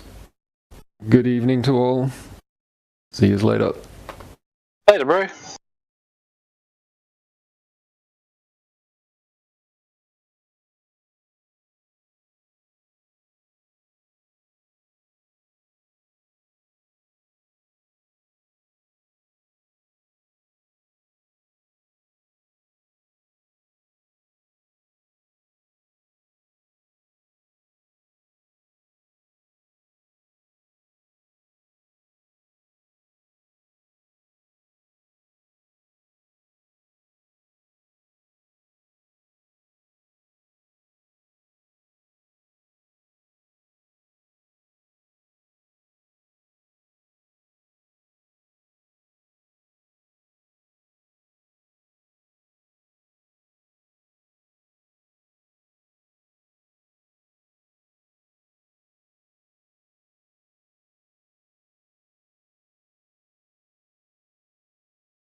let's say, the surface of water, like a 20-mile body of water, for example, it would have to be curving at a certain rate if gravity were true and if the globe were true. But in reality, it's not. And we've tested it over and over and over again, and it's completely flat. When I say completely flat, I just mean it's not curving over distance. I've seen some hills before. Yeah, that's why. Yeah, but I just said like over a 20-mile body of water over the surface. There's no hills on the water. How about the tides? Does that warp water? Like, what's going on there? Yeah, it's kind of like the tides, right? That's not Earth curvature. But what is like it? that's not curving water because of the curvature of the Earth. Okay, so over 20 miles, you should have about 260 foot of curvature. Okay, that's not tides. Tides isn't the explanation for that. Like, that should be there because of gravity and because of the size of the globe. Wait, and it would have to be 20 miles? 20 miles, yeah. 266.7 approximately foot. That's kind of like a 26-story building. Like a skyscraper. Wow. Yeah, it's quite a bit. Like, so if we went to like a 20-mile distance and we set up a camera and we're just standing, say, 5 or 6 foot high, we shouldn't be able to zoom in across 20 miles away to the other side and see it, right? See the shoreline or see an object that's low to the ground. Because it should be hidden by, a ton of Earth curvature over that distance. But when we go to these to these places to test for this, it's completely flat, and we can zoom in and see the shoreline 20 miles away.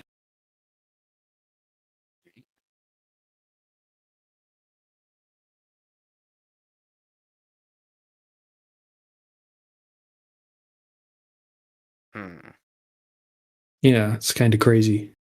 I mean, I was taught all of the same stuff that you guys were taught as well at school. So, and then Did you ever fight back against your teacher?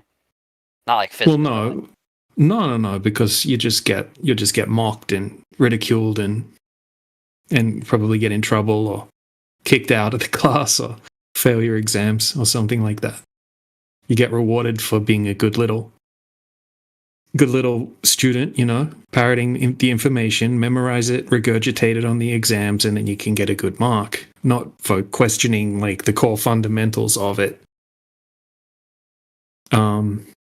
Yeah. So, yeah, I know. I had never even heard of Flat Earth back then either. I was more interested in how long until the end of the class. But, once I started... What's that?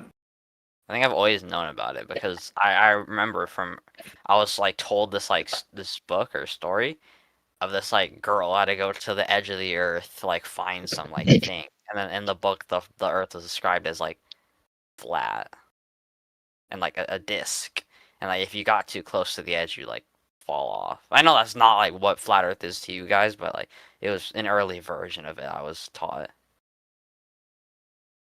Yeah, it's probably, kind of like the ridicule propaganda tactic or something like that, just to make the idea of it seem ridiculous. I'm not sure. A genuine question. What do you guys actually think happens when you get to the edge? Oh, we don't claim an edge. Oh, wait, then what? If it's flat, then it has an edge. Well, what do you mean, define edge? I mean, if the Earth is flat, then there's like...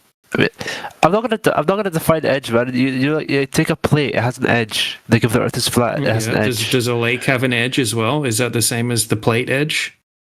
It's okay, a different no. kind of edge. Okay, no. Completely different, right? There's nothing to fall. There's nothing. You just enter into land. You don't fall off into space. So then what's the edge of the Earth to you? Like what surrounds the Earth? Sorry. Well, we don't claim the Earth is floating around in space. Okay. Yeah, like what people hear about flat Earth and they try to replace the globe with like a flat planet, and that's not what we claim. Yeah, we can't try to put the flat Earth into the globe model. It's not really compatible. So expand. What do you think it's in then? Well, we're not claiming to know the shape of the Earth. Okay, flat's not a shape. So when we say flat Earth, we're talking about the surface of the Earth, which is mostly covered in water, not curving over distance. And we're not claiming to. I don't think anyone knows the extremities of the Earth, the shape of the Earth, the size of the Earth, fully. Right? We only know the area that has been explored. And we know that when we test over large distances, there's no curvature, where there would have to be curvature if it were a globe because of gravity and because of the size of the globe. Wait, so is this the entire flat Earth community, or is this like a thought? Like within the community, there's multiple thoughts. All of the flat Earth community that I know of. So all agree with what I just said. So you believe it's flat, and it could be any shape. It could be a rectangle, triangle, circle, any shape. Any shape, yeah, or something beyond what we can comprehend. Yeah, we don't know. We don't know the extent of the Earth. That would just be speculating. So we try not to speculate. Can we DM and invite if you prefer? What is this? Chroma key challenger. Oh right, okay. What else is there? Okay, so you don't know the shape and you don't know what it's floating, like quote unquote floating in. We don't know if it's floating. I think it's exactly. Yeah, no, that's what I said, quote unquote. Like you don't know what it's contained in. Not really. So you don't know. Okay. Yep. Sorry about that. Interesting. So then, then how do you explain satellites and like stuff like things that have physically gone up and looked down at Earth and seen nothing around it? What would that be? Well, yeah. So like, do you just think it's all computer faked? No, the problem that we have is that there are claims about things apparently above the surface of a globe Earth, taking pictures of it, in outer space, tethered by some magical force called gravity. We just don't have any evidence for any of that. What we do have is a measurable surface that is flat. So anything after that, if it includes a ball, it by consequence has to be false. Interesting, because that's something to add to that. Just quickly to add to that, quite often when we hear about the satellite data, what you're going to be looking at is like a composited image. Okay, for example, the blue marble images of the Earth that we get from NASA that shows the whole globe. Okay, if you actually have a look into how they're made, they actually just take a bunch of scans of the Earth essentially, and they convert those into imagery. Okay, so it's just data scanned with radio telescopes, and then they convert those into images, like an artist does it, and then they stitch together those images into a big flat map, and then they wrap it around a ball in Photoshop. And then if you have a look at the images they use to stitch together from NASA, all right, they don't show any curvature whatsoever. So I just put a screenshot of the data set, the images that they use to craft the 2002 blue marble, the 2005, 2007 blue marble images. You don't see any curvature in any of the images they use to stitch together. I mean, yeah, because it's on such a small scale. It's like there's nothing to define curvature. Like it's a panel of water, and how would you even get like a defined sense of curvature on that? Well, this is the thing. These claim to be satellites that are in space, the ones that you're talking about. Okay, and then once they stitch it all together and composite it into a picture, you see the globe. Right, and that's kind of what you were talking about, right? How do we see these pictures of the globe from space? Well, this is how they're made. This is how most people don't realize how they're made, and NASA admits how they're made. They said that I already told you how they do it, right? They stitch these together into a big flat map, and then they wrap them around a ball in Photoshop, and then they color them in, and then they keep tweaking them like an artist keeps tweaking them until they meet people's expectations of what they think the Earth should look like from space. Okay, then, sure. But those are some images. There are genuine images that are completely just one picture. Okay. The blue. Which one's that? Let me find. Okay, I know the moon landing ones are obviously just like the moon landing photos and video. There's only one photograph that's supposed to be a photograph of Earth from the moon. One photo. So that is basically a perfectly spherical Earth. So we go, okay, well, no problem. We should be able to measure this curvature on the surface and validate this photograph. Well, when we measure the surface of the Earth, there is no curvature. So now what do? Do we accept the photograph as true? Or should we go ahead and scrutinize what the claim is and say, well, maybe that's not possible because the Earth is not curving? What methods did you use to measure the curvature?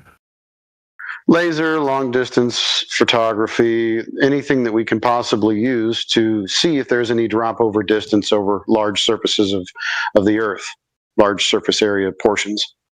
Okay, so you're telling me that if I went outside and did like that experiment with like the two stands of set height with the two holes above the ground on the same height, and you shine a light, and if you see the light through both holes, then there's no curvature. If you don't, then there's curvature. That experiment. Well, that sounds kind of like a dumb experiment to me. But go okay. It is a dumb experiment, but we actually went out and replicated a similar experiment. Instead of doing it over a short distance, we got two people at each end of a lake that is just about 14 miles across, and they did the same thing with a flashlight from just 5 foot height. Okay, and he could see the other guy's flashlight 13.7 miles away, and then as soon as he would put his hand over the flashlight, you couldn't see the flashlight anymore in the zoom footage. Okay, so he was able to see a flashlight from 14 miles away, whereas in the little Netflix demonstration that you're talking about, it just shows 52 seconds worth of footage at nighttime. It doesn't show the setup, and the distance is only very, very small, a small distance. You know, they don't show it. They don't show anything properly, but I can show you one where you can see the flashlight clearly from 14 miles away, which would be about 120 foot or more of missing curvature. Okay, I want to do this. I should like get one of my friends and do this. yeah, man. Yeah, look. Here's one in the side chat as well.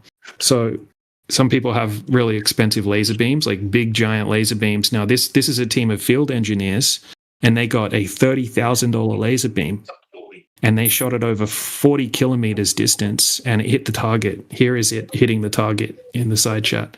That's from 40 kilometers away. And that beam should have been 90 meters up in the air if the Earth were a globe, but it hit the target. They did 5 different tests. There's no target, it's just a grid with target. Yeah, but you can see that the laser beam is hitting it, the green beam. That's from like 40 kilometers away. Okay. I mean, because I'm seeing this, it's not center, it is upwards, but like that's the expected position for a flower. Yeah, it should be 90 meters upward if it were a globe, like 90 meters up in the air. It shouldn't even hit the sheet. Okay. No. It should be like 90 meters. That's like I don't know how much that is in feet. That's like a skyscraper. Yeah, that's way high. Yeah, way high. Interesting. Okay. Yeah, man. Really? Wait, there should be 90 feet of curvature? 90 meters. 90 meters. Yeah. So there's 40 kilometers. For 90 meters. Yeah, hold on. I'll check exactly right now. So I'm on an Earth curvature calculator. Okay, so hold on. I just got to change it to kilometers. Is that a NASA calculator? No, it's just Omni calculator. If you go to Google, you type in Earth curvature calculator. Just a whole bunch of them will come up. You can pick any one. It's just a basic calculation. Okay, so the distance was 40 kilometers. The eye height or the laser height was 1.5 meters. Okay, so yeah, 326 foot of curvature over that distance, which is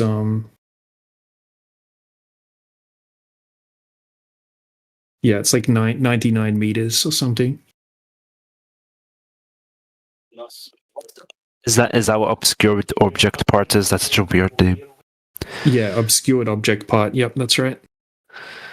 the height of the ground to It the would be lowest. obscured. It would be obscured behind the curvature, like behind the horizon. As saying 100 meters for me. 99.62. I got 99 on my one. Okay, sweet. And this is a team of engineers. They were using some seriously expensive equipment, and they did a whole bunch of tests. They got a 180-page PDF document and an hour-long video that goes over everything start to finish. I can post it for you if you want to. Oh, yeah. Old Dude just posted it. Thanks, Old Dude.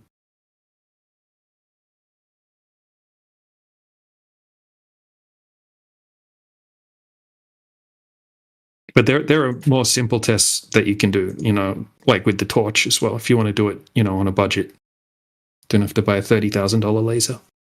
I don't know how much range the torch would have. Well, here it is. Look, here's a torch over, obviously it's a pretty high-powered torch, I guess. But this is this one. I'll just put some screenshots. Like, this is all out of a video, but I took some screenshots the other day. Okay, so this is the distance, 13.7 miles. Here's the math, the screenshot from the Earth curvature calculator. Okay, this is the camera setup. It's like 5.5 foot high. And here is the torch strapped to the camera tripod. And the image on the left is the zoom footage from the other side, right? So he's got a high-powered zoom camera and he's zooming over to the flashlight. So you can see the flashlight. And then the guy tells him, because they're talking on the phone, the guy tells him, put your hand over the flashlight. And then he puts his hand over it and, all of a sudden you can't see it anymore. They do it a bunch of times. Oh, okay. And then after that, they do it with a laser as well. And then this is the laser.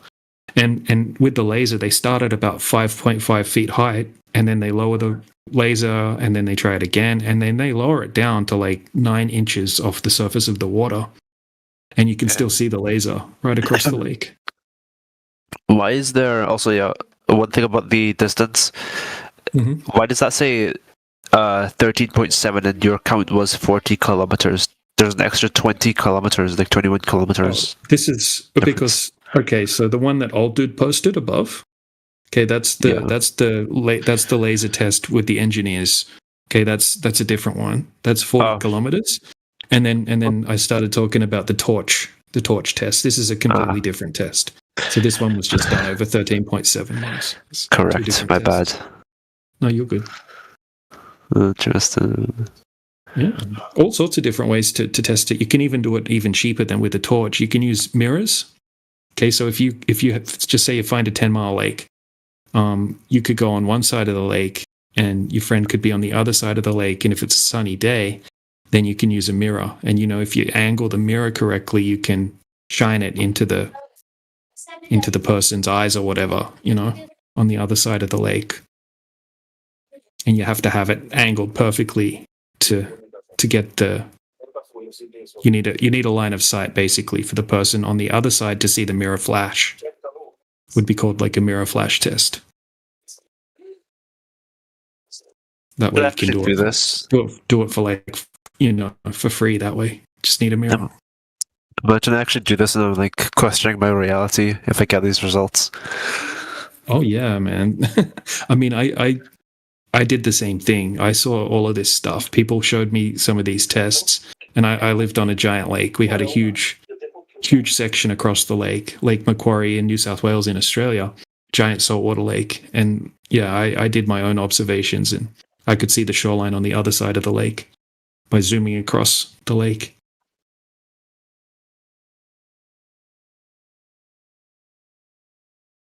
But yeah, we encourage people to test it themselves if you want to. When did you become a flat earther? Back in 2017. Yeah, quite a fair while ago. Right, fair. I'm still like hung up on the whole like you don't know what encompasses the Earth basically. And we can't test that. Nobody can test that if you think about it. Well, we can only get up so high. Like we can get up to 40,000 feet on a plane, which isn't very high. And then we can send up a weather balloon to about 120,000 feet. Okay, and when we do that, we can send up a camera. We just see a flat horizon from that height. And we can't really get much higher than that. Okay. Also, how do you explain gravity then? Well, gravity just say the Earth is flat and contained, like a contained system that the Earth doesn't move. It's just a flat Earth within a contained system. We don't need to have gravity the way that you would need to have gravity on a globe. Because you guys need to explain how you can have oceans sticking to the outside of a spinning space ball, essentially. We don't have to explain that. We just say water needs a container and things will rise or sink due to their density in relationship to the density of the medium that's surrounding them. Like, obviously, air is a very light medium. So that's just basically fluid dynamics. I'm pretty sure you call it. That's just basically fluid dynamics. That's not really gravity. No, it's not fluid dynamics. It's called Archimedes' principle. It's actually called specific. It's called specific gravity. Okay, and it explains perfectly why things rise or why things sink. Okay, so if something's more dense than the medium surrounding it, and you lift it up and drop it, it's going to sink if it's more dense than the surrounding medium. Like if you pick up a tennis ball and drop it through air, it's going to sink. But if you pick up a tennis ball and you drop it through water, it's going to go up because it's less dense than the water, but it's more dense than the air. Now, if you drop a helium balloon, it's going to go up because it's less dense than the air. But if it were more dense than the air, it would sink. It just so happens that air is very light, and most things are less dense than the air. More dense than the air, so they're going to sink if you displace them, right? So you need to put some force into it first, right? So something sitting on the ground is never going to move unless some type of energy exchange happens. So if you come along and you force it out of its state of rest and pick it up, then you've input energy into that, okay? And when you release it, it's going to sink back down to find its place of rest again. Very easy to explain. Very easy for anyone to test anywhere. And we can even do an experiment to test it as well. Like we could get like a glass of water, like fresh water, and put an egg in the water, and the egg's going to sink down to the bottom of the cup. But then we can vary and manipulate the medium by changing the density of the water. So we could put some salt into the water, and then all of a sudden that egg that's sitting at the bottom of the cup, all of a sudden it's going to go upward. It's going to start elevating upward, and it's going to go up to the top of the glass. We didn't touch it. All we did was vary and manipulate the medium. But I swear, with that, I forgot. I don't know what it's called, but the whole with the example of water, let's say helium ballooned water, it will go up with more force the more buoyant it is, right? It'll shoot up with more force. Yeah, so you can explain that using gravity on a globe as well. So does it sink with more force too? They would say that the buoyant force is more powerful than the weak force of gravity. So yeah, the globe has explanations for everything, basically, for most things. Well, not really for the water that doesn't curve.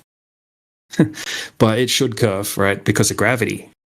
If the water's not curving, then that debunks gravity. Straight up. Yeah, probably. Yes. Yeah. Well, it has to be. It has to be curving. Okay. What do you say about the moon and Mars, other planets? We can't confirm exactly what they are, and we've been fed a big story about what they are. But they're celestial bodies that move like clockwork, right? Everything in the sky moves in cycles, like a big giant clock above us. Interesting. You can tell I say interesting a lot. Well, it's interesting, yeah. It's interesting stuff for sure. Okay, so you don't buy any of the how planets formed and how the solar system formed. You don't buy any of that? No. What do you mean? How nothing exploded and turned into everything, which was made up by? Yeah. I'm talking about like because there's a theory called the solar nebula theory or something. The planets formed from a big disk of rotating like gas, and it coalesced into the sun and the planets. Do you not buy that? Well, no, I can't confirm it, man. And if they say space is a big vacuum, I don't think you can have that happen in a vacuum. Nor can you have water in a vacuum. Nor can you have like a big ball of plasma gas inside a vacuum. Nor can you have a planet that's covered in water and gas inside a giant space vacuum. It's not something that anyone is going to be able to prove that is possible. It goes against gas laws. It goes against a bunch of natural laws. The second law of thermodynamics. It's not possible. It's just something that you're going to have to choose whether you want to believe or not. I mean, you could. You talk about there's no plasma in a vacuum like the plasma of the sun, right? It's a burning ball of like plasma gas. Yeah, like the way they explain that, like there's like atmosphere. Does the sun have an atmosphere? I think it does. I don't know what the story is about the atmosphere of the sun, but you're not going to be able to show me a sun in a vacuum chamber. Something that's similar to the sun in a vacuum chamber. I mean, you're not on Earth, man. We could barely get one. We're to work in like a flippin' reactor. Yeah, but it's not analogous. It's not to do with gravity. It's not. Are you talking about? Oh no, I'm completely moved on to gravity. I'm just trying to like learn as much as I can, Loki. Yeah. So real quick, if the air is like an ocean or where everything sinks in it, if it's less dense, and if it's more dense, it becomes buoyant.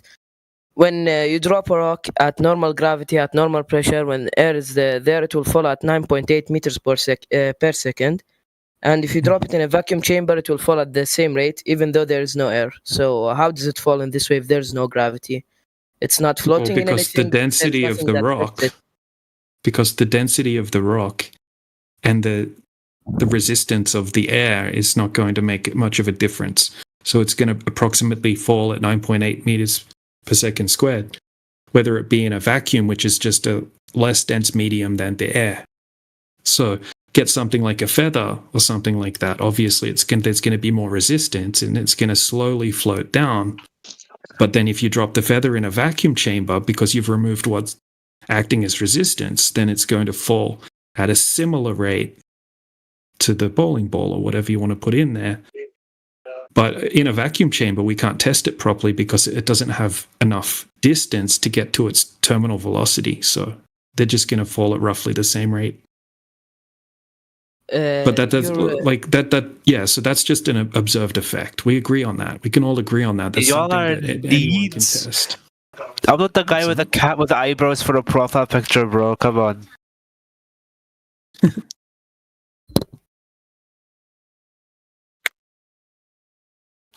Sue a guy for trying to learn.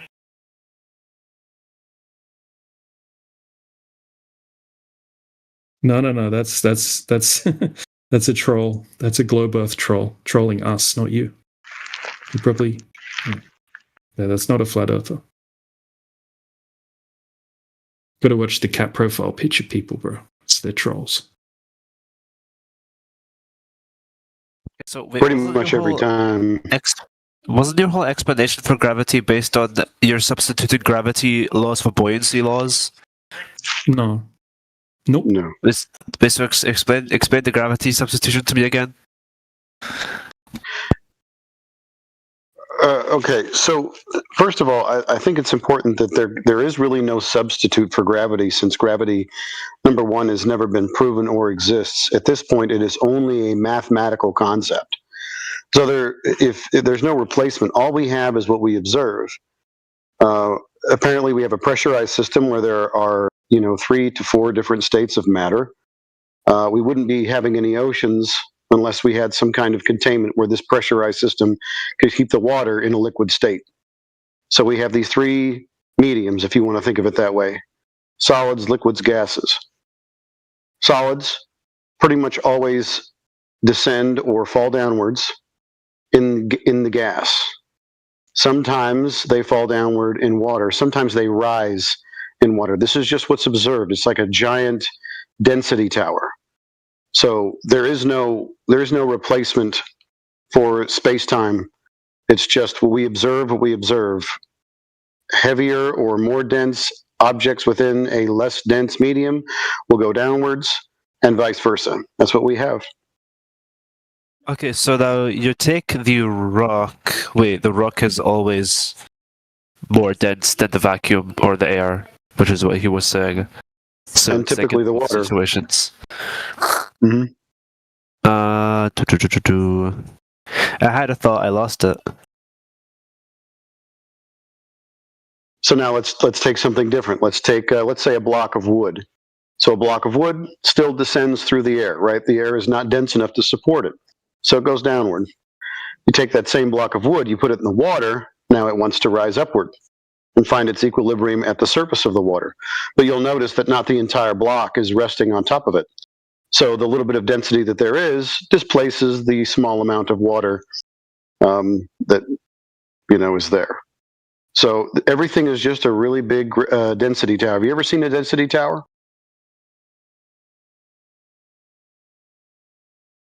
Just again, so in a vacuum, when you drop the thing, there vacuum chamber, so there is no. It's also going to fall down. Correct. So yeah, that's what we observe. It down now? Vacuum is the presence of nothing or nothingness. You have taken out all the air. It's look, man, it's the same thing that I was describing without the vacuum chamber. Okay, so the things that you put in the vacuum chamber. Talking about air resistance. So yeah. Hold on. This is it, though, right? So the things that you put in the vacuum chamber are just going to sit at the bottom of the vacuum chamber forever. They're never going to move unless someone comes along and forces them out of their resting place and lifts them up. Okay, then they're going to reseek where they were due to their density. Okay, and in relationship to the density of the surrounding medium, which is essentially no resistance, right? Because there's hardly any gas left in the chamber. Okay, so they're just going to sink back to where they were, but only because you lifted them up. They never would have moved if you didn't lift them up.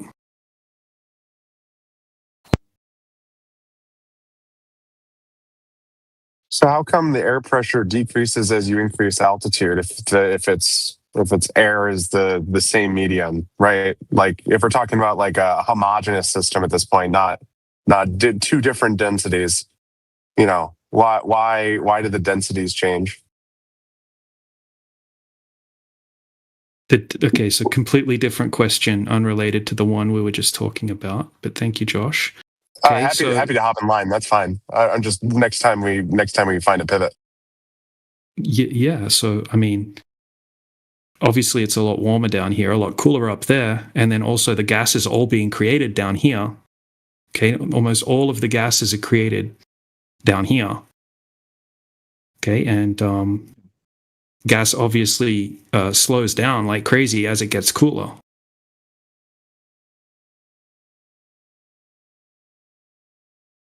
Okay, so is it such a crazy claim to think that you would have more gas pressure where the gas is being created, and that you would have less pressure where it's way cooler, and also there's way more space up there?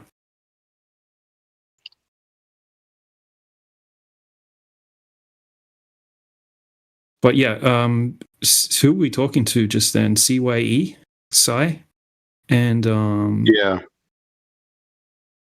And Bean Toasty.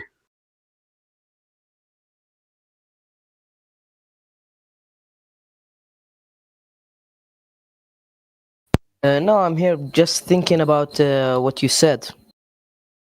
Yeah. When you're talking about the pressure where gas is more dense, there's more of it down there than it's up there, but there's something called osmosis pressure, where matter from the more dense parts would go to the parts with less density. So if there was no gravity, it should be equal at everywhere, since there aren't many obstacles in the air, like walls or pillars, as you said, that would obstruct it. So shouldn't it be? It should be just equal everywhere because matter flows from the objects of high concentration to parts of lower concentration.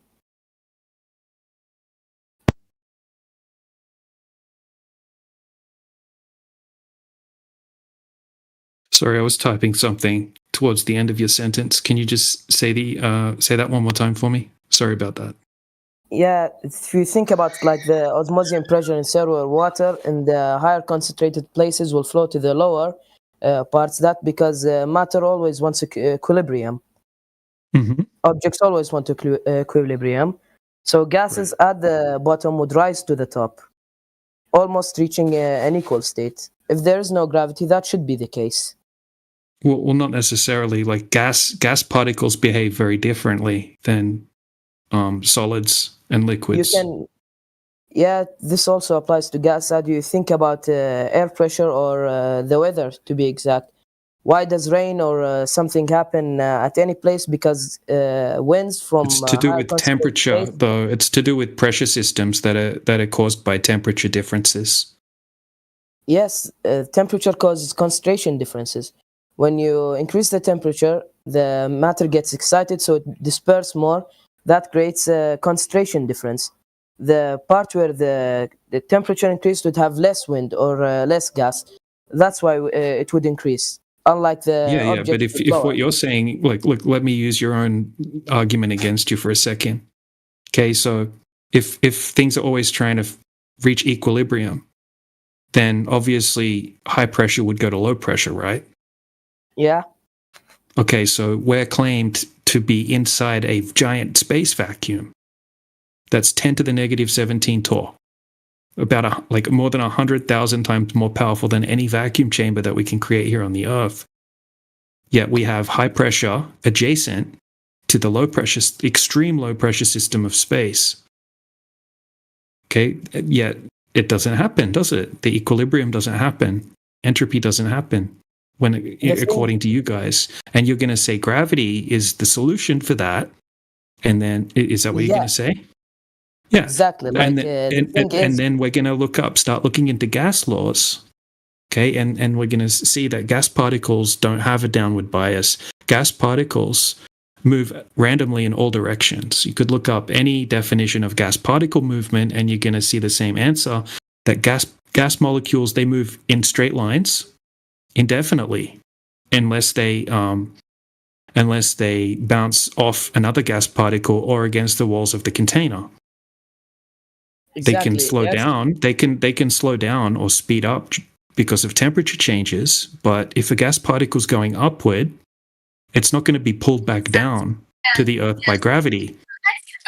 That doesn't happen with gas.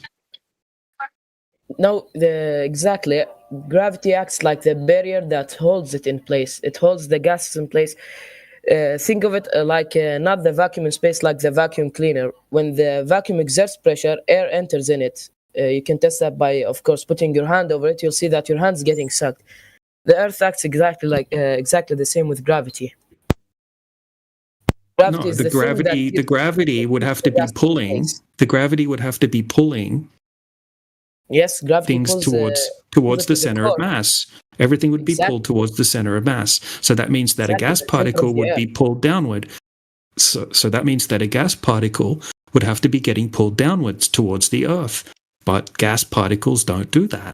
A gas particle that's going upward doesn't get pulled back down. Gas particles move in straight lines, and they move in random directions. They don't have a directional bias. They don't have a downward bias.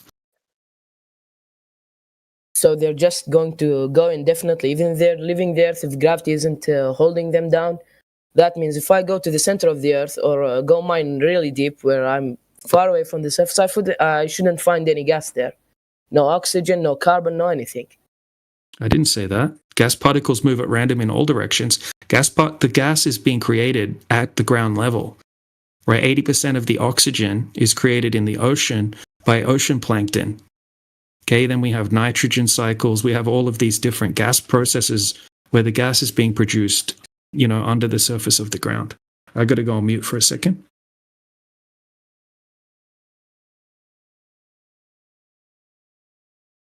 Yeah, anyways, I had fun talking with you guys.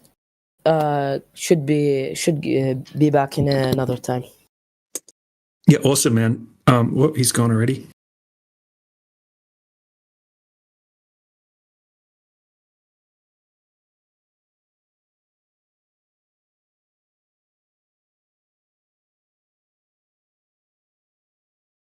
Well, it's that time again. By bedtime. Good night. Like, I feel like Good night, man.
Very talkative in here, I see.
Ladies, man, do you have any other questions or things that you're puzzled about?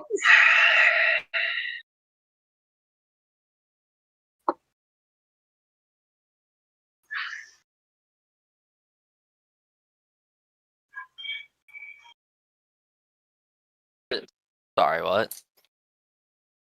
I was just curious if you had any other questions or things that you're curious about you'd like to discuss. I kind of just came here listening to y'all talk, and no one's really talking, so you know. Yep. Well, Happening here. a lot of times the new people kind of drive the conversation. I'm not putting the pressure on you or anything like that. It's just if people want to discuss the topic, it helps move things along. Sure. I'll discuss the topic, I guess. What do you have for me to? Or is it like you come with the questions, I'm meant to answer them, or I'm coming with the questions and you're meant to answer them? Or is it? I mean, it can go either way. You know, typically what we are looking for is something we can point to, like a measurement of Earth curvature that would lend some credence to the whole story. You know, do you know anybody that might have that? Have what? Oh, like measurements of Earth curvature? Yeah.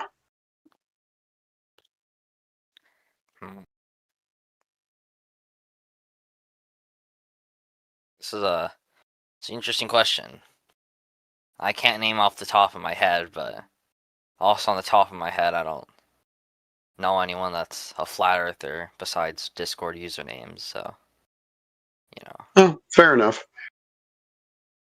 Yeah, that's what we're after. If anybody's actually measured this place, you know, to see if it's curving. Because I have some friends that are surveyors, and they all measure it flat. My brother-in-law, he's a mechanical and civil engineer, so he does surveys of rivers, you know, and their elevation profile, where they start in the mountains and end up, you know, in the oceans, and he measures it flat. So, Flat earther? No, not at all. He, you know, he drinks the Kool-Aid just like everybody else, but it is interesting that, you know, even he confesses, along with my surveyor friends, that yeah, we always measure the Earth, or the distances, or you know, the areas that we survey is always according to a horizontal datum, and so they take that data and they plot it, and they have an elevation profile that is completely horizontal at its base, you know, at its destination. We'll call that sea level. But everything, you know, the fall rate or the descent, the elevation of the rivers, and the topography of the Earth is always flat. You could say, well, okay, so they measure areas flat, but maybe the whole Earth is still curved. Well, okay, well, where is that? You know, if we're measuring it flat but it's curved, where's the curved bit? It's kind of a problem. I see. Interesting. Maybe I'll become a civil engineer, see for myself. See what I see. Maybe I'll be an astronaut. Doubt that, but I can try. I only live once, you know. Astronaut. Okay, so you're gonna navigate the stars. I don't think they navigate stars. You know, that's a little far. Well, that's what the term astronaut basically means. Nautical, right? Star, nautical, Just like astronaut.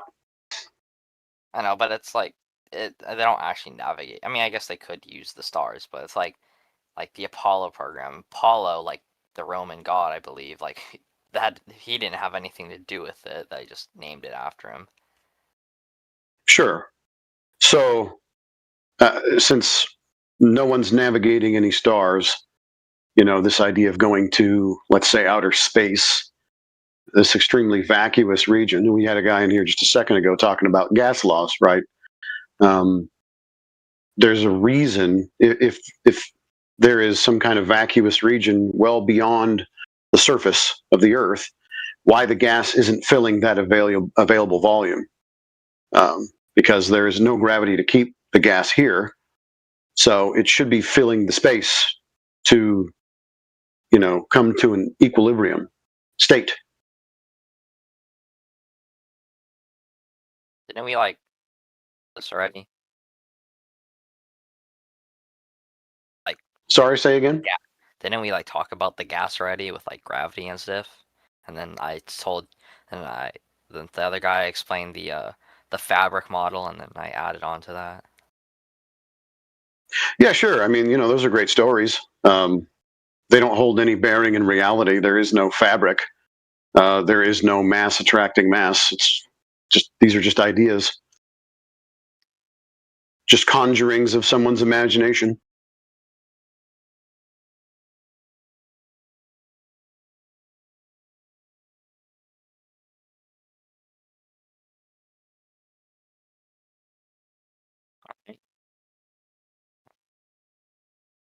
So I'd ask. I mean, I'm guessing like I want to ask like. I mean, I think I already know the answer to like the obvious questions. Like, is the most common question you guys get why would they lie?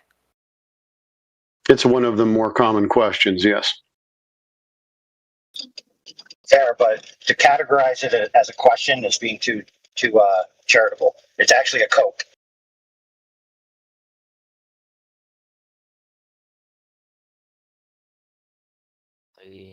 Ladies, man, get a better mic. I don't have much Hey, money. you don't sound too bad. It's just the volume. It's hard to hear on the YouTube stream, apparently. Maybe if you could talk just a little bit louder. Yeah, I can talk loud. That's better, man. That's good. All right. So you guys said why would they lie is like the most common question. No, it's one of the more common questions. I mean, there's many, but it's up there. Yeah, it's usually where when people ask that, they have already accepted, sort of in their mind, that what we are saying is observable reality, is their experience. So they've already come up with in their mind, well, then somebody actually has to be lying. So they're asking us why we think other people would be lying, and we actually can't answer that question. I don't know what people's motivations truly are, but usually when they ask that question, they have a suspicion that someone has lied to them. I see. Yeah. How about? I think another common question would probably be that you guys might get is why is the Earth the only planet that's flat while all the other ones are spheres? Well, I know you guys know that's like not true. I'm just saying like. Well, it's got a baked-in assumption, right? Yeah. So when they say other planets, they're still envisioning some kind of quote-unquote solar system where there are these, gas giants and big balls of dust just kind of hurling through the vacuous region of space around a plate Earth and the sun. Like they're all going around the sun, but somehow the Earth is a plate in the middle of all that, or a disk. It's a bad assumption because all of that is predicated on the Earth being a sphere. Yeah. Is there? Right. I guess another question: do the people? Or actually, I don't think you guys would know. I think I already know the answer to that. I don't know what other questions I could ask. You could take a review. Take a review of the questions you just asked. Take a review. Why would they lie? Like that? Yeah. So just think about those questions that you just asked. They're actually questions that have to do with agency. They don't actually have to do with the material facts, right? Yeah. So, like, if you go to a house and you see that it has ugly wallpaper, you might ask yourself, "Whoa, my goodness, why did they choose this wallpaper? Why?" Okay, that's a question that could never be answered, especially if the people who did it are dead. You never know the answer to the why. Now, you do know they did it. You do know that the wallpaper is the wallpaper. You do know that they bought it at Home Depot or whatever. You can know all the material facts, but the why question is irrelevant to any of those facts. Yeah. I mean, so for example, check this assumption that's baked into the why would Earth be the only flat planet. One of the big assumptions that they have is a creation story about how everything came into being in the past. And they assume that everything came into being by naturalistic processes. And so there's no specific agency between any of the structures we observe in the cosmos, which they include the Earth as one of. Now that's interesting. That means they're having a presuppositional metaphysical bias before they even ask the question. So, for example, if the Earth was designed by an intelligent agent, regardless of who it was, it could be an alien, it could be Cthulhu, it could be a god of take your pick of any religion, right? Then the why is because that entity wished it so. He designed it, he made it, he picked the ugly wallpaper. I'm sorry, I can't tell you his motives. All right. How about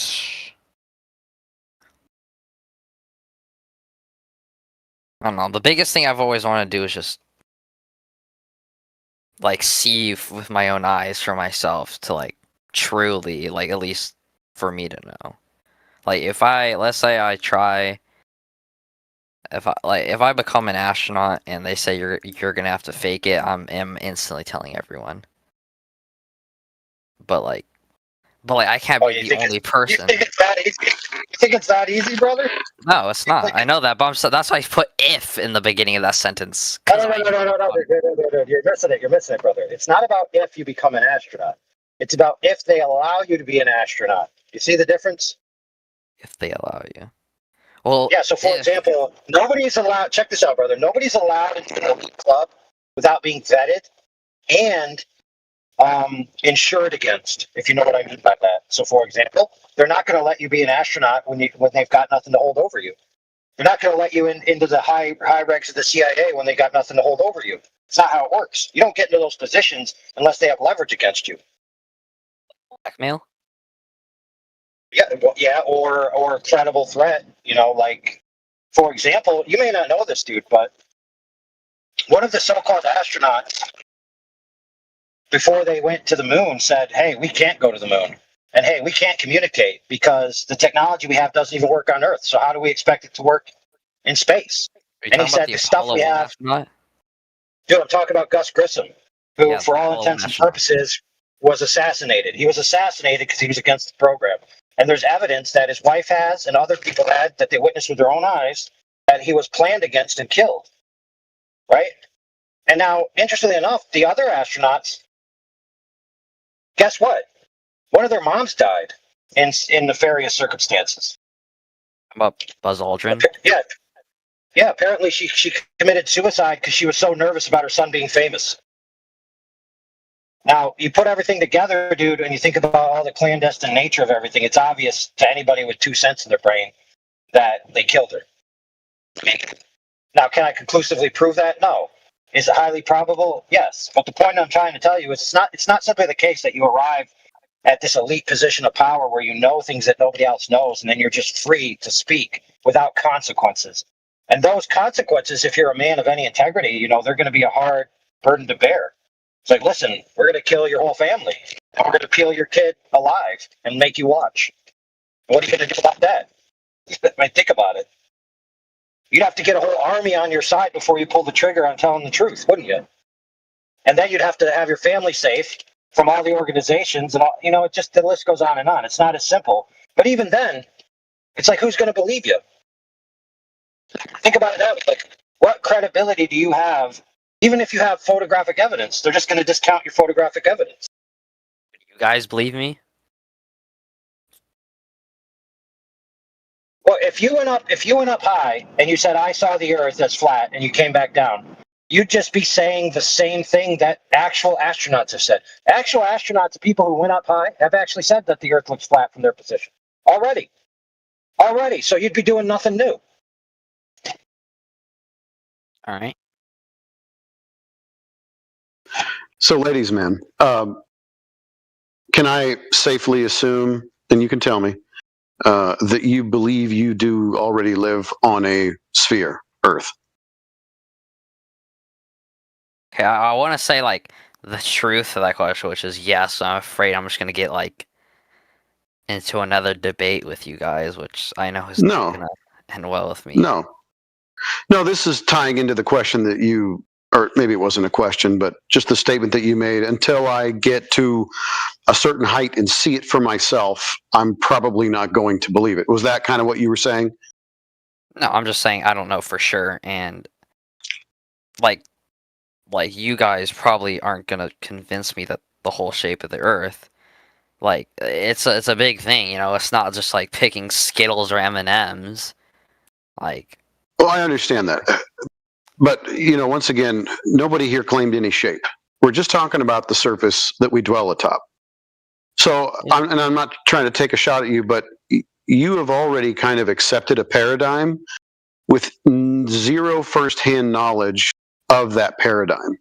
So you believe that you live on a sphere Earth that is hurling through an ever expanding vacuum, with none of that being part of your actual experience. In fact, your firsthand experience, and this is not me gaslighting you, I know that this is all of our experience, is that you experience the Earth as a stationary, level surface where there's up and down and you breathe air. And so all of the things that you experience are of a stationary, planar, enclosed Earth.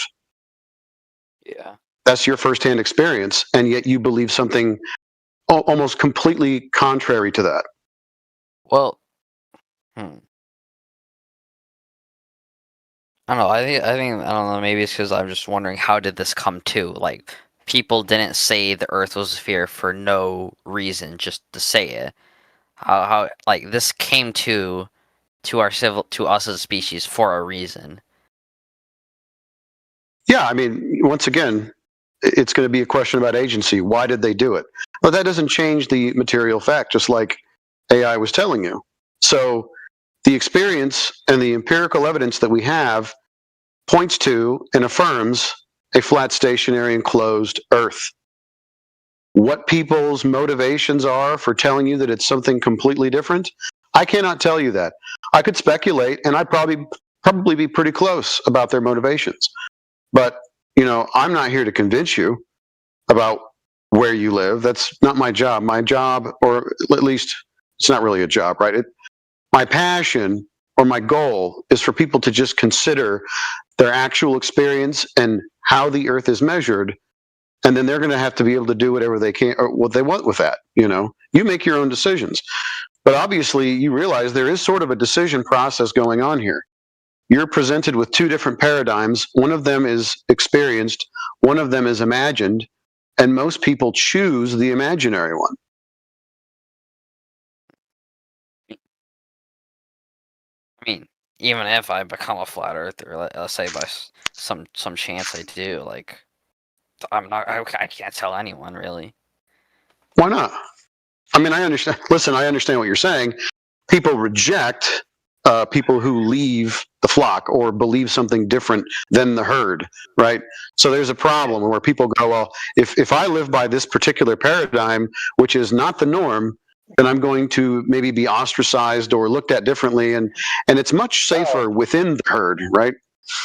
Well, listen, we got a problem here. Let's go back to one of your earlier statements, friend. You said, I don't know any flat earthers except Discord. Now, that's not a true statement. You don't know that any people that you know are flat earthers or not. That's the actual truth. You couldn't tell me out of the 17 people, let's just say you know 17 people, you couldn't tell me for sure that they're not flat earthers for the very same reason that you just said. Well, if the earth was flat, I couldn't tell anyone. Well, what if they already accept the earth is flat, but they feel the same way? And they're just waiting for someone in their circle of friends to speak up and not be afraid of being shunned. Well, within my friends, I know they're not flat earthers. I know that, like, as a fact. I've known them almost my whole life. That's just not who they are. But like other people, yeah, I probably walked past the flat earther. I've probably walked past a murder. Yeah, you probably spoken to flat earthers. The hot chick that you were thinking about last week when you got your coffee, she was probably a flat earther. And you know what? When you talk about her about flat Earth, she's going to give you her number next week. You never know what's going to happen. In fact, flat Earth could be the best thing to ever happen to your life. But then again, you're correct. It could be the worst thing. You never know. Even if, let's just say, flat Earth is true, I'm sorry, I will never go up to a girl and that be the conversation starter. How do you know? What if she's got a T-shirt that you say, "Oh my goodness, this is definitely a flat earther girl"? I'm going to open the combo with that. Cause I live in, like, okay, Just the chances of that are so slim that like I wouldn't even No, they're risk not it. that slim, dude. They're not that slim, dude. There's tens upon tens upon tens of millions of flat earthers, and there's more people than the flat earthers who don't believe in the mainstream cosmogony, which means how everything got here, and cosmology, which means what everything's doing right now. So, for example, they did a poll, real quick, they did a poll among young people, you know, a certain demographic, I think it was like 18 to 20, 18 to 30 or something like that. And 40% of the respondents to the poll said they don't believe the mainstream cosmology. That means that if that portion, having a discussion about alternate cosmology would be something they'd be interested in. Go ahead. What? You said a lot right there.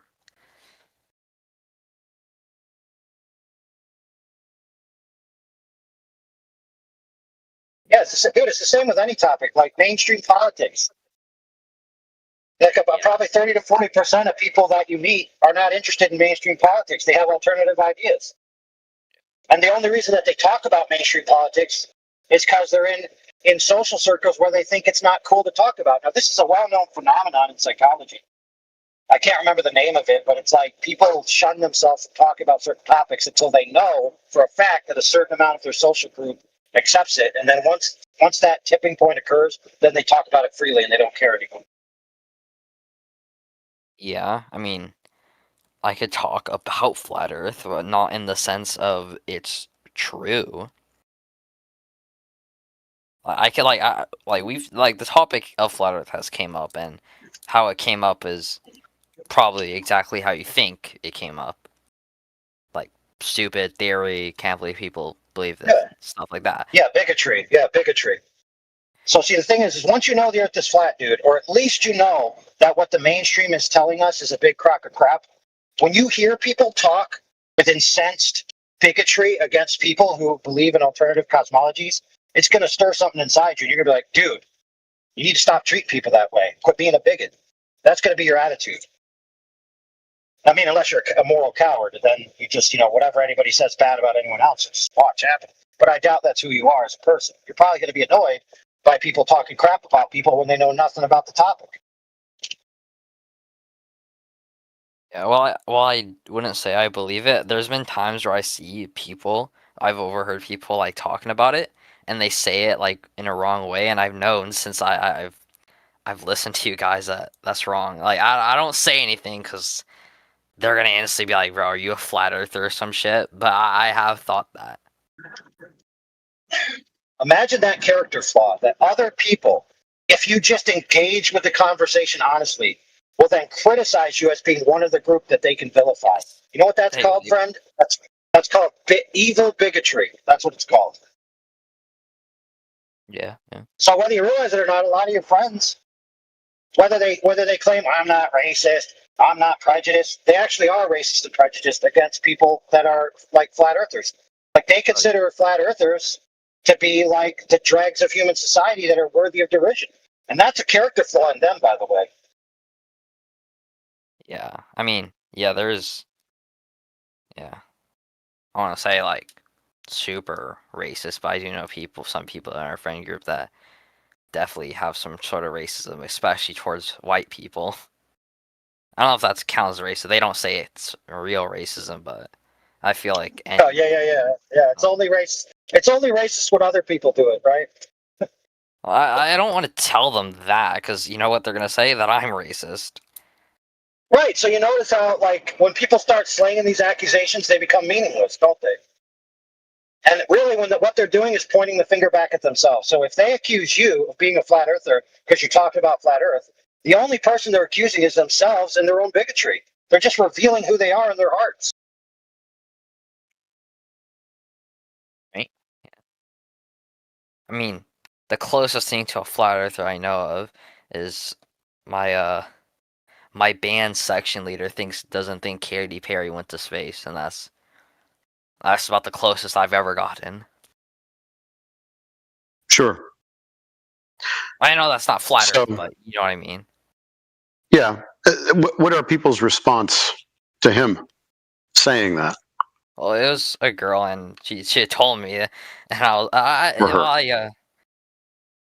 I didn't say anything like bad, mainly because she's like a really nice person. So I just felt that'd be really mean if I honestly tried like debating her or something. So I just didn't say anything. Yeah. Well, that was decent of you. I mean, that's not even necessarily something that can be debated. He is choosing not to believe something that he saw on TV. I don't think there's any, or she decided not to believe that. I don't think there's anything wrong with that, and I don't know if it's even healthy to debate these types of things. And I think people kind of have to realize that this particular topic here about what is the nature of the surface of the Earth, as far as its geometry is concerned, if it's flat, right, planar in nature, or curved, this is not a debatable topic anyways. This is objective. So it's about measurements only. It's not about, whether or not green is your favorite color. That's subjective. Because what is your favorite color? Just humor me here. Do you have a favorite color, ladies man? I do. Okay, what is it? Blue. Okay. Now, would it be fair of me to get into a debate with you about why blue sucks and why I think green is better? It would make no sense. You are you. You like blue. How am I going to tell you what you like is wrong? But people do this all day long. They have all these preferences in life, things that they believe in, things that they choose to engage themselves with. Some people like football. Some people like figure skating. Some people like cricket, right? And so people will get into these stupid debates about, well, football is way better than cricket, and here's all the reasons why.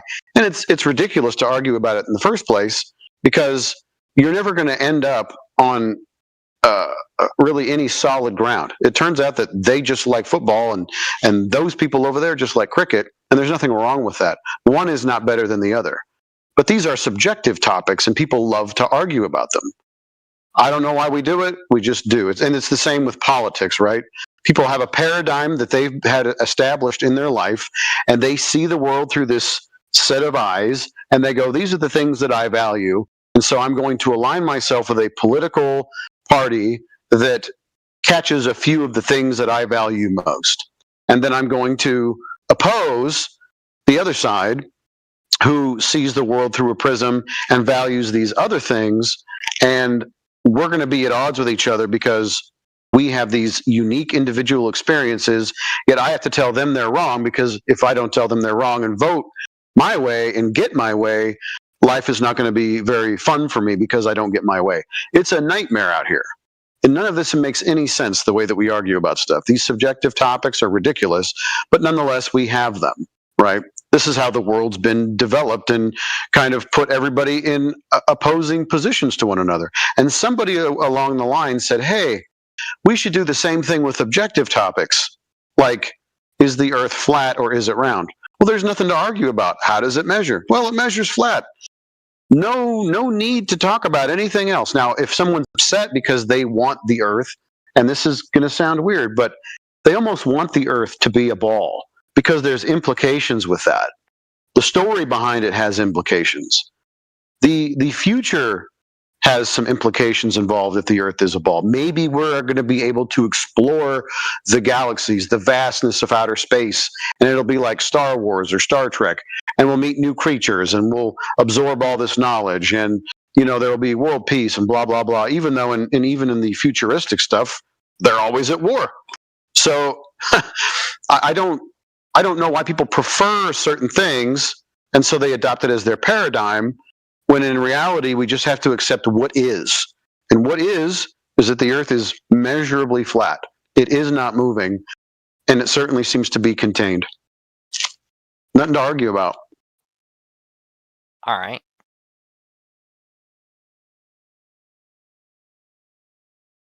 Sounds cool. Sorry for the diatribe. It's just I want people to understand this is not something we have to debate. It really isn't. There's no arguments. There's just measurements. Hello. Can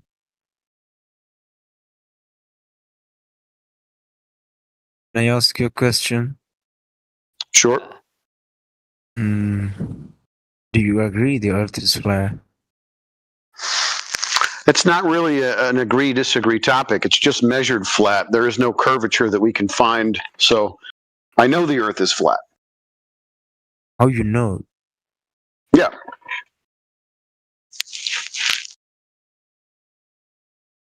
How did you ask? How do I know? How do I know? Let's see. Where do I start? I'll try to keep it concise. We've checked. Not just asking people, but we've checked firsthand knowledge type situations where we go out and look across the surface of water to see if we have any kind of drop over distance, which would be required on a sphere. Well, there is no drop over distance. So across the surface of the water, and apparently the Earth is somewhere in the ballpark of 70% water, that means 70% of the Earth is flat. So there's no possibility geometrically that the Earth could be a sphere when 70% of its surface is flat and horizontal. Mm-hmm.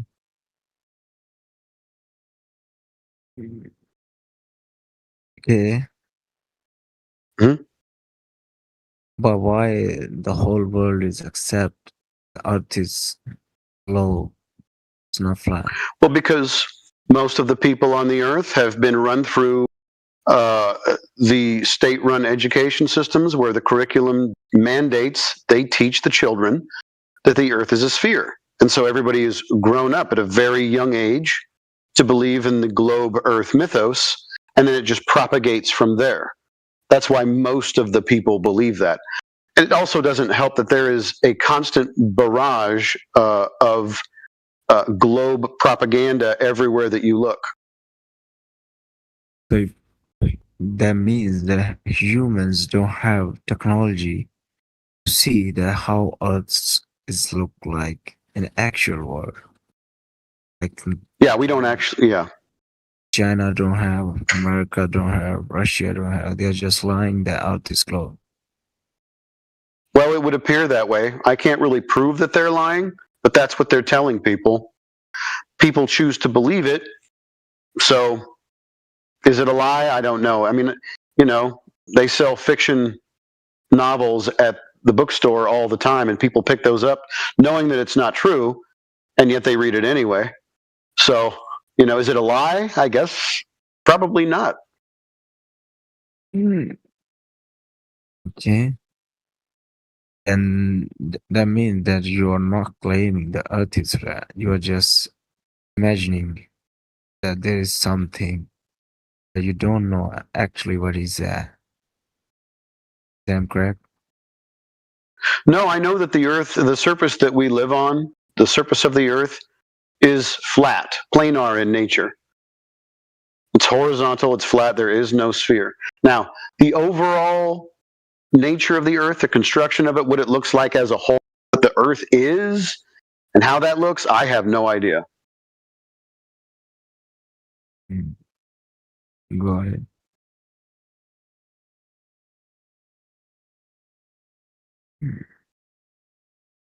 Kind of hard to understand your conceptions or like that.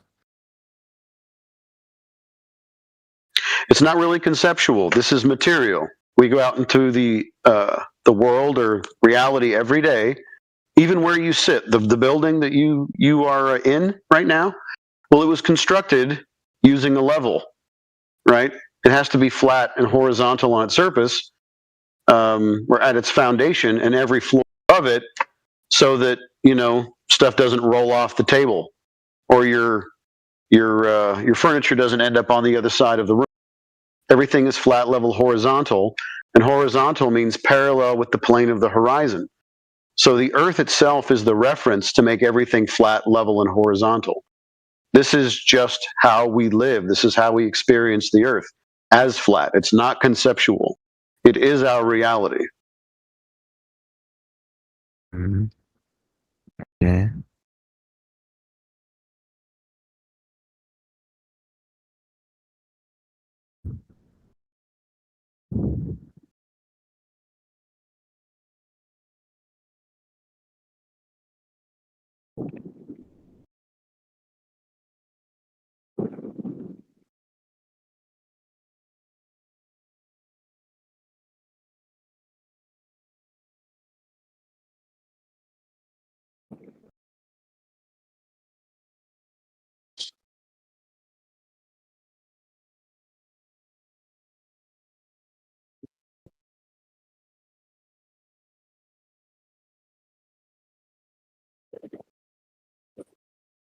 Yo, what is this?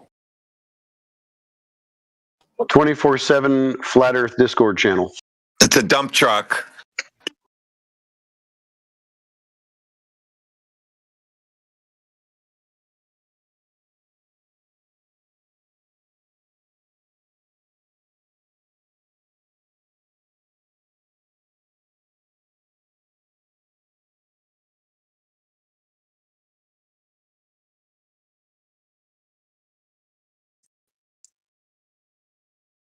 Yo, it says who? Hello. Yo. How you doing, Sky? Hey man, I invited iOS as a friend of mine. He's a good friend of mine. We don't really talk about this topic, but recently he's been sending me some pictures. He's interested in what NASA does, and so I just figured I'd send him this VC, so that he checks out what goes on here and stuff. Sure. Is he here with us right now? Yeah. Just to listen. What's your first name? See what's going on. Be fine. I gotta go to the hospital. See you tonight. I was What's his thinking he was there earlier, what's his so we're name? speaking about some interesting things. Okay. Your friend, what's his name? Is it Alexei? Who is it? What's his name? Oh, iOS. He just joined the server. He's in the VC. Oh, iOS. Okay. Yeah. Well, iOS, welcome. If you have any questions, don't be shy. Nobody bites here. If you just even think this is complete BS and you want to tell me about it, more than welcome to do that. Although we may, talk about why you think it's BS. So, anyway, Let's catch iOS up to date on NASA. So a couple months ago, they were reclassified as an intelligence agency. So now they can legally just broadcast propaganda without even questions. You can't question them anymore. So there you go. Now you know how you love NASA. Right. Yeah, I believe that. Good. No, You don't believe me. You don't believe me. You don't believe me, right? You don't believe me? Me? No, I do. Yeah. Oh, okay. There you go.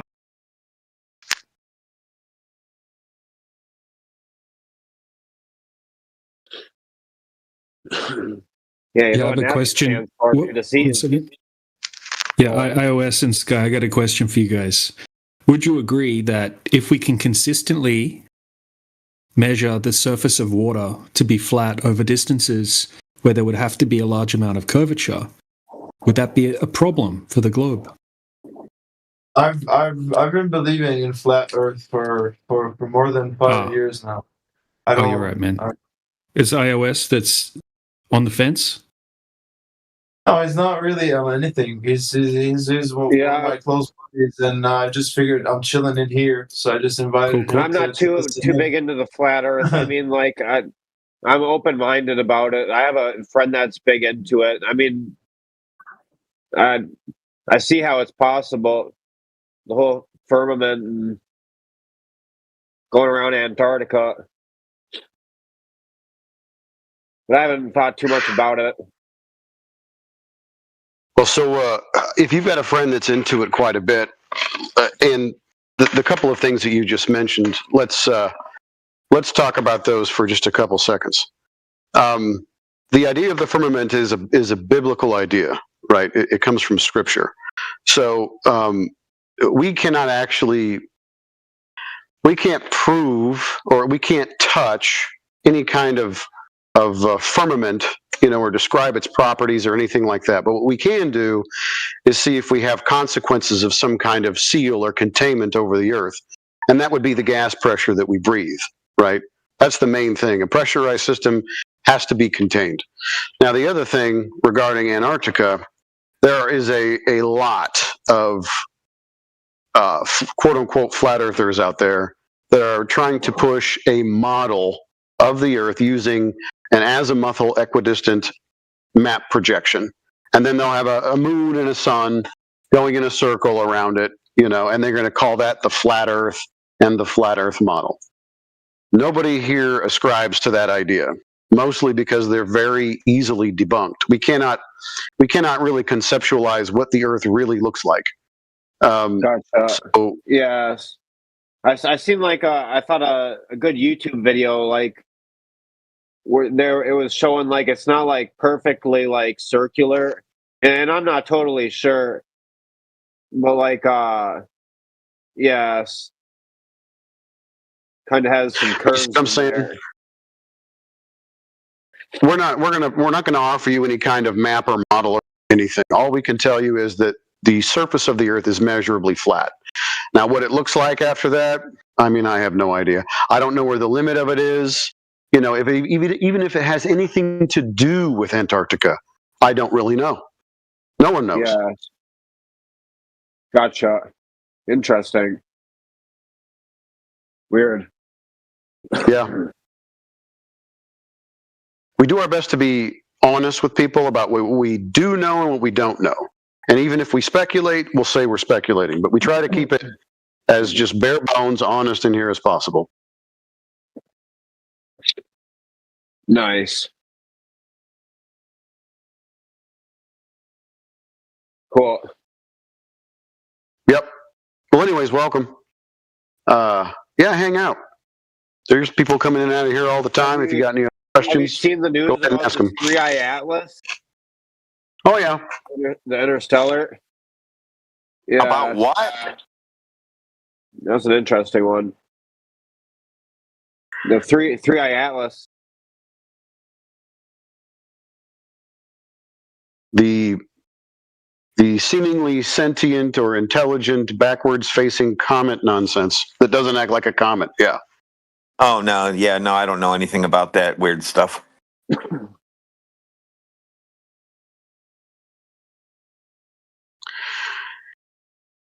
Yeah, apparently there's a comet that's just randomly changing its course, seeming as if it's Right, not a got that random gravitational ice rock. acceleration. Yeah.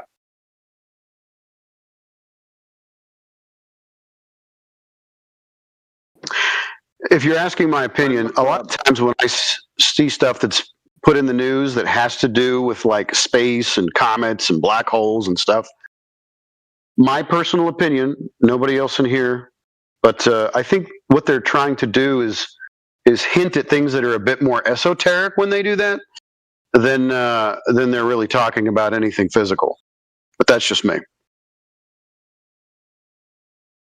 So we know the comet's not powered by an ion engine because I saw somebody make an ion engine, put it in a vacuum chamber, pulled the vacuum, and the engine stopped working. So ion engines don't work in outer space either.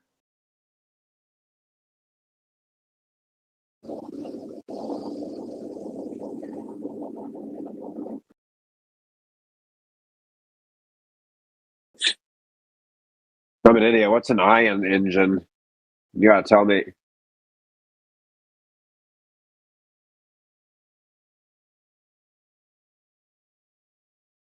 You're basically directing electrons away from a surface, and then that pushes off the air and pushes you the other direction.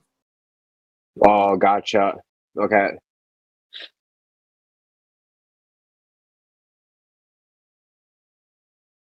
But it requires air to work, so it's got something to push off of.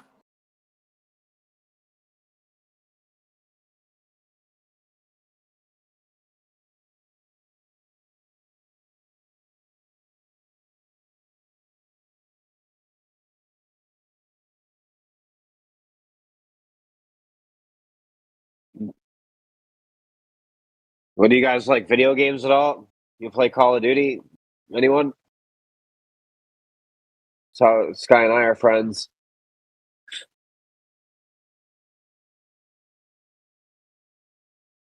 We do have some gamers. I don't know if they're in here right now, though. Oh, very good.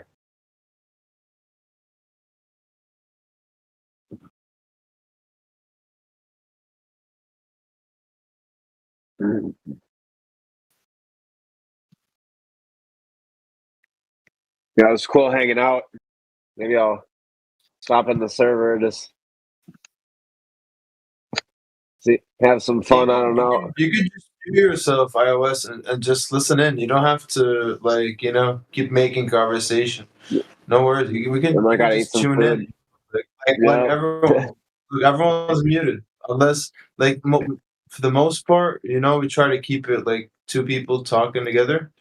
And just tune in. There's a lot of people that come in there's also a lot of people that come in not just trying to understand, but some to maybe challenge their beliefs, and try to put what they believe to the test, or thinking that, you know what I mean?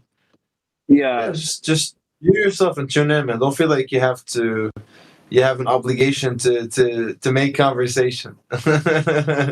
Just mute and then listen. All right. Well, iOS, this is what it comes down to, man.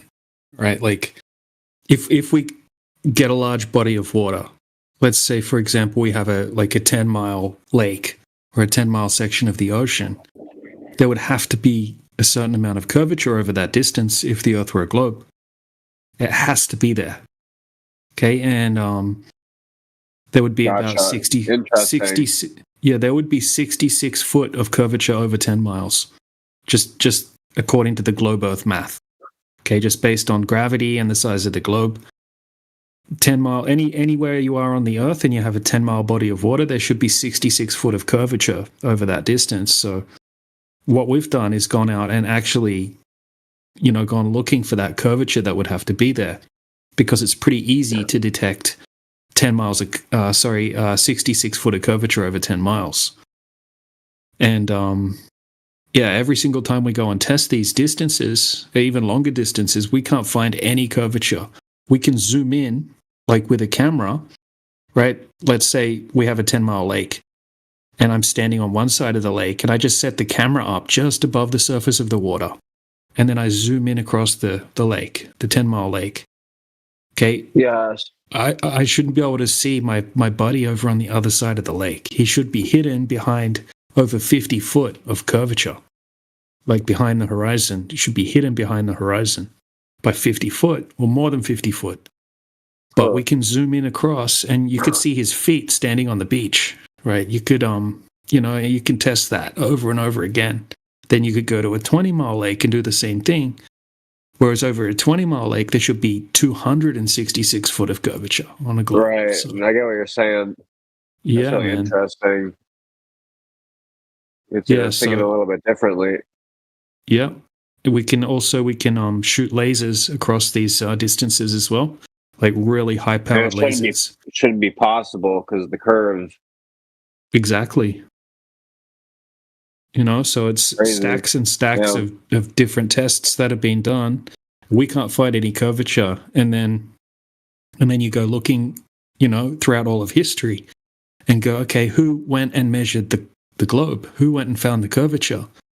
And you don't find any tests that have been done. You'll find that it was kind of theorized into existence. It wasn't something that people actually went out. I heard NASA was the one who came up with the whole idea that the world is a globe, and everyone else before them was a flat earther, something like that. No, that rings a bell. Not really. I mean, it's not true because NASA didn't go up to space until the 60s. So people thought it was a globe, way, way, way, way before that. Sure. So yeah, I've never heard anyone say NASA. Everyone thought it was flat, and then NASA proved it's a globe.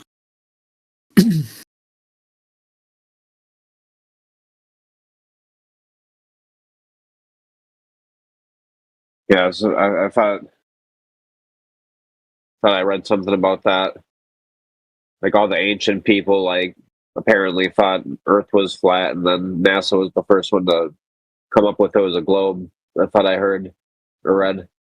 Yeah, well, that's correct in a bit. All of the ancient cultures knew that the Earth was flat. They all had very similar depictions of the system that we live in, right? Being like a flat plane that's not moving, within like a contained system. And yeah, all different cultures all over the world that apparently didn't have communication with each other all came up with the same thing, right? A flat, stationary, enclosed system. Yeah. And then about 2,000 years ago, apparently, okay, there was some Greek guys like Pythagoras, okay, and people like that who first suggested that the Earth was a globe. And it wasn't based on any experiments that they did. It was just based on philosophical reasoning, basically. And they thought that spheres were the most perfect shape. And they kind of worship spheres. Pythagoras and his cult kind of worship spheres. And they thought, oh, because spheres are the most divine shape, the Earth must be a sphere. And then, you know, it didn't really catch on, right? Because most people were flat earthers back then. So they were the first people apparently to suggest that the Earth was a sphere. Oh, and then it wasn't until much more recently in history, I think it was about 500 years ago or something like that, that was when it fully caught on, right? And the Jesuits went around the world pushing the heliocentric model. And they basically went on like a crusade around the world, you know, pushing, you know, telling people, oh, the Earth's a sphere, this is how it works, heliocentric. Yeah, but no one ever went out and actually measured any curvature. Yeah, it's interesting when you look into how the globe became a thing.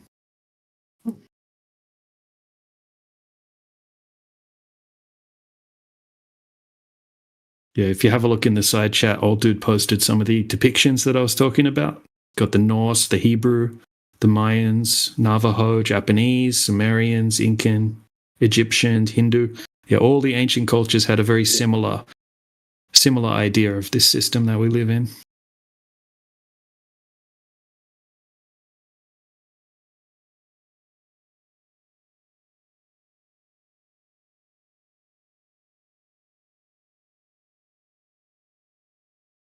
Hey, what's up, guys?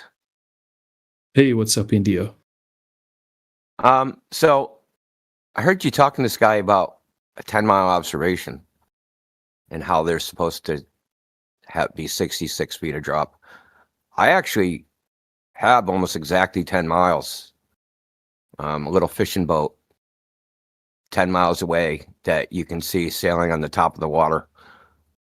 So let me get my shit together. I'll present it.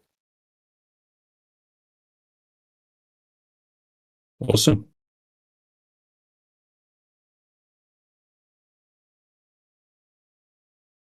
And to answer your first question, Indio, that will be the sky is up. You asked what's up, so yeah, the sky.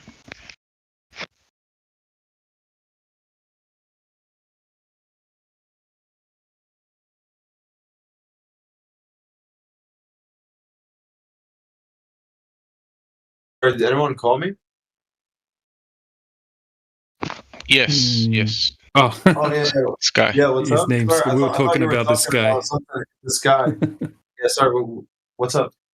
What's up? That will be you. Well, he's actually down on the list, Yeah. Jamsy. Yeah, down below you. He's below you. Below Sky me is is down there, like down near the bottom. Below me is Sheol. There's hell. Now, below you is Ka.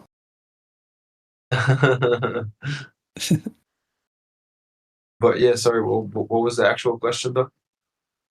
No, someone asked the same question you asked. Someone asked, "What's up?" And I replied, "The sky." And then you reply, "Oh, someone said my name or something."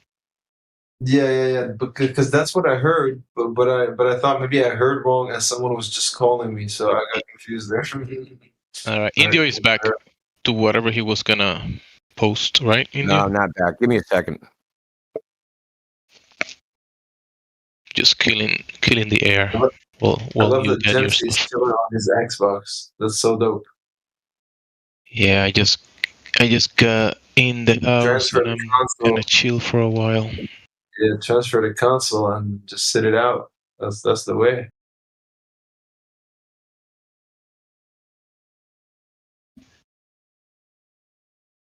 Yeah, the connection in the console is pretty decent, and the sound and the headsets are comfy. So Can you see the side chat and stuff, Jamesy? not the side chat. No. Uh-huh. Yeah, I'll save my brain from the brain rot in the side chats. Saving memory space. All right, I'm good. So I'm gonna be posting like 4 different things. Can people just like refrain from posting anything for a second? So I'm gonna post a boat. You'll be able to see it sailing like in front of the horizon. You can see the waves splashing up on the hull. This boat is like I think 10.6 miles from the camera. I'll post all the mathematics. I'll post the position of the boat and all that stuff. So how we know where the boat is. There's a website called marinetraffic.com, which will give you the coordinates of and a picture of what the boat looks like. So you can easily verify that this is the same boat.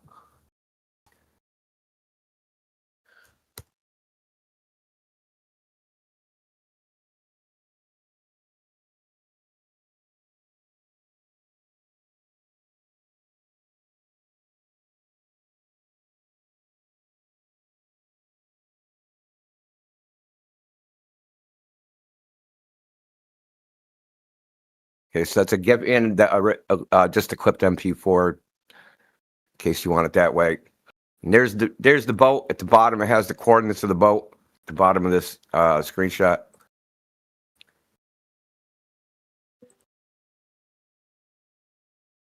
Here's a Google cylinder. I mean Google Earth. So that's the position of the boat on Google cylinder. That red circle, that's where the horizon should be, according to the globe mathematics. Oh, we have a parrot saying refraction. Oh, so that's funny that you said that because you're cooked.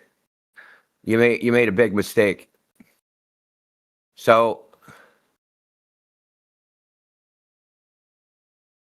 here's a buoy.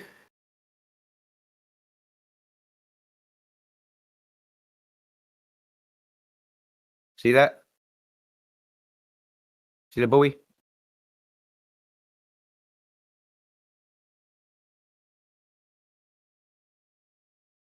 And here is, and there's the air and water temperature. They're within less than 1 degree of each other. So you can forget about any refraction because there is no mixing. The air is mixed, right?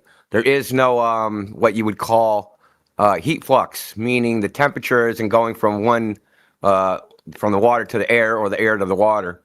It's at equilibrium. So yeah, you're gonna have to try again on that. Okay, if you think I wasn't there, and that's the wrong time.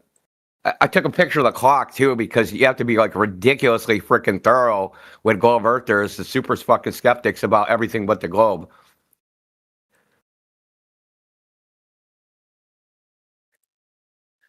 You gotta take a picture of everything. I even have to take a camera to take a picture of the freaking camera because you guys are ridiculous. So now I'll post the map. And you're using infrared as well. That's 950 nanometer infrared. So that also, so you got the water temperature, the air temperature similar, and infrared. That's freaking awesome. Dude, I like planned this for like 2 weeks. It's very rare that the water temperature and air temperature are the same. Like only a couple times a year it even happens. So, and then there's the mathematics. That boat should be 20 feet under the horizon, but it's obviously in front of the horizon.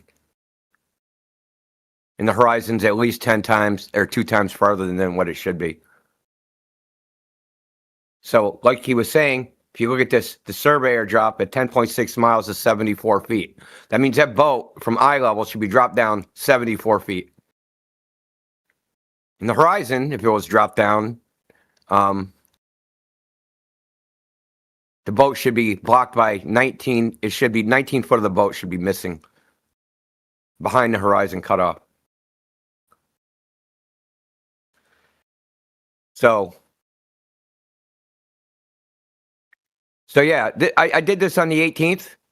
I actually have a post on Twitter, like with more from the same observation of like a lighthouse and another boat, which you can barely see because the boat's only like has like a 4 foot water height above the water because it's like a speedboat.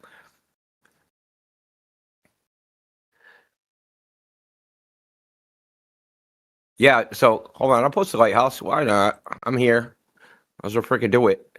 Let's do it.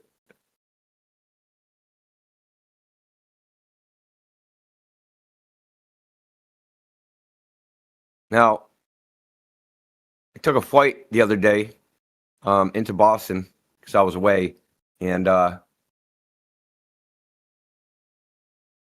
got lucky and actually got the flight path and took a picture of this same freaking lighthouse from about 2,000 feet.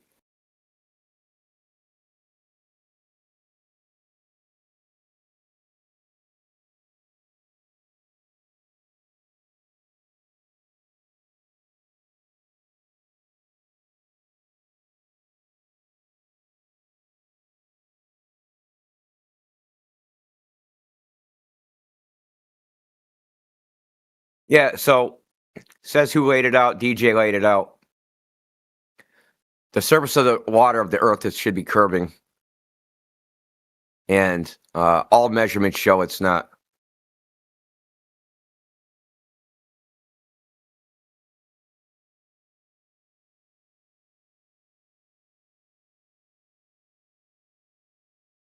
I love this observation.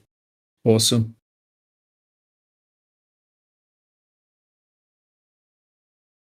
It was difficult. It was frickin' freezing, man. I'm telling you, I was freezing. Like I can't even tell you how cold I was because it was super windy. Oh yeah, 45 degrees and windy. That's gotta suck. Yeah, it was like 16 knots or something, which is like 20 mile per hour, and it was like constant. You know, the ocean is where the breeze is just doesn't let up, and like you can't operate a P9, a P1000 with gloves on. That's just not even possible to like hit the buttons and crap. So yeah, it was rough, but like, you know, I was determined. I pretty much, I think I started planning this. I started looking at the weather. I had like a window of like 3 days I could do it. And I'm like, freaking first day it was like snowing or raining, and then the next day, I could have went, but the day after that was saying that was like the water temperature and air temperature would be almost the same. So it was about when I headed there, it was about a 6 degree difference. But after I got there and set up, because I was taking screenshots of the buoy, like every 15, 20 minutes. But that by the time I set up and got all this, it was like the difference was like less than a degree. So I'm like, hell yeah, got lucky. And then the plane, dude, I'm like, I'm on the plane, and I'm like, that's a fucking lighthouse. I was taking video up down there. So I took a picture of it. Because it's like the only runway that even faces in that direction. They have to like fly out over the ocean and then fly back into Logan Airport.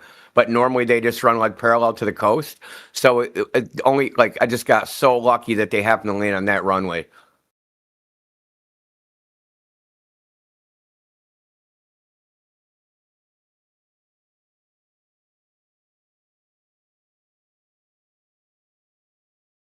So I don't know who you were talking to, but this is the stuff we're talking about. So we go out, we do an observation, we test the goal of mathematics to say there's supposed to be curvature of a certain rate, and it's just not there. It's just never there. Now, knowing this, what are we supposed to do? Are we supposed to? So we have observations on one hand, and we have a bunch of people that when questioned, don't know how they know the Earth is a globe, but they know it's a globe. Are we supposed to go with them? People that don't actually know anything and have never done any tests and have never done any observations, and the best they can do is like, I watch TV and saw pictures from space. Well, I didn't watch TV. I went out and observed what the Earth is, and I'm going with that. I'm not going with the television set. We know how that went in 2020, man.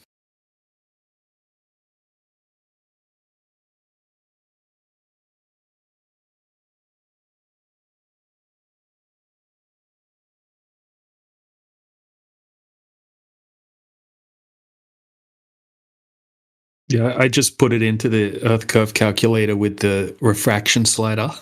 had to max it out, and even with it maxed out, there should still be like 12.9 foot hidden or something.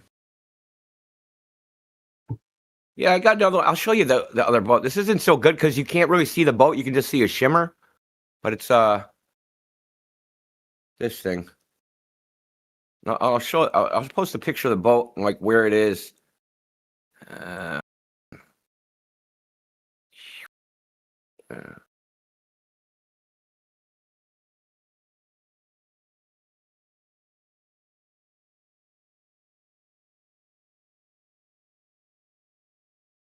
That's this little thing.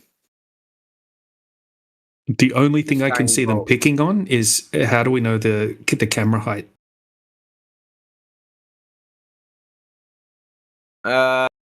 It can't be. Well, I mean, Google Earth says it's 15 feet, and then I added added a couple of feet because I was on top of a picnic table. Nice. That looks about right. I was gonna say 12 feet because I've been to that exact same spot, Indio. I know where you did that. Yeah, I know you know, bro. I know you know. Yeah, it's like 15 feet above sea level, dude. I mean, yeah.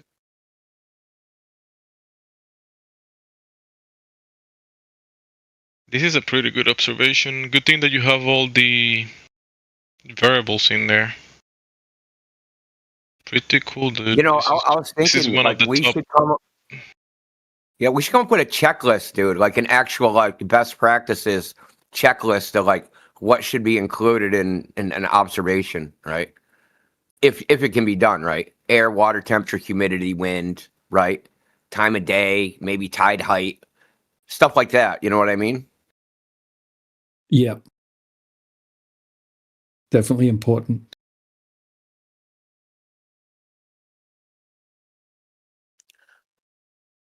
Yeah, this is awesome. Look how small that boat is, DJ. Look how tiny that boat is.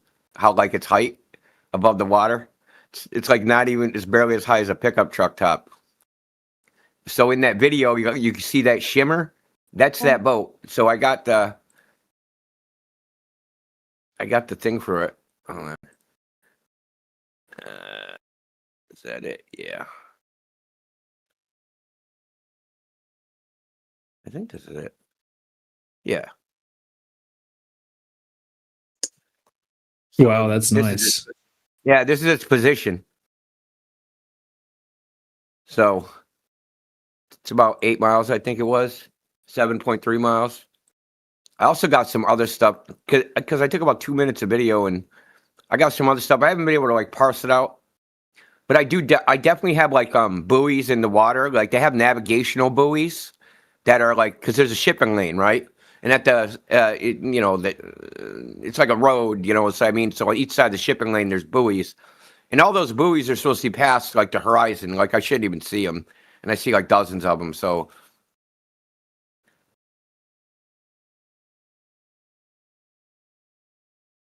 Yeah, another nail in the coffin, dude. I don't even know how many nails are in there at this point.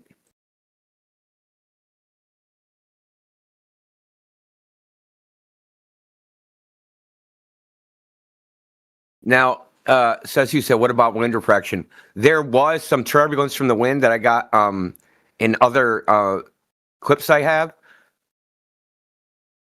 but you can see that it's going left to right, or right to left rather. You can see basically the wind blowing like the turbulence, but instead of it being like a turbulence, like a hot road, it's basically going left to right. It's pretty easy to distinguish it. Well, I'm glad you covered that because I was just talking shit. Yeah, I know. Well, I mean, wind does cause like turbulence and stuff. It causes turbulent effects, but this was just left to right.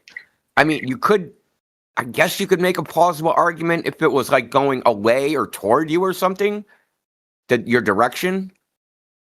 You know what I mean? If it was just, I guess, but that would be a If stretch. anything, a strong wind like that is just going to cause spray near the surface, and that's going to make it even worse. You shouldn't even see as far. Yeah. Yeah, that's true.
So I just uploaded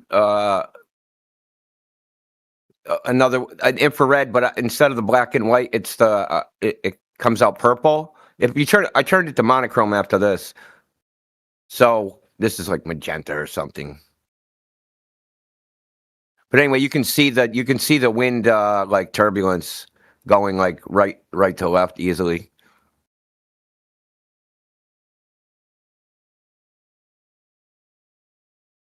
Doug, yes, I did take into account Grover's feelings, and that's why I did it, to hurt them.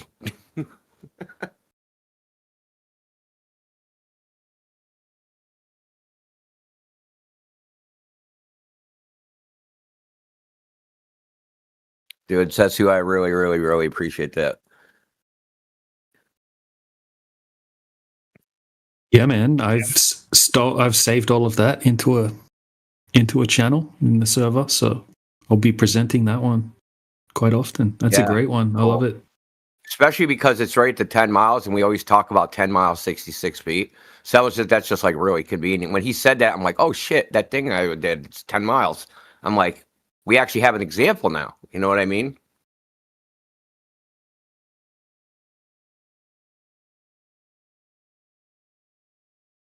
Yeah, it's they can't whine about refraction for this one either. They will, but they shouldn't.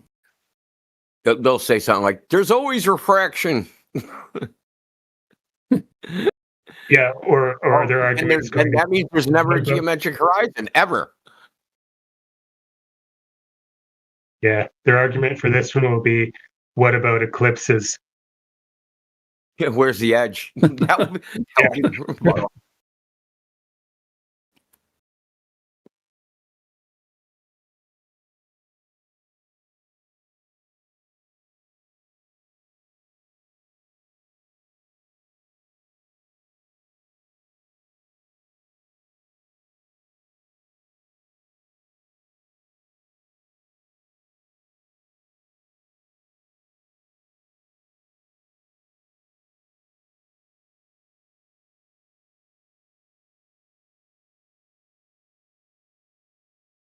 I like how you can see the turbulence moving in a direction, though I haven't paid attention to that before.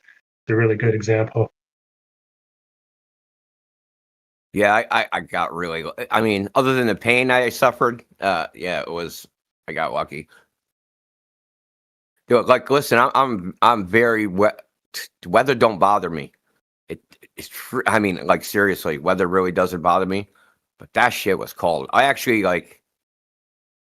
when I finished, I went into a coffee shop and warmed up. That's unheard of, man. Usually I just do my thing and just tough it out. But I was like, damn, I'm cold. I need to take a break from this shit.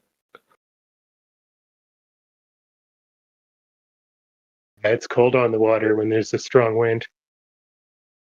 Yeah, there's no hiding from it. There's no the thing about the breeze is it was constant, like it was a fan. You know what I mean? It wasn't there was no gusts. It was just like you were in front of a fan that was just blowing at 23 miles per hour or whatever it was.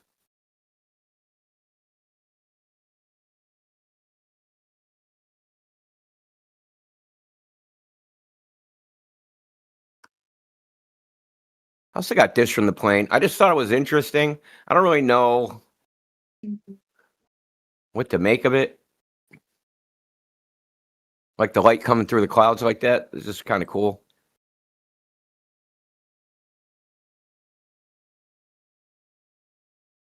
Because they're always perspective. Where's the perspective in this? I'm not seeing it, bro.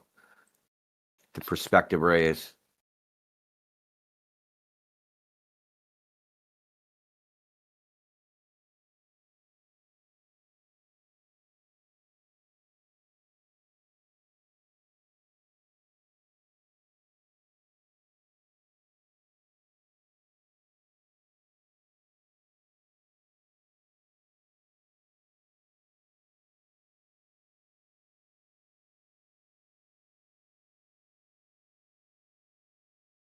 So that ship in the purple video, I'll show you. That ship has been anchored out there for a month, more than a month. It's anchored about 13 miles off the maybe it was 17. It's out there. I also got a picture of that from the airplane.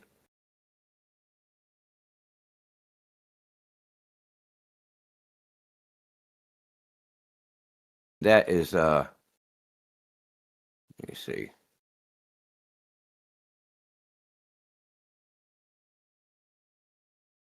That is this ship here.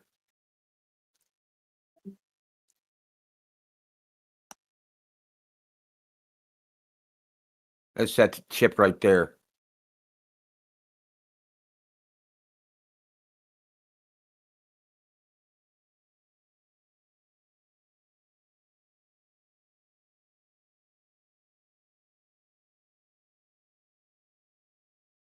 dude. Because I went on the 18th and I flew in on the 28th, and I'm like, I'm just like the plane's landed, and I'm just fucking look out the window. Like, there's a fucking ship I took pictures of 10 days ago, and then I look and I see the lighthouse. I'm like, son of a bitch.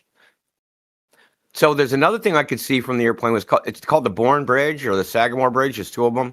They cross the Cape Cod Canal. They're about 50 miles away. I could easily see the road deck. So even with trees in the way, I could see the road deck because they're pretty high. I didn't get a picture of that though, and it didn't come out because I was just taking these with a phone.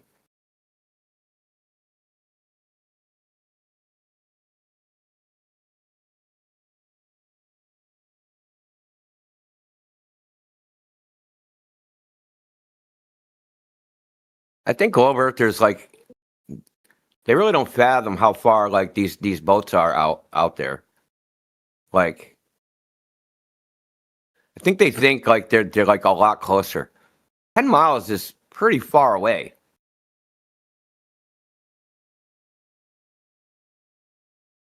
I mean, think about how long it takes to walk 10 miles.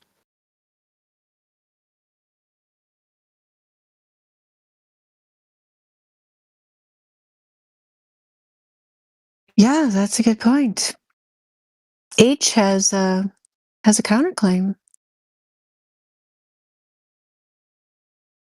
Oh, H. I don't understand the bullshit. Where's the bullshit? You're just asking what? Do people just bullshit here? I just did a presentation. I don't know if you consider that bullshit. Before that, they were talking to someone about measurements that the Earth is flat. I'm scrolling up. I don't see any memes in the chat, dude. Oh, it took me a while. Refraction, there's one. Yeah, going back. H, are you like in full cult mode? You'd upset Goldberg? Maybe he's a robot. Can you speak, H, and prove you're not a robot? Do you have a belly button? Our point is read the title of the channel, okay? Flat Earth Discord. That means, can you check for me? What? I know what that means, Indio. I thought it was actually pretty funny. I asked him if he had a belly button. He said, "Can you check for me?" You don't think that's funny? And do robots have a sense of humor? They probably do sometimes. Not this one.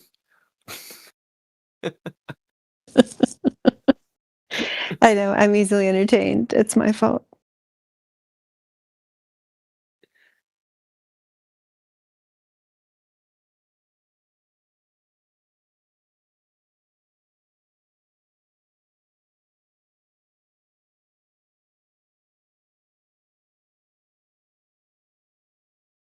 H, don't be shy. Just open your mic, dude. We're not going to attack you unless you say more dumb shit.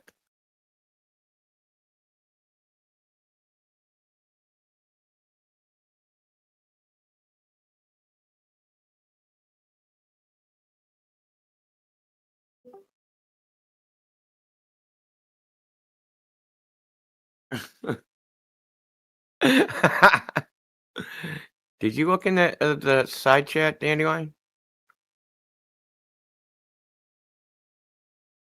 Oh, yeah, that's the one Professor Triangle puts out when he's annoyed with me, I guess. Sometimes he puts nicer ones. He's probably mad because I beat him in the competition yesterday. That's why he had to put that there. He'll open his mic when less redacted Epstein files come out. Why, you trying to see your name? You trying to be famous?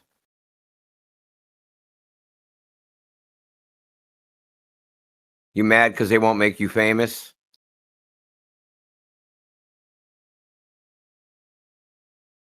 What were you doing to Stephen Hawking on Epstein Island? We want to know.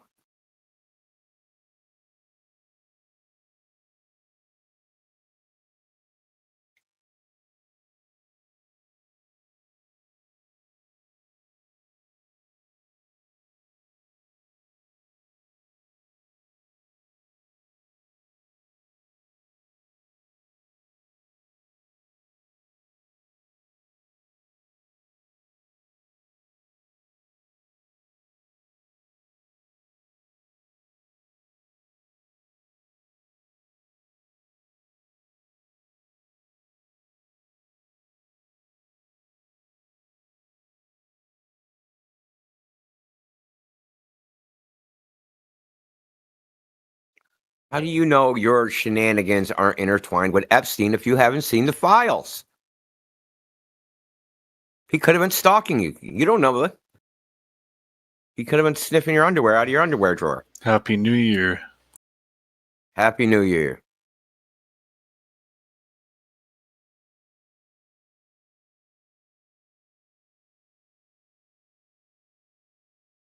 So what's new this year? Absolutely nothing yet. That's sad. Why? Oh, yet? Oh, yeah, I guess yet.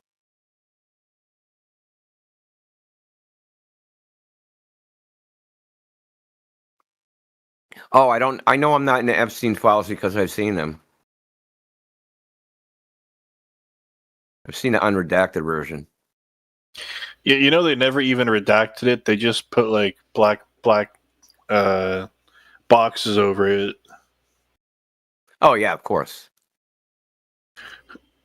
If they actually did redact it, normal people wouldn't have been able to uncover the black boxes.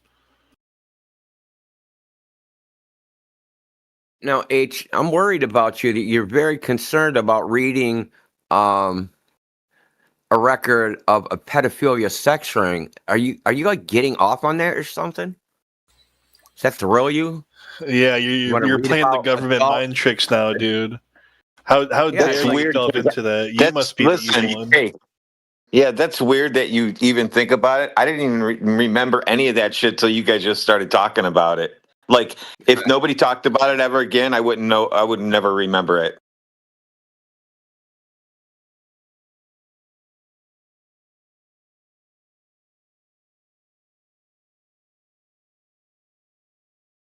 Dude wants to fap to the Epstein files. What the hell?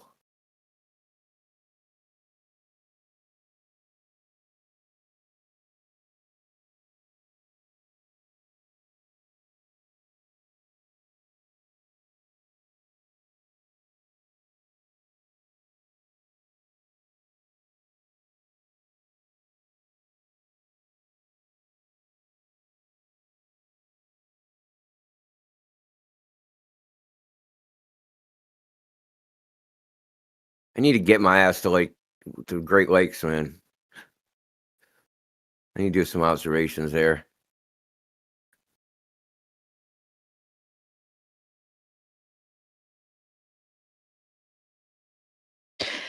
Great Lakes is a great place. I'm in Minnesota. We got Lake Superior. That's Oh, yeah. right. You do. Are you from Minnesota? Yeah, but I live in St. Paul, so Lake Superior is up a little bit higher up.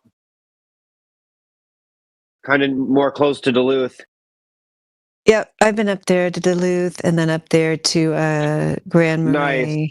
Yeah, long time ago. Did you ever go to the mansion where they had that altercation or whatever it was?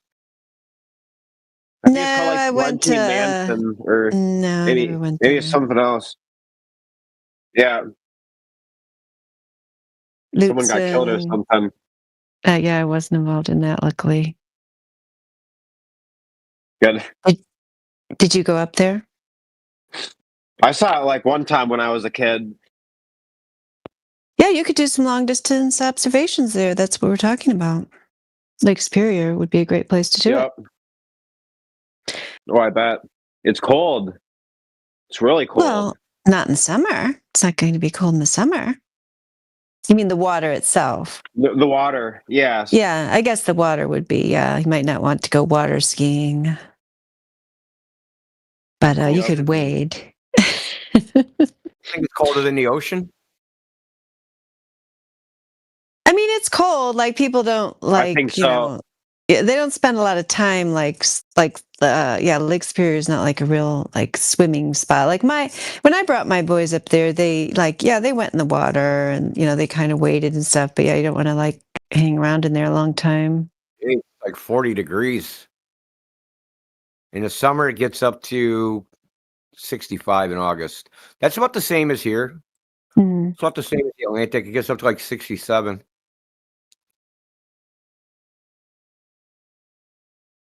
The Atlantic's fucking cold.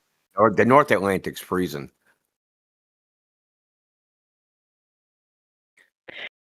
Sucks, man. I know Dandelion's down there swimming in bathwater in Lake Michigan. That's right. Yeah. Yeah. Southern Lake Michigan is very nice and warm. Yeah. In terms of the Great Lakes, that's the place to be. Yeah.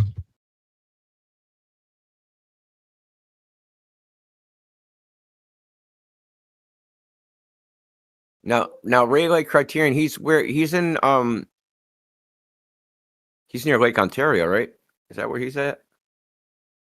Yeah, because he's got the he's got the Toronto, the whatever the hell that thing is, the Toronto Arena.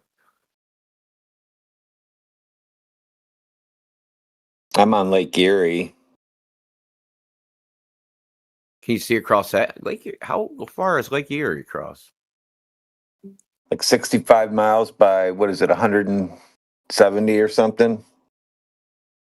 Something average like that, somewhere around there. Yeah. You should be able to get some good stuff there.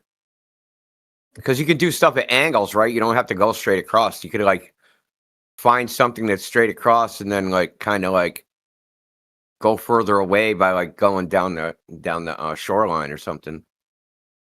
I just want to get like Canadian side lights.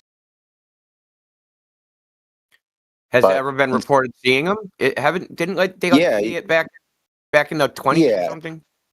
No, in like 80s and stuff like that. I remember them being on the news saying, "Oh yeah, tonight you can see the Canadian lights."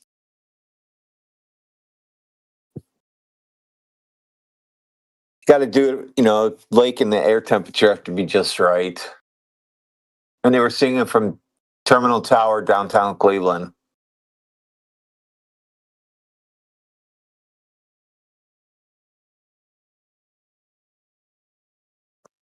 You're going to try again this year, Professor Triangle?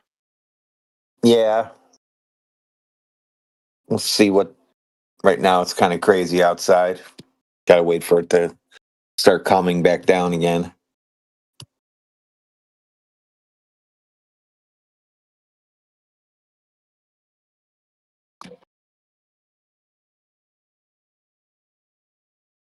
Good. Yeah, because this is going to be our year of observations. So that'll be good. Share our results. Again, we're going to do observations again and share them again because Globers can't get enough of it. They come in here year after year, the same ones over and over because they can't get enough of us. Oh, I know, because every time I like bring it up and ask them if they want to know more, they're like, "Oh yeah, tell me more." Oh my gosh, observations demonstrate there's no curvature. Wow, I'm just going to totally forget about the sky, and I'm totally going to forget about outer space and eclipses and all those things, and just give me more data, please. Isn't that what they say? All the time. That's the new thing. They want only data now. They don't care about NASA, I guess, anymore. Hallelujah. They only want data from us, though. For pictures, they got to know everything. Who was there, what color hat they were wearing, everything like that about the whole picture setup.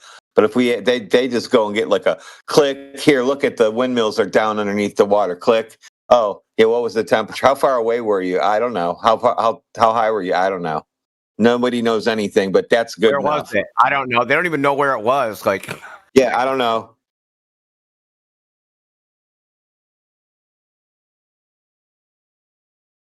Yeah, that's what I'll ask them. I don't know. Next time they come in, I'll ask them, can you tell me what Robert Simon had for breakfast each of the 4 months of days it was taking him to put together his globe image? I need to know what he had for lunch and dinner, too. I wonder if he went to McDonald's drive-thru at all during that time. I bet he did on hangover days for the sausage McMuffin with egg from McDonald's. I bet he did. Yeah. And I need to know, like, how many sugars does he put in his coffee? How much cream? Like, before I could even begin to look at his Photoshop creation, I need to know those things. Well, he uses Fruity Pebbles as inspiration for the color matching. That's good. He's a 4 and 4 sugar cream kind of person. Oh, no. I know. If he doesn't have more cream than sugar, then I'm sorry. He's not my hero anymore. Sorry, Robert. You've been replaced 2026.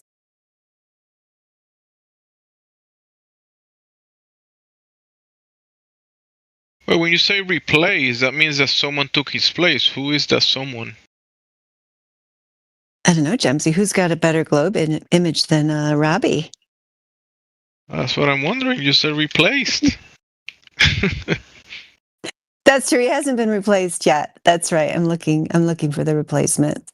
Oh, he's just been fired. There's no replacement yet. Yeah, there you go. Yep. Did anybody Google get the image. footage from when they put the Mars car up in space with the guy sitting in it?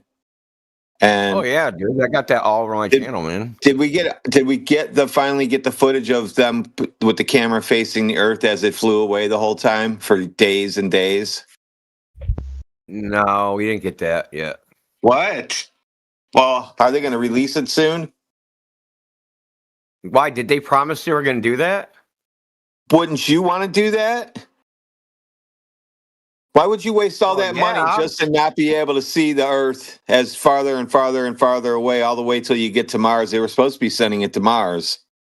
Well, the thing is, the car was like rotating, right? And that's like what the camera was getting. The Earth wasn't going by the car, because obviously when something moves, obviously you're moving. So the Earth wasn't moving. The car was spinning in a circle, but they just stopped broadcasting that. I don't know why. They probably weren't too far away. Like, where's the rest of the video, man? Where's the rest of Starman? Well, he was floating up in a capsule one day, sticking his hand up in the air.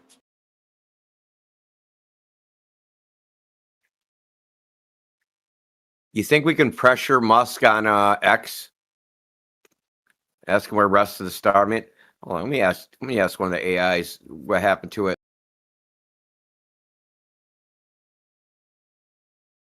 I know who would know. Grok would know.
So, EOS, are you still there? iOS Pro 98?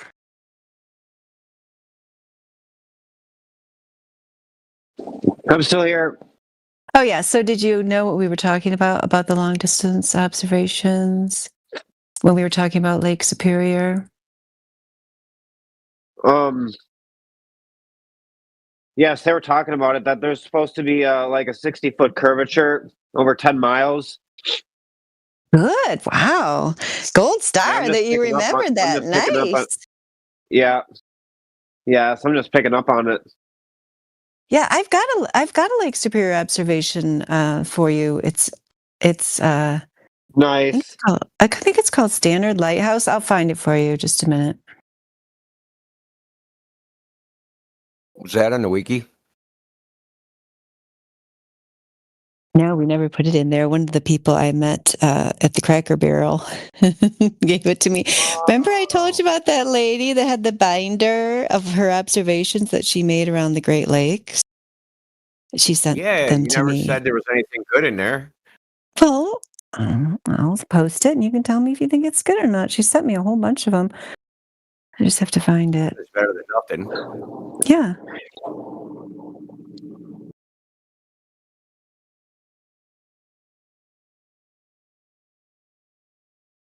She goes by Mayflowers. I know what her name is, but she said she doesn't want her real name to be attached to them. She wants her internet name.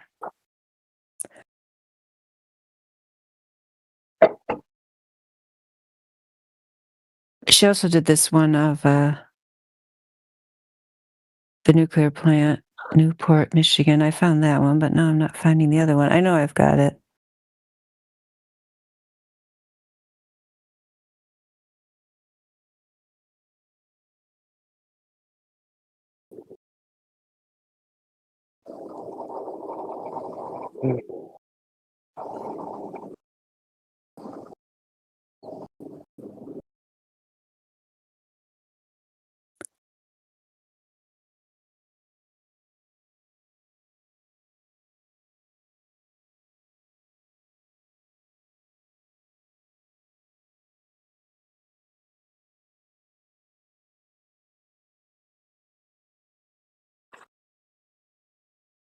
Okay, here it is.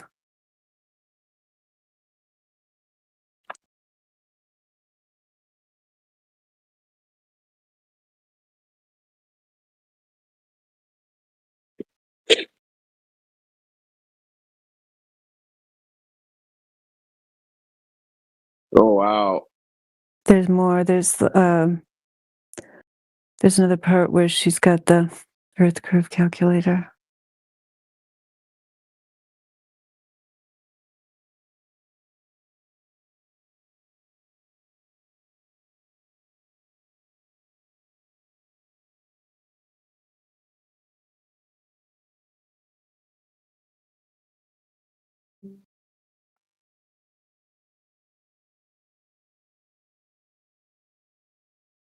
Wow.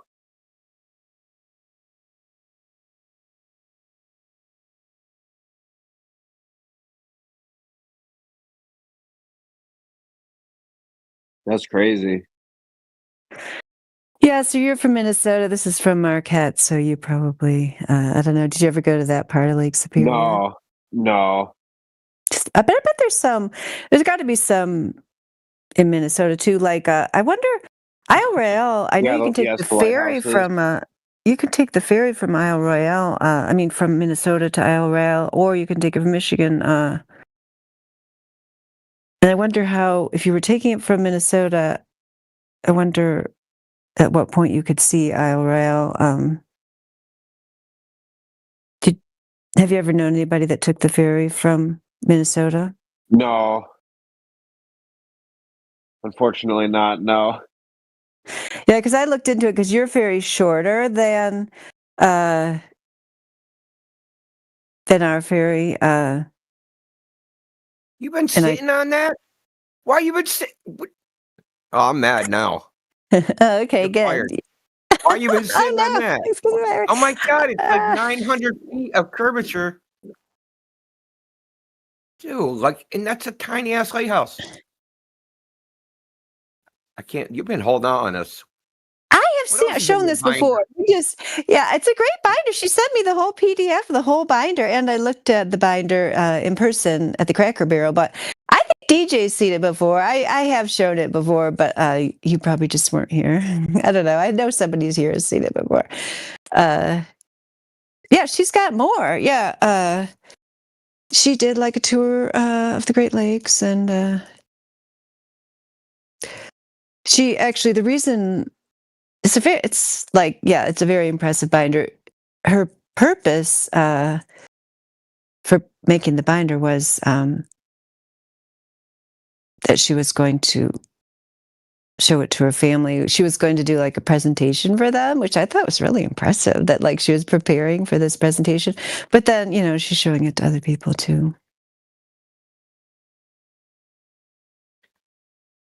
That's serious.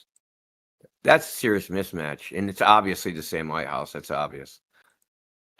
The only thing that I would say is I need evidence that she was at that spot. You know what I mean? That's Yeah, I how don't do I think know they were really there? like a picture of her camera or something. Is that what you're saying? Not just like at least the spot that she took the picture from, Yeah. or like some indication. I have Like, to I look mean, at the it would be just yeah. good enough if she like if it was like a dock or like a boardwalk or top of a building. Because how high did she say she was? 10 feet? Because they're gonna be like, how do we know you're 10 feet above sea level? Yeah. I don't know if Or she did that. That's a good point. I can look at the PDF again, but I don't remember seeing any of that kind of thing in there. So that's a good reason to have the checklist you were talking about. Yeah, because like I already know what they're gonna do. Like they'll be like, well, we don't know how high they were. There's no evidence. Like they could have took that from 30 feet away. You know what I mean? Mm-hmm. I mean, it's ridiculous, but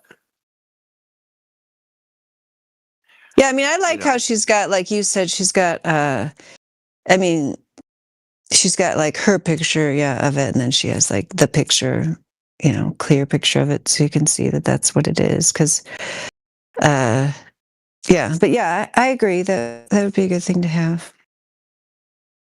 I'd also like to. Is this? Do you know if this is a frame from a video or if this is a still shot? What camera was taken with? I mean, I'm just curious. I'm not. Yeah. Like, Well, in reality, in Oh my truth, god. like Oh my in god. truth, it's just a method. Like 26 that's going to be people here. true. That's going to be true a million. Isn't it like they have agents on me, right? Like they have to talk when I talk, knowing my mic is bad. are you talking Like to us? I could be gone for weeks. Yeah. Oh, okay. Because it sounds like you're far away. Plus, someone's interrupting you. You could be gone for weeks and what? Keep going.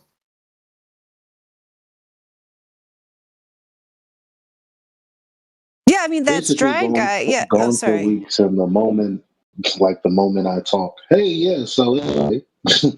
But I'm just saying, like, it's really just the case that no matter what observation you do, nothing is going to match a globe because the Earth is flat.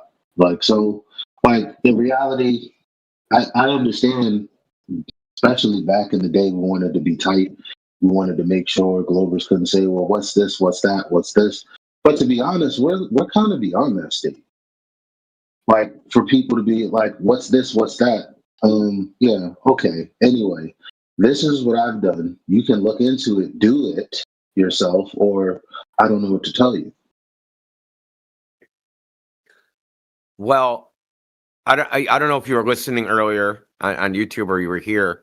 So I presented like an observation and I got like water temperature, air temperature, all these things. And what we're thinking is, and this goes with what you just said, Elijah, about you can do it. But these clowns, they need to be told how to do it. They need literally like a cookbook or like a checklist or like, hey, dude, you got to do this, you got to do that, you got to do this thing. This is how to go out and actually do an observation, where you should go, or like, you know what I mean? Okay, you should know how high you are. You should know how far away the thing is, whatever you're looking at or are going to observe, right? You should note what the air and water temperature is.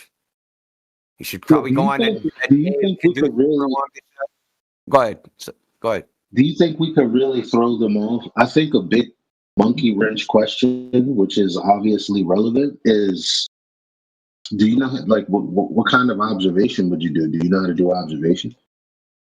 Have you done one? Describe it. Because obviously talking about flat Earth, them wanting to talk about satellites and GPS and this, that, and well, I've come with an observation. Let's talk about that. Very simple. Have you done one? You feel me? Like, yeah, I know, but I guess what I'm saying,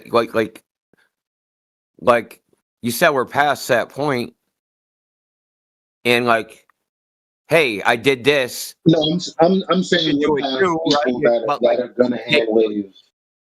No, I'm saying we're past people that are gonna hand wave it because, with the. I don't mean we're past doing that stuff. But I think part of the hand waving is because, we hear people go, "Oh, I'm too lazy to do that." Like, I think in their mind they think that these are like difficult to do. You know what I mean? They imagine that it's like some superhuman task to go do an observation instead of like, it's literally. I mean, my first observation was a freaking with an iPhone. You know what I mean? It's like, it's not hard. But I think they think it's hard, and that's why they're like, "Oh, I can't do that.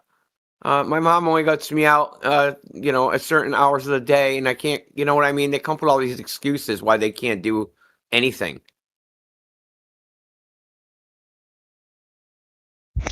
There's no lakes in my country. There's no bodies of water. Yeah, where I live there's at. no water in my country. I live in the desert.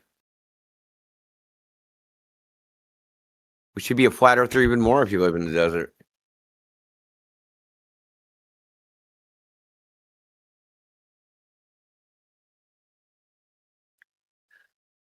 But I don't think that, like, if someone said, "Hey, how high was the camera?" I don't think that that's really a hand wave. That's a legitimate question. But like the reason I want the information is the person that did this. I don't know who it is. I can't even ask them questions about it, right? So if I go to a Globie, I start posting this on X or start presenting this to a Globe Earther. All I have is these couple screenshots to go by as like, hey, here's some flat Earth proof. This lady did this thing. So they're missing all this curvature. That's a lot of curvature. So they're going to be freaking skeptical right off the rip, dude, because this is way off. The lighthouse is 130 feet. There's like 900 feet of missing curvature, right? That's a lot. So they're going to be like skeptical, and rightly so. And like, how do I defend this if I don't know the details of it? You know what I mean?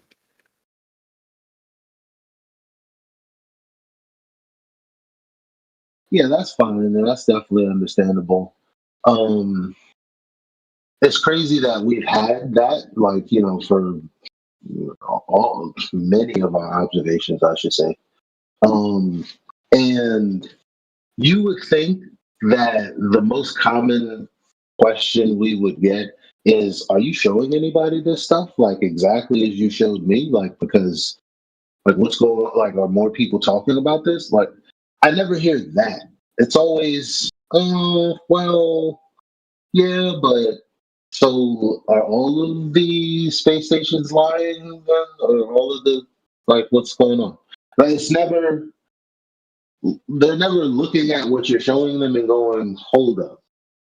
This is weird. Who's responding to this? Where this is a problem. How many people are looking into this?" That doesn't happen.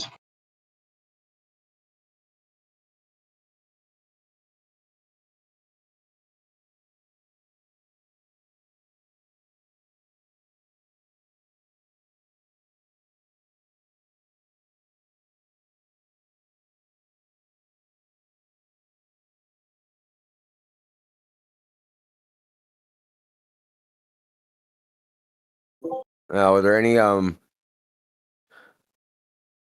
normies in here that flat curious, have any questions, comments?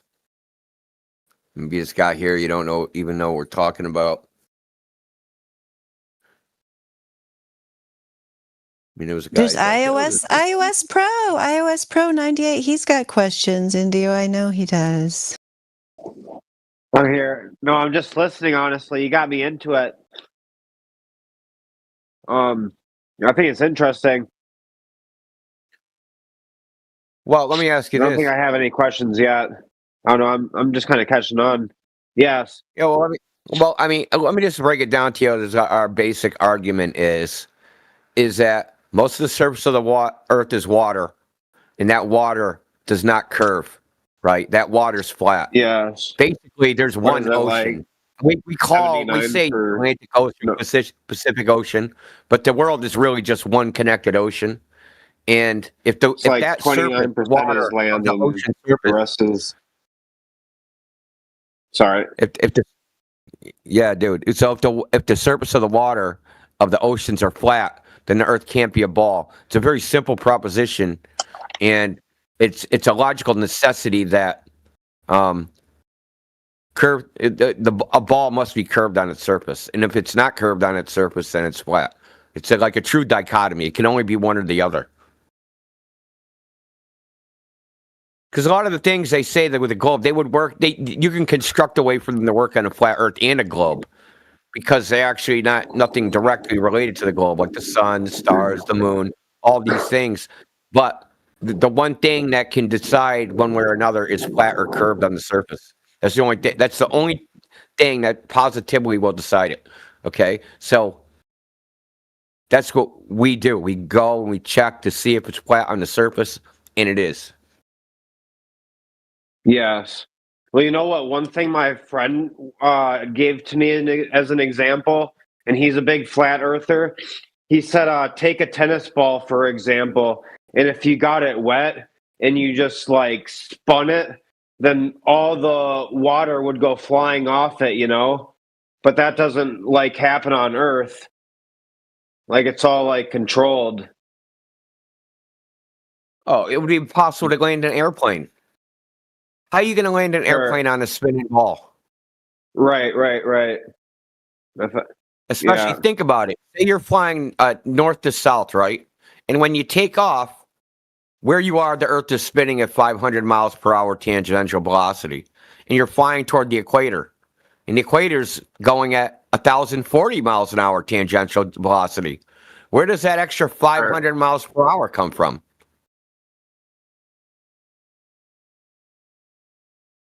Right, that is kind of confusing. And then the runway, like you'd have to have a sideways, like a sideways velocity, stay like to travel in a straight line over the globe, like one of those longitude lines. Your actual path would have to be curved through space, right? To stay straight over the surface of the spinning Earth.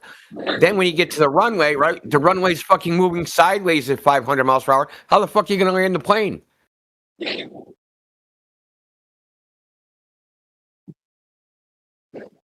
I don't know. You know, this question's been put to like, there's a guy, he's on Twitter, he's a CERN physicist. He teaches physics. He can't answer the question because there's no answer, because it's impossible. Right. Gotcha. The guy's name is Franco Ligo or something like that. He worked at CERN. Now he's a professor of physics at university. We have him record on debate, basically saying, not answering how it's possible, and then saying, if you were a kid in my physics class and I knew you were a flat earther, I would flunk you just for that. Now think about that, dude. A physics teacher saying he would flunk somebody just because they were a flat earther. It's pretty narcissistic. You're thinking. We're thinking. Well, I mean, like he just proves that it's like he's a gatekeeper for ideas. Believe my ideas, or you can't get in. Right, it's pretty narcissistic. It sounds like. Oh yeah, he is.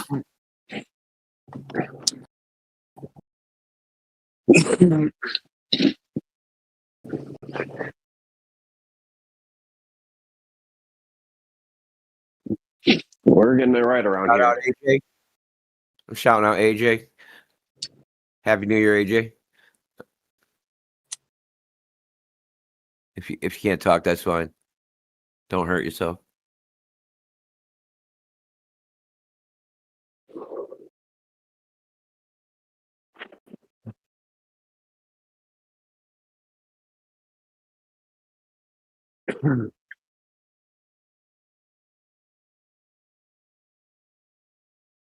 Are you a good guy, Indio? I like it.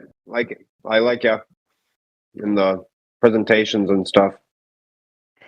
Oh, he's an India fan. Ladies man is thinks you're mean, but iOS likes you. I just looked up the Grand Portage, Minnesota to Ladies, Isle man, I Royale. thought you were about to say something completely different.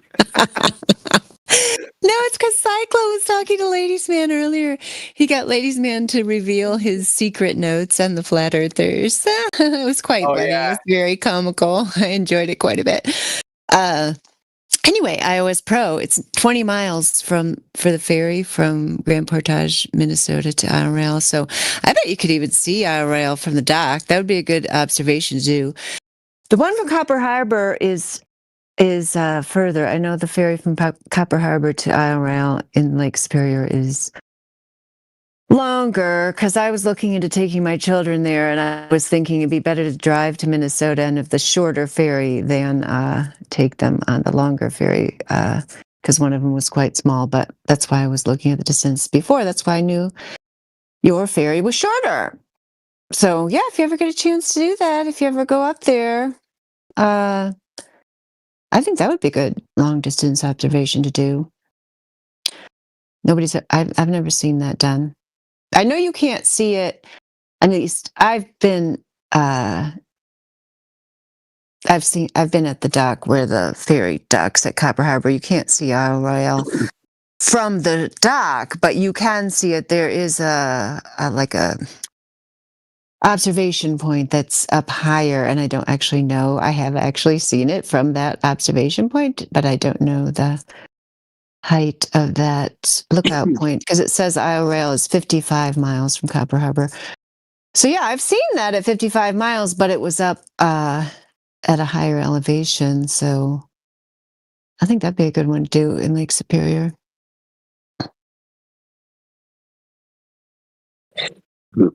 Interesting. Have you ever had any interest in going there? Do you know anyone who's ever gone there? Really?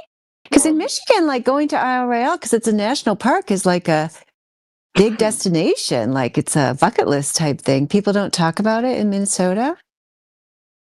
Well, to be honest, I live in the Twin Cities, so in St. Paul, and once you get up there higher, like most of the people in Minnesota, we all basically live in the same location for the most part. And you don't want to leave the city. All of them are like, "Oh, we just love the city. We would hate to go to a place." Keep going. Excuse me. My family and I, we have a nice cabin that's on Sturgeon Lake, which is pretty close to Lake Superior. It's not that far away. We could definitely, like, just for fun, like, go visit. I used to be a DoorDash driver. I'm still trying to figure it out. Like, you could go and just enjoy different areas. I was having some problems with my job, but trying to figure it out for myself. Yeah. But I don't know if they still have a DoorDash going in Duluth. It's just not as populated up there, is what I'm trying to explain.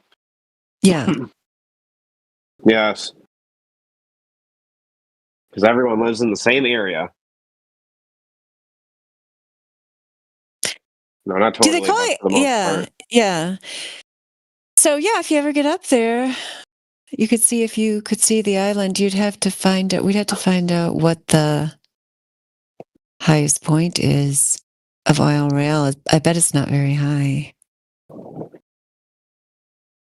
Probably you shouldn't see the island at all.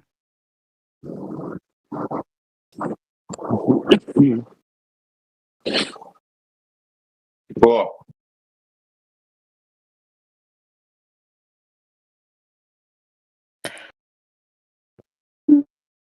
Well, it's hard to say here. Highest elevation is Mount Desor, 794 feet above the level of the lake. Interesting. I didn't know they even had anything that would be called a mountain there. Interesting.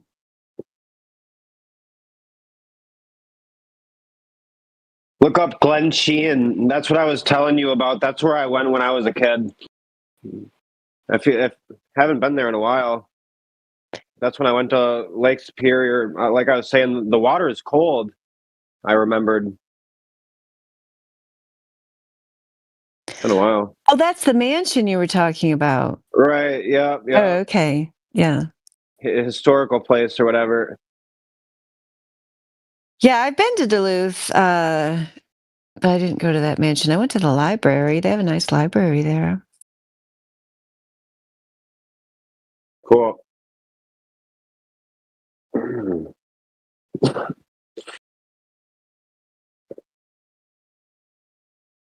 Yeah, I'm sure there's some other lighthouses that you could use there for long distance observation.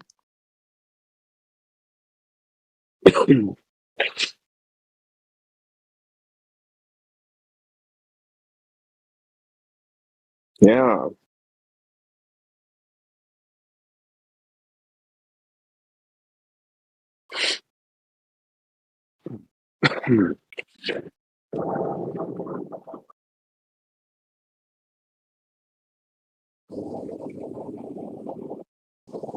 Me, I live along the Mississippi River in Minnesota, so it stretches like all the way down and around the United States and stuff.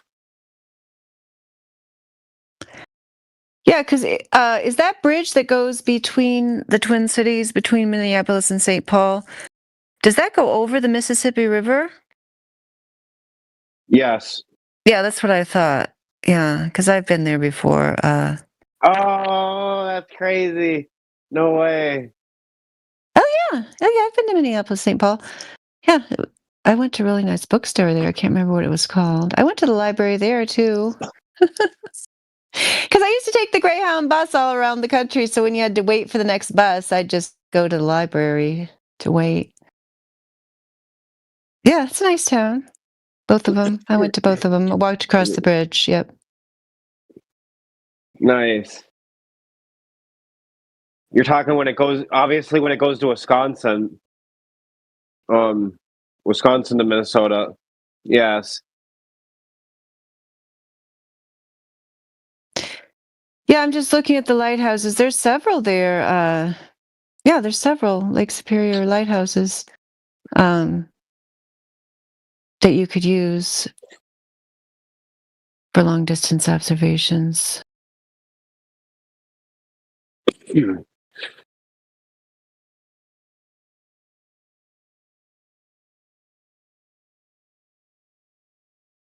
I'm just looking at it on Google Map.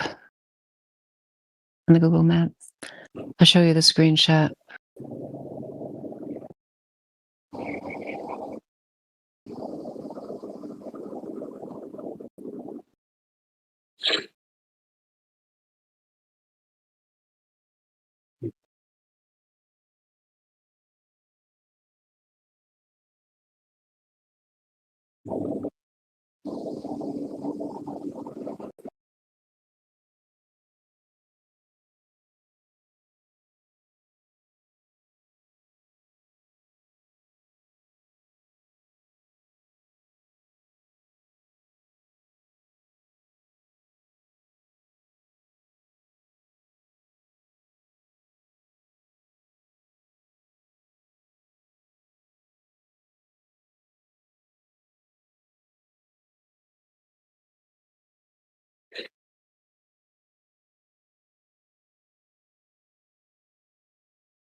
Oh, yeah.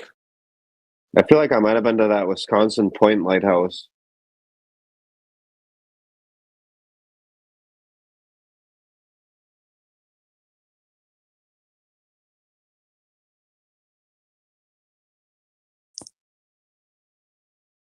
Yeah, that one's close to your side of the lake.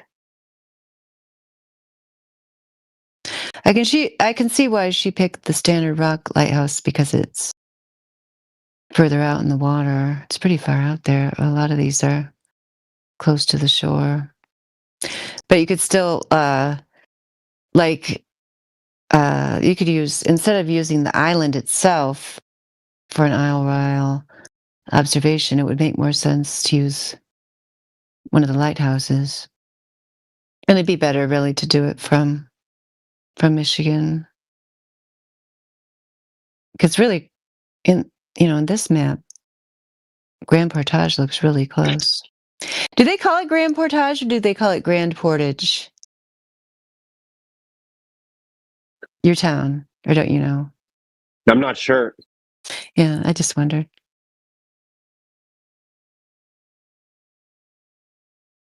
Excuse me.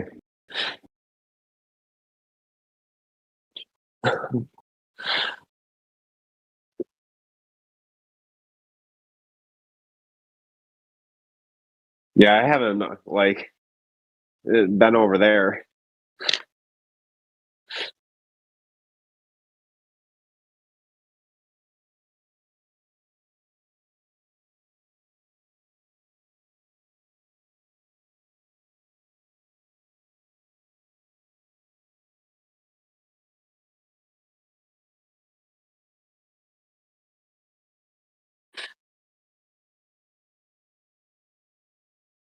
To be honest with you, I think this is funny. I've never even, I swear, I've probably never even heard of Grand Portage until you're bringing it up right now.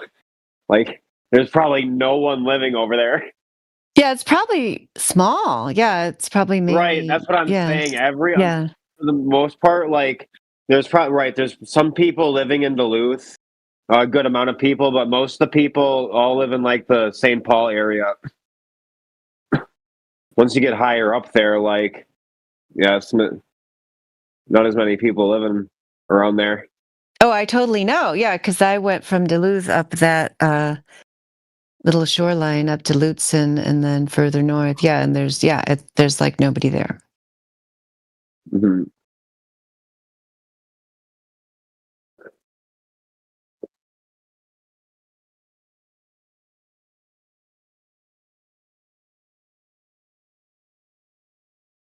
Do you guys mean that there's nobody there? Like empty towns?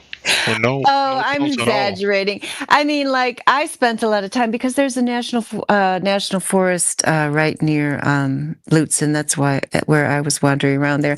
I did wander around for a long time without seeing anyone at all, Jemsy. Yeah, but there are people up there, but you can definitely avoid them if you want to.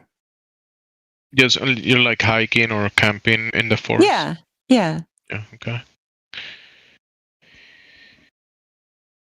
Is there like cabins that people can go to that are allowed to go? I don't know, cabins that I've seen people go, like public cabins. Yeah, I bet there's like cabin rentals. I bet there is. I mean, I was camping, but I bet there's cabin rentals. I just, didn't look into it. But I bet there is.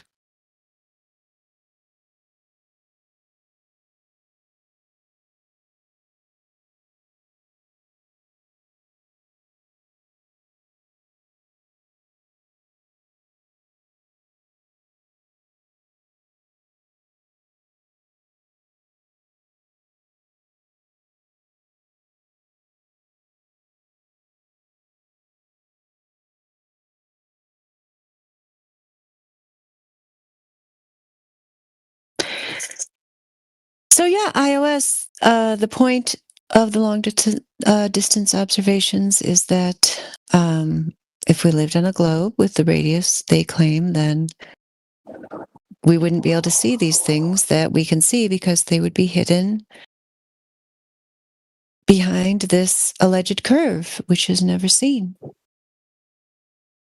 Right. I believe it.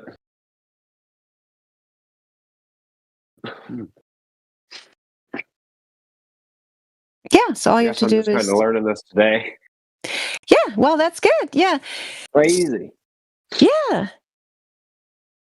Yeah, there's a lot of I'll give you a link to a list of a whole bunch of observations, but I was trying to encourage you if you could, if you ever make your way up there to do them yourself, but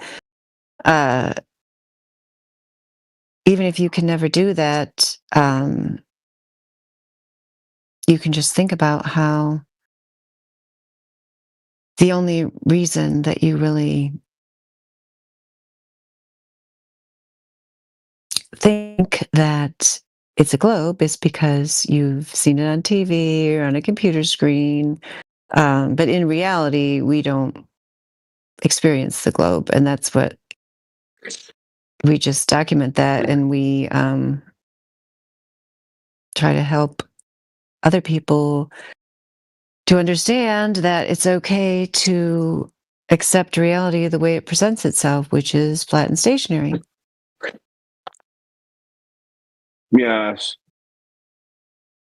Because usually, like, you seem like a person who's not like too totally freaked out by the idea, that there's no globe. Some people just can't even handle it. They just, no, not at all. Yeah, they just have to remain in denial. So, but it's honestly, just like, it's just it's been in the back of my head for a while now because of my other friend who's all about it. He was telling me that the rapper Bob made up a flat earther album. Yeah, Just that's telling me all right. this crazy stuff. That's great. Yeah, B.O.B., the rapper. That's one of the things that got me into it back in 2015. That's when he was making a big stink about it on Twitter, and people were freaking out. Yeah, that's how I got into it, because I was going to show those teenagers that rapper was leading them astray. But now here I am, 10 years later, agreeing with him. What do you think of that?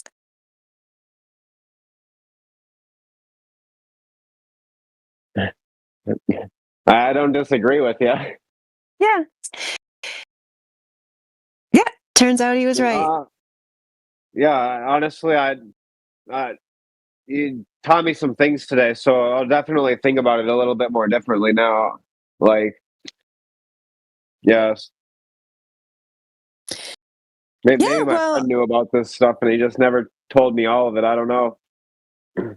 Yeah, or maybe you'll be able to tell him new things, because it is possible for people to know that the Earth is flat without understanding the concept of the long distance observations and the laser tests. I mean, that is the best evidence. There's